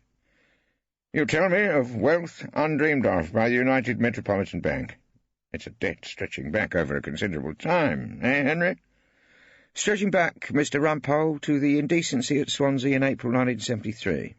Henry confirmed my suspicions. "You have, I suppose, been on to him about it, Henry?" "Almost daily, Mr. Rumpole." "And what has this blighter Blythe to say for himself?" The last time his secretary told us a cheque was in the post." "Not true," I guessed. "Not unless it evaporated mysteriously between here and Cheapside." "Get after him, Henry, like a terrier. Get your teeth into the man Blythe, and don't let him go until he disgorges the loot." I looked at Henry's desk, and my eyes were greeted with the unusual and welcome sight of a brief bearing the Rumpole name. "Is there a set of papers for me you're fingering?" I asked with assumed indifference. "Mr. Myers brought it in, sir. It's a case at the Bailey." Henry confirmed the good news. God bless old Marcy, a man who pays up from time to time. I looked at the brief. "What is it, Henry? Murder, robbery, sudden death?" "Sorry, Mr. Rumpole." Henry realised that I would be disappointed. "It seems to be about Sunsand Mobile Homes." When I went up to my room to familiarise myself with the brief Henry had given me, I threw my hat, as usual, onto the hat-stand. But the hat-stand not being there, the Rumpole headgear thudded to the ground. Of course I knew what had happened. Erskine Brown had always coveted the old hat-stand that had stood in my room for years, and when he had a big conference, he put it in his room to impress the clientele. Before I started work, I crept along the passage, found Erskine Brown's room empty, and purloined the old article of furniture back again. Then I sat down, lit a small cigar, and studied the facts in the case of R. V. Armstrong. The trouble had started at Sunsand holiday site in Cornwall. A family returned from a cold, wet day on the beach and had their mobile holiday home towed away before they could get at their high tea. Other punters were apparently sold holidays in mobile homes which were said to have existed only in the fertile imagination of my client, Frank Armstrong. In due course, police officers, Detective Inspector Limmeridge and Detective Sergeant Banks, called on Sunsand holidays in North London. The premises were small and unimposing, but the officers noticed that they were elaborately equipped with all the latest gadgets of computer technology. The young chairman of the company was there, busily pressing buttons and anxiously watching figures flash and hearing the bleeps and hiccups of such machines at work. When arrested, Mr. Armstrong was given permission to telephone his solicitor, but when he did so, he found that the gentleman in question had just slipped out of the office. Eventually, Frank Armstrong was allowed bail and turned up in my room at Chambers with old Myers, the solicitor's clerk, or legal executive, as such gentlemen are now called, whom I would rather have with me on a bad day at the Bailey than most of the learned friends I can think of. I had asked Miss Fiona always to join us, and generally help with the sums. "And my brother Fred and I, we was born into the modern world, Mr. Rumpole," said Frank. "And what is the name of the game in the world today?" "Space Invaders?" I hazarded a guess. My client looked at me seriously. In spite of a sharp business suit, his gaucho moustache, longish hair, gold watch and bracelet, Playboy club tie, and the manner of a tough young businessman, Frank Armstrong looked younger than I had expected, and both pained and puzzled by the turn of events. "The name of the game is Leisure Interests and Computer Technology," he told me seriously. "You won't believe this, Mr. Rumpole. You will not believe it." "Try me." "Our old dad kept a fruit barrow in the Shepherd's Bush market." "It's not incredible," I assured him. "Yes, indeed. Well, he made a few bob in his time, and when he died, my brother and I divided the capital. Fred went into hardware, right?" "Ironmongery." "You're joking," Frank said. "Fred joined the microchip revolution. Looking around your office now, Mr. Rumpole, I doubt it's fully automated. There are delays in sending your bills out, right?" "Sometimes I think my bills are sent out by a carrier pigeon with a poor sense of direction," I admitted. "Trust in the computer, Mr. Rumpole, and you'd have so much more time, leisure-wise. That's the name of the game," I hazarded. "Yes, indeed. That's why I saw my future definitely in the leisure industry." "Leisure industry? Sounds like a contradiction in terms." Frank didn't hear my murmur. He was clearly off on a favourite subject. "Who wants hotel expenses these days? Who needs porters, tips, waiter service, all the hassle? The future, as I see it, is in self-catering mobile homes set in A3 and B1 popularity, mass appeal holiday areas. That's the vision, Mr. Rumpole, and it's got me where I am today." "On bail, facing charges of fraud and fraudulent conversion," I reminded him. "Mr. Rumpole, I want you to believe this." "Try me again." "I just don't understand it. I want to tell you that very frankly. I was doing my best to run a go-ahead service industry geared to the needs of the 80s. What went wrong exactly?" Frank asked plaintively. I got up, stretched the legs, and lit a small cigar. I imagine a close study of the accounts might tell us that, I said. By the way, that's one of the reasons I've asked you to give Miss Always a little brief. She's got a remarkable head for figures. And quite a figure for heads, I should think. Frank gave our lady barrister one of his Playboy Club leers and laughed. Fiona froze him with a look. Pardon me, Miss Always. Probably out of place, right? Our client apologised, and Miss Always ignored him and rattled out some business-like instructions to old Myers. I'd like the account sent down to Chambers as soon as possible, she said. There's a great deal of spade work to be done. This is where we're in a certain amount of difficulty. Myers coughed apologetically. Surely not. You see, the accounts were all given to Mr. Armstrong's previous solicitor. That was the firm that acted for his father back in the fruit barrow days, and went on acting till after our client's arrest. It's perfectly simple. Fiona was impatient. You've only got to get in touch with the former solicitors. Well, not quite as simple as all that, Miss Always.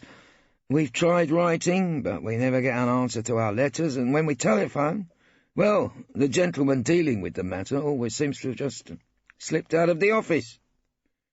Really? What's the name of the firm? Miss Always asked, but I was ahead of her. Don't tell me. Let me guess, I said. What about Blythe, Winterbottom, and Paisley? Well, our client admitted dolefully. This is it. At the end of the day, I called into Pomeroy's wine bar, and the first person I met was Claude Erskine-Brown on his way out.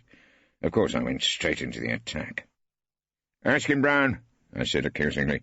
Hat-stand pincher. Rumpole, that's a most serious allegation. Hat-stand pinching is a most serious crime, I assured him. You don't need a hat-stand in your room, Rumpole. Criminals hardly ever wear hats. I happened to have a conference yesterday with 3 solicitors, all with bowlers. That hat-stand is a family heirloom, Erskine-Brown. It belonged to my old father-in-law. I value it highly, I told him. Oh, very well, Rumpole, if that's the attitude. He was leaving me. Good night, Erskine-Brown, and keep your hands off my furniture. As I penetrated the interior, I saw our clerk Henry, who is far more effectively than the egregious Bollard, the true head of our chambers and ruler of our lives, in the company of the ever-faithful Diane.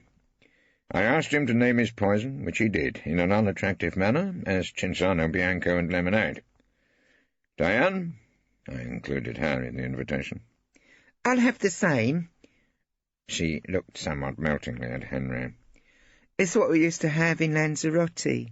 Did you really? Well, I won't inquire too deeply into that. And a large cooking claret jack, and no doubt you'd be happy to cash a small cheque? I asked the host as he came past, pushing a cloth along the counter. Well, not exactly happy, Mr. Rumpole. Pomeroy was not in one of his sunnier moods. Come on, you've got nothing to worry about. You haven't lent a penny to Poland, have you? This is a much safer bank than the United Metropolitan. Oh, give yourself one while you're about it, I said, as Jack moved reluctantly to get the drinks and the money. Then I turned to my clerk in a businesslike manner. Now then, Henry, about this abominable Blythe. Not selfish by any stretch of the imagination? No, Mr. Rumpole. Not as yet, sir. Not as yet.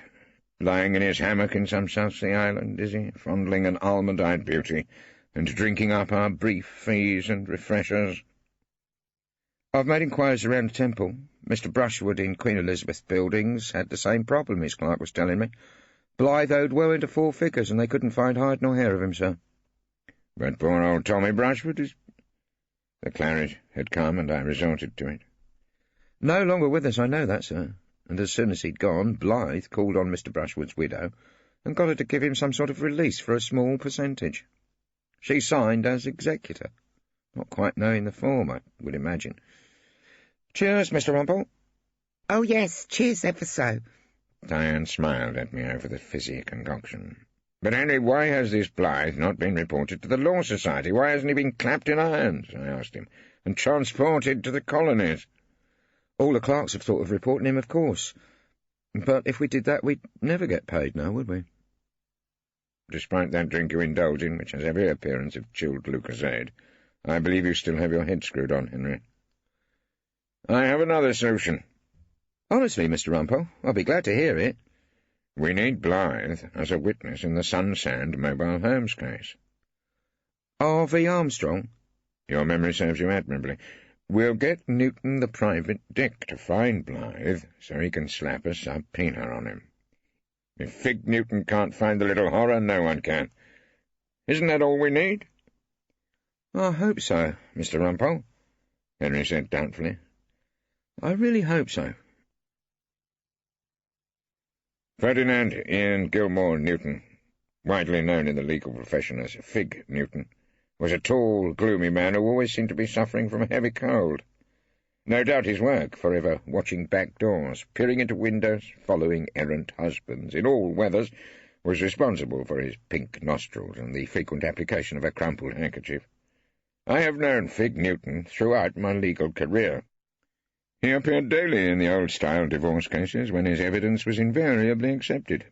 Since the bonds of matrimony can now be severed without old Fig having to inspect the sheets or observe male and female clothing scattered in an hotel bedroom, his work has diminished, but he can still be relied upon to serve a writ or unearth an alibi witness.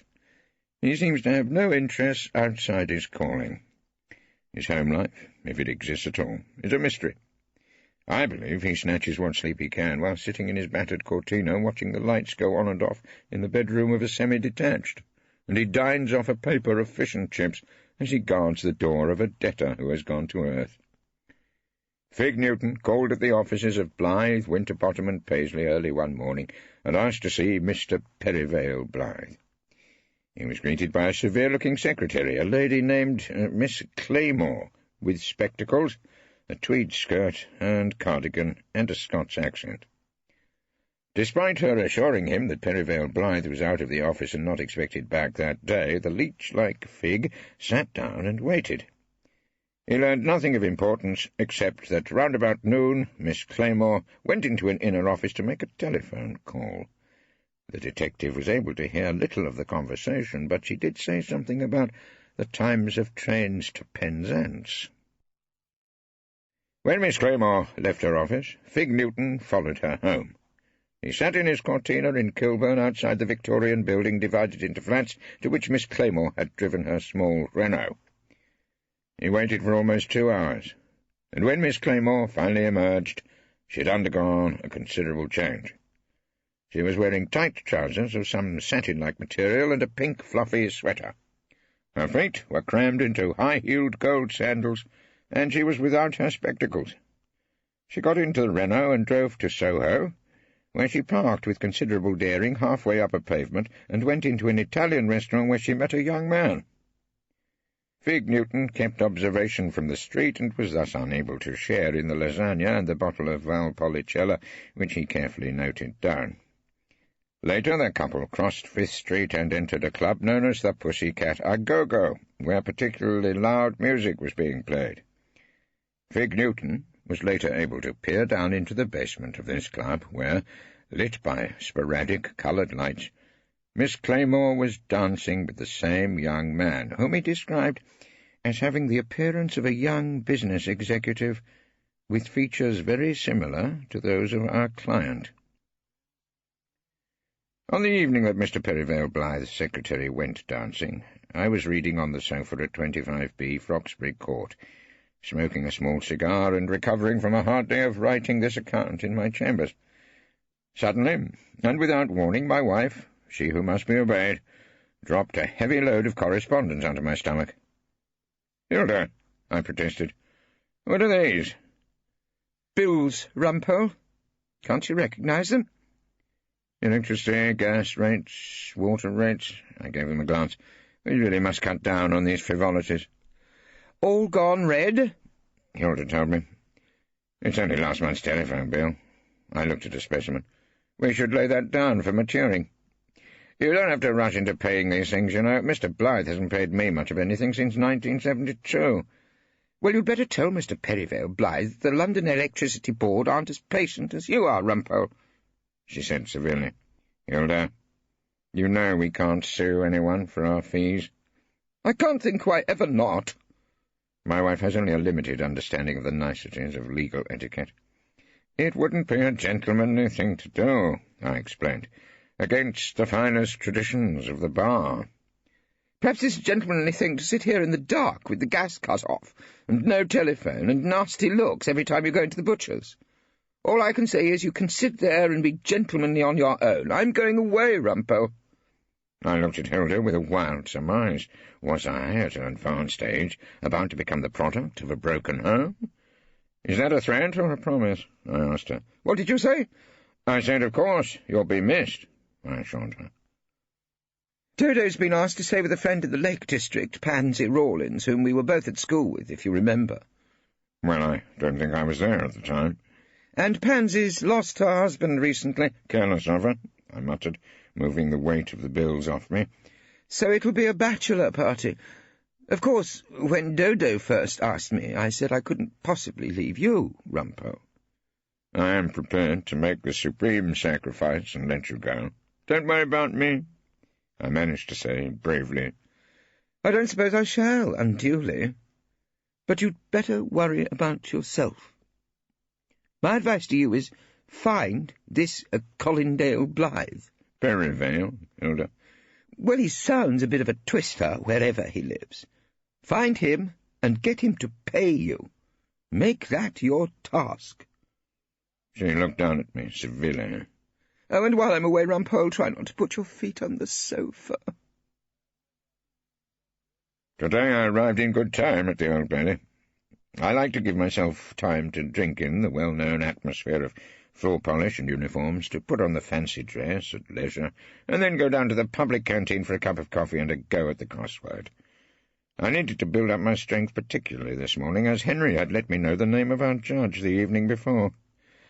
I therefore ordered a particularly limp sausage roll with the coffee, and I had just finished this and was lighting a small cigar, when Myers appeared carrying Newton's latest report, accompanied by Miss Fiona, always wigged and gowned and ready for the fray.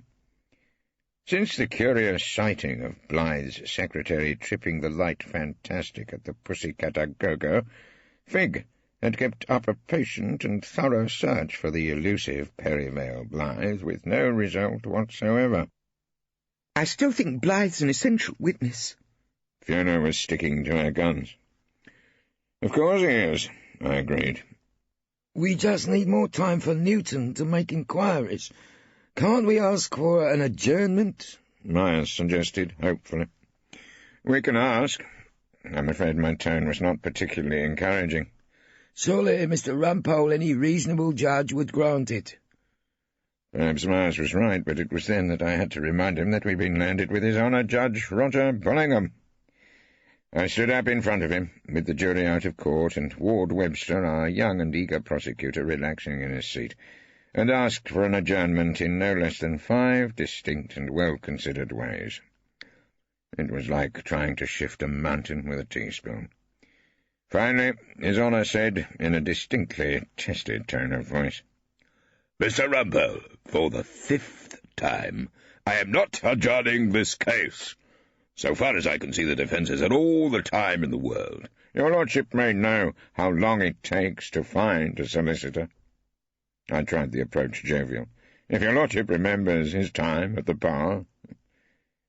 The joke, if it can be dignified with such a title, went down like a lead balloon. Mr. Rumpole, neither your so-called eloquence nor your alleged pleasantry are going to make me change my mind. Bullingham was beginning to irritate me. I raised the Rumpole voice a couple of decibels. Then let me tell you an indisputable fact. For years my client's business life was in the hands of Mr. Perivale Blythe.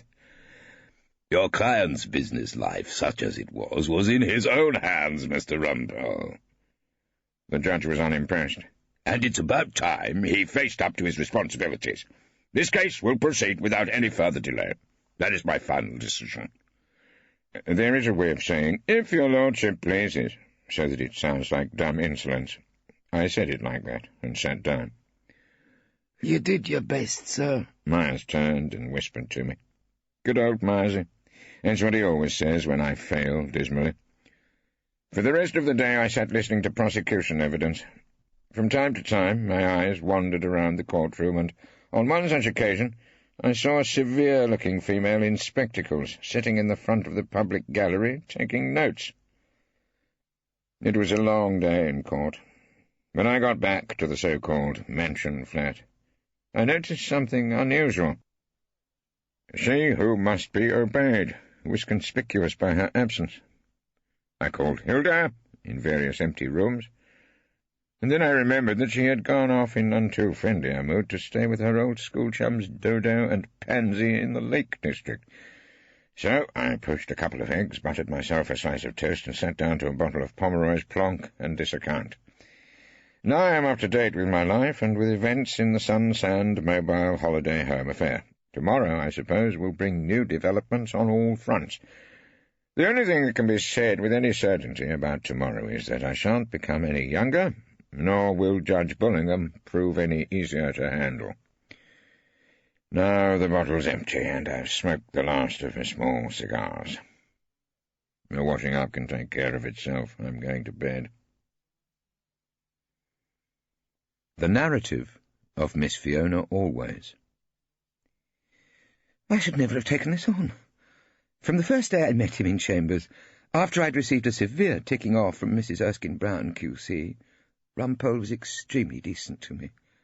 I'm still not absolutely sure how he managed to persuade the men at 3 Equity Court to take me on, but I have a feeling that he did something pretty devious for my sake.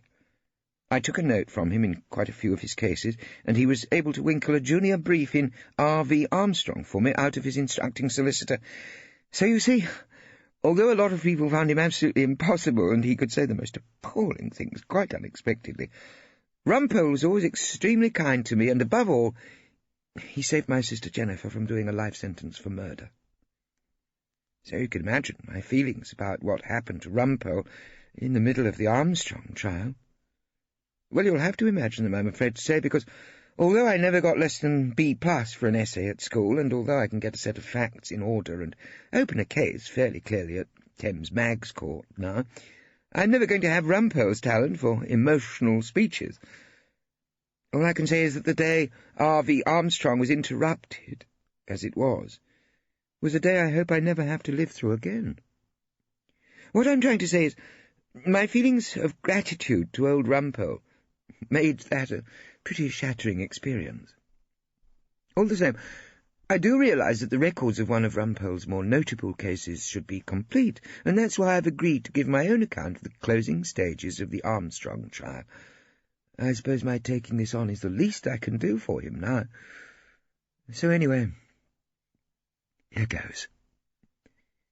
I have to say that I never particularly liked our client, Frank Armstrong. He had doggy eyes and a good deal of aftershave, and I got the feeling that he was trying to make some sort of a pass at me at our first conference, and that sort of thing, so far as I'm concerned, is definitely not on.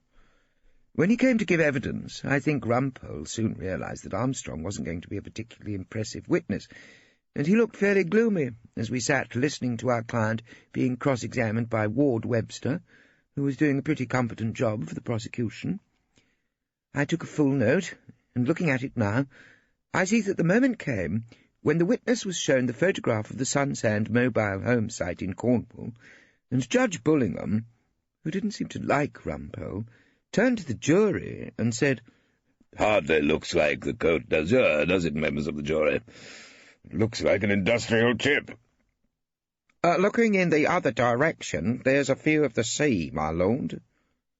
I remember our client sounding distinctly pained. "What, between the crane and the second lorry?" Bullingham was still smiling at the jury. "A great deal of our patrons' time is spent on the beach," Armstrong protested. "Perhaps they want a quiet night," the judge suggested, and the jury laughed. "Mr. Armstrong, do you agree that, on no less than 50 occasions, holidays on the site in Cornwall turned out to have been booked in non-existent mobile homes?" Ward Webster went on with his cross-examination. "Yes, indeed, but—" The witness was sounding particularly hopeless. And that your firm was paid large deposits for such holidays? Ward Webster went on. Well, this is it, but... And on one occasion at least a mobile home was actually removed from an unhappy mother just as she was about to enter it. It was one of those things. Instead of mother running away from home, the home ran away from mother. I remember that the judge made his joke at that point, and Rumpole muttered to me, "Oh, well done, Bull. Quite the stand-up comic." And that letters of protest from the losers and their legal advisers remained unanswered. Ward Webster went on when the laughter died down. If there were complaints, the information should have been fed into the office computer. Perhaps the people in question would rather have had their money back than have their complaints consumed by your computer. Quite frankly, Mr. Ward Webster, our office at Sunsand Holidays is equipped with the latest technology." Our client sounded deeply offended. At this, the judge told him that it was a pity it wasn't also equipped with a little old-fashioned plain dealing. Of course, Rumpole objected furiously and said that was the point the jury had to decide. My note reminds me that the judge then smiled at the jury and said, "Very well, members of the jury, you will have heard Mr. Rumpole's objection. Now, shall we get on with the trial?" "Mr. Armstrong, are you telling us that these events are due to the inefficiency of your office?" Ward Webster was only too glad to get on with it.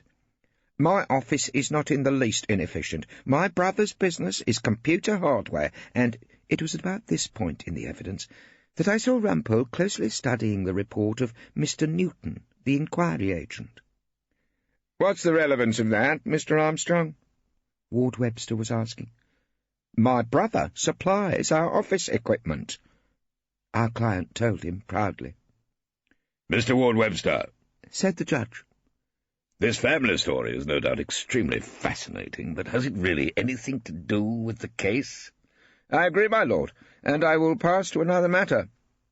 While this was happening, Rumpole asked me in a whisper if I thought that our client had ever danced with Blythe's secretary.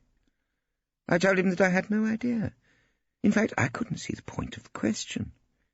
But Rumpole leaned forward and asked Mr. Myers, of our instructing solicitor's office, to get Mr. Newton down to the Old Bailey during the lunchtime adjournment.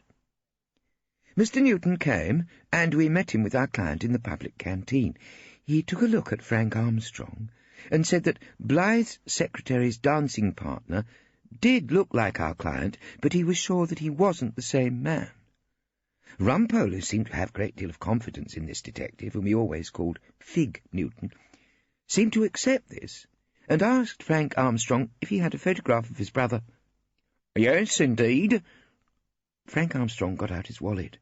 "Taken in Marbella, the summer before last." He handed a photograph to Newton. "That's the gentleman," Mr. Newton said. "No doubt about it." "Fred's been dancing," Rumpole laughed. "Where is he now?" "In the Gulf, Dubai. So far as I know, he's been asked to develop a computer centre." Frank Armstrong answered vaguely. "How long did you think he'd been away?" 6 months. All of 6 months. "Since before you were arrested?" Rumpole was puzzled. "You see, Newton saw him a couple of weeks ago in London." "Mr. Rumpole, I don't know what you're getting at. I'm sure Fred would help me if he possibly could," Mr. Armstrong said. "You've never quarrelled?" "Only one little falling out, perhaps, when he wanted to buy the land in Cornwall." "Did he offer you much money?" That seemed to interest Rumpole. "Enormous. Stupid sort of price, I called it, but I wasn't selling. Bit unbrotherly of me, perhaps, but I wanted to build up my empire." "Perhaps Fred wanted to build up his," Rumpole said, and then he turned to us and gave orders. He seemed at that moment quite determined and in charge of the case. "There's a lot to be done," he said. "Newton's got to find Brother Fred." "In Dubai?"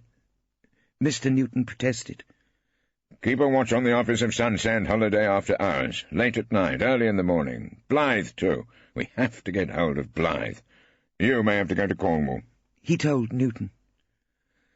"I suppose you want all that before 2 o'clock. Mr. Myers was used to Rumpole's moments of decision. "No. No, Marcy. Come on, Fiona. This time I've got to get the mad bull to give us an adjournment, or die in the attempt. So much of what Rumpole said that day sticks in my memory. That last sentence is one I shall never forget as long as I live. Of course, when Rumpole got to his feet after lunch, Judge Bullingham was as unreceptive as ever. So what is the basis of this application, which you are now making for the 5th time since the start of this case? The judge asked, and when Mr. Mason, the clerk of the court, rose to remind him of something, he was delighted to correct himself. Is it? Oh, thank you, Mason. For the 6th time, Mr. Rumpole. The basis should be clear, even to your lordship. Rumpole said. It was pretty typical of him, actually. It is vital that justice should be done to the gentleman I have the honour to represent. Mr. Rumpole, this case has been committed for 6 months. If Mr. Blythe could have helped you, he'd have come forward long ago. That's an entirely unwarranted assumption. Perivale Blythe may have other reasons for his absence. It seems you know very little about Mr. Blythe. May I ask, have you a proof of his evidence? No. No? The judge raised his voice angrily. No, I haven't. I remember Rumpole spoke casually, and I remember he sounded quieter than usual. So you have no idea what this Mr. Blythe is going to say? No, but I know what I'm going to ask him. If he answers truthfully, I have no doubt that my client will be acquitted. A pious hope, Mr. Rumpole. The judge was smiling at the jury now. Of course, if your lordship wishes to exclude this vital evidence, if you have no interest in doing justice in this case, then I have little more to say. His voice was really tired and quiet by then, and I wondered if he was going to give up and sit down. But he was still on his feet. Well, I have a lot more to say. As you should know perfectly well, Mr. Rumpole, getting through the work of the Old Bailey is a matter of considerable public importance. Oh, of course. Far more important than justice. Rumpole's voice was still faint, and I thought he looked pale. In my view, these constant applications by the defence are merely an attempt to put off the evil hour when the jury have to bring in a verdict. The judge went on, quite unnecessarily, I thought. It's my duty to see that justice is done speedily. Mr. Rumpole, I believe you have a taste for poetry. You will no doubt remember the quotation about the law's delays. Oh, yes, my lord. It comes in the same passage which deals with the insolence of office. My lord, if I might say— Mr. Rumpole! The judge barked at him. This application for an adjournment is refused. There is absolutely nothing you could say which would persuade me to grant it. Then Rumpole seemed to be swaying slightly. He raised a finger to loosen his collar. His voice was now hoarse and almost inaudible. Nothing, my lord? No, Mr. Rumpole, absolutely nothing. The judge had reached his decision, but Rumpole was swaying more dangerously. Judge Bullingham watched, astonished, and the whole court was staring as Rumpole collapsed, apparently unconscious. The judge spoke loudly over the gasps of amazement. I shall adjourn this case. Judge Bullingham rose, and then bent to speak to Mr. Mason, the clerk of the court. Send for matron, he said.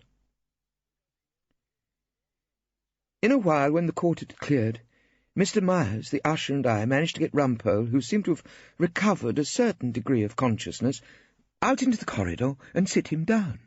He was still looking terribly grey and ill, and the usher went off to hurry up matron. Always thought I'd die with my wig on, Rumpole just managed to murmur. Did he say die? A woman in glasses whom I had noticed in court asked the usher, and when he nodded at her, walked quietly away. I took off his wig then, and stood holding it. Nonsense, Rumpole, I tried to sound brisk. You're not going to die. Fiona. His voice was now a sort of low croak. I had to bend down to hear what came out, like a last request. Yeah, Miss Always. Must have you out. Take me out. He was pulling feebly at his winged collar and bands. I managed to get them undone, and then he rose to his feet and stood swaying. He looked absolutely ghastly. Mr. Myers was supporting him under one arm. Just a breath of air. One to smell Ludgate circuits. Your, little runabout, Fiona. Is it outside? Can't spend my last moments outside Bullingham's court. I suppose I shouldn't have done it, but he looked so pathetic. He whispered to me about not being taken to some hospital full of bedpans and piped Capital Radio, and promised that his wife would send for their own doctor. He could at least die with dignity. Myers and I helped him out to my battered de chevaux, and I drove Rumpole to his home. It took a long time to help him up the stairs and into his flat, but he seemed happy to be home, and managed a sort of fleeting smile. His wife wasn't there, but he muttered something about her having only just slipped out, said that she'd be back in a moment from the shops, and that Dr. McClintock would look after him. For so long, he murmured, as anything could be done. At least, I told him, I'd help him into bed. So we moved towards the bedroom, but at the door he seemed to have second thoughts. Perhaps better not. She must be obeyed, bound to stalk in just when I've lowered the garments. Get some funny ideas, does she? All the same, I helped him as he staggered into the bedroom, and I hung his wig and gown, which I was carrying, over the bed-rail as he lay down, still dressed. It was very cold in the mansion flat, and I thought that the old couple must be extremely hardy. I covered Rumpole with the eiderdown, and he was babbling, apparently delirious. Ever thought about the hereafter, Fiona? I heard him say. Hereafter's all right, until Pollard gets there. He's bound to make it. Have to spend all eternity listening to Pollard on the subject of lawyers for the faith. Difficult to make an excuse and slip away. He'll have me buttonholed in the hereafter. Go along now. Are you sure? I hated to leave him, but I knew that our wretched client had been taken down to the cells when the trial was interrupted. Someone would have to go and get him released until he was needed again. And bail? Rumpole was muttering very faintly, echoing my thoughts. Ask bail from the Dotty Bull for Frank. Suppose Bullingham will be turning up there, too, in the hereafter. Apply for bail, Fiona.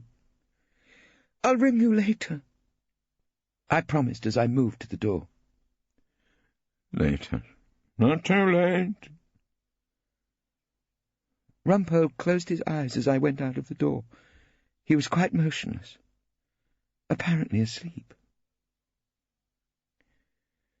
Judge Bullingham was looking at me, smiling, apparently deeply sympathetic, when I applied for bail.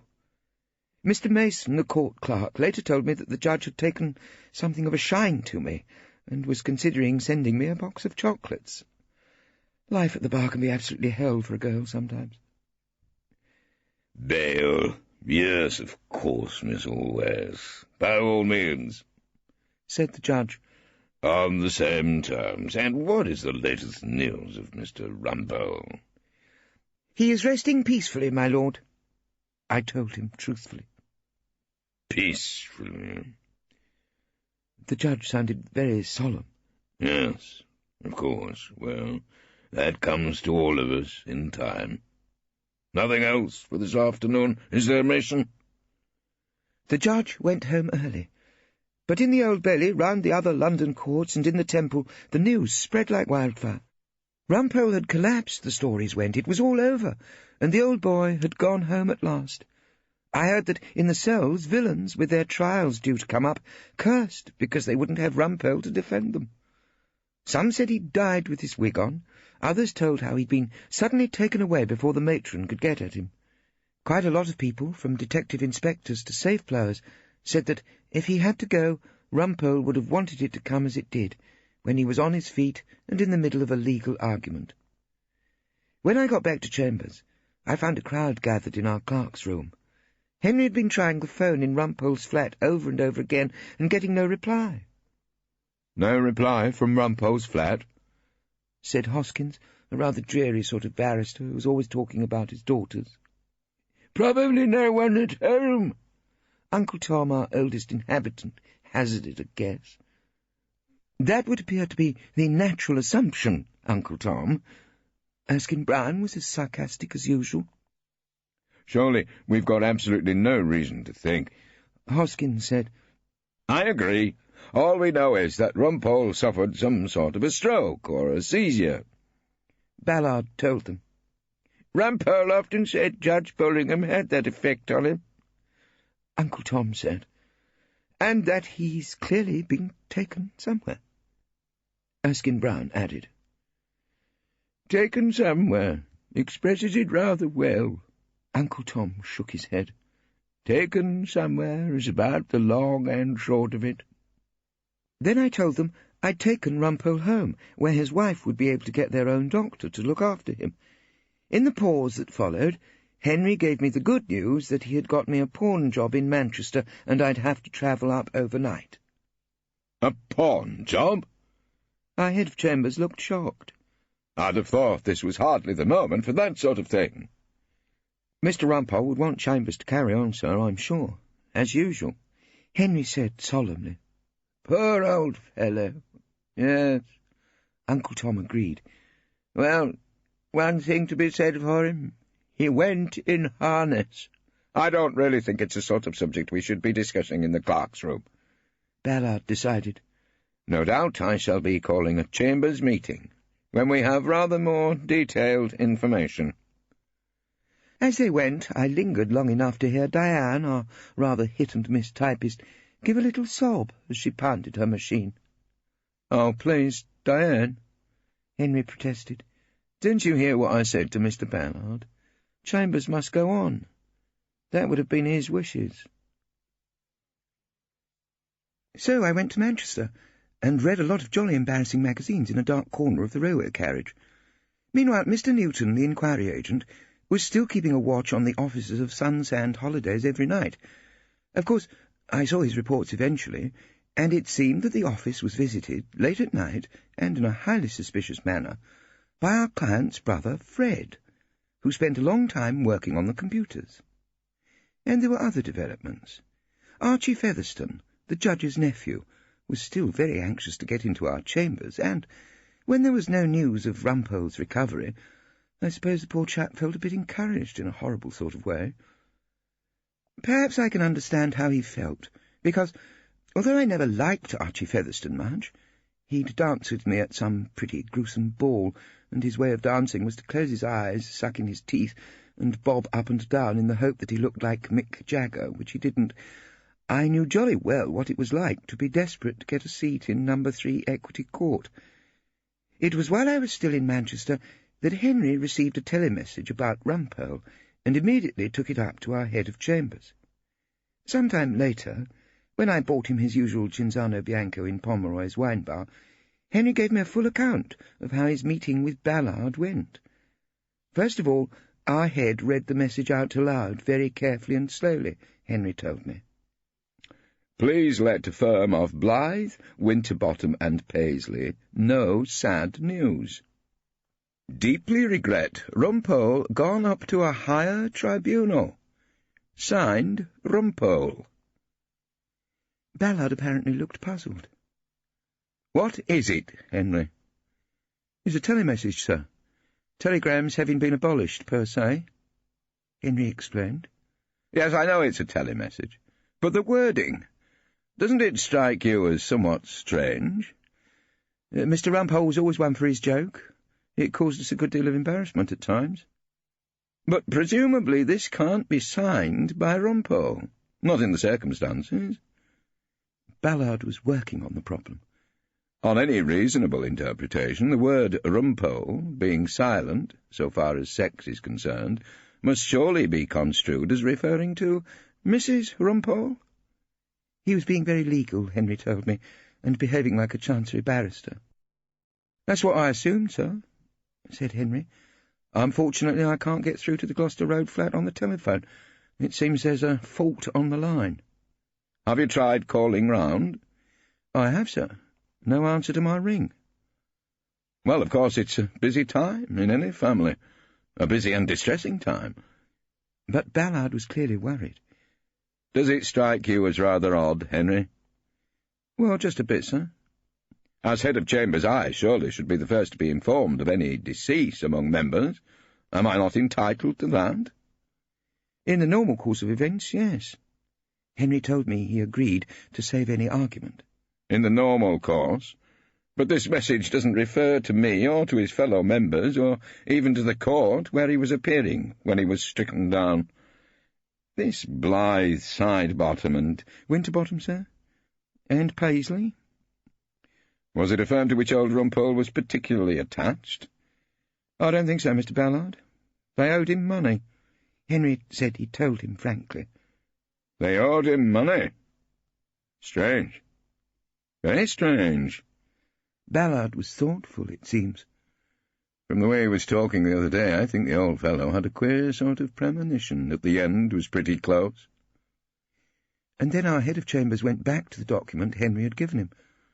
All the same, Henry, there is something hopeful in this telemessage. Is there, sir? I mean the reference to a higher tribunal. You know, I'm afraid I'd always found Rumpole a bit of a scoffer. I couldn't get him interested in lawyers as churchgoers. He wouldn't even come along to one meeting of LAC. But his wife's message says he was thinking in terms of a higher tribunal. It suggests he found faith in the end, Henry. It must have been a great comfort to him. As I say, Henry told me this after I got back from Manchester, when I was buying him a drink in Pomeroy's wine bar. As we were talking, I noticed that the frumpy sort of woman in glasses, the one who'd been listening to the Armstrong trial, was doing her best to overhear our conversation. She carried on listening when Jack Pomeroy slid his countercloth up to us and said to Henry, I say, has old Rumpole really had it? I've got about 23 of his cheques. My clerk's fees aren't exactly up to date either, Henry said. You'll miss him round here, won't you, Jack? Well, he did used to pass some pretty insulting remarks about our claret. Called it Chateau Thames Embankment. Jack Pomeroy looked pained. Didn't exactly help our business. And when he wasn't paying cash— I wasn't really listening to him then. I was watching the woman in glasses. She was talking into the telephone on the wall, and I distinctly heard her say, "True. Yes, of course it's true." Mr. Newton, the inquiry agent, later pointed her out to me as Blythe's secretary, whom he had once seen dancing in Soho, wearing, incredibly enough, pink satin trousers. Oddly enough, I won my case in Manchester. My solicitor told me that an elderly man on the jury had been heard to say that if a nice girl like me read those sort of magazines, there couldn't be much harm in them. It seems I'm to get a lot more dirty books from Manchester. Anyway, I was back in time for the Chambers meeting, and all of us, except for Mrs. Erskine-Brown, who was apparently doing something extremely important in Wales, assembled in Ballard's room. I was taking the minutes, so I can tell you more or less exactly what happened. It started when Ballard read out the telemessage again, in a very sad and solemn sort of way. "Bit rum, isn't it? What's he mean, exactly, higher tribunal?" Uncle Tom said. I have no doubt he means that great court of appeal before which we shall all have to appear eventually, Uncle Tom. Ballard explained. I never got to the court of appeal. Never had a brief to go there, as a matter of fact. Probably does as well. I wouldn't have been up to it. Uncle Tom smiled round at us all. "Knowing Rumpole," said Erskine-Brown, "there must be a joke there somewhere." It must have been sent by Mrs. Rumpole. Poor Rumpole is clearly not in a position to send telemessages, our head of chambers told us. Not in a position? Oh, see what you mean. Quite so, exactly. Uncle Tom got the point. Now, of course, this sad event will mean consequent changes in chambers. Ballard moved the discussion on. So far as the furniture is concerned, yes. Erskine Brown opened a favourite subject. I don't suppose anyone will have any particular use for the old hat-stand which stood in Rumpole's room. Is a hat-stand, Erskine Brown? Ballard was surprised. I happen to have conferences from time to time with a number of solicitors. Naturally, they have hats. Well, if no one else wants it, I don't think there'll be a stampede for Rumpole's old hat-stand, Uncle Tom assured him. I was thinking that there ought to be a bit more work about, Hoskins said. I mean, I suppose Henry can hang on to some of Rumpole's solicitors, Myers and people like that. Now the work may get spread around a bit. I'm not sure I agree with Hoskins. Erskine Brown was doubtful. There's some part of Rumpole's work which we might be glad to lose. I mean the sort of thing you were doing in Manchester always. You mean porn? I asked him brightly. Obscenity. That's exactly what I do mean. Or rape, or indecent assault, or possessing housebreaking instruments by night. I mean, this may be our opportunity, sad as the occasion is, of course, to improve the image of Chambers. I mean, do we want dirty book merchants hanging about the clerk's room? Speaking for myself, Ballard agreed, I think there's a great deal in what Erskine Brown says. If you're not for these moral degenerates, in my view, you should be against them. I'd like to see a great deal more prosecution work in Chambers. Well, you are certain of the money with prosecutions. Hoskins was with him. Speaking as a man with daughters. There is a young fellow who's a certainty for the Yard's list of prosecutors, Ballard said. I think I've mentioned young Archie Featherstone to you, Erskine Brown. Of course, the judge's nephew. It may be in the changed circumstances we shall have a room to offer young Archie Featherstone. He won't be taking work from us? Hoskins was more than a bit nervous at the prospect. In my opinion, he'll be bringing it in, Ballard reassured him, in the shape of prosecutions. Now, there are a few arrangements to be discussed. I hope arrangements doesn't mean a crematorium, Uncle Tom said mournfully. I always think there's something terribly depressing about those little railway lines passing out through the velvet curtain. Of course, it is something of an event. I wonder if we'd get the Temple Church. Hoskins seemed almost excited. Oh, I imagine not. Erskine Brown was discouraging. And, of course, we've seen nothing in the Times obituaries. I'm afraid Rumpole never got the cases which made legal history. I suppose they might hold some sort of memorial service in Pomeroy's wine bar, Uncle Tom said thoughtfully. Our head of chambers looked a bit disapproving at that, as it didn't seem to be quite the right thing to say on a solemn occasion. I think we should send a modest floral tribute, he suggested. Henry can arrange for that out of Chambers' expenses. Everyone agreed? They all did, and Ballard went on, In view of the fact that at the 11th hour he appeared to be reconciled to the deeper realities of our brief life on earth, you might all care to stand for a few minutes' silence in memory of Horace Rumpole. So we all stood up, just a bit sheepishly, and bowed our heads. The silence seemed to last a long time, like it used to in Poppy Day services at school. As I have been writing up this account for the completion of Rumpole's papers, I have got to know Mrs. Rumpole, and, in the course of a few teas, come to get on with her jolly well. As we all knew in Chambers, Rumpole used to call her she who must be obeyed, and always seemed to be in tremendous awe of her, but I didn't find her all that alarming. In fact, she always seemed grateful for someone to talk to. She told me a lot about the old days, when her father, C.H. Whiston, was head of Chambers, and of how Rumpole always criticised him for not knowing enough about bloodstains. And she described how Rumpole proposed to her at a ball in the Temple, when he'd had, as she described it, quite enough claret cup to be going on with. During one of our teas, she took me, which was very decent of her, to Fortnum's. She described the visit she had received at her flat in the Gloucester Road, shortly before Mr. Myers restored R.V. Armstrong for a further hearing before Judge Bullingham. One afternoon there came a ring, so it seemed, at the door-bell of the Rumpole mansion flat.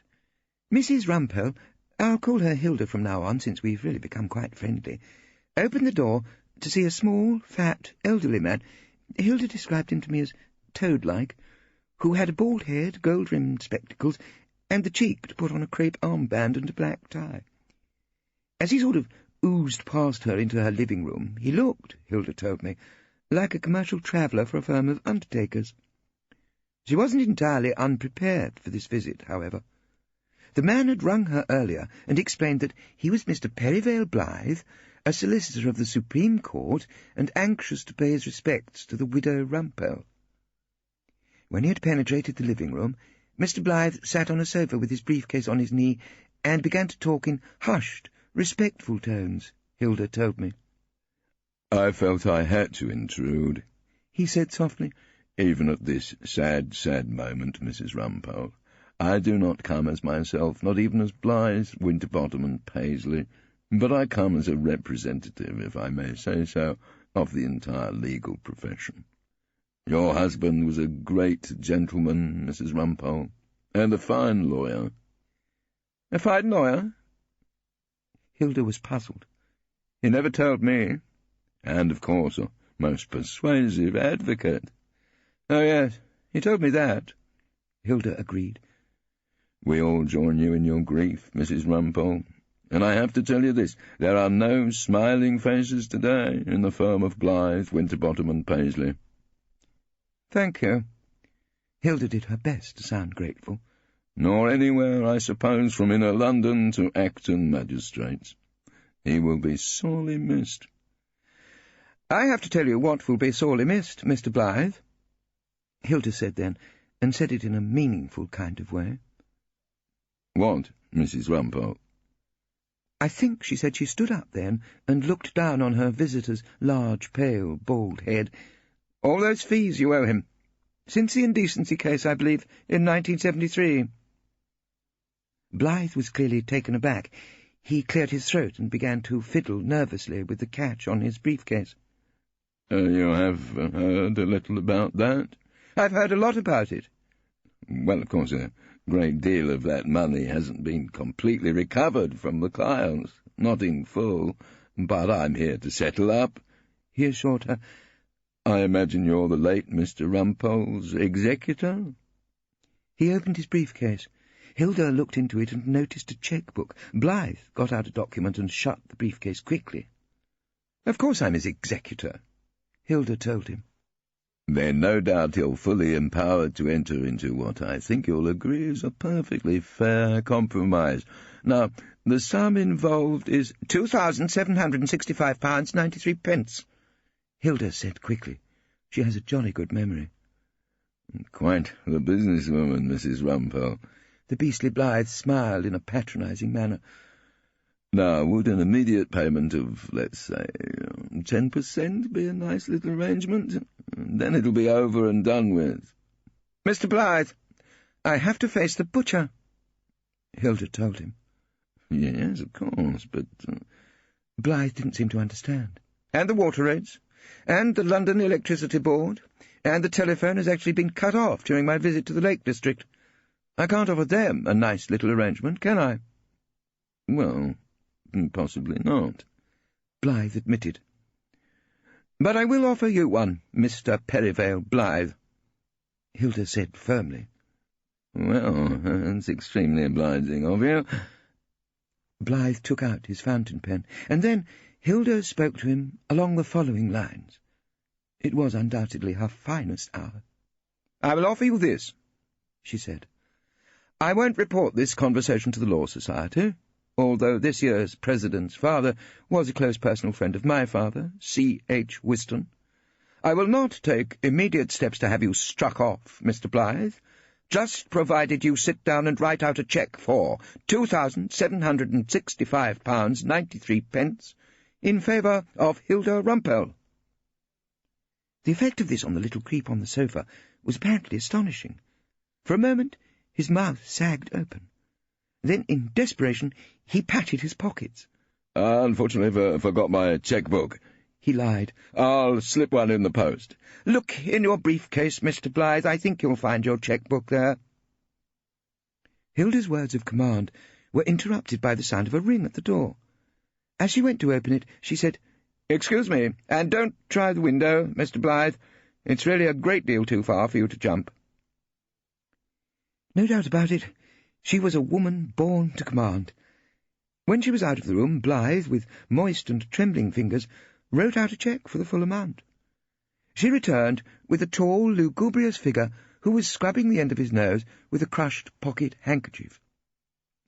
"Thank you, Mr. Blythe," Hilda said politely as she took the cheque.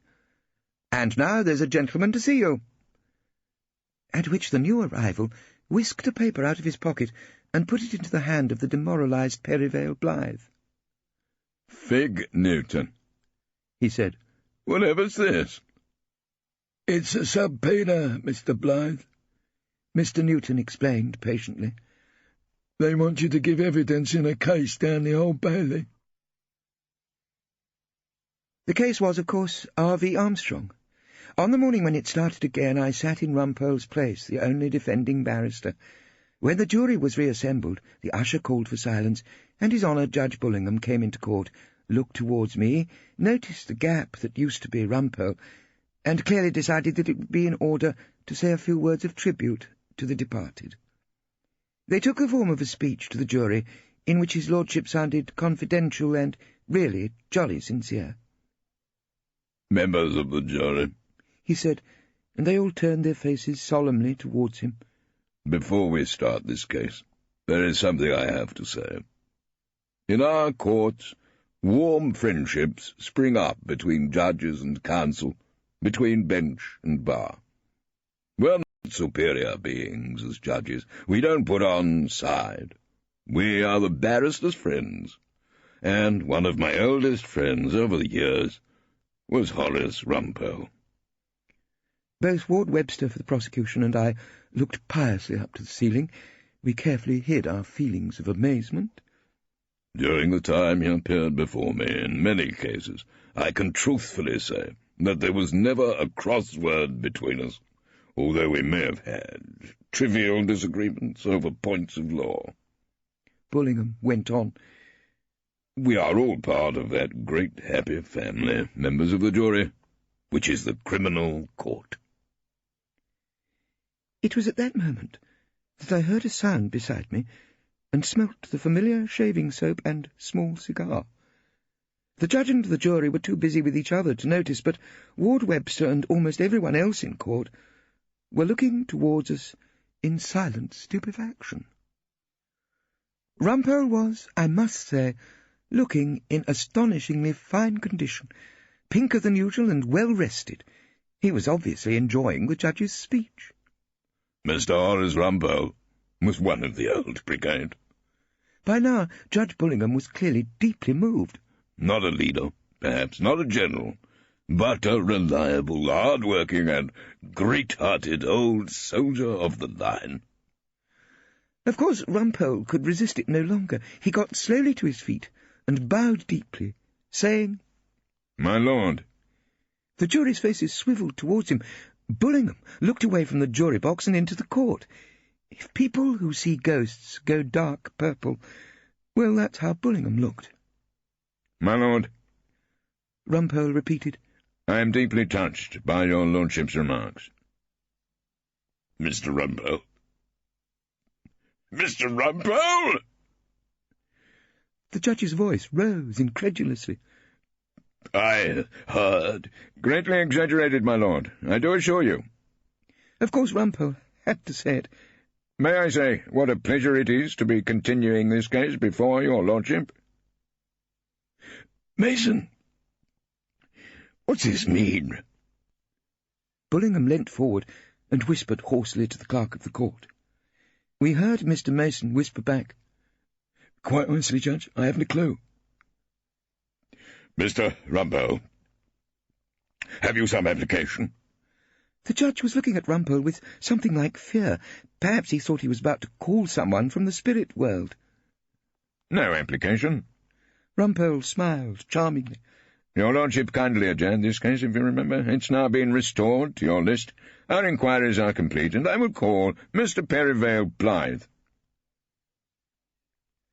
After the sensation of Rumpole's return from the tomb, where Bullingham quite obviously thought he'd been, I'm afraid to say that the rest of R.V. Armstrong was a bit of an anticlimax. Perivale Blythe padded into the witness box, took the oath in a plummy sort of voice, and I have the notes of Rumpole's examination-in-chief. Mr. Blythe, the resurrected old barrister asked, after their father's death, did you act for the two Armstrong brothers, my client Frank and his brother Frederick? Yes, I did. Blythe agreed. And did Fred supply the computers set up in the offices of Sunsand Holidays, my client Frank Armstrong's firm? I believe he did. Blythe sounded uninterested.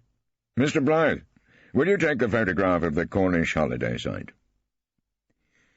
As the usher took the photograph to the witness box, Bullingham staged a bit of a comeback and said, The industrial area, Mr. Rumpole?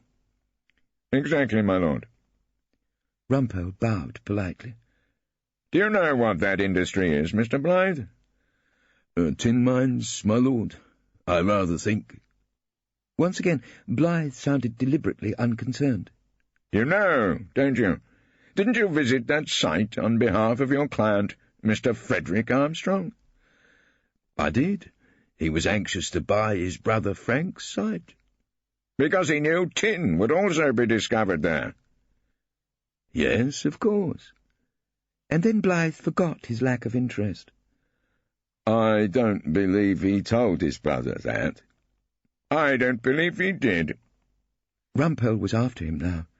And when his brother refused, didn't Fred take every possible step to ruin his brother Frank's business, no doubt by interfering with the computers that he'd installed, so that they constantly gave misleading information, booked non-existent holiday homes, and gave false instructions for caravans to be towed away?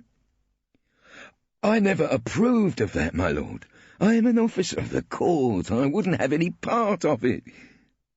Perivale Blythe was sweating. He patted his bald head with a handkerchief and protested his innocence. I'd say he made a pretty unattractive figure in the witness box. Although you knew about it. Come, Mr. Blythe, you must have known about it to disapprove. Rumpole pressed his advantage, but the judge, back to his old form, was getting restless. Mr. Rumpole, I take the gravest objection to this in examination-in-chief. It is quite outrageous. A trivial objection, surely. Rumpole gave a sweet smile. Your lordship has told the jury we only have trivial disagreements. You are putting an entirely new case to this witness, so far as I can see, on no evidence. Oh, there will be evidence, my lord. I hope my learned friend doesn't intend to give that evidence. Ward Webster rose to his feet to object for the prosecution. I hope that my learned friend doesn't wish to conceal from the jury the fact that Detective Inspector Limmeridge arrested Frederick Armstrong when he had entered his brother's office by night and was reprogramming the computers. There has been a charge of perverting the course of justice. Rumpole said, looking hard at the jury. In fact, Mr. Newton has given the results of all his observations to the officer in charge of the case. Is that right, Mr. Ward Webster? Bullingham asked incredulously. So I understand, my lord. Ward Webster subsided. I shall be recalling the detective inspector, my lord, Rumpole said triumphantly, as a witness for the defence. Well, in the end, of course, the jury saw the point. Brother Fred had set out to ruin Brother Frank's business by interfering with the computers, so that they sold non-existent holidays or removed existing caravans. With Frank in prison, Fred could have got hold of the Cornish mobile home site and a great deal of tin. It wasn't one of Rumpole's greatest cases, but a jolly satisfying win. Horace Rumpole has taught me a lot about criminal procedure, but I don't think I'd ever dare try his way of getting an adjournment. Well, I've written my bit. I hope it's all right and that someone will check it through for grammar. It tells what happened so far as I knew it at the time, or almost as far as I knew it. Signed, Fiona Patience Always, Barrister at Law, 3 Equity Court, Temple, London, EC4. I'm extremely grateful to my learned friend Miss Fiona Always for dealing with that part of the story. It had been necessary, as I expect you have guessed, to take her into my confidence a little earlier than she divulges in her account, when I decided to lie doggo, to feign death, and lure the wretched Perivale Blythe out of hiding. Of course I saw Hilda as soon as she got back from her bachelor holiday in the Lake District, and I had to let her in on the scheme. But I must say, she was something of a sport about the whole business, and the way she dealt with the appalling Blythe, much of which I heard from a point of vantage near our bedroom door, seemed to me masterly. When she who must be obeyed is on form, no lawyer can possibly stand up to her. On the whole, the incident gave me enormous pleasure. One of the many drawbacks of actually snuffing it will be that you can't hear the things people say about you when they think you're safe in your box. I enormously enjoyed Fiona's account of the Chambers meeting, and the silent prayer which marked my passing, just as I will never let Judge Bullingham forget his funeral oration. Oh, and one other marvellous moment. Hilda and I were sitting at tea one afternoon when I was out of circulation, and a ring came at the doorbell. Some boy was delivering Hilda a socking great wreath from Chambers, compliments of Sam Ballard and all the learned friends. The deeply respectful note to Hilda explained that the tribute was sent to her home, as they didn't quite know when the interment was due to take place. After I'd won Frank Armstrong's case, I walked up to Chambers and called on our learned head. For some reason, my appearance in the flesh seemed to irritate the man almost beyond endurance. "Rumpole," he said, "I think you've behaved disgracefully." "I don't know why you should say that," I told him. "Isn't there a biblical precedent for this sort of thing?"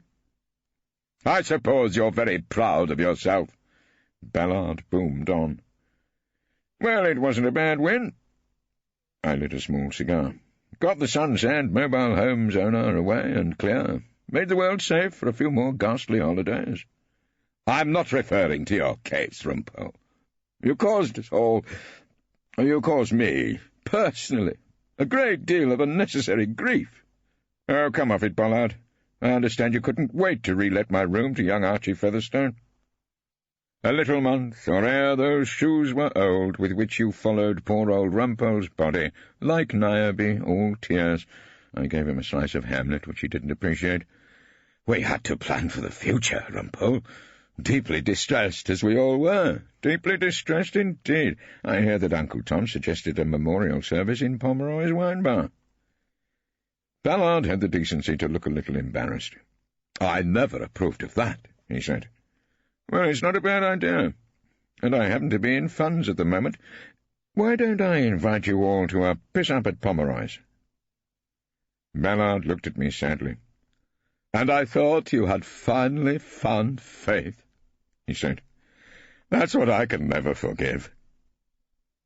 In due course, the learned friends assembled in Pomeroy's at the end of a working day. I'd invited Hilda to join us. We were on friendly terms at the time, and as a result of Blythe's cheque, her bank balance was in a considerably more healthy state than mine. So I got Jack Pomeroy to dispense the plonk with a liberal hand, and during the celebrations I heard she who must be obeyed talking to our head of chambers.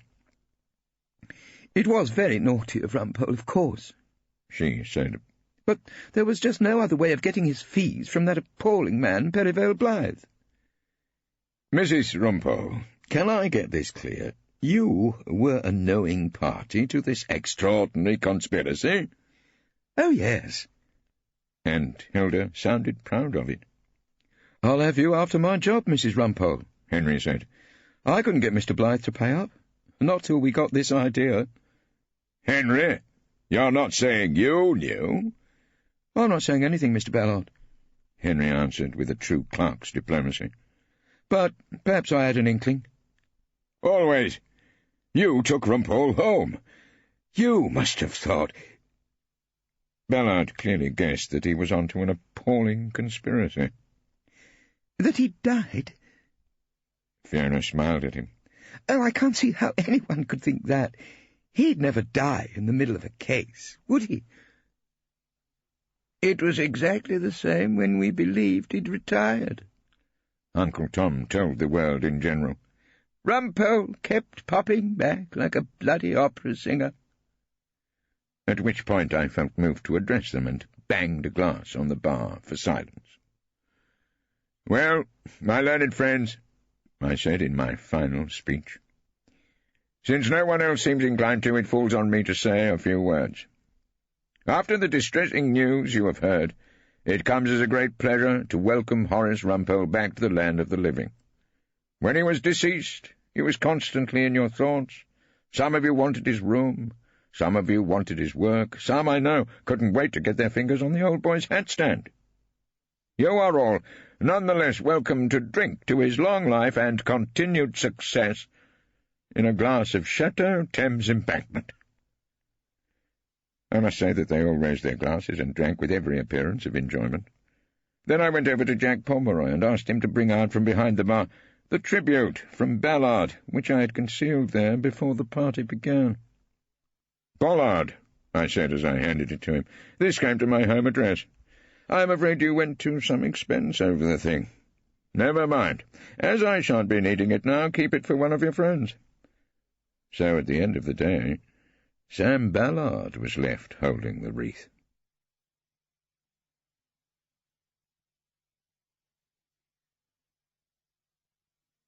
That was Rumpole and the Golden Thread by John Mortimer, read by Bill Wallis.